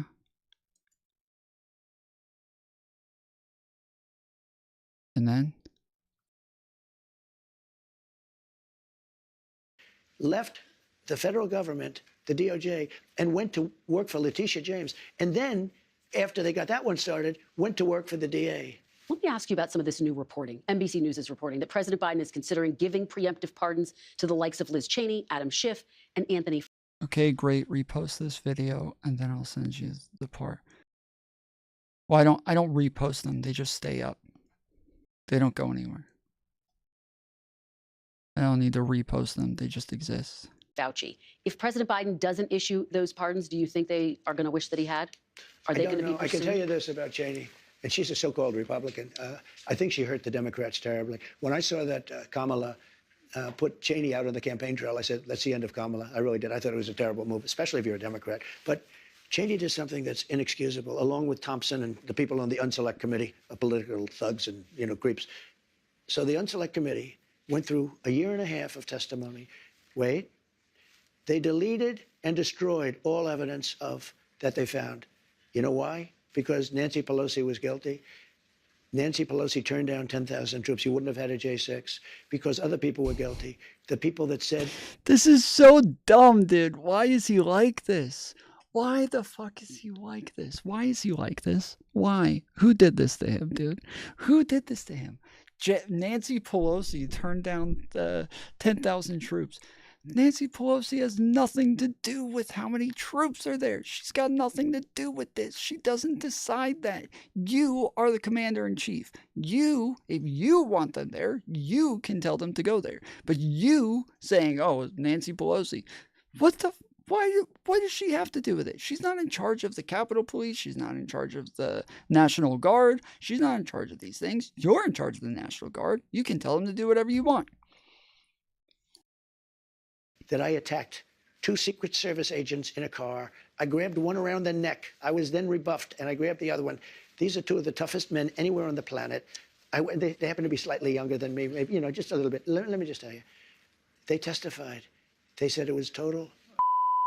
I got one question. Where is Mike Pence? Yeah. Hey, guys, where'd Mike Pence go? What happened to that guy, huh? Just, It's kind of really strange that, like, all of these people from Trump's cabinet out there backing Kamala Harris. So strange. So weird. Never seen before. Just first time in history. So weird that all the people who were the closest to Trump, all the people who knew him the best, all the people who spent the most time around him, just gone, man. Just totally backing the other side. Weird. But they're all liars, dude. All of them. All of the people who know Trump the best. They're all liars, dude. They all just lie. So weird. He picked so many liars to be part of his cabinet. So strange. It's just anybody who says anything bad about him is just a liar, dude. Weird. And all of this stuff came out. People lied so badly. Now, listen, this was a committee, a big deal. They lied. And what did they do? They deleted and destroyed a whole year and a half worth of testimony. Do you know that I think those people committed a major crime. Sir? And Cheney was behind it. And so was Benny Thompson and everybody on that committee. For what they did, honestly, they should go to jail. So you think Liz Cheney should go to jail? For what they did. Everyone on the committee, you think? I think everybody anybody that voted in favor. Are you going to direct your FBI director and your attorney general to send them to jail? No, not at all. I think that they'll have to look at that, but I'm going to focus on drill, baby, drill. When you say that, it carries weight, though. You've tapped these people to lead the Justice Department and FBI. They can do whatever they want. Okay. Biden can give him a pardon if he wants to, and maybe he should. Just remember, Unselect Committee, a year and a half of sworn testimony, and after getting all of the testimony, they deleted it. Wait. And they destroyed almost everything. There's nothing left. It's unprecedented. And they deny doing that. If you do that in a civil case, you go to jail. You know they deny doing that. And officials say that the order never came in for the National Guard. Statement. On January 6th, let me ask you this about January 6th. Benny Thompson wrote in a statement that he has destroyed all evidence. Let me ask you this about January 6th. I wish you could be you have such potential. If you could be just non-biased. You hurt yourself so badly. Non-biased. I'm telling you. He's got all the best words. words. Destroyed all the evidence. Everyone knows it. And you slough it off like it doesn't. They've deleted all of what evidence? Is he doing the January 6th thing? They did not delete the January 6th evidence. What evidence is he saying was deleted? What is it? Did I maybe I missed it. What is he talking about the January 6th thing? That wasn't deleted.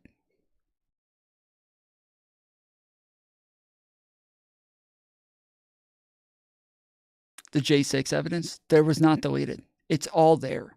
It's all fucking there. Everything is there. He has no evidence of this. He has no evidence. There was, like, the thing that people said was deleted. Oh my God. The thing that people said, he said almost everything, then everything, LMAO. Yeah, he's just got to change. He's got to change his words over and over. So, if you guys don't know about this, what happened here was he won, accept it. I did. I got paid from all the people that I bet against.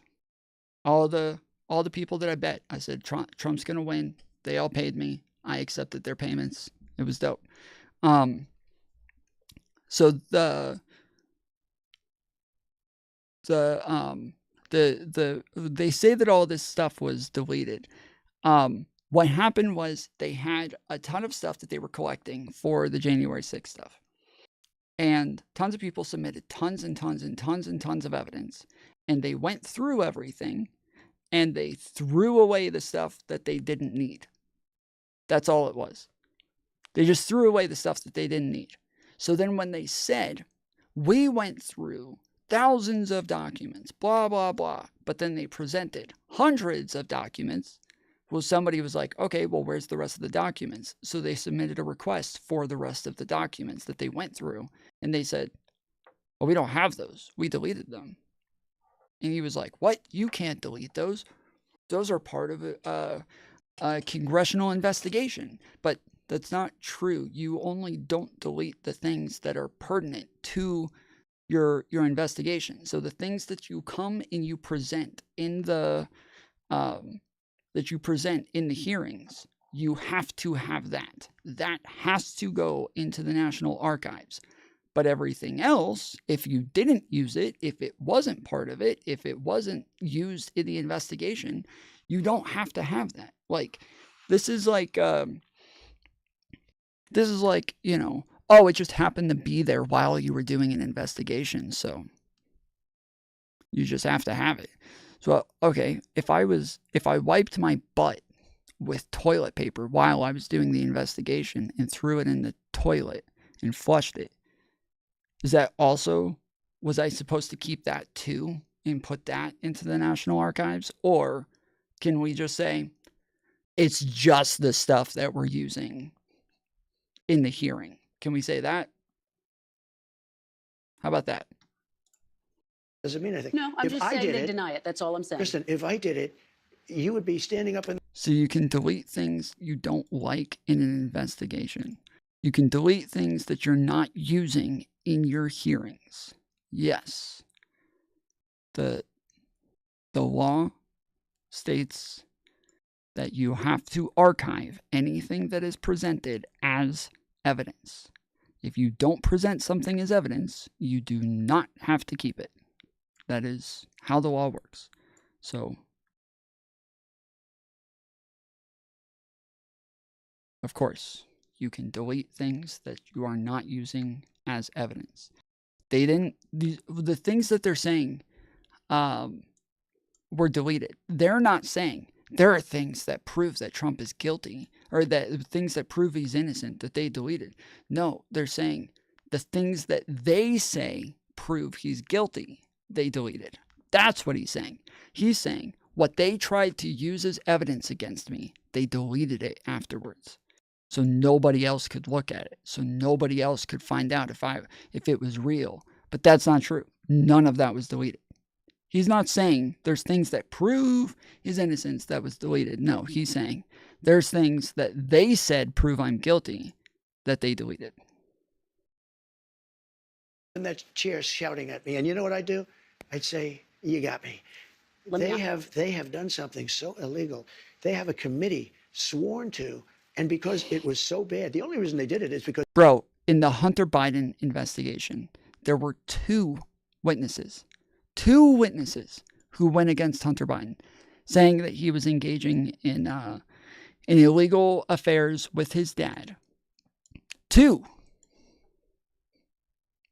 Those two witnesses both were found to be meeting with Trump regularly, meeting with Trump's campaign regularly, and one of them even turned out to be working for the Russians. And, so odd, meeting with Trump regularly. So odd, dude. And not just Trump, but Trump's PACs as well. Trump's like funding PACs as well.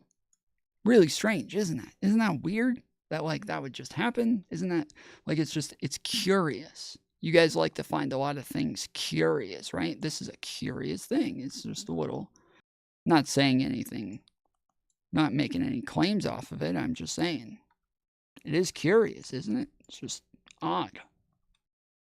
Because the testimony turned out to be in favor of me, like Secret Service testified and disputed everything. It made them into a bunch of liars.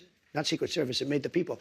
They got rid of it because it made Nancy Pelosi, the mayor of D.C., so many people look like criminals. And I will tell you, it's illegal for them to delete and to destroy that evidence. Let me ask you about January 6th. It wasn't evidence.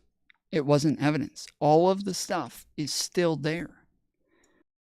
We would literally, most of it is already released to the public. I think everything, actually, not almost everything. Everything was released to the public. All of it. He's saying all these things that we can just go find on the internet right now. I think they literally have a website that just collects all of it. It's a .gov website that we can just go pull up and watch the videos and watch the stuff that they played. We can still watch the hearings. They're all still there. Like, everything is there. I don't know why he thinks he can say such retarded things and get away with. Oh, wait, yes, I do. I've met his followers before. Yeah, now I remember. You guys are why he can do this. Yeah. Yeah. That's weird. You guys are a little strange in that way, huh? You just let him just lie to you, and you guys all accept it. You're just like, yeah, thanks. Lie to me harder, Daddy. Tom, you got to get over your TDS at some point. It's weird watching you when you're so wild-eyed. Wild-eyed. Logical Tom is interesting and respectable. Emotional Tom is unlistenable. Shaking my head. Wait. Don't run. What did I say that's illogical? Can you give me something? What is something I said that's illogical? Can I get an example here of something? Is it just the stuff that's mean? Is this the stuff that you just don't like it because it doesn't agree with Trump? Or is that like, what did I say that's just emotional and illogical, wild-eyed and bushy-tailed? Yeah, apparently. What did I say? Fuck.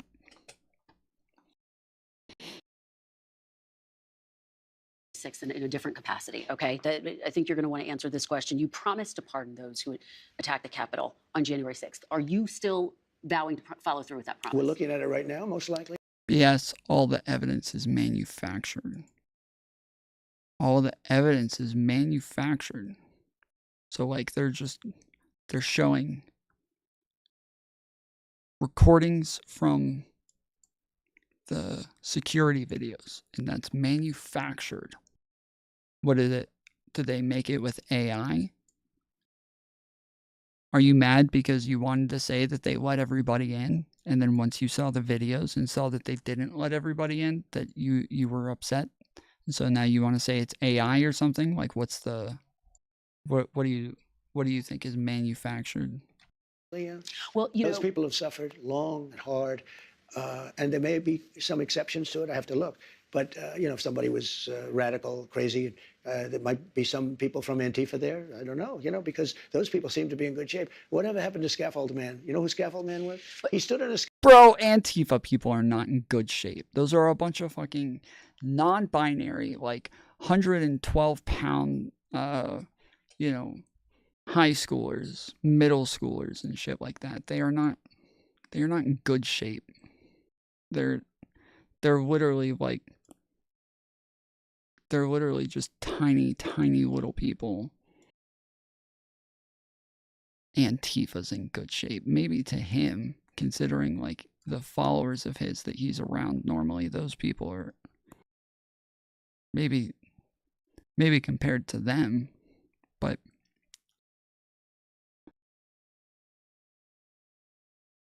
scaffold telling everybody to go and nothing happened to him. Whatever happened to Ray Epps? Now, I don't know anything about Ray Epps, but it was sort of strange the way he... They show the people what they want to show. Fake news. Wait, that's not... That's literally how the hearings work, motherfucker. What are you talking about? They show the people what they want to show. Wow, that's crazy, dude. Whoa. They showed them what they wanted to show them. That makes it fake news. He was talking, where is he? What happened to him? Because the people that did very little, they arrested an old woman because I don't think she did anything. They don't even know what she did. These people... Bro, they know what she did. They love bringing up the one old woman. There's literally one old woman that got arrested, okay? Now, they say all of them are old women. They are. That's all they arrested. They are just charging old women. That's it. It's just, they're just charging 70-year-old women all the time. One. There's one. Nice. Well done. There's one old woman that they charged, and they act like that's all of them. Ignore the fact that, first off, the majority of people who were charged were men. I think it's about 80% were men. One woman over the age of 50. And yeah, and all of the majority of the men were in their 30s. Like, these are the people who walk around saying liberals don't know what a fucking woman is. Yet they think when we have majority men getting arrested in their 30s that these are all 70-year-old women.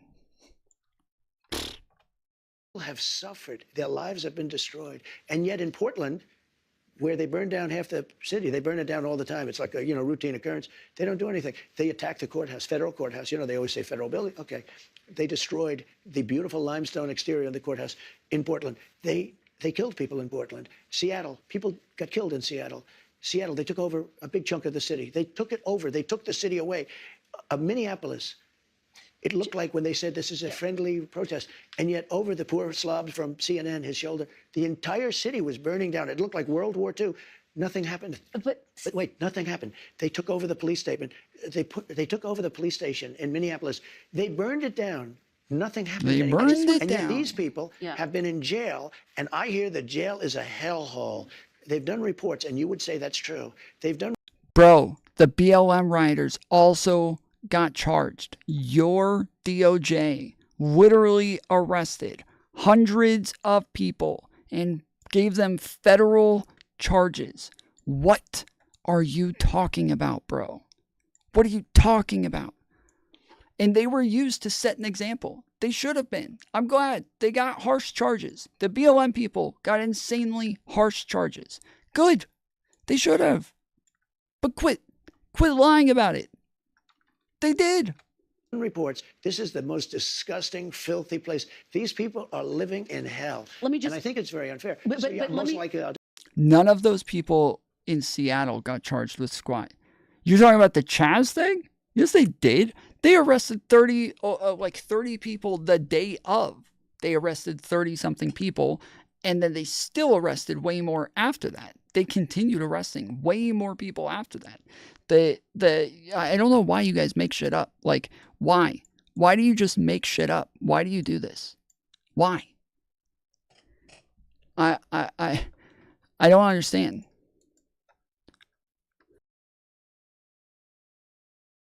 Will Pinkslip, you have already lied numerous times. You keep doing this.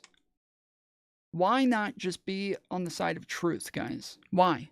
Why do you want to be liars? Why do you want to publicly just lie over and over? Arrested and released. Go find any of them that were found guilty on anything. Okay.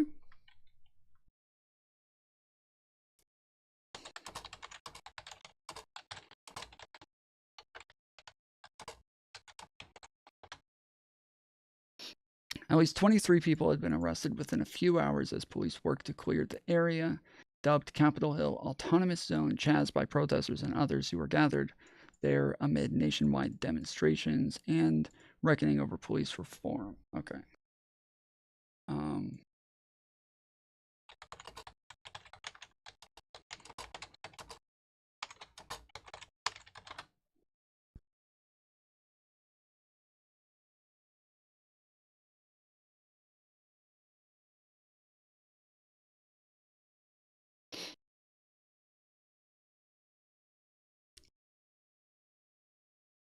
All right, so these are the people who face criminal charges in Seattle after the protests.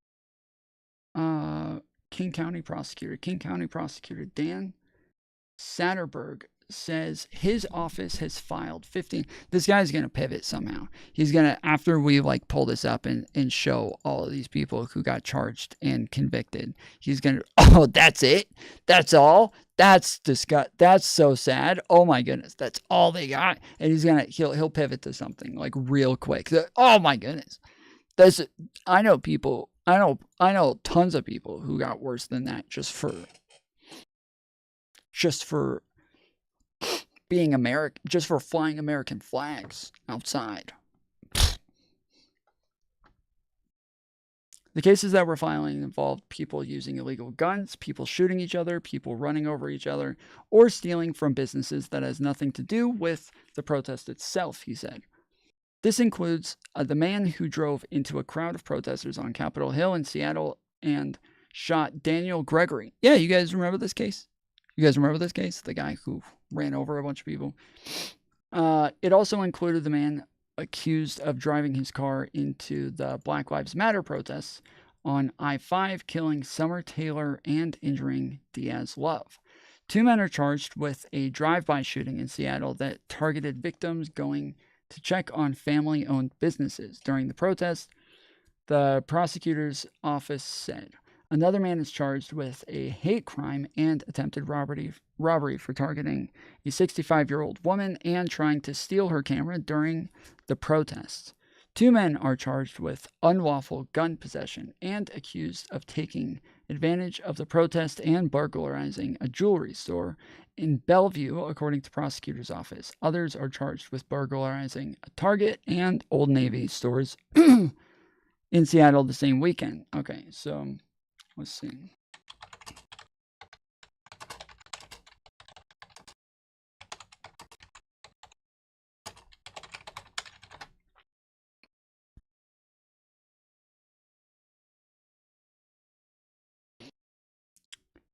Man charged in fatal chop shooting pleads guilty to murder. That's crazy, dude. What the fuck? They got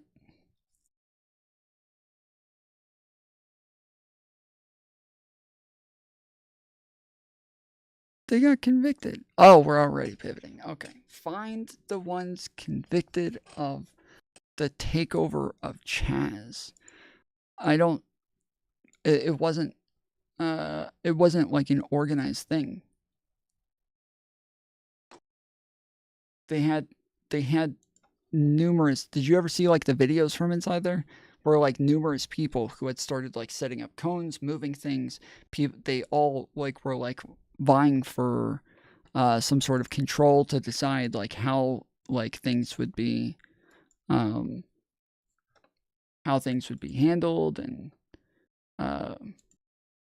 who was gonna be in charge. And then they started doing like votes and used democracy and all of this shit. It was a whole month of a takeover. Yeah. So there were tons of people there, where I think one guy, from what I remember, I think one guy just started blocking a road and then more people just started blocking roads with tons of like shit. And then once they did that, then it was initially like anarchy, where everybody's just kind of running around, and then over time they started having like council meetings in the middle and saying like, okay, we need to like set up some like rules, have some like people in charge and shit like that. And they like voted for people to do different things, run different roles. Some people were in charge of like cleanup. Some people were in charge of keeping the peace. If you ever watch them like kick people out and like walk them out and everything. And so, yeah, it ended up being an insurrection. Yeah. Yeah, I think it would qualify in some way.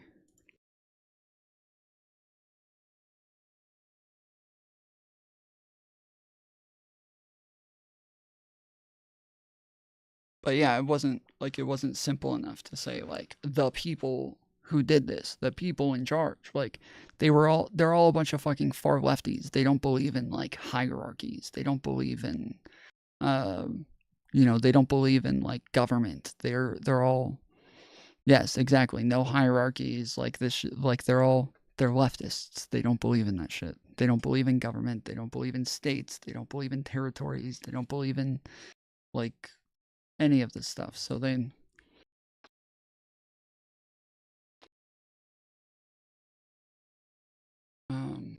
let's see.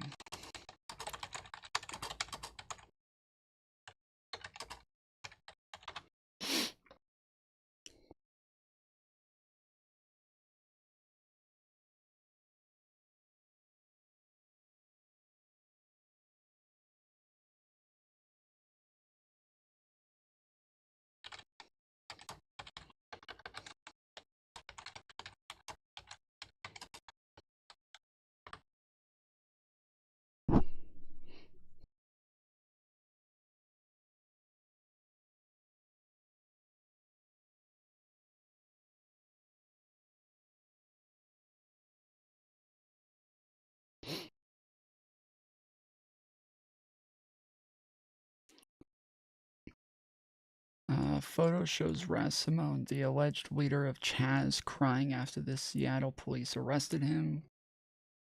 No, the man in this photo isn't Raz Simone. An image of a man who appears to be crying as a masked medic looms over him is not Raz Simone, a rapper and political activist, has rallied demonstrators at Seattle's Capitol Hill occupied protest, also known as Capitol Hill Autonomous Zone.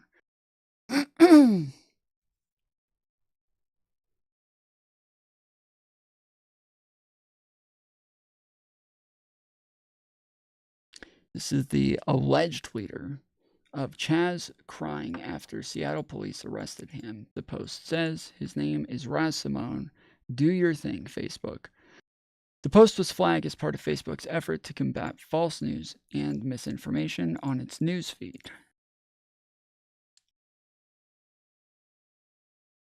For weeks, protesters calling for racial injustice, blah, blah, blah. Simone was a regular figure at CHOP, leading protests and marches and speaking to the media, but we found no news reports that he has been arrested. We rate this mostly false.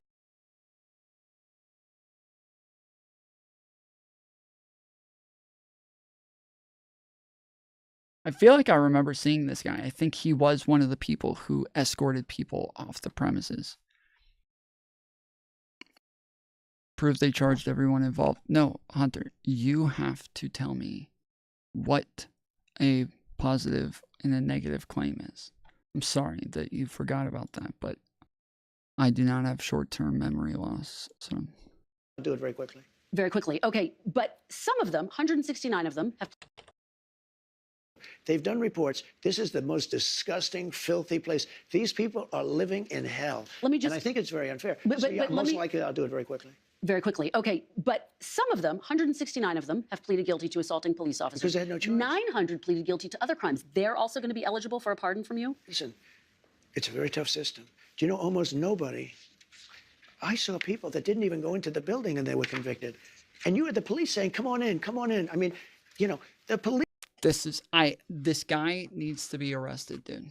He needs to go. He's like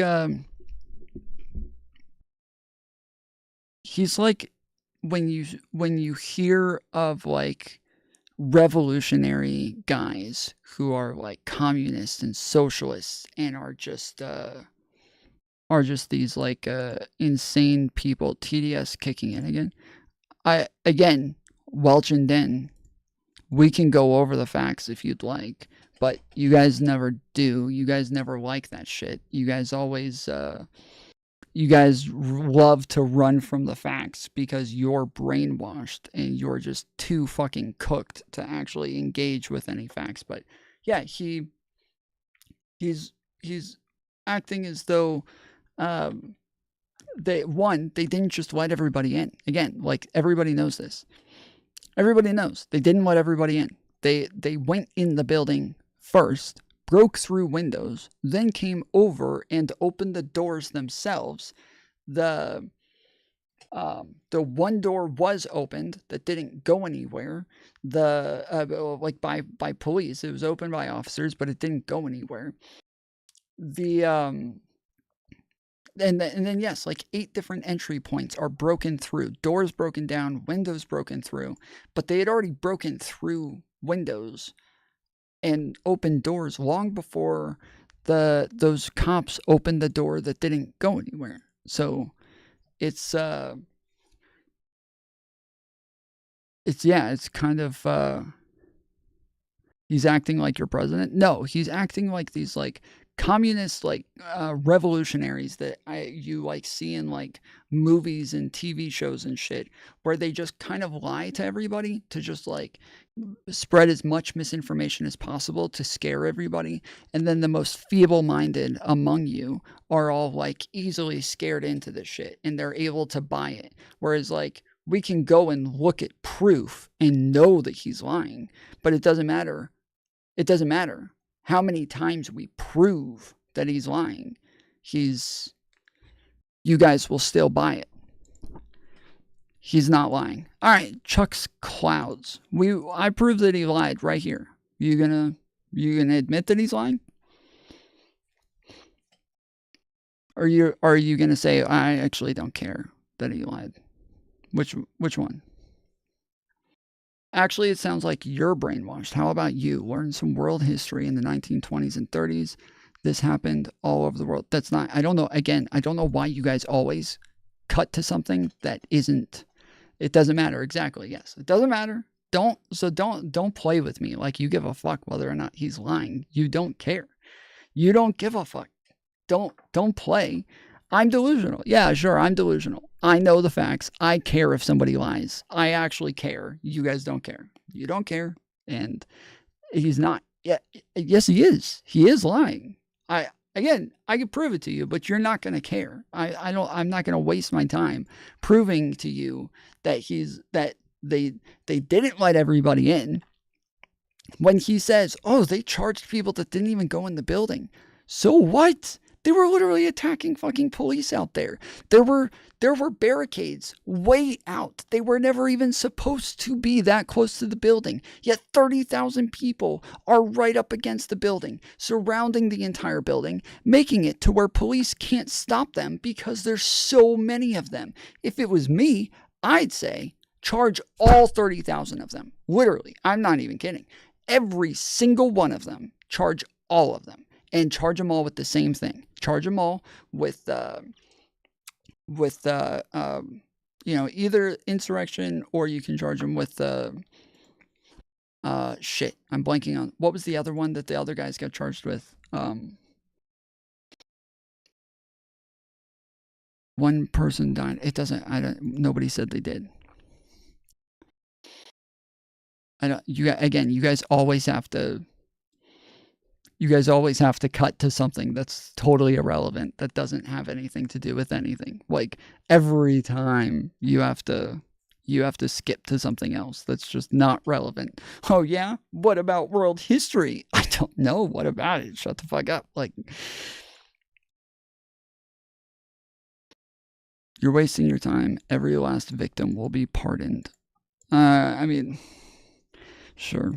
It's they're like, yeah, they're all incapable of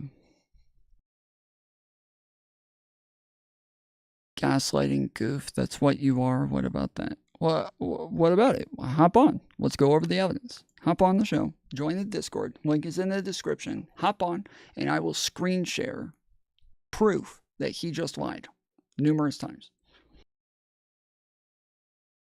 Yeah. Show the evidence. Again, you guys want to jump on and actually like engage in some accountability where you're here, then sure, I'll go over it with you. Hop in the waiting room. For a pardon from you? Listen, it's a very tough system. Do you know almost nobody? Where is their right to due process? They went to court. That, I don't know if you don't know what due process is. They went to court and they were convicted. That's due process. I saw people that didn't even go into the building and they were convicted. And you had the police saying, come on in, come on in. I mean, you know, the police are... Don't act like your side doesn't lie all the time. I'm not acting like that. Thank you. Independents lie sometimes. Republicans lie sometimes. MAGA lies more than everybody. We can put all the people put together. Trump lies more than all of the other politicians combined by himself. Are saying, come on in, everybody, come on in. They had people, you know, you have a lot of cameras. They don't want to release the tapes. They don't want to release the tapes. So, but you're going to consider pardoning even those who've pleaded guilty to crimes, including assaulting police officers? Well, sometimes they say, here's your choice. You're not ruling it out. Look, I know the system. The system. You do act like that. You focus on... First off, you guys are the ones who can't admit it. You guys are the ones who are saying, I'm lying, right? When I say he lied, you guys all freak out and fucking spaz and piss your pants and throw hissy fits over it, okay? If you actually cared, if you actually thought this mattered, you would be like, yeah, you lied. This is fucked up, right? When Biden pardons his son, the liberals are all like, yeah, this is messed up. He shouldn't have done this. I can't believe he did that. But then Trump just lies incessantly about things that are actually important, that actually matter, that actually have consequences, that actually hurt people, that actually hurt institutions, that actually break down our Constitution, break down our government. And you guys are like, nah, no, didn't happen. Fake news, TDS, no, cope. Like, you guys all have your bot programming to just repeat the same shit over and over, while we're all saying, yeah, no, that's bad. This guy shouldn't have done that. Kamala shouldn't have said that. Biden shouldn't have done this. You guys, nope, wrong, no, no, cope, TDS, no. It's like they like the shit that he lies about just are not on the same level as like any of the other things that people complain about, but that's why it's worse. His are worse lies that have worse consequences, worse effects. And when he does it, he has a cultish following that is going to deny all of it. They are going to sit there and scream and cry and kick on the ground, rolling around, saying, no, it didn't happen. No, stop it. And everybody else is just, yeah, like, yeah, Biden lied. He shouldn't have done that. That was bad. Like, what lies, retard? Again, if one of y'all want to jump on and have some accountability, join the Discord. Link is in the description. I'll pull you on. It's a very corrupt system. They say to a guy, you're going to go to jail for 2 years or for 30 years. And these guys are looking, their whole lives have been destroyed. For 2 years, they've been destroyed. But the system is a very nasty system. Okay. I'm going to look at everything. We're going to look at individual cases, yeah. Okay. But I'm going to be acting very quickly. Within your first 100 days, first day? First day. First day. Yeah, I'm looking first day. Issue these pardons. Yeah, I'm not a lefty. Thanks, though. These people have been there, how long is it? 3 or 4 years? Okay. You know, by the way, they've been in there for years. And they're in a filthy, disgusting place that shouldn't even be allowed to be open. Let's talk about your cabinet picks. I know we started off talking about... I already did. I literally just named numerous lies. I just did. Like, if you need me to keep repeating them for you, I'm sorry. You're not going to be the person who I'm going to have a conversation with about this. I already said, yes, he's lying that they let everybody in. They didn't do that. That didn't happen. So they broke in. Pete Hegseth, but I just want to return to that very quickly. Have you gotten assurances from senators that he's going to be confirmed? Do you think he can make it? No, I think he will, yeah. I've had a lot of senators call me up saying he's fantastic. You don't drink yourself. No. You've talked about how devastating drinking can be. Yeah. How concerned are you that the person who you picked for this top job at the Defense Department, at least according to those who've worked with him, has struggled with drinking? But I've spoken to people that know him very well, and they say he does not have a drinking problem. And, he had a lot of knives out for him. A lot of people don't want to see the military made better. Let me ask you about former Congresswoman Tulsi Gabbard. You picked her to be the director of national intelligence. Right. In 2017, she had 2 secret meetings with Syrian dictator Bashar al-Assad. Do you have questions or concerns about those meetings? No, and he's got bigger problems right now. Well, do you think it makes it hard for her? His country is Yeah, collapsing. I mean, do you think it compromises her ability to I met handle with that? Putin. I met with President Xi of China. I met with Kim Jong-un twice. Does that When mean you were that I can't be president? president? Well, when you were president, they weren't I know, secret but look, meetings. people meet. All these people meet. I mean, I see some of the most dishonest People breaking into the Capitol, the ones that were let in and given a tour, or the Fed starting problems. Yes, all of that's lies. Correct.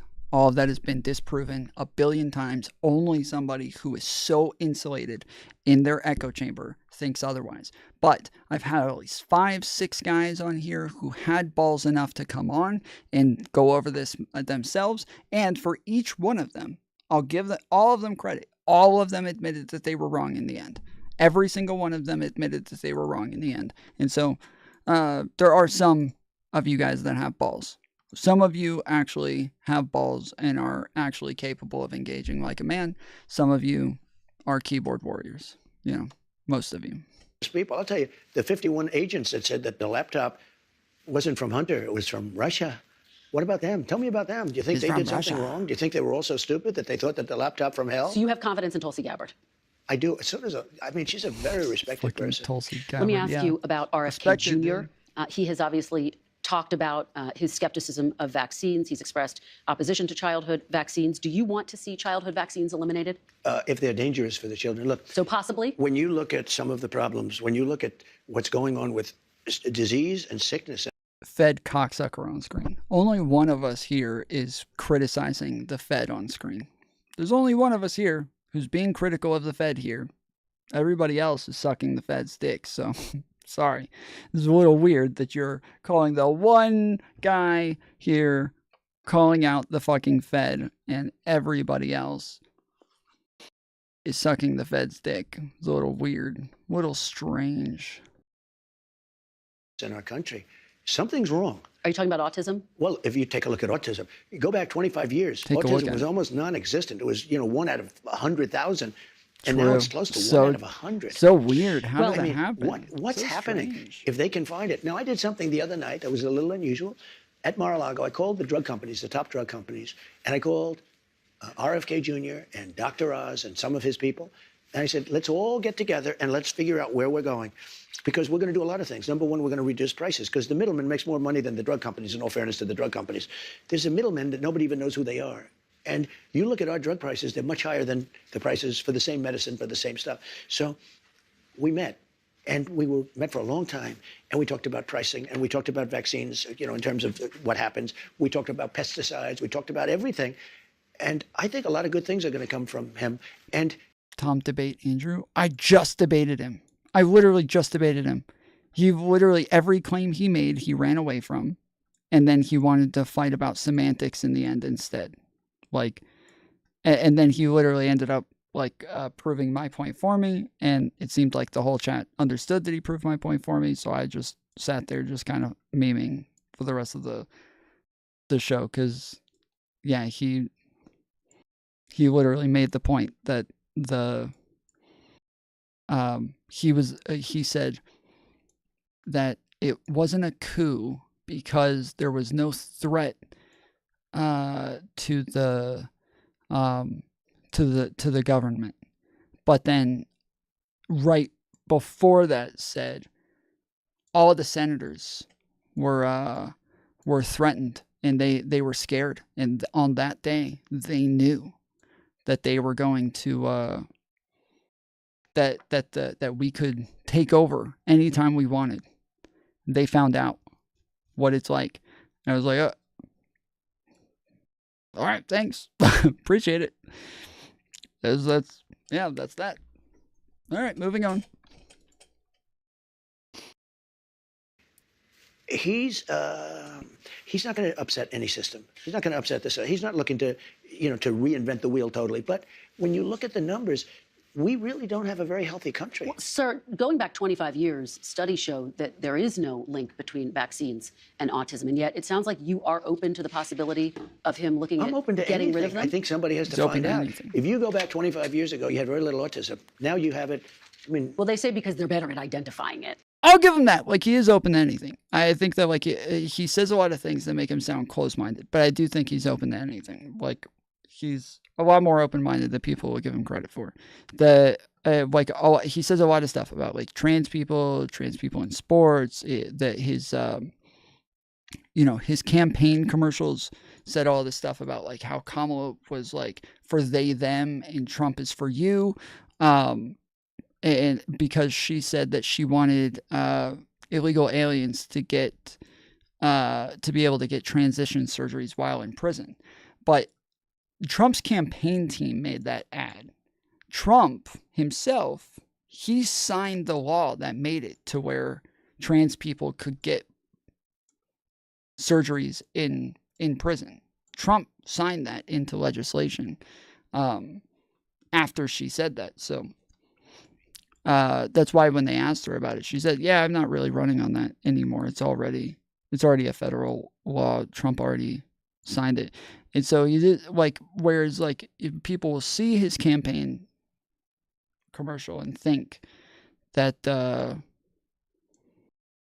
that he's against those things. He obviously wasn't. He was a lot more open-minded than people were willing to give him credit for. So, because it's medical care that should be provided to prisoners. Yeah, it's like technically anybody who's in prison technically ought to have all medical care provided to them. Like, if the state is going to hold you there, well, then they kind of have a responsibility to give you all of the medical care. And so where most people would look at, the commercials and be like, oh my goodness, like, are they totally closed off to, like, somebody having a diagnosis of a mental illness, like gender dysphoria, and then they're not able to get any medical care for it? And no, like, he wasn't closed off to that. He signed it into legislation. And so, he's not as, he is open-minded. Yeah. 1 in 100,000, and now it's 1 in 100. That's a pretty bad number. Childhood vaccines. I mean, something is going on. I don't know if it's vaccines. Maybe it's chlorine in the water, right? People are looking at a lot of different things. Childhood vaccines. I want them to look at everything. Everything. So childhood vaccines have prevented about 4 million deaths around the world every year. I think that's great. I'm all for it. I think it's great. Hey, look, I'm not against vaccines. The polio vaccine is the greatest thing. If somebody told me get rid of the polio vaccine, they're going to have to work real hard to convince me. I think vaccines are... certain vaccines are incredible. Good news. But maybe some aren't. And if they aren't, we have to find out. But when you talk about autism, because it was brought up, and you look at the amount we have today versus 20 or 25 years ago, it's pretty scary. Well, again, scientists say that's because they've gotten better at identifying it, and there's no link in studies. But the drug companies are going to be working with RFK Jr., and he's been an interesting... Finally. Oh, my goodness. Finally, for once, RFK is going to make it to where they're actually going to research autism from vaccines. That's for the first time. It's finally gonna happen. Never been done before. It's thank goodness RFK is making it to where they're finally gonna do it. It's amazing, groundbreaking. Interesting guy to me. I've watched him for 25 years. And he's been an interesting guy. Let's talk about Elon Musk, another interesting person. He's very interesting. Last month, one of your allies said, quote, he's behaving as if he's a co-president. Will you favor Elon Musk over other leaders of competitor companies like Jeff Bezos, Mary Barra? No, Jeff Bezos called me. We're having dinner. As you know, Mark Zuckerberg came in. We had a really nice dinner. He asked to have dinner. I had dinner with him. I'm having dinner with everybody. People like me now. He likes dinner. It's something going on that people... I said... would you have come to dinner with me if I lost? I think the answer is no. You know, I said nicely, kiddingly, of course, because I don't want to. They didn't like him. They liked dinner. They're all big fans of dinner. That's sound foolish, but I say jokingly, would you have been here at dinner if I lost? And the answer was probably not. Look, I'm getting called by everybody. It's very interesting. It's different than the first. You know, when I won the first time, I wasn't nearly as popular as this. And one thing that's very important in terms of the election, I love that I won the popular vote. And it's so weird. None of y'all jumped in the waiting room. I totally expected you guys to really man up and join the waiting room. I was so surprised. By a lot. If I didn't, because they would go with the other one. They say, well, he didn't win the popular vote. He won a lot of, you know, I won a lot of the Electoral College, but they would always preface it by saying, now they say he won the popular vote and he won the Electoral College and he won all 7 swing states. That was a great election. Very quickly, because we're going to talk about the election coming up, but you've tapped Elon Musk, Vivek Ramaswamy, to head up this Department of Government Efficiency. Correct. Which proposes cuts to the federal government. I think a lot of people hear that and they get concerned about Medicare and Social Security and Not Medicaid going to have anything to do. and defense spending. You won't touch Medicare, Social Security? Abuse, fraud. Okay. No, I said we're not touching Social Security, other than we make it more efficient, but the people are going to get what they're getting. Okay, so the entitlements and off the table. And we're not raising ages or any of that stuff. Okay, No, off the table. I won't do it. Okay, let's turn to foreign policy. Should Ukraine prepare for less aid from the United States after you're sworn into office? Yeah, probably. Sure. You've said you can end the war in We're in for 24 $350 billion, and Europe is in for $100 billion. Why isn't Europe in for the same as us? The one thing that should happen. None of these Trump SJWs have conviction. Yeah. Yep, I've got lots of convictions. So does Trump. Trump's got even more convictions than me. But yeah, none of these guys do. Is that Europe should come in they should equalize. And, you know, Biden, all he had to do, like I did with NATO, I said, you got to pay your bills. They weren't paying their bills. And as you know, the Secretary General said, President Trump got $600 billion, no, 640 to be exact. And I used to use the 400 billion number. He corrected me. He said, no, you actually. White Trump signed into law that prison inmates can transition after Harris talked about it during the 24 campaign. She didn't talk about it during the 24 campaign. The clip was from like 2015, 2017. So, yeah, I think it was 2015 or 2017. I can't remember, but he did it in his first term. So they showed the clip during that campaign, but she didn't say it during that campaign. Yeah, so he made a campaign commercial that said, where she said she wanted trans people in prisons to be able to get transition surgery. I think she said illegal immigrants or something like that. And so the commercial shows her saying that, and then they say, she's for they, them. Donald Trump is for you. But then it turns out Donald Trump already signed this into law in his first presidency. So I know it's confusing where you're like, wait, why would he make that commercial if he was the one who signed it into law? I know. But it's something that Trump does. That's just the sort of thing he does where he can just lie with impunity and get away with it. And in his all of his followers think it's base to just lie all the time. So Actually got $641 billion put in because I said you have to pay your bills. We were paying for NATO. And you know why I got the money? Because I asked for it. It wasn't that complicated. Europe is in for a fraction. And war with Russia is more important for Europe than it is for us. It's important for everybody, but it's more important for Europe than it is for us. And you've said we have a little thing called an ocean in between us. You said you can end the war in 24 hours. You've even said you want to try to end it before. Just to be clear, I think it was Joe who said that you can't be found guilty of rape in a civil court here either. That Donald Trump was not found guilty of rape in civil court. That did not happen. Technically, that was like implied by the lawsuit, but that is not actually what happened. Like where you're talking about in a legal standard, right? You're saying in a legal standard in the UK, you guys can't be found guilty of this thing. Neither was he. By a legal standard, he wasn't. He was just sued for supposedly lying about it. But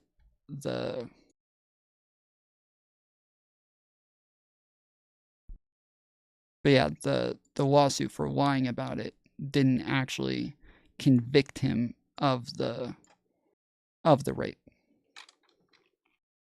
Or you're sworn into office before you're actively trying to? I am. Have you talked to President Putin? No, I have not. You haven't talked to President Putin No, I have since not. you've been You elected? mean, no, well, I don't want to say that, but I haven't spoken to him recently. So you've spoken to President Putin since you've been elected? I don't want to say that. I don't want to say anything about that because I don't want to do anything that could impede the negotiation. But you want to have stop talked it. about Let me the tell you other what I world have talked leaders. about. Let me tell Okay. you. There are people being killed in that war at levels that nobody's ever seen before. You have to go back to the Second World War, and even that, if you take a look at, and you know what it is? It's the soldiers, large. Yeah, maybe he shouldn't have just invaded his neighbor country and just started taking land from them, That's a little over the top.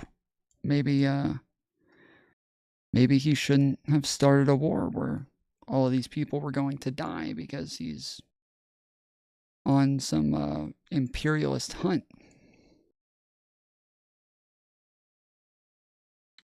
Largely, the cities have been emptied out and demolished. The country has been demolished. If I won that election, which you know how I feel about it, I won't get into it because we don't need to start that argument. I think it's an easy argument. It was really proven even more conclusively by the win that I had on this one. But you did go to court, sir. Well, that's your opinion, but I disagree with it. Had I kept control, number one, Israel wouldn't have happened. Number two, Ukraine would have never happened. It would have never happened, Ukraine, Russia. But the number of people that are being killed, soldiers, young, beautiful soldiers, hundreds of thousands of people are being killed. And it's very interesting. It's level, totally level. The battlefields, totally level. You know what's happening? Yeah. The only thing that stops a bullet, you know what it is a body, a human body. And the people that are being killed, hundreds of thousands on both sides. The only thing that stops a bullet is a human body. Huh. I haven't seen that Mythbusters episode. That's interesting. Russia's lost probably 500,000. Ukraine's lost higher than they say, probably 400,000. You're talking about hundreds of thousands of bodies laying all over fields. It's the stupidest thing I've ever seen, and it should have never been allowed to happen. Biden should have been able to stop it. Sir, will the United States stay in NATO while you're in office? In where? NATO. It's okay. It's kind of crazy to say that Biden should have been able to stop it when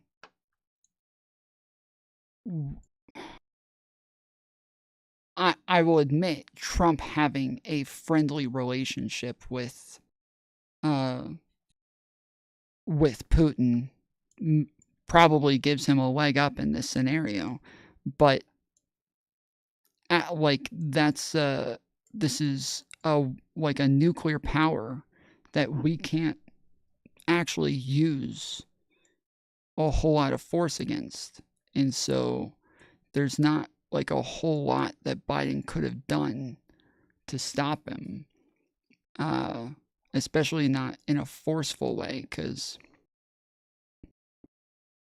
yeah, he was handcuffed. They're a nuclear power. What are you going to do? NATO. Do you commit that the United States will remain a member of NATO while you're in office? Again, they have to pay their bills. If they pay their bills, absolutely. But not if they don't pay their bills. But NATO's taking advantage of us because we were look, two things. Number one, they take advantage of us. NATO is not taking advantage of us. Like, we benefit the most from NATO. It's us. We benefit from it. Nobody challenges our ability to be the only superpower. Nobody challenges us being the ones who are like policing the rest of the world. Nobody challenges us on anything. We get to do whatever the fuck we want, and nobody is going to challenge us on it.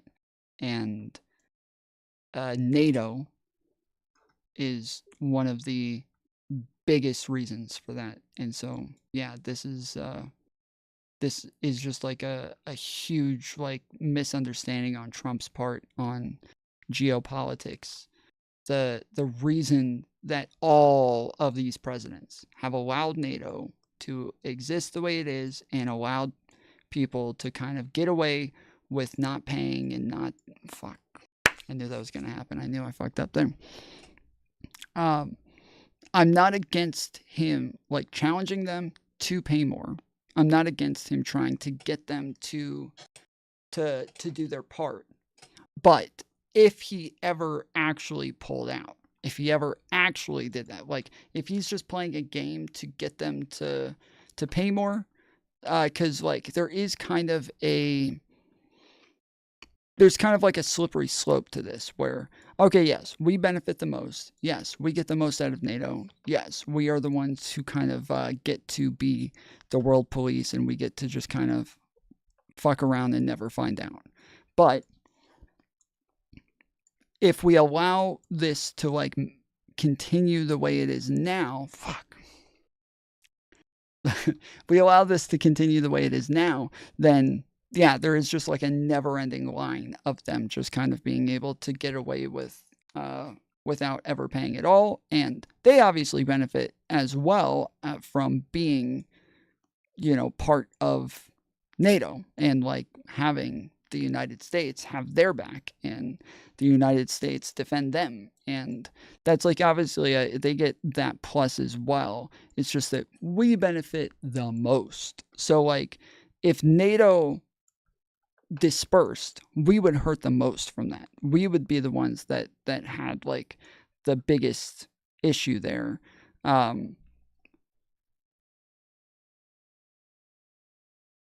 All of those countries could stay together and have their own alliance without the United States and still be able to protect each other and still be able to like hold a lot of power without the United States. Whereas the United States, without a bunch of allies, we are sitting ducks. And so yeah, there's just a lot.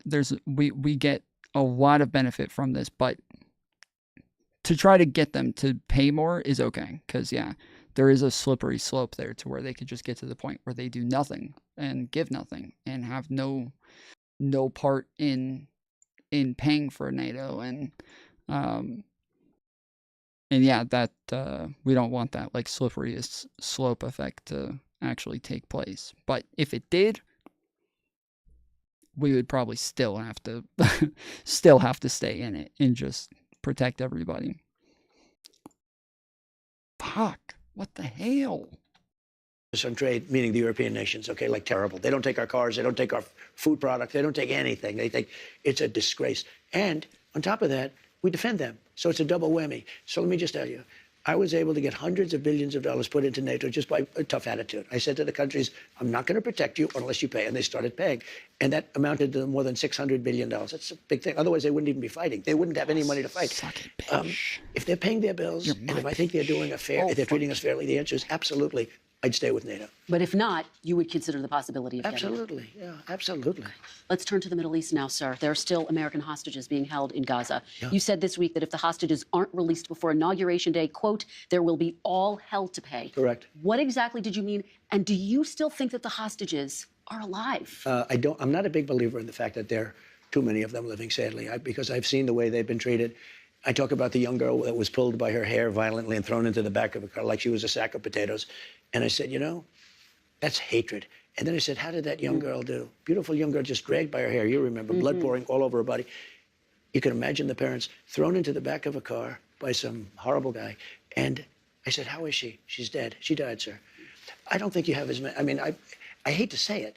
I think you have far fewer hostages than people think. Really? That's what I think. It's only my opinion, but okay. I've been right on just about everything. Are you going to pressure? This fucking guy, dude. He is a cartoon character of like a retarded bad guy in a superhero comedy. Like he is just he is like Lord Farquaad just in real life. Prime Minister Netanyahu, with whom you have a very good relationship, to end the war in Gaza. Yeah, sure. And have you already started that process? I want him to end it, but you got to have a victory. People forget about October 7th. That was as violent. And you know what's happening? I noticed that a lot of people are saying, oh, it never really happened. That's like the Holocaust. You know, you have Holocaust deniers. Now you have October 7th deniers, and it just happened. No, October 7th. Who? That could make such a good joke right there. What makes him a bad guy again? The amount that he lies. The amount that he lies. The amount that he says retarded shit like what he just said right there. That's gonna make a good joke, dude. I'm gonna clip that like out of context just to make it into like a funny joke where he's like, yeah, those are lies that you know that never happened. Just like the Holocaust, and just clip. Done. Done. I noticed that a lot of people are saying, oh, it never really happened. That's like the Holocaust. You know, you have Holocaust deniers. Now you have October 7th deniers, and it just happened. No, October 7th happened. And I've seen the pictures. It is, what happened is horrible. If China... Biden tells the truth. I didn't say that. I don't know. You guys... Do y'all's whataboutisms like work with everybody else? Do people actually... Do people actually bite on that shit? Like, Trump can't stop lying. What about this person? Why are you moving to them? Invades Taiwan on your watch? Are you committed to defending Taiwan? I never say. Still won't say? I never say because I have to negotiate things, right? Can you just say if you'll defend it? I'm not saying if the U.S. military. I'd prefer that they don't do it. I have a very good relationship with President Xi. We have been communicating with... You wouldn't know a lie if it slapped you in the face. Well, why don't you find out? Hop on. Let's go over some lies from Trump. I got a list of about 120 of them that I can prove right now, right here. So we can, we'll just go over one and we'll see if I can see it when it slaps me in the face. And then we'll see if you're able to see it when it slaps you in the face. We'll see. We'll see which one of us is capable of admitting his lies. With each other. Since you were elected? Yes. And you sent that message? Since like 3 days ago. Yes, we communicate. And you sent that message to him, don't invade Taiwan? We didn't talk about that. Okay. We talked about other things. But I have a very good relationship, and I hope he doesn't do it.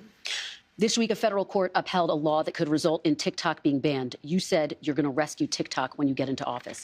Are you going to take steps to protect it? Yeah, and as you know, I use TikTok very successfully in my campaign. I have a man named TikTok Jack. He was very effective, obviously, because I won youth by 30%. All Republicans lose youth. I don't know why. Maybe it's changing. And last time we were down 30% with youth. This time we're up 35% with youth. And I use TikTok, so I can't really, I can't totally hate it. It was very effective. But I will say this, if you do that, something else is going to come along and take its place. And maybe that's not fair. What they're doing, and really what the judge actually said was that you can't have Chinese companies. In other words, they have the right to ban it if you can prove that the Chinese companies own it. That's what the judge actually said. So are you going to try to protect TikTok just very quick, once you're in office? I'm going to try and make it so that other companies don't become an even bigger monopoly. Okay. Because that's what happens. We're winding down, and I know you have a plane to catch. I do. This is your first interview since you won the election. Congratulations. Yes, congratulations to you. I hope you do well with it. Yes, and sir, I don't have to tell you this because you've talked about it. It comes at a time when the country is deeply divided, and now you're going to be leading this country for the next 4 years. For the sake of unifying this country, will you concede the 2020 election and turn the page on that chapter? No. No, why would I do that? But let me just tell you, when you say the country is deeply divided, fuck this guy. I'm not the president. Fuck this guy. Fuck this guy. You guys have a president who copes so hard, literally fucking 4 years later, still too much of a bitch to admit that he lied. Too much of a bitch to admit that he was wrong. Too much of a bitch to admit that he lost. Just can't do it. Just can't do it. He cannot take an L like a man. He just can't do it. He just cannot be a man at any point. Just like everything has to be the fucking soyest, most like sissified shit ever, always, every time. Just reality is too hard for him. Reality is hard, guys. It's hard, and it's not made for the weak, and this guy is just too weak, and he just can't take it. But he's lucky that he is privileged and rich to where he is able to cope himself into another reality, and he has a bunch of other sissified bitches who are going to help him. They're all going to help him cope, and they can all cope together. So I'm glad that he has a security blanket like you guys. We're all just going to sit there and pat him on the back as he says insane things, and you guys can all just, it's okay, buddy. It's okay, buddy. We're okay. We're all here for you. Yeah. You can go out on the streets and shoot somebody, and you're right. You're not going to lose a voter. We won't abandon you. Well, Biden's the president. But you're going to be the president. No. I'm not the president. So when you say it's deeply divided, I agree. But Biden's the president. I'm not. And he has been a divider. And you know where he divided it more than anything else, and it probably backfired on him, I think definitely, is weaponization. When he weaponized the Justice Department and he went after his political opponent, me. Yeah. He went after his political opponent violently because he knew he couldn't beat him. And I think it really was a bad thing. And it really divided our country. Sir, Democrats have control of the White House now. They didn't in 2020. If they are going around stealing elections, why didn't they do it? 80 million votes for Biden where? In 2020. That's not where, that's when. When? In 2020. In 2020. You got some bad TDS, bro? No, I don't. I live in reality. I know facts. I know truths. I care about morals. Where did they go in 2024? What do you mean? Where did they go?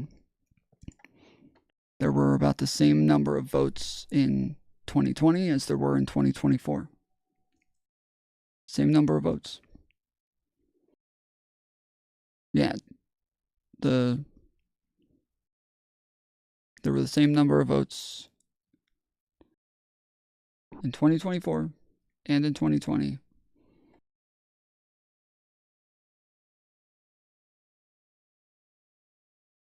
Sounds like you care more about his words. No, I care about his actions, Tim. That's why he's being charged with a bunch of felonies.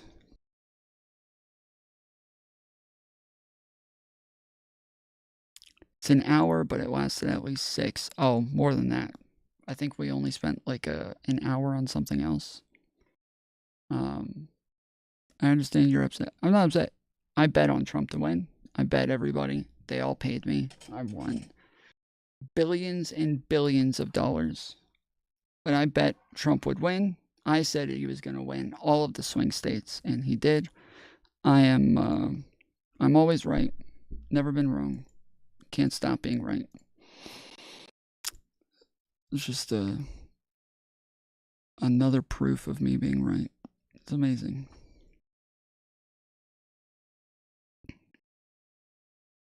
But there's huge discrepancies in both parties gaining almost 30 million voters. Gaining almost 30 million voters. What are you talking about?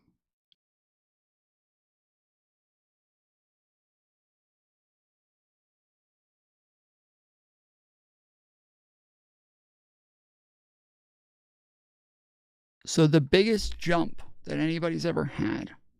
So you guys act like so Kamala had, I think, 6 million less votes than Biden, right? So she had 6 million less. Overall, there was 3 million less than the last election. So if you put Trump and Biden's votes together from 2020, the total amount of votes there were 3 million less in 2024, okay? But Trump, in 2016, had 12 million less in 2016 than he got in 2020.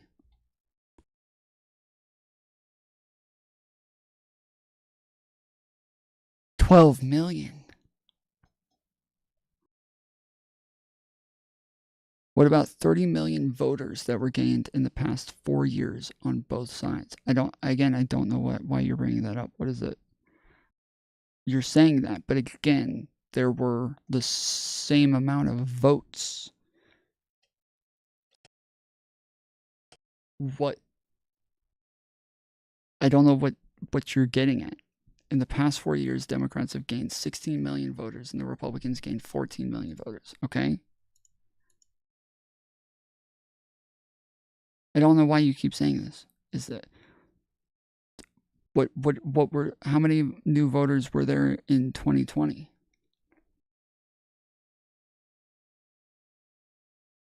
Since the 2020 election, we have basically have 50 million voters unaccounted for.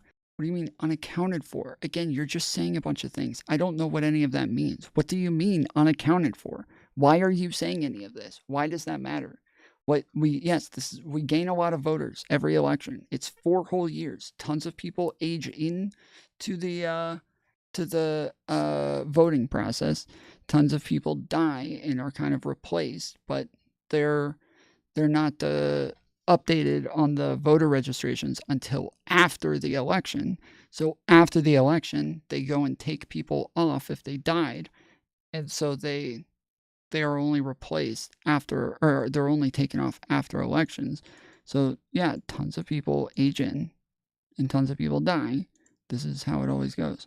Right, there were 3 million less. But they both sides together gained 30 million new. Okay, again, I can't keep asking you the same questions and you just keep repeating yourself without ever answering any of them. You're just I don't know what's happening here. I really don't. I've asked the same question like 4 or 5 times and you're just not answering.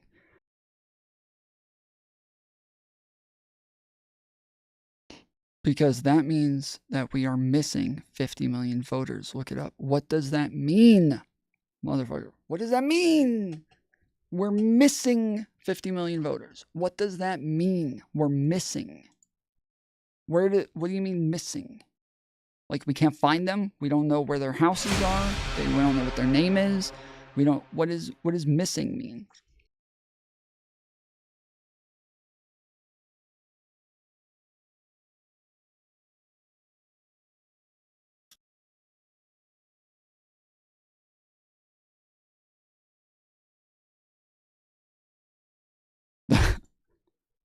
I don't know what's happening, dude.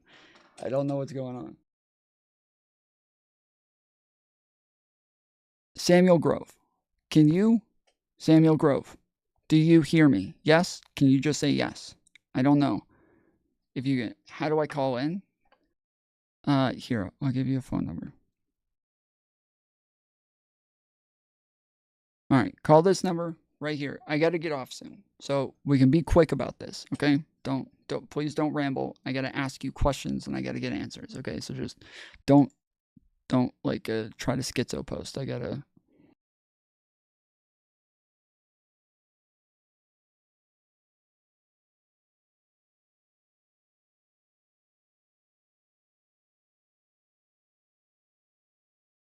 Tom, want to have a formal debate? Sure. Message me on Discord.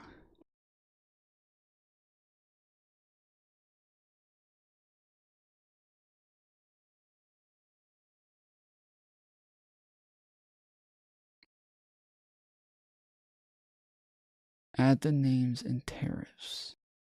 No, I'm not adding the names. Rudy left. He abandoned me.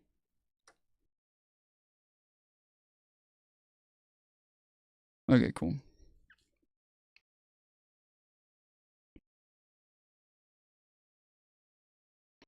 Oh, okay. Yeah, I've got this on screen. Here, I'll just...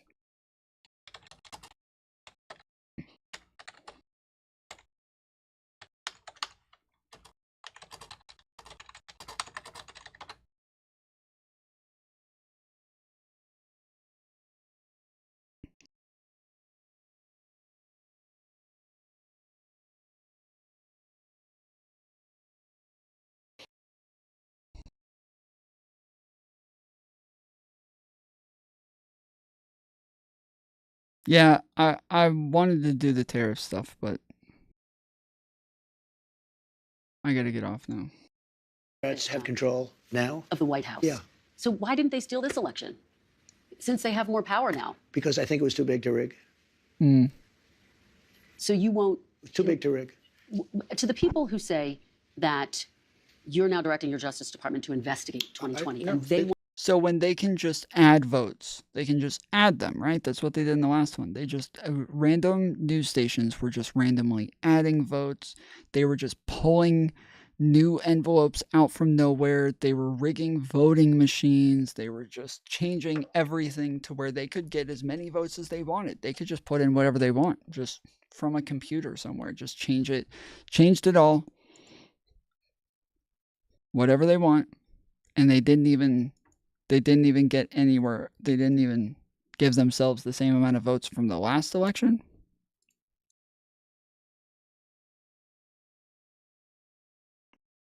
They stopped counting in the middle of the night. We all saw it. So true, King. So true. We all saw it.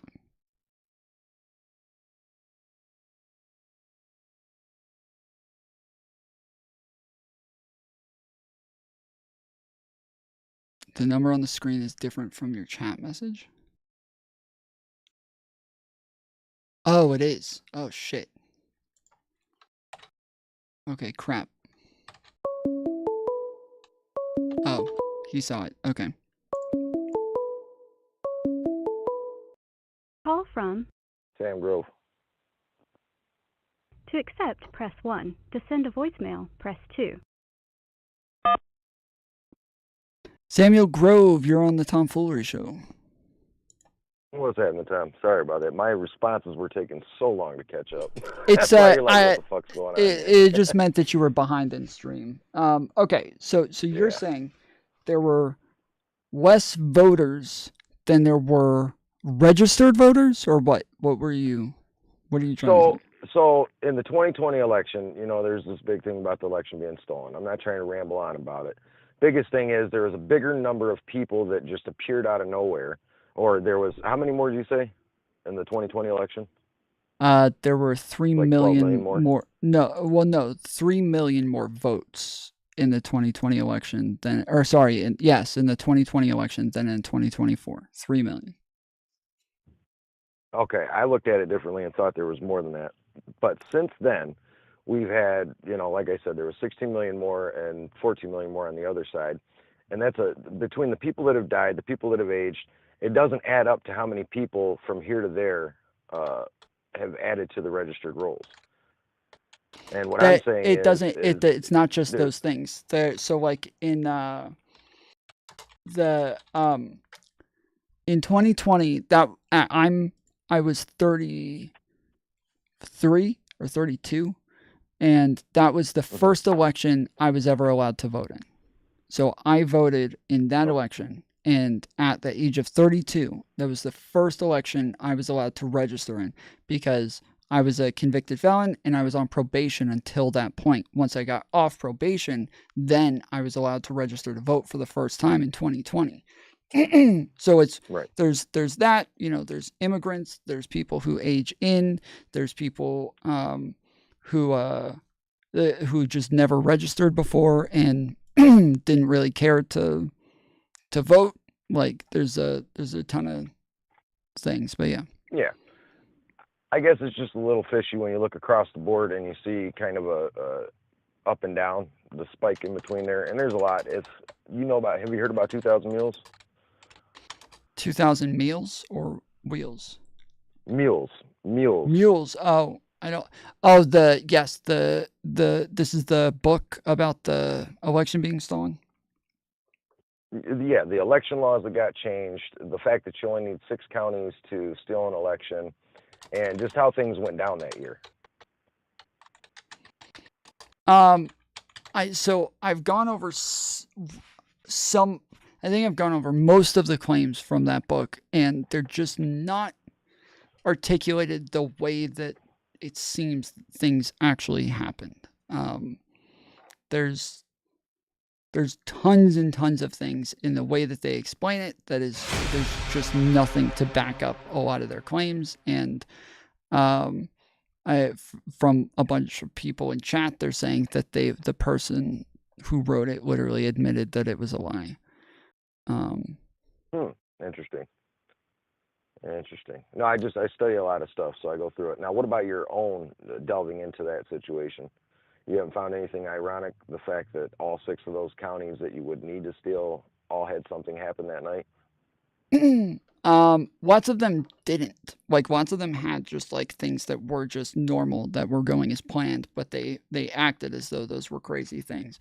There were things, so I would say like Pipe the biggest bursting? thing that happened was in Georgia, they had 11,000 votes that got double counted. That was like a huge thing. Those people did get like arrested and charged with election meddling and crap like that. But out of everything, that was by far the biggest thing. There wasn't much else. Like in Detroit, where they were basically trying to keep out a lot of the Republican oversight. I live in that area, so I witnessed it. A lot of eerie things going on. Where? And then in the other counties where you had a pipe burst, and where was that? Was that in Chicago? One of the other ones, or two of those counties had something happen, a water main burst or something like that, where they sent half of the people home. Yeah, it was Georgia. And then after that, there was, what was it? Yeah, that was in Georgia. They had tons of people there, though. They had all of the people who were witnessing the ballots counting and everything. They were all still there. Like, they didn't go anything. So Republicans didn't go home, or the Republican oversight, or conservative oversight? No. And so is that there the was same one where they pulled out the suitcases and then said, well, they were official ballot bins being pulled out from underneath the tables? that was that one, and that's the one that Rudy Giuliani said. He was the one who just clipped that one part and said that they were just pulling random ballots out, when that's where all of them came from, was from under tables like that. And then he said that those 2 women were adding just random ballots to the whole pile, and then when you go watch the whole video, they pulled all of them out from there. And so when he went to Georgia and they asked him about it, he said, I just kind of made it up. And they're like, wait, why? He's like, because I can. It's freedom of speech. And so then as soon as he said this, Georgia put that out. The AG put that out in a statement, saying he literally admitted he lied about the suitcases. And the 2 women who were the ones who pulled it out, they sued him and won. And I think he might have even gotten disbarred over that one, but he still has a bunch of other charges that he's facing in different states right now. So. Right.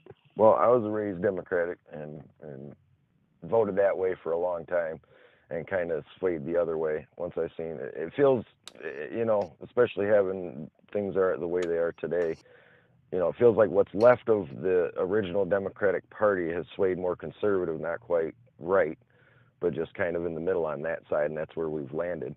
And then like you, and it sounds like me, I've, found a lot of things I didn't like on the left, and a lot of corruption, and it's on both sides. So it's hard to tell what's what these days, especially things like that. I don't think there's a lot of corruption. The jump from, you don't think, so I guess where I get off saying that is, back in the 1940s, 1930s, with the banking acts, 1940s, they had MK Ultra mind control, and these are all federal records you can look up. They're basically manipulating the public as best they can to engage and become what it is today, where the wealthy take whatever they want, and basically the taxpayers left foot in the bill. That's pretty corrupt. Yeah, I don't know. I like, to me, again, like I'm the opposite. Grew up conservative, grew up a Republican. Still today, would rather vote for a lot of Republicans. I just don't like. I don't thought like you Trump, were left, but dude, to be honest. Yeah, no, just don't like Trump. I And I was I voted. I was huge Trump fan in the primaries in 2016, and then very quickly realized that he was just kind of lying about everything, and got off that train pretty quickly, and then was kind of blown away when other people were willing to vote for him, and then I've just pretty much I feel like he is like the bigger threat across the board. He is the bigger problem across the board. That like the amount of crimes that he's committed, the amount of lies, the way that the Republican Party has shifted to just incessantly lie, like the things that we just went over with Rudy Giuliani, like the things that we went over with Dinesh D'Souza, like all of these people are just happy to openly and consistently lie about everything. And then when and then anytime I bring this up, people will point at like Democrats and say like, oh, well, Kamala lied about listening to Tupac and Biggie in college. It's like, we're on different levels of things that we think are problematic, dude. Like, I don't care about that. I care about somebody lying about the election being stolen. Forking over billions to Ukraine when we got North Carolina suffering and things like that. You know, that's where I'm at with it. Sure, but there's not it's not a one or the other thing. Like, there's never that is a way that like a lot of people think about it. Dude. No, that's not what I mean. I mean that like when people bring that up, they're like, you know, they'll say things like, you know, oh, we're sending all this money to Israel and Ukraine when there's veterans that are homeless. And it's like, if they had put up a bill that said like, either we're going to give this money to Israel and Ukraine, or we're going to give money to these veterans, but you got to pick one. And everybody's like, all right, we're going to send it to Ukraine and Israel. Like, then that would make sense. But currently there isn't like some like one or the other sort of situation. They're in like North Carolina fixing things. They're still there like doing their jobs and cleaning up and like taking care of everything. And then they're also giving money to Ukraine and Israel for their wars. And there's wasn't that like the border bill though? The border bill that supposedly Trump shot down. The whole point behind it was a border bill, but yet there was funding in there for 2 other countries. Why are we, that's another thing, why are we compacting so many things? If we got a problem that we need to take care of in Congress that has to do with the United States, why are we compacting other countries' billion-dollar spending bills in with those? Because then it becomes if we don't push this through, then we're not funding these other countries as well. Yeah, that's technically how like bills go through, right? So like a ton of people will say like, right, but do you not agree that should be done differently? Not really, because that's how politics works. So like I come to you and I say, hey, I'm in Texas. Like, you know, the people in California, in New Mexico, like we've all got a problem with immigration. But then the people over, but then the people who are over in other states in like New York, they're like, I don't have a problem with immigration. Like, I don't know what you guys got, but we don't have a problem with immigration. So we're fine. They're like, okay, like, you know, we need to get this done. We need the federal government we need you guys to vote for this shit to help us. Yeah. And they're like, well, it doesn't help us. We don't want to do that. So they're like, okay, like, well, I mean, in New York, we got tons of Jewish voters who would be happy if we were able to send a lot of money over to like Israel and help them. And so if we can throw in this money for Israel and get that part of the bill, then I will vote for it. And then other people are like, hey, well, we need this in order for my voters to be happy. And so I'll vote for it if we can get that in there. And then, now it's like, okay, we're building a bridge in Oklahoma. We're sending money over to Israel. We're doing this. And like, that's just kind of how things are negotiated in government is you need to get the votes, but not every state actually cares about your problem. So you need to get them to care about it to be able to vote for this, to get it through. But then after that, they all didn't vote for it and then said it was because of that money. So then they just took the money out and then ran the bill again, and then again they didn't vote for it, but they did vote for the Israel money. They did vote for the Ukraine money separately, even more. Yeah. So it wasn't an issue with the money. It's just they just weren't going to vote for it no matter what. I think there's a lot we could go back and forth about. What about the people in North Carolina that were on the ground that lived there that were saying they weren't getting the help?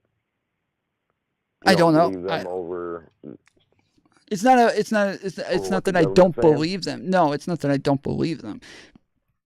But I say this all the time. I don't believe anybody. Like, I don't believe anybody out of hand. Like, people just say things like, okay, not till you see like, it first. yes, exactly. Like, if I saw evidence of something, or like, there were enough witnesses, there were enough people saying the same thing, enough like people who were there. So, then yeah, so sure, on of the course. other subjects, we After talked a while, about it's reasonable. if I to could believe. present some better arguments about it, because like even the whole election, there was more to it than just the counties and the things like that. And I mean, and that's where I get into both ends of it. When Donald Trump got into office, I was the same. I thought it was the end of government as we knew it, and then I started seeing things from the other side swaying and changing, and started digging into things and seeing the other side of it, and started seeing more BS everywhere and just lies about everything. And a lot of backdoor, deep-rooted stuff that, when you go back to the 1930s and you learn about about the banking stuff, the mind control, all the hidden government plans that they had going against the people with the wars and the basically hitting us with radiation. I mean, it goes down the line that basically our government's allowing us to be poisoned slowly but surely, and through insurance and everything else, it's all one big Ponzi scheme. So that's where I get in. It's left and right, and there's a lot of corruption that I see that I've actually personally delved into on both sides. So, and then the whole like Ukraine and Joe Biden, he was sent over there back, 12 years ago. We knew that country was one of the most corrupt countries. And what do you know about the whole story with him withholding the $1 billion, firing the AG that was investigating Burisma? I know all about it. I know all about it. Okay, so did that happen? It happened, just not the way that it's told. There were investigations from a bunch of other countries so I guess let me just start here. A ton of countries, when Ukraine had their revolution and they overthrew their government and their president fled, the reason they did this was because they were upset that there was a trade agreement with Russia that was signed again. They didn't want another agreement with Russia. They said they wanted a trade agreement with the EU, with the United States. They wanted a Western-centric economy to have for their trade agreements in the future, because they knew that the trade agreements with Russia were what was funding all of this corruption and like making it to where their taxes weren't going anywhere, shit like that. So when they signed another trade agreement with Russia, they revolted. Okay. So then when they revolted, they took over. All of these other countries were willing to come in and help them set up a new government, get rid of all of the corrupt leaders, get rid of all of the people who were working with Russia and crap like that, and help them set up a new democratic government that was going to root out the corruption. So United States is one of those countries, but so were tons of countries in Europe. Tons of countries in Europe were sending all of this money over them to help them, but it just didn't seem to actually help. There was still just money disappearing all over the place, and they didn't know what was going on. So they started doing investigations, and there's this specific French investigation where they found tons of like diamonds, cash, properties, and like homes and all sorts of crap under all of these people under Shokin. And it turned out one of the major prosecutors under Shokin was literally his driver. And his driver had tons of diamonds, tons of cash, tons of stuff all over the place.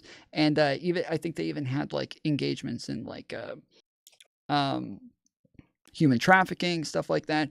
They looked all through Shokin's cases. He hadn't tried any major cases for corruption when that was his major job. That was his job as they're trying to fix the corruption. His whole thing is supposed to take people down for corruption, and didn't. And even the head of Burisma says that he paid off Shokin to end their investigation, and the investigation had been sitting there for a year and hadn't done anything with it. So after France's investigation, they made a big deal about everybody else putting pressure on Ukraine to get rid of Shokin. the United States was withholding their money. The IMF was withholding their money. The EU was withholding their money. And they were all unwilling to give them their funding until they fired Shokin. So Biden was the representative who went there and said, yes, I'm telling you, we're not giving you the money until you fire Shokin. And they said, I think it was Poroshenko said, you don't have the authority to do that. You can't do that. Right. And he says, okay, pick up the phone, call Obama, ask him. Right. So we've all seen the transcript. He says that. Yeah, we've all seen what he says in that meeting. Yes. So we all know he had permission to do it. Obama says that he went and talked to Congress and and Congress wanted him to do this. And this was funding from Congress. They're the ones who vote on where the $1 billion goes and what to do with it and whether or not they get it and what the stipulations are. Congress decides that, right? Not Biden. So yeah, they were okay with that. That's what they wanted. They wanted him to withhold the money unless Shokin got ousted. And that's what Biden did. But there wasn't even like an investigation into Burisma. But everybody says that he was trying to stop them from investigating Burisma when they didn't investigate Burisma. And after they got rid of Shokin, Biden was like the main guy who was working with Ukraine throughout this whole process. He was the main guy from the U.S. who was in charge of working with Ukraine. He got them to put another prosecutor in place, and that new prosecutor charged Burisma and convicted them with some corruption crimes. So the new guy, where the whole conspiracy is, he's trying to stop Shokin from investigating Burisma. Well, it's kind of weird because he never investigated Burisma, but the new guy did, and he charged them and he convicted them. So it's, kind of strange. Yeah, well, then you got the whole Hunter involvement with it, and then here we are years later funding a proxy war. And that, I guess that's where, when you line them up, I understand like where you're getting at with that and all that was laid out. But then you have here, like I said, we're funding a proxy war.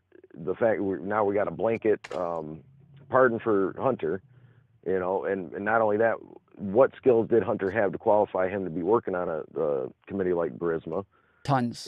Things that didn't make sense that aren't adding up. Well, no, if you go through his resume, he's worked on tons of boards. He's worked with other energy companies. He had tons of experience in that case. Like that was like, yes, he had tons and tons of experience in that area. Okay, so him just, I guess and then trying to line up his addiction and all that. We have FBI agents, we have people trying to cover up his laptop. How does that all correlate? What do you mean? Say that again? Well, they covered it up for 6 years, 5 or 6 years, the whole laptop thing. Who covered it up? Joe Biden and the FBI. How? The former 50 former FBI intelligence. They didn't cover it up. They just didn't have a crime there to charge them with. They still don't have a crime. Well, he said it was all Russian disinformation. No. The FBI did not say that. 2019. The FBI did not say that.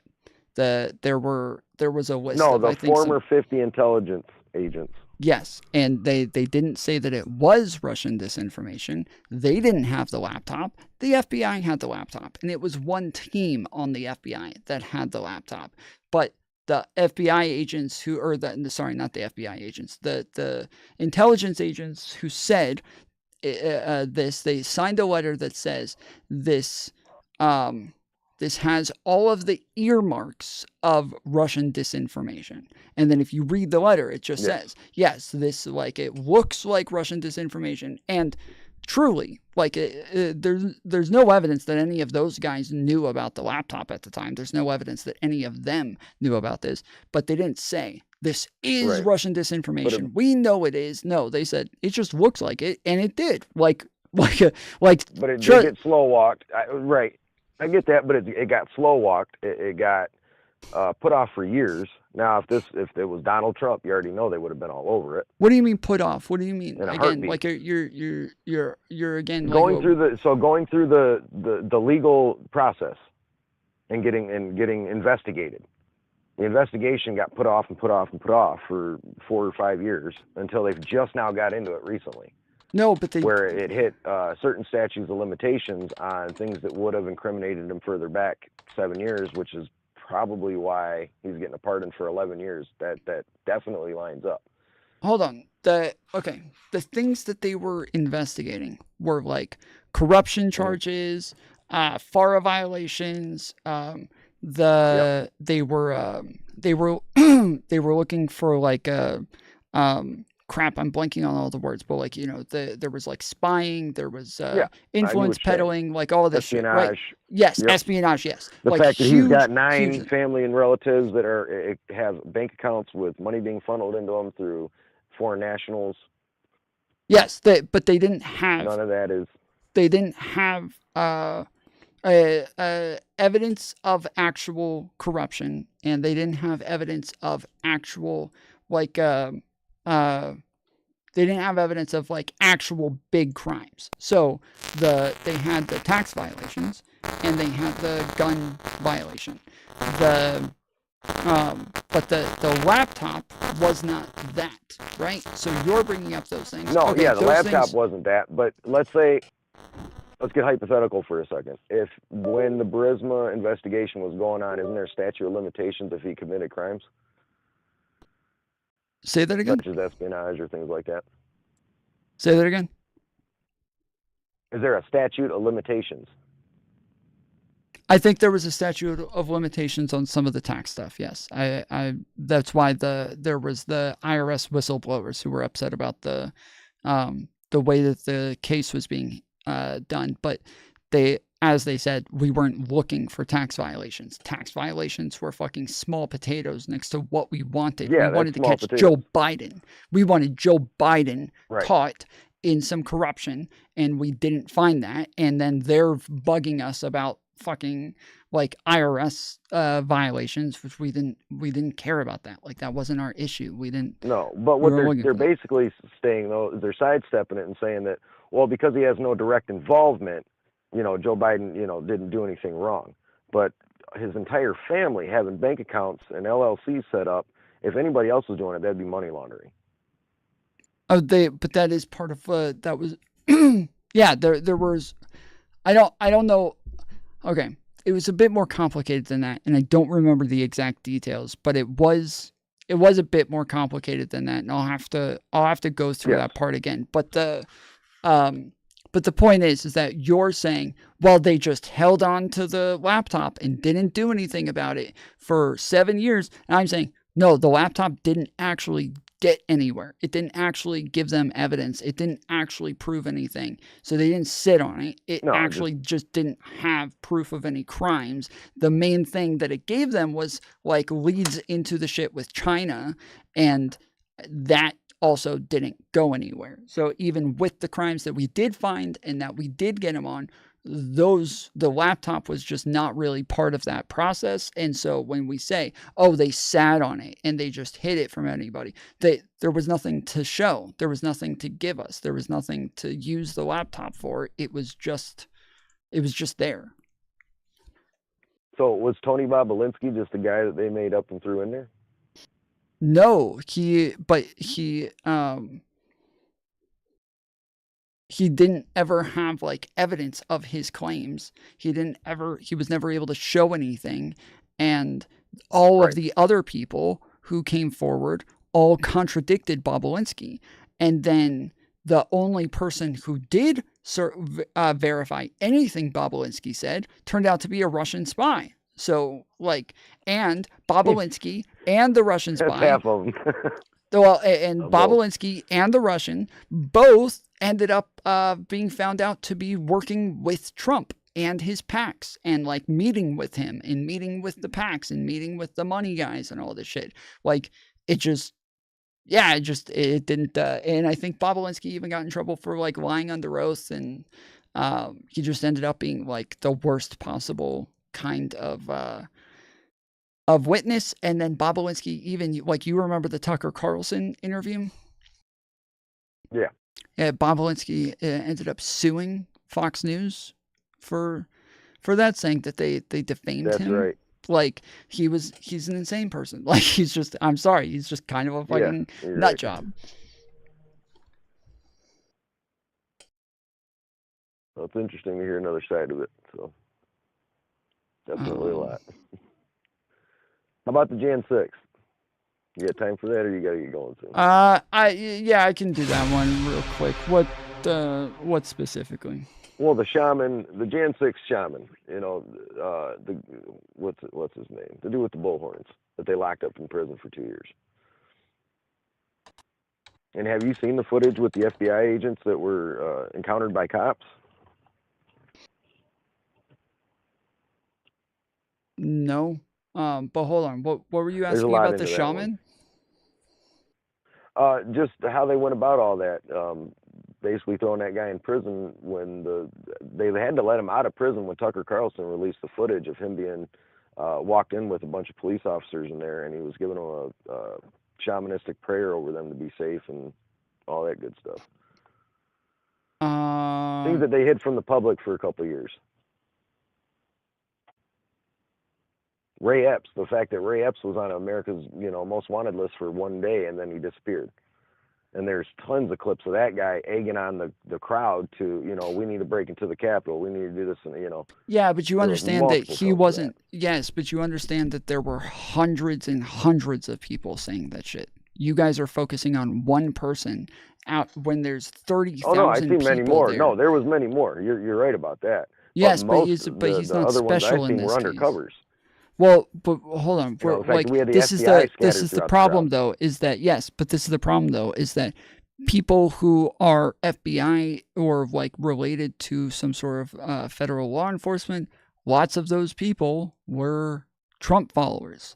Lots of those people believed the election was stolen. Lots of them were there because they were part of the fucking insurrection. They were there to show that they were upset as well. It's not. I think that we would assume that if Trump followers were there to protest what was happening, we would assume lots of people who live there, who live in DC, like FBI agents, would be there and want to go and show their support as well. Like, it's not outrageous to think that there are some federal law enforcement peacefully, like you said, peacefully and respect law, all that good stuff. Well, no, hold on.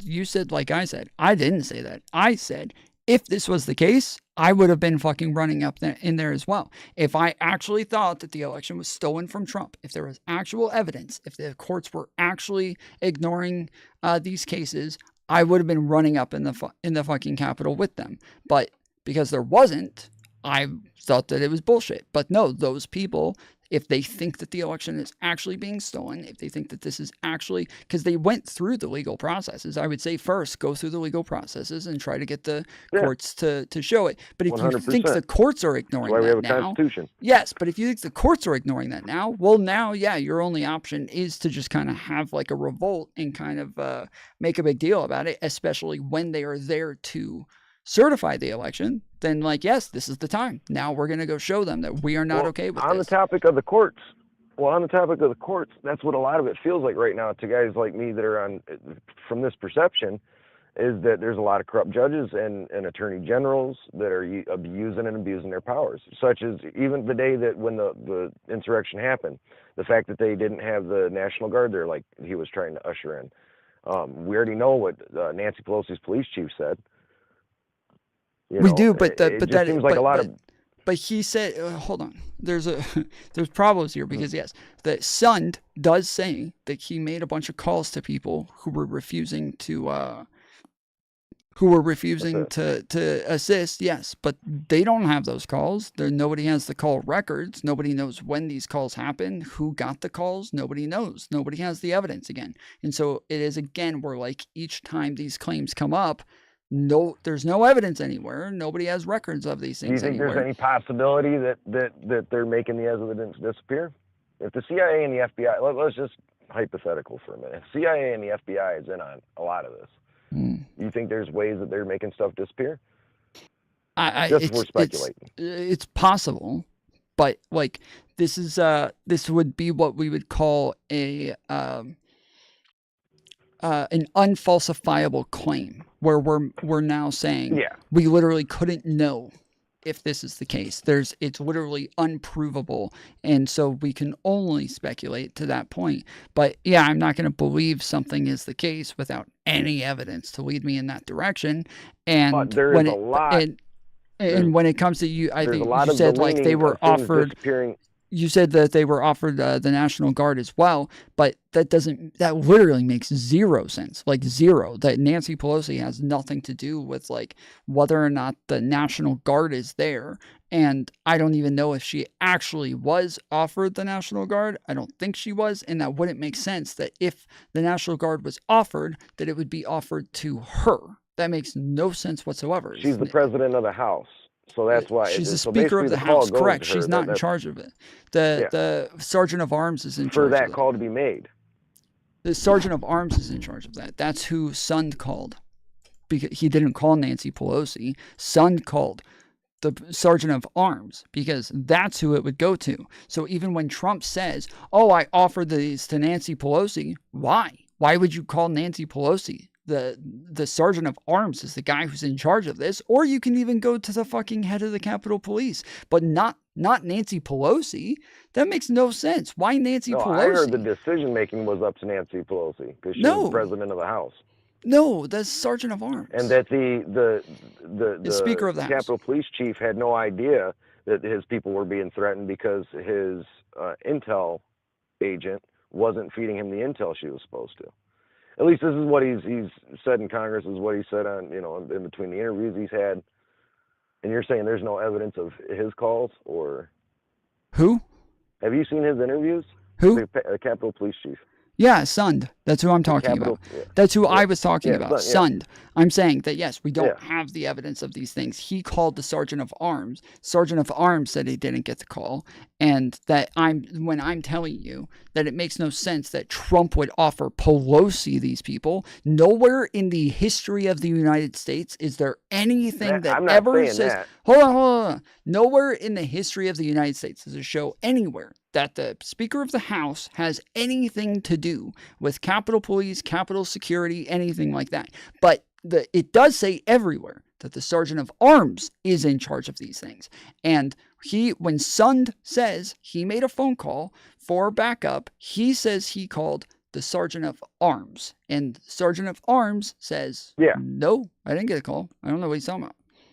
What about in preparation, though, the days beforehand? They did prep. And I'm not saying Trump said he gave it to Nancy Pelosi. I'm saying supposedly he tried to make the call to get more National Guard on standby. Well, no, hold on. Not to try to get it. He's in charge of the National Guard. He is the commander-in-chief. So he can't call somebody else and say, hey, can you guys try to get the National Guard there? No, he calls the National Guard and says, hey, you go here. But supposedly his logic is, I offered it to them. I offered them the National Guard. Well, if you're the fucking commander-in-chief, if you think it's supposed to be there, you just tell them to go. You don't offer it. You just tell them to go. But he says he offered it. And he says he offered it to Nancy Pelosi, who, again, just has nothing to do with this. So it just none of it makes sense. But they did have beefed up security. They had, I think it was something like 1,200 to 1,500 Capitol Police officers there. And they said that they were trying to get more, but they were like completely maxed out and they couldn't get any more people there. And they were trying to get more. But yeah. What a mess. What a mess. Yeah, no, I that's what I thought too, that he'd be the one to be able to make the call. But from what I heard, is he tried to get him there, and then because it was the Capitol, it fell on the police chief and the Sergeant at Arms and Nancy Pelosi. So. Yeah, they can offer it to the Sergeant of Arms, but it wasn't offered to the Sergeant of Arms. It was, according to Trump, it was offered to Pelosi. Pelosi said she didn't get this offer, and even if she did, she would say, call the fucking Sergeant of Arms. Why are you calling me? I have nothing to do with this.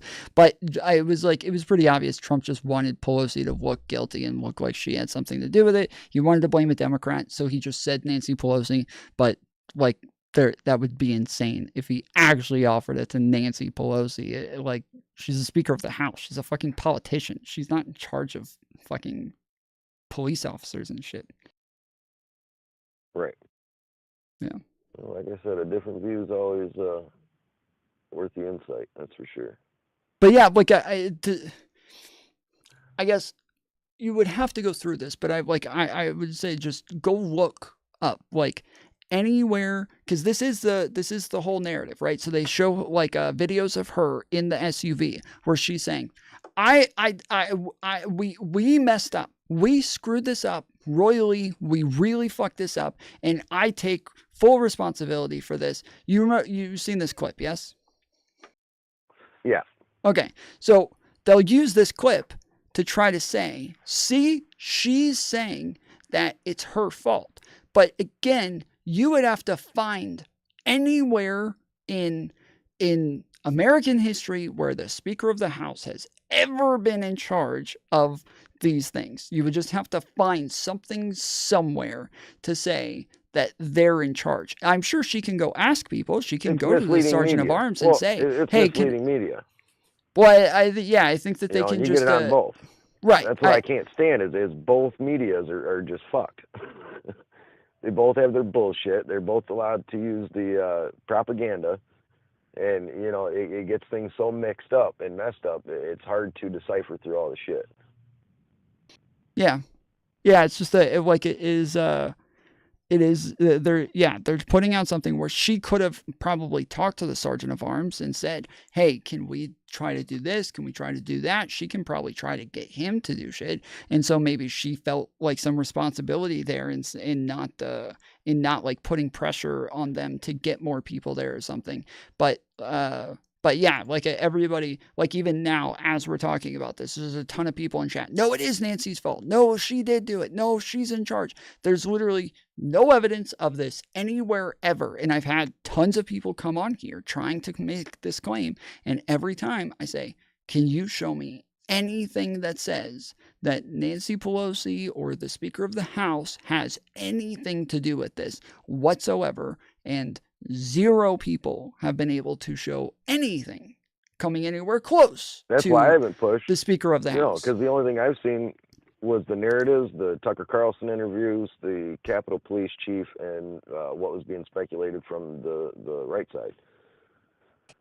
So it's once again, here we go. It's who do you believe? That's the hard part, man. And like you said, where's the facts and where is the actual how law works? Because I study other stuff when it comes to sovereign and the whole, the sovereign movement. And a lot of my views started shaping out of that when that started getting real big back in 2010. So when I see a lot of the deep things rooted in a lot of the problems that we're having today, it's like, okay, well, that makes sense because this is lining up with this and this lines up with this. And like I said, when Trump got into office, I thought it was the end. And then I started seeing things turn on the left side. And I'm like, this is all lining up, it makes sense. Yeah. And then when I would do my fact checking or back checking, I would find things that line up with those claims. And like you're saying, you got things that are lining up, and basically I'm getting misinformed media, which I see on both sides. See, that's the other thing is I see a lot of misinformation on the other side, and I fact check and go through several different channels to find out the real story, and I see a lot of lies. So then automatically I'm an assumption that, okay, so the other information I'm getting must be right then. When you're getting so much discredited and ill-proofed media, it just makes you believe that what you're getting is that much more credible. So that's one of the bigger problems here. We need more discourse like this to kind of sift these things out. Yeah, well, I say this all the time. Like, I don't expect everybody to have time to go research all of these things. I don't expect people to have time to go look up all of this stuff. No, we shouldn't. Like, truly, people should be able to live their lives, and they should have media that is trusted, that is able to do this for them and relay the information to them in a responsible way. Journalism. And that is what we should have. And like so my mom said, the media can't lie to you. I said, are you fucking kidding me? They made it legal in 2013. It's once again, it's freedom of speech. And then you see the ladder of things, it's sickening. Yeah. All around, we have too much government. So. All right. Well, I appreciate you calling in. Yeah, no, thanks for hearing me out, man. I appreciate it. Look forward to talking to you later on, man. Take it easy. All right. Later. Next time. Later. All right. I gotta get off, but real quick, there was somebody in chat that driving me a little crazy. Okay, Iverson Benali, are you still here? I just want to ask you just 2 questions, okay? Iverson Benali, if you're here, I want to ask you 2 questions just real quick. Why did you just placate him to end that? I didn't, what do you mean, placate him to end that?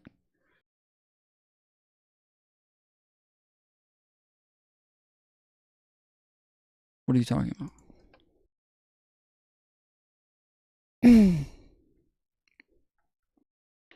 The sergeant of arms called Pelosi. She never called back. She was where the power was. There were interviews with him. Look for him. He testified. She flat out is lying in the 2 videos. What? I don't even know what you're talking about.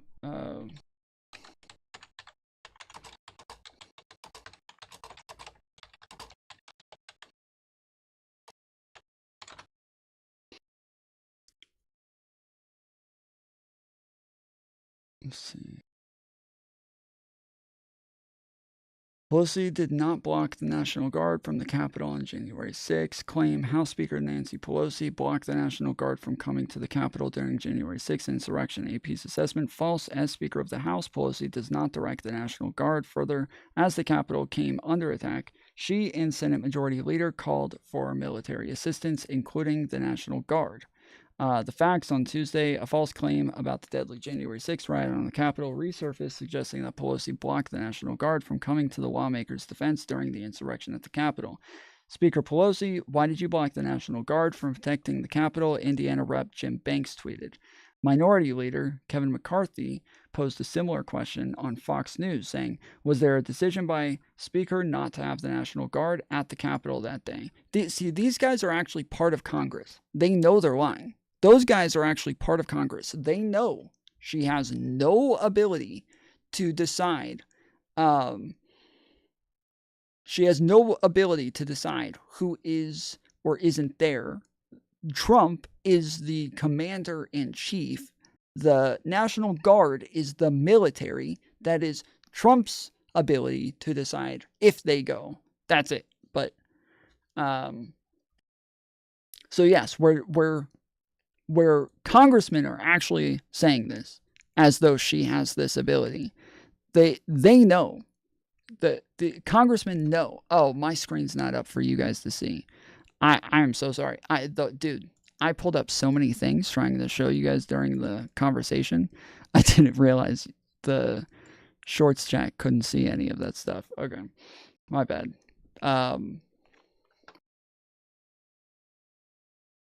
Crap. Okay. Minority Leader Kevin McCarthy posed a similar question. On January 6th, the Speaker, a target of an assassination attempt that day, was no more in charge of Capitol security than Mitch McConnell was. This is a clear attempt to whitewash what happened on January 6th and divert blame. Drew Hamill, a spokesperson for Pelosi, told the Associated Press in an email. The decision on whether to call National Guard troops to the Capitol is made by what is known as Capitol Police Board, which is made up of the House Sergeant at Arms, the Senate Sergeant at Arms, and the architect of the Capitol. The board decided not to call the Guard ahead of the insurrection, but did eventually request assistance after the rioting had already begun, and the troops arrived several hours later. The Sergeant at Arms reported to Pelosi, and the Senate Sergeant at Arms reported to McConnell, a Republican who was then Senate Majority Leader.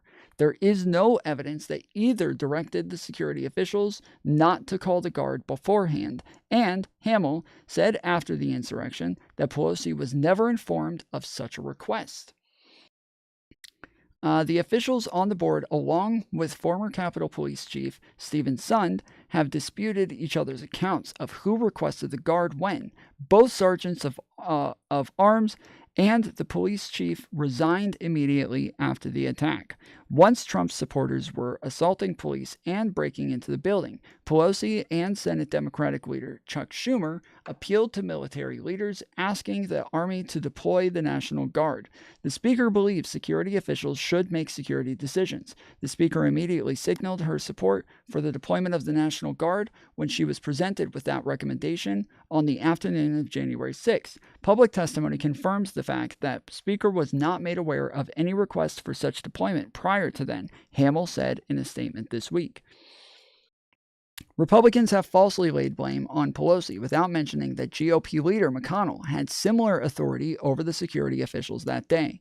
But there is no evidence that either was involved in any effort to block the National Guard before or during the insurrection.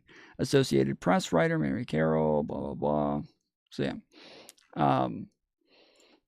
Okay, so where can I... Who was it that said that the Sergeant of Arms said otherwise?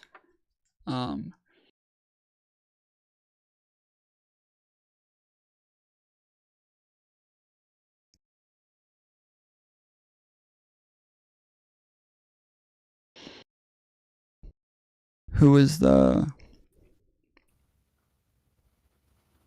Good morning. Good morning, how are you? Can you hear me? Hello? Hello? Can you hear me? Hello? Yeah, you're very muffled. Hello? Can you hear me? Yeah, I can hear you. Me? But I'm muffled? You're fine now. I don't know what that was about. Okay. Who was it a minute ago who told me that that this was the case? Oh, Wendy Dean. The Sergeant of Arms called Pelosi. She never called back. She was where the power was.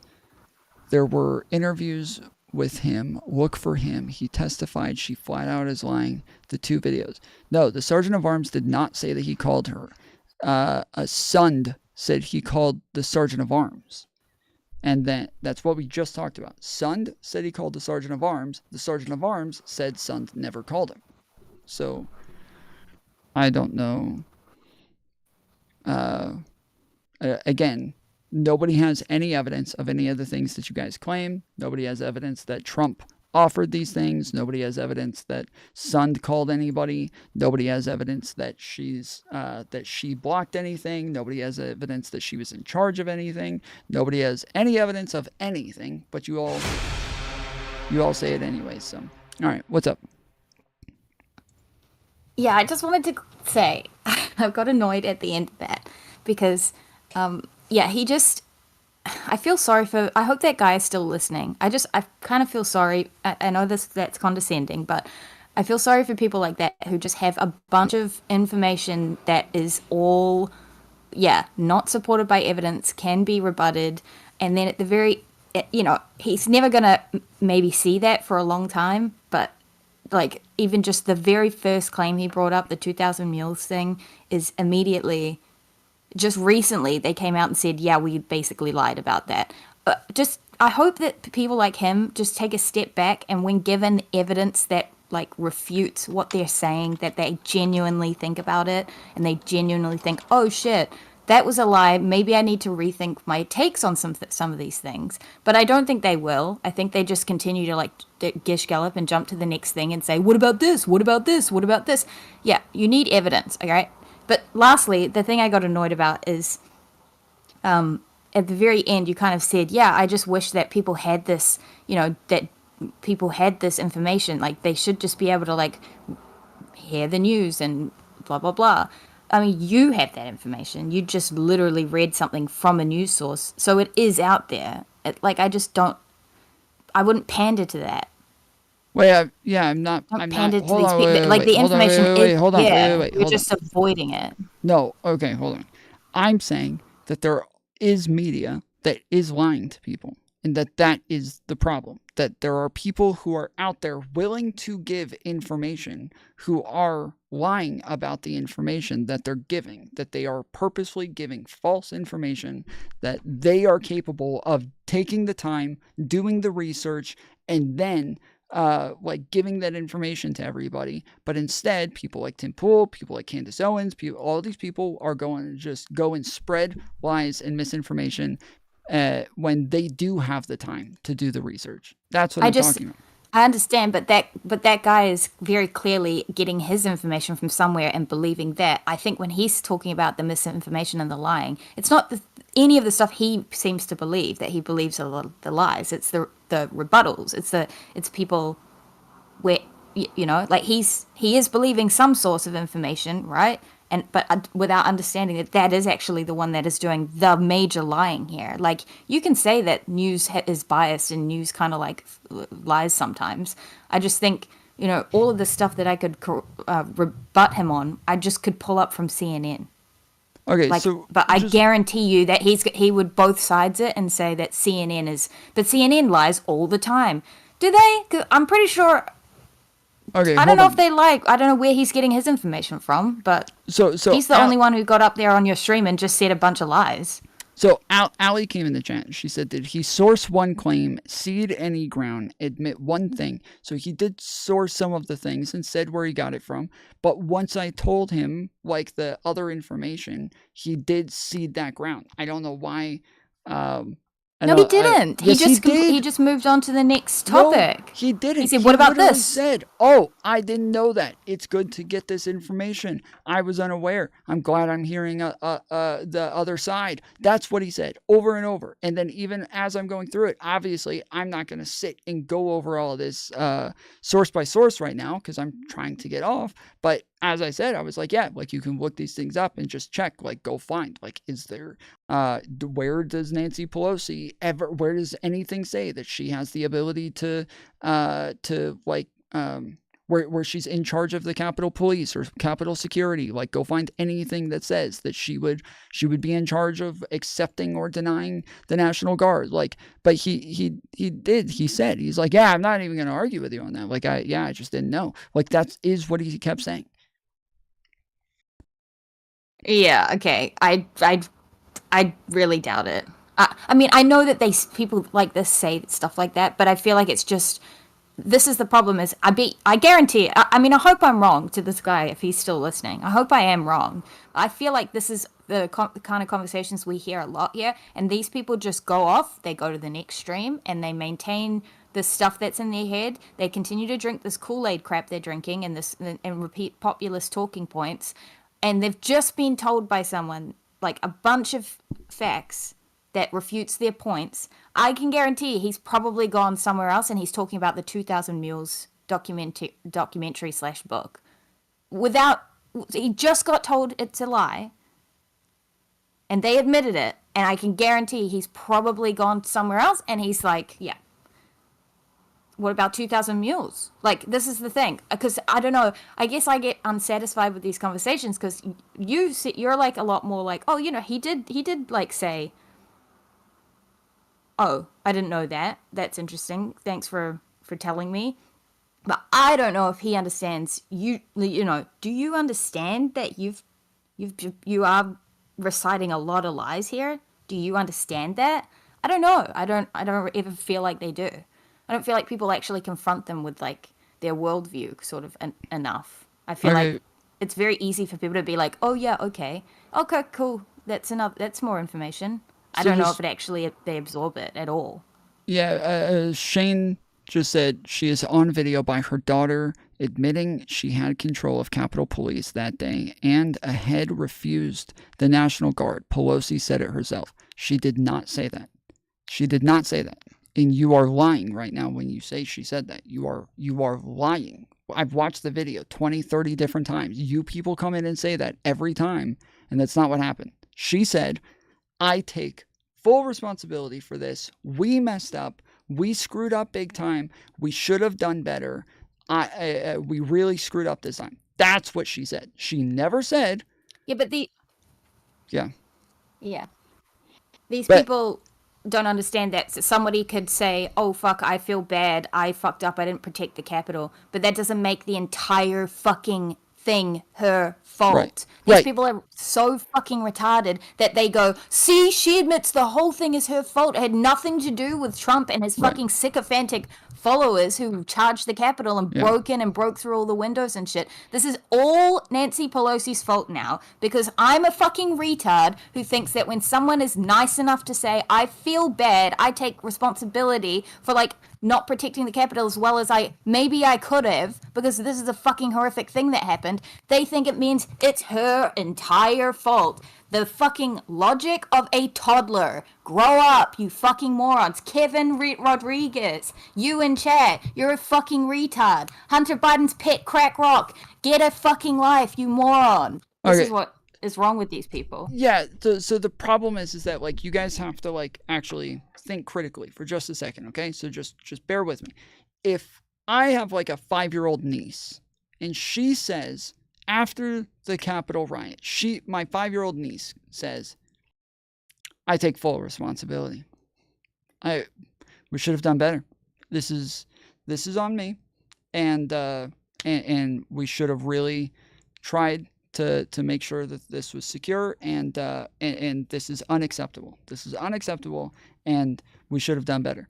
Well, it's great that my 5-year-old niece feels that way, but like she doesn't actually have any control over any of these things. So while even if Nancy Pelosi came out and said, I denied the National Guard, I refused to let them come. I stopped them from coming. It was me who did it. It still wouldn't matter because she doesn't have that ability. That's not her job. She's not capable of doing that. As we've been over 1,000 fucking times, you are acting like this is like Trump being like, oh, it's my fault that it's my fault that Hitler genocided all those Jews. Yep. It's my fault. I take full responsibility. Be like, cool, Trump. You didn't have anything to do with that, buddy. So you didn't have the ability, didn't have the power, weren't even around then. Yeah, but these guys would you be can like, feel oh that my way. God, see, Trump admitted it. The genocide was his fault. See, he said those words, guys. Oh my God, it's definitely, see, when Trump says that, it's obviously his fault, guys. I mean, they would never say that because cum guzzling, you know. But yes, but I'm not saying that I'm not talking about fault or like shifting blame or anything. I'm not saying this is all Trump's fault. I'm saying that when you guys say, she says, I take responsibility, you immediately attach that to the National Guard claim and say, oh, that's what she must be talking about. But you don't know that that's what she's talking about because, and I know that that's not what she's talking about because I know she has no ability to deny nor accept the National Guard. She cannot deny nor accept them. She has no ability to do either one of those things. It's not within her power. She doesn't have the ability to do it. Trump is the commander-in-chief. He can do that, but she doesn't. And so, like I'm saying, it doesn't matter even if she does say, it's I stopped them. It still wouldn't matter. She doesn't have that ability. She has that ability just like my fucking 5-year-old niece has the ability. Like, it's not her job. yeah. But yeah, I just, as I said, I didn't want to get into it. I was trying to get off. I wasn't going to go over the evidence. And yes, I'm not going to hold his feet to the fire on something, on a conversation that I'm not even really trying to have. If I was trying to have the conversation, then yeah, I probably would have said, let's go over the evidence. I can show you that so that you know, like, where this is coming from. I can show you all of the information and show you the claims. I would have been happy to do that if I was trying to get into it, but I wasn't. Okay, yeah. It's just embarrassing. I just feel like so fucking like sad for these people. He just, yeah. I mean, he had every single talking point down like an NPC bot for someone who has just been completely lied to, and it's just really sad. Like, it's fucking sad, dude, hearing it. And then I just guarantee he's off he goes, and he still believes all of it. It's not like he's going to sit down and read any of, oh, I so wish that the news would just tell us the truth. It's there. There are journalists. Like, there is news reporting on this stuff. It's up to you to fucking read it and not just like hear the fucking headlines you've been hearing and hear people like on Facebook and wherever the fuck Twitter. He literally just sounded like someone who reads Twitter. That's what he sounded like. So yeah, you can say, oh, it's both sides. There's like no journalists, but yeah, you just sound fucking stupid, dude. Like it is out there. If people like us can find that information, then it's out there. You're not fucking looking for it. Yeah, like it is both sides. That's the problem. It's just more one side than it is the other. Like for the most part, everybody thinks the mainstream media is nothing but liars. It's nothing but like corruption. It's nothing but like insanity. But really, it's not. Like if you have like some like capability of looking at something and saying, oh, I know that they have a bias in this direction or that direction, just mean that all that means is that they're going to pick and choose what information they give me. That's it. And then now you read it with that in mind and just know that nobody can be unbiased. It's literally impossible to be unbiased. So as long as it's a human that is writing the story, they are going to have a bias. And then yeah, you're gonna have to just take that into consideration. Then yes, most of the information that you're gonna get from people like CNN, from MSNBC, Politico, Reuters, all of these people, they are not just telling you what happened, but they're giving you proof. Like they give you proof, they give you the evidence, they entire websites now prove it to you. Dedicated to fact checking. They're called factcheck.org. I guess if you're like a populist and you think .org websites are corrupt because you're fucking retarded, then you wouldn't go to them. But they're out there now. There's fact checkers all over the place now. And like, yeah, dude, I don't know. Okay. Okay, well, there's someone in the waiting room in Discord. I gotta go to bed. Probably angry that I jumped the queue. So yeah, I gotta go to bed. I gotta go to bed. All right. Thank you. Okay. Bye. All right. I'm sorry, I'm at 11 hours and 15 minutes of stream. I've been trying to get off for like the last hour. I'm happy to talk to you, D Brown, just not today, but I can go over the fact check websites with you. Go collect a bunch of sources on how you think the media lies if you want. I will be happy to go over all of those with you, as I have 100 times in the past, because yeah, there's just every time people do this, it's just never real. But scared of a real convo is, I've literally been here for 11 hours, bro. The fact that you came at the end of the 11 hours, that's not on me. I'm not scared because you came at the end of 11 hours. You could have called in for 11 whole hours and I would have been here and I would have taken your call. But now I'm getting off. So look up Operation Mockingbird. I know what Operation Mockingbird is. All right. This is the fallacy that you guys always engage in. I know one person who was black lied, therefore all black people are liars. I know one person who's in government who lied, so all government people are liars.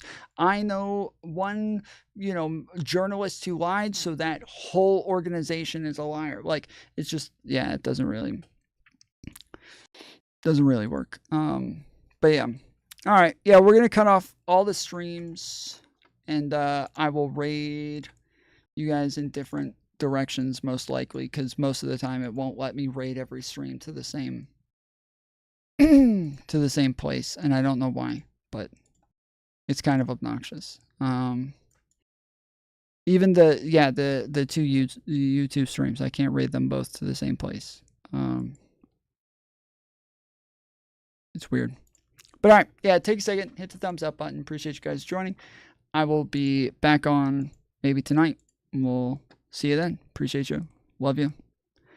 See you next time. Later, fools.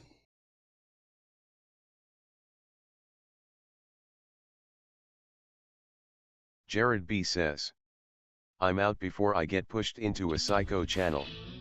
Remember the list, Tom. Steve Posey says, Eric, I am a loyal Trump supporter. I left my parents' house at 17 and went in the army. Twisted says, bye. Simon Allen says, good ship, man.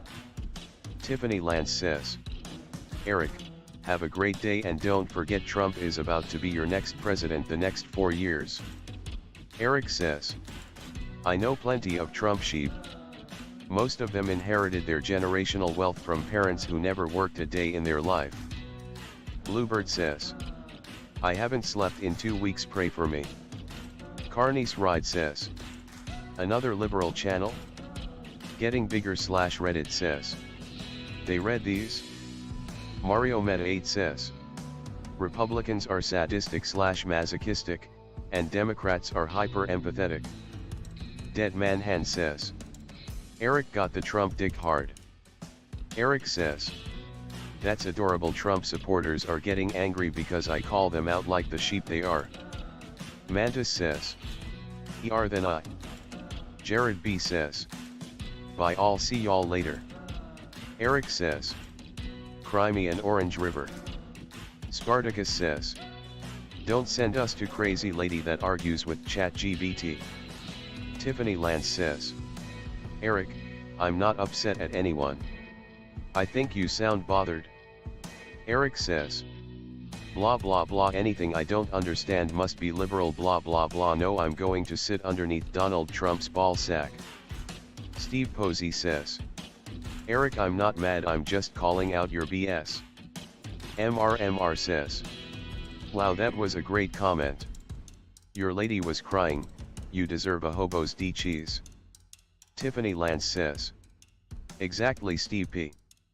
Joe Romero says,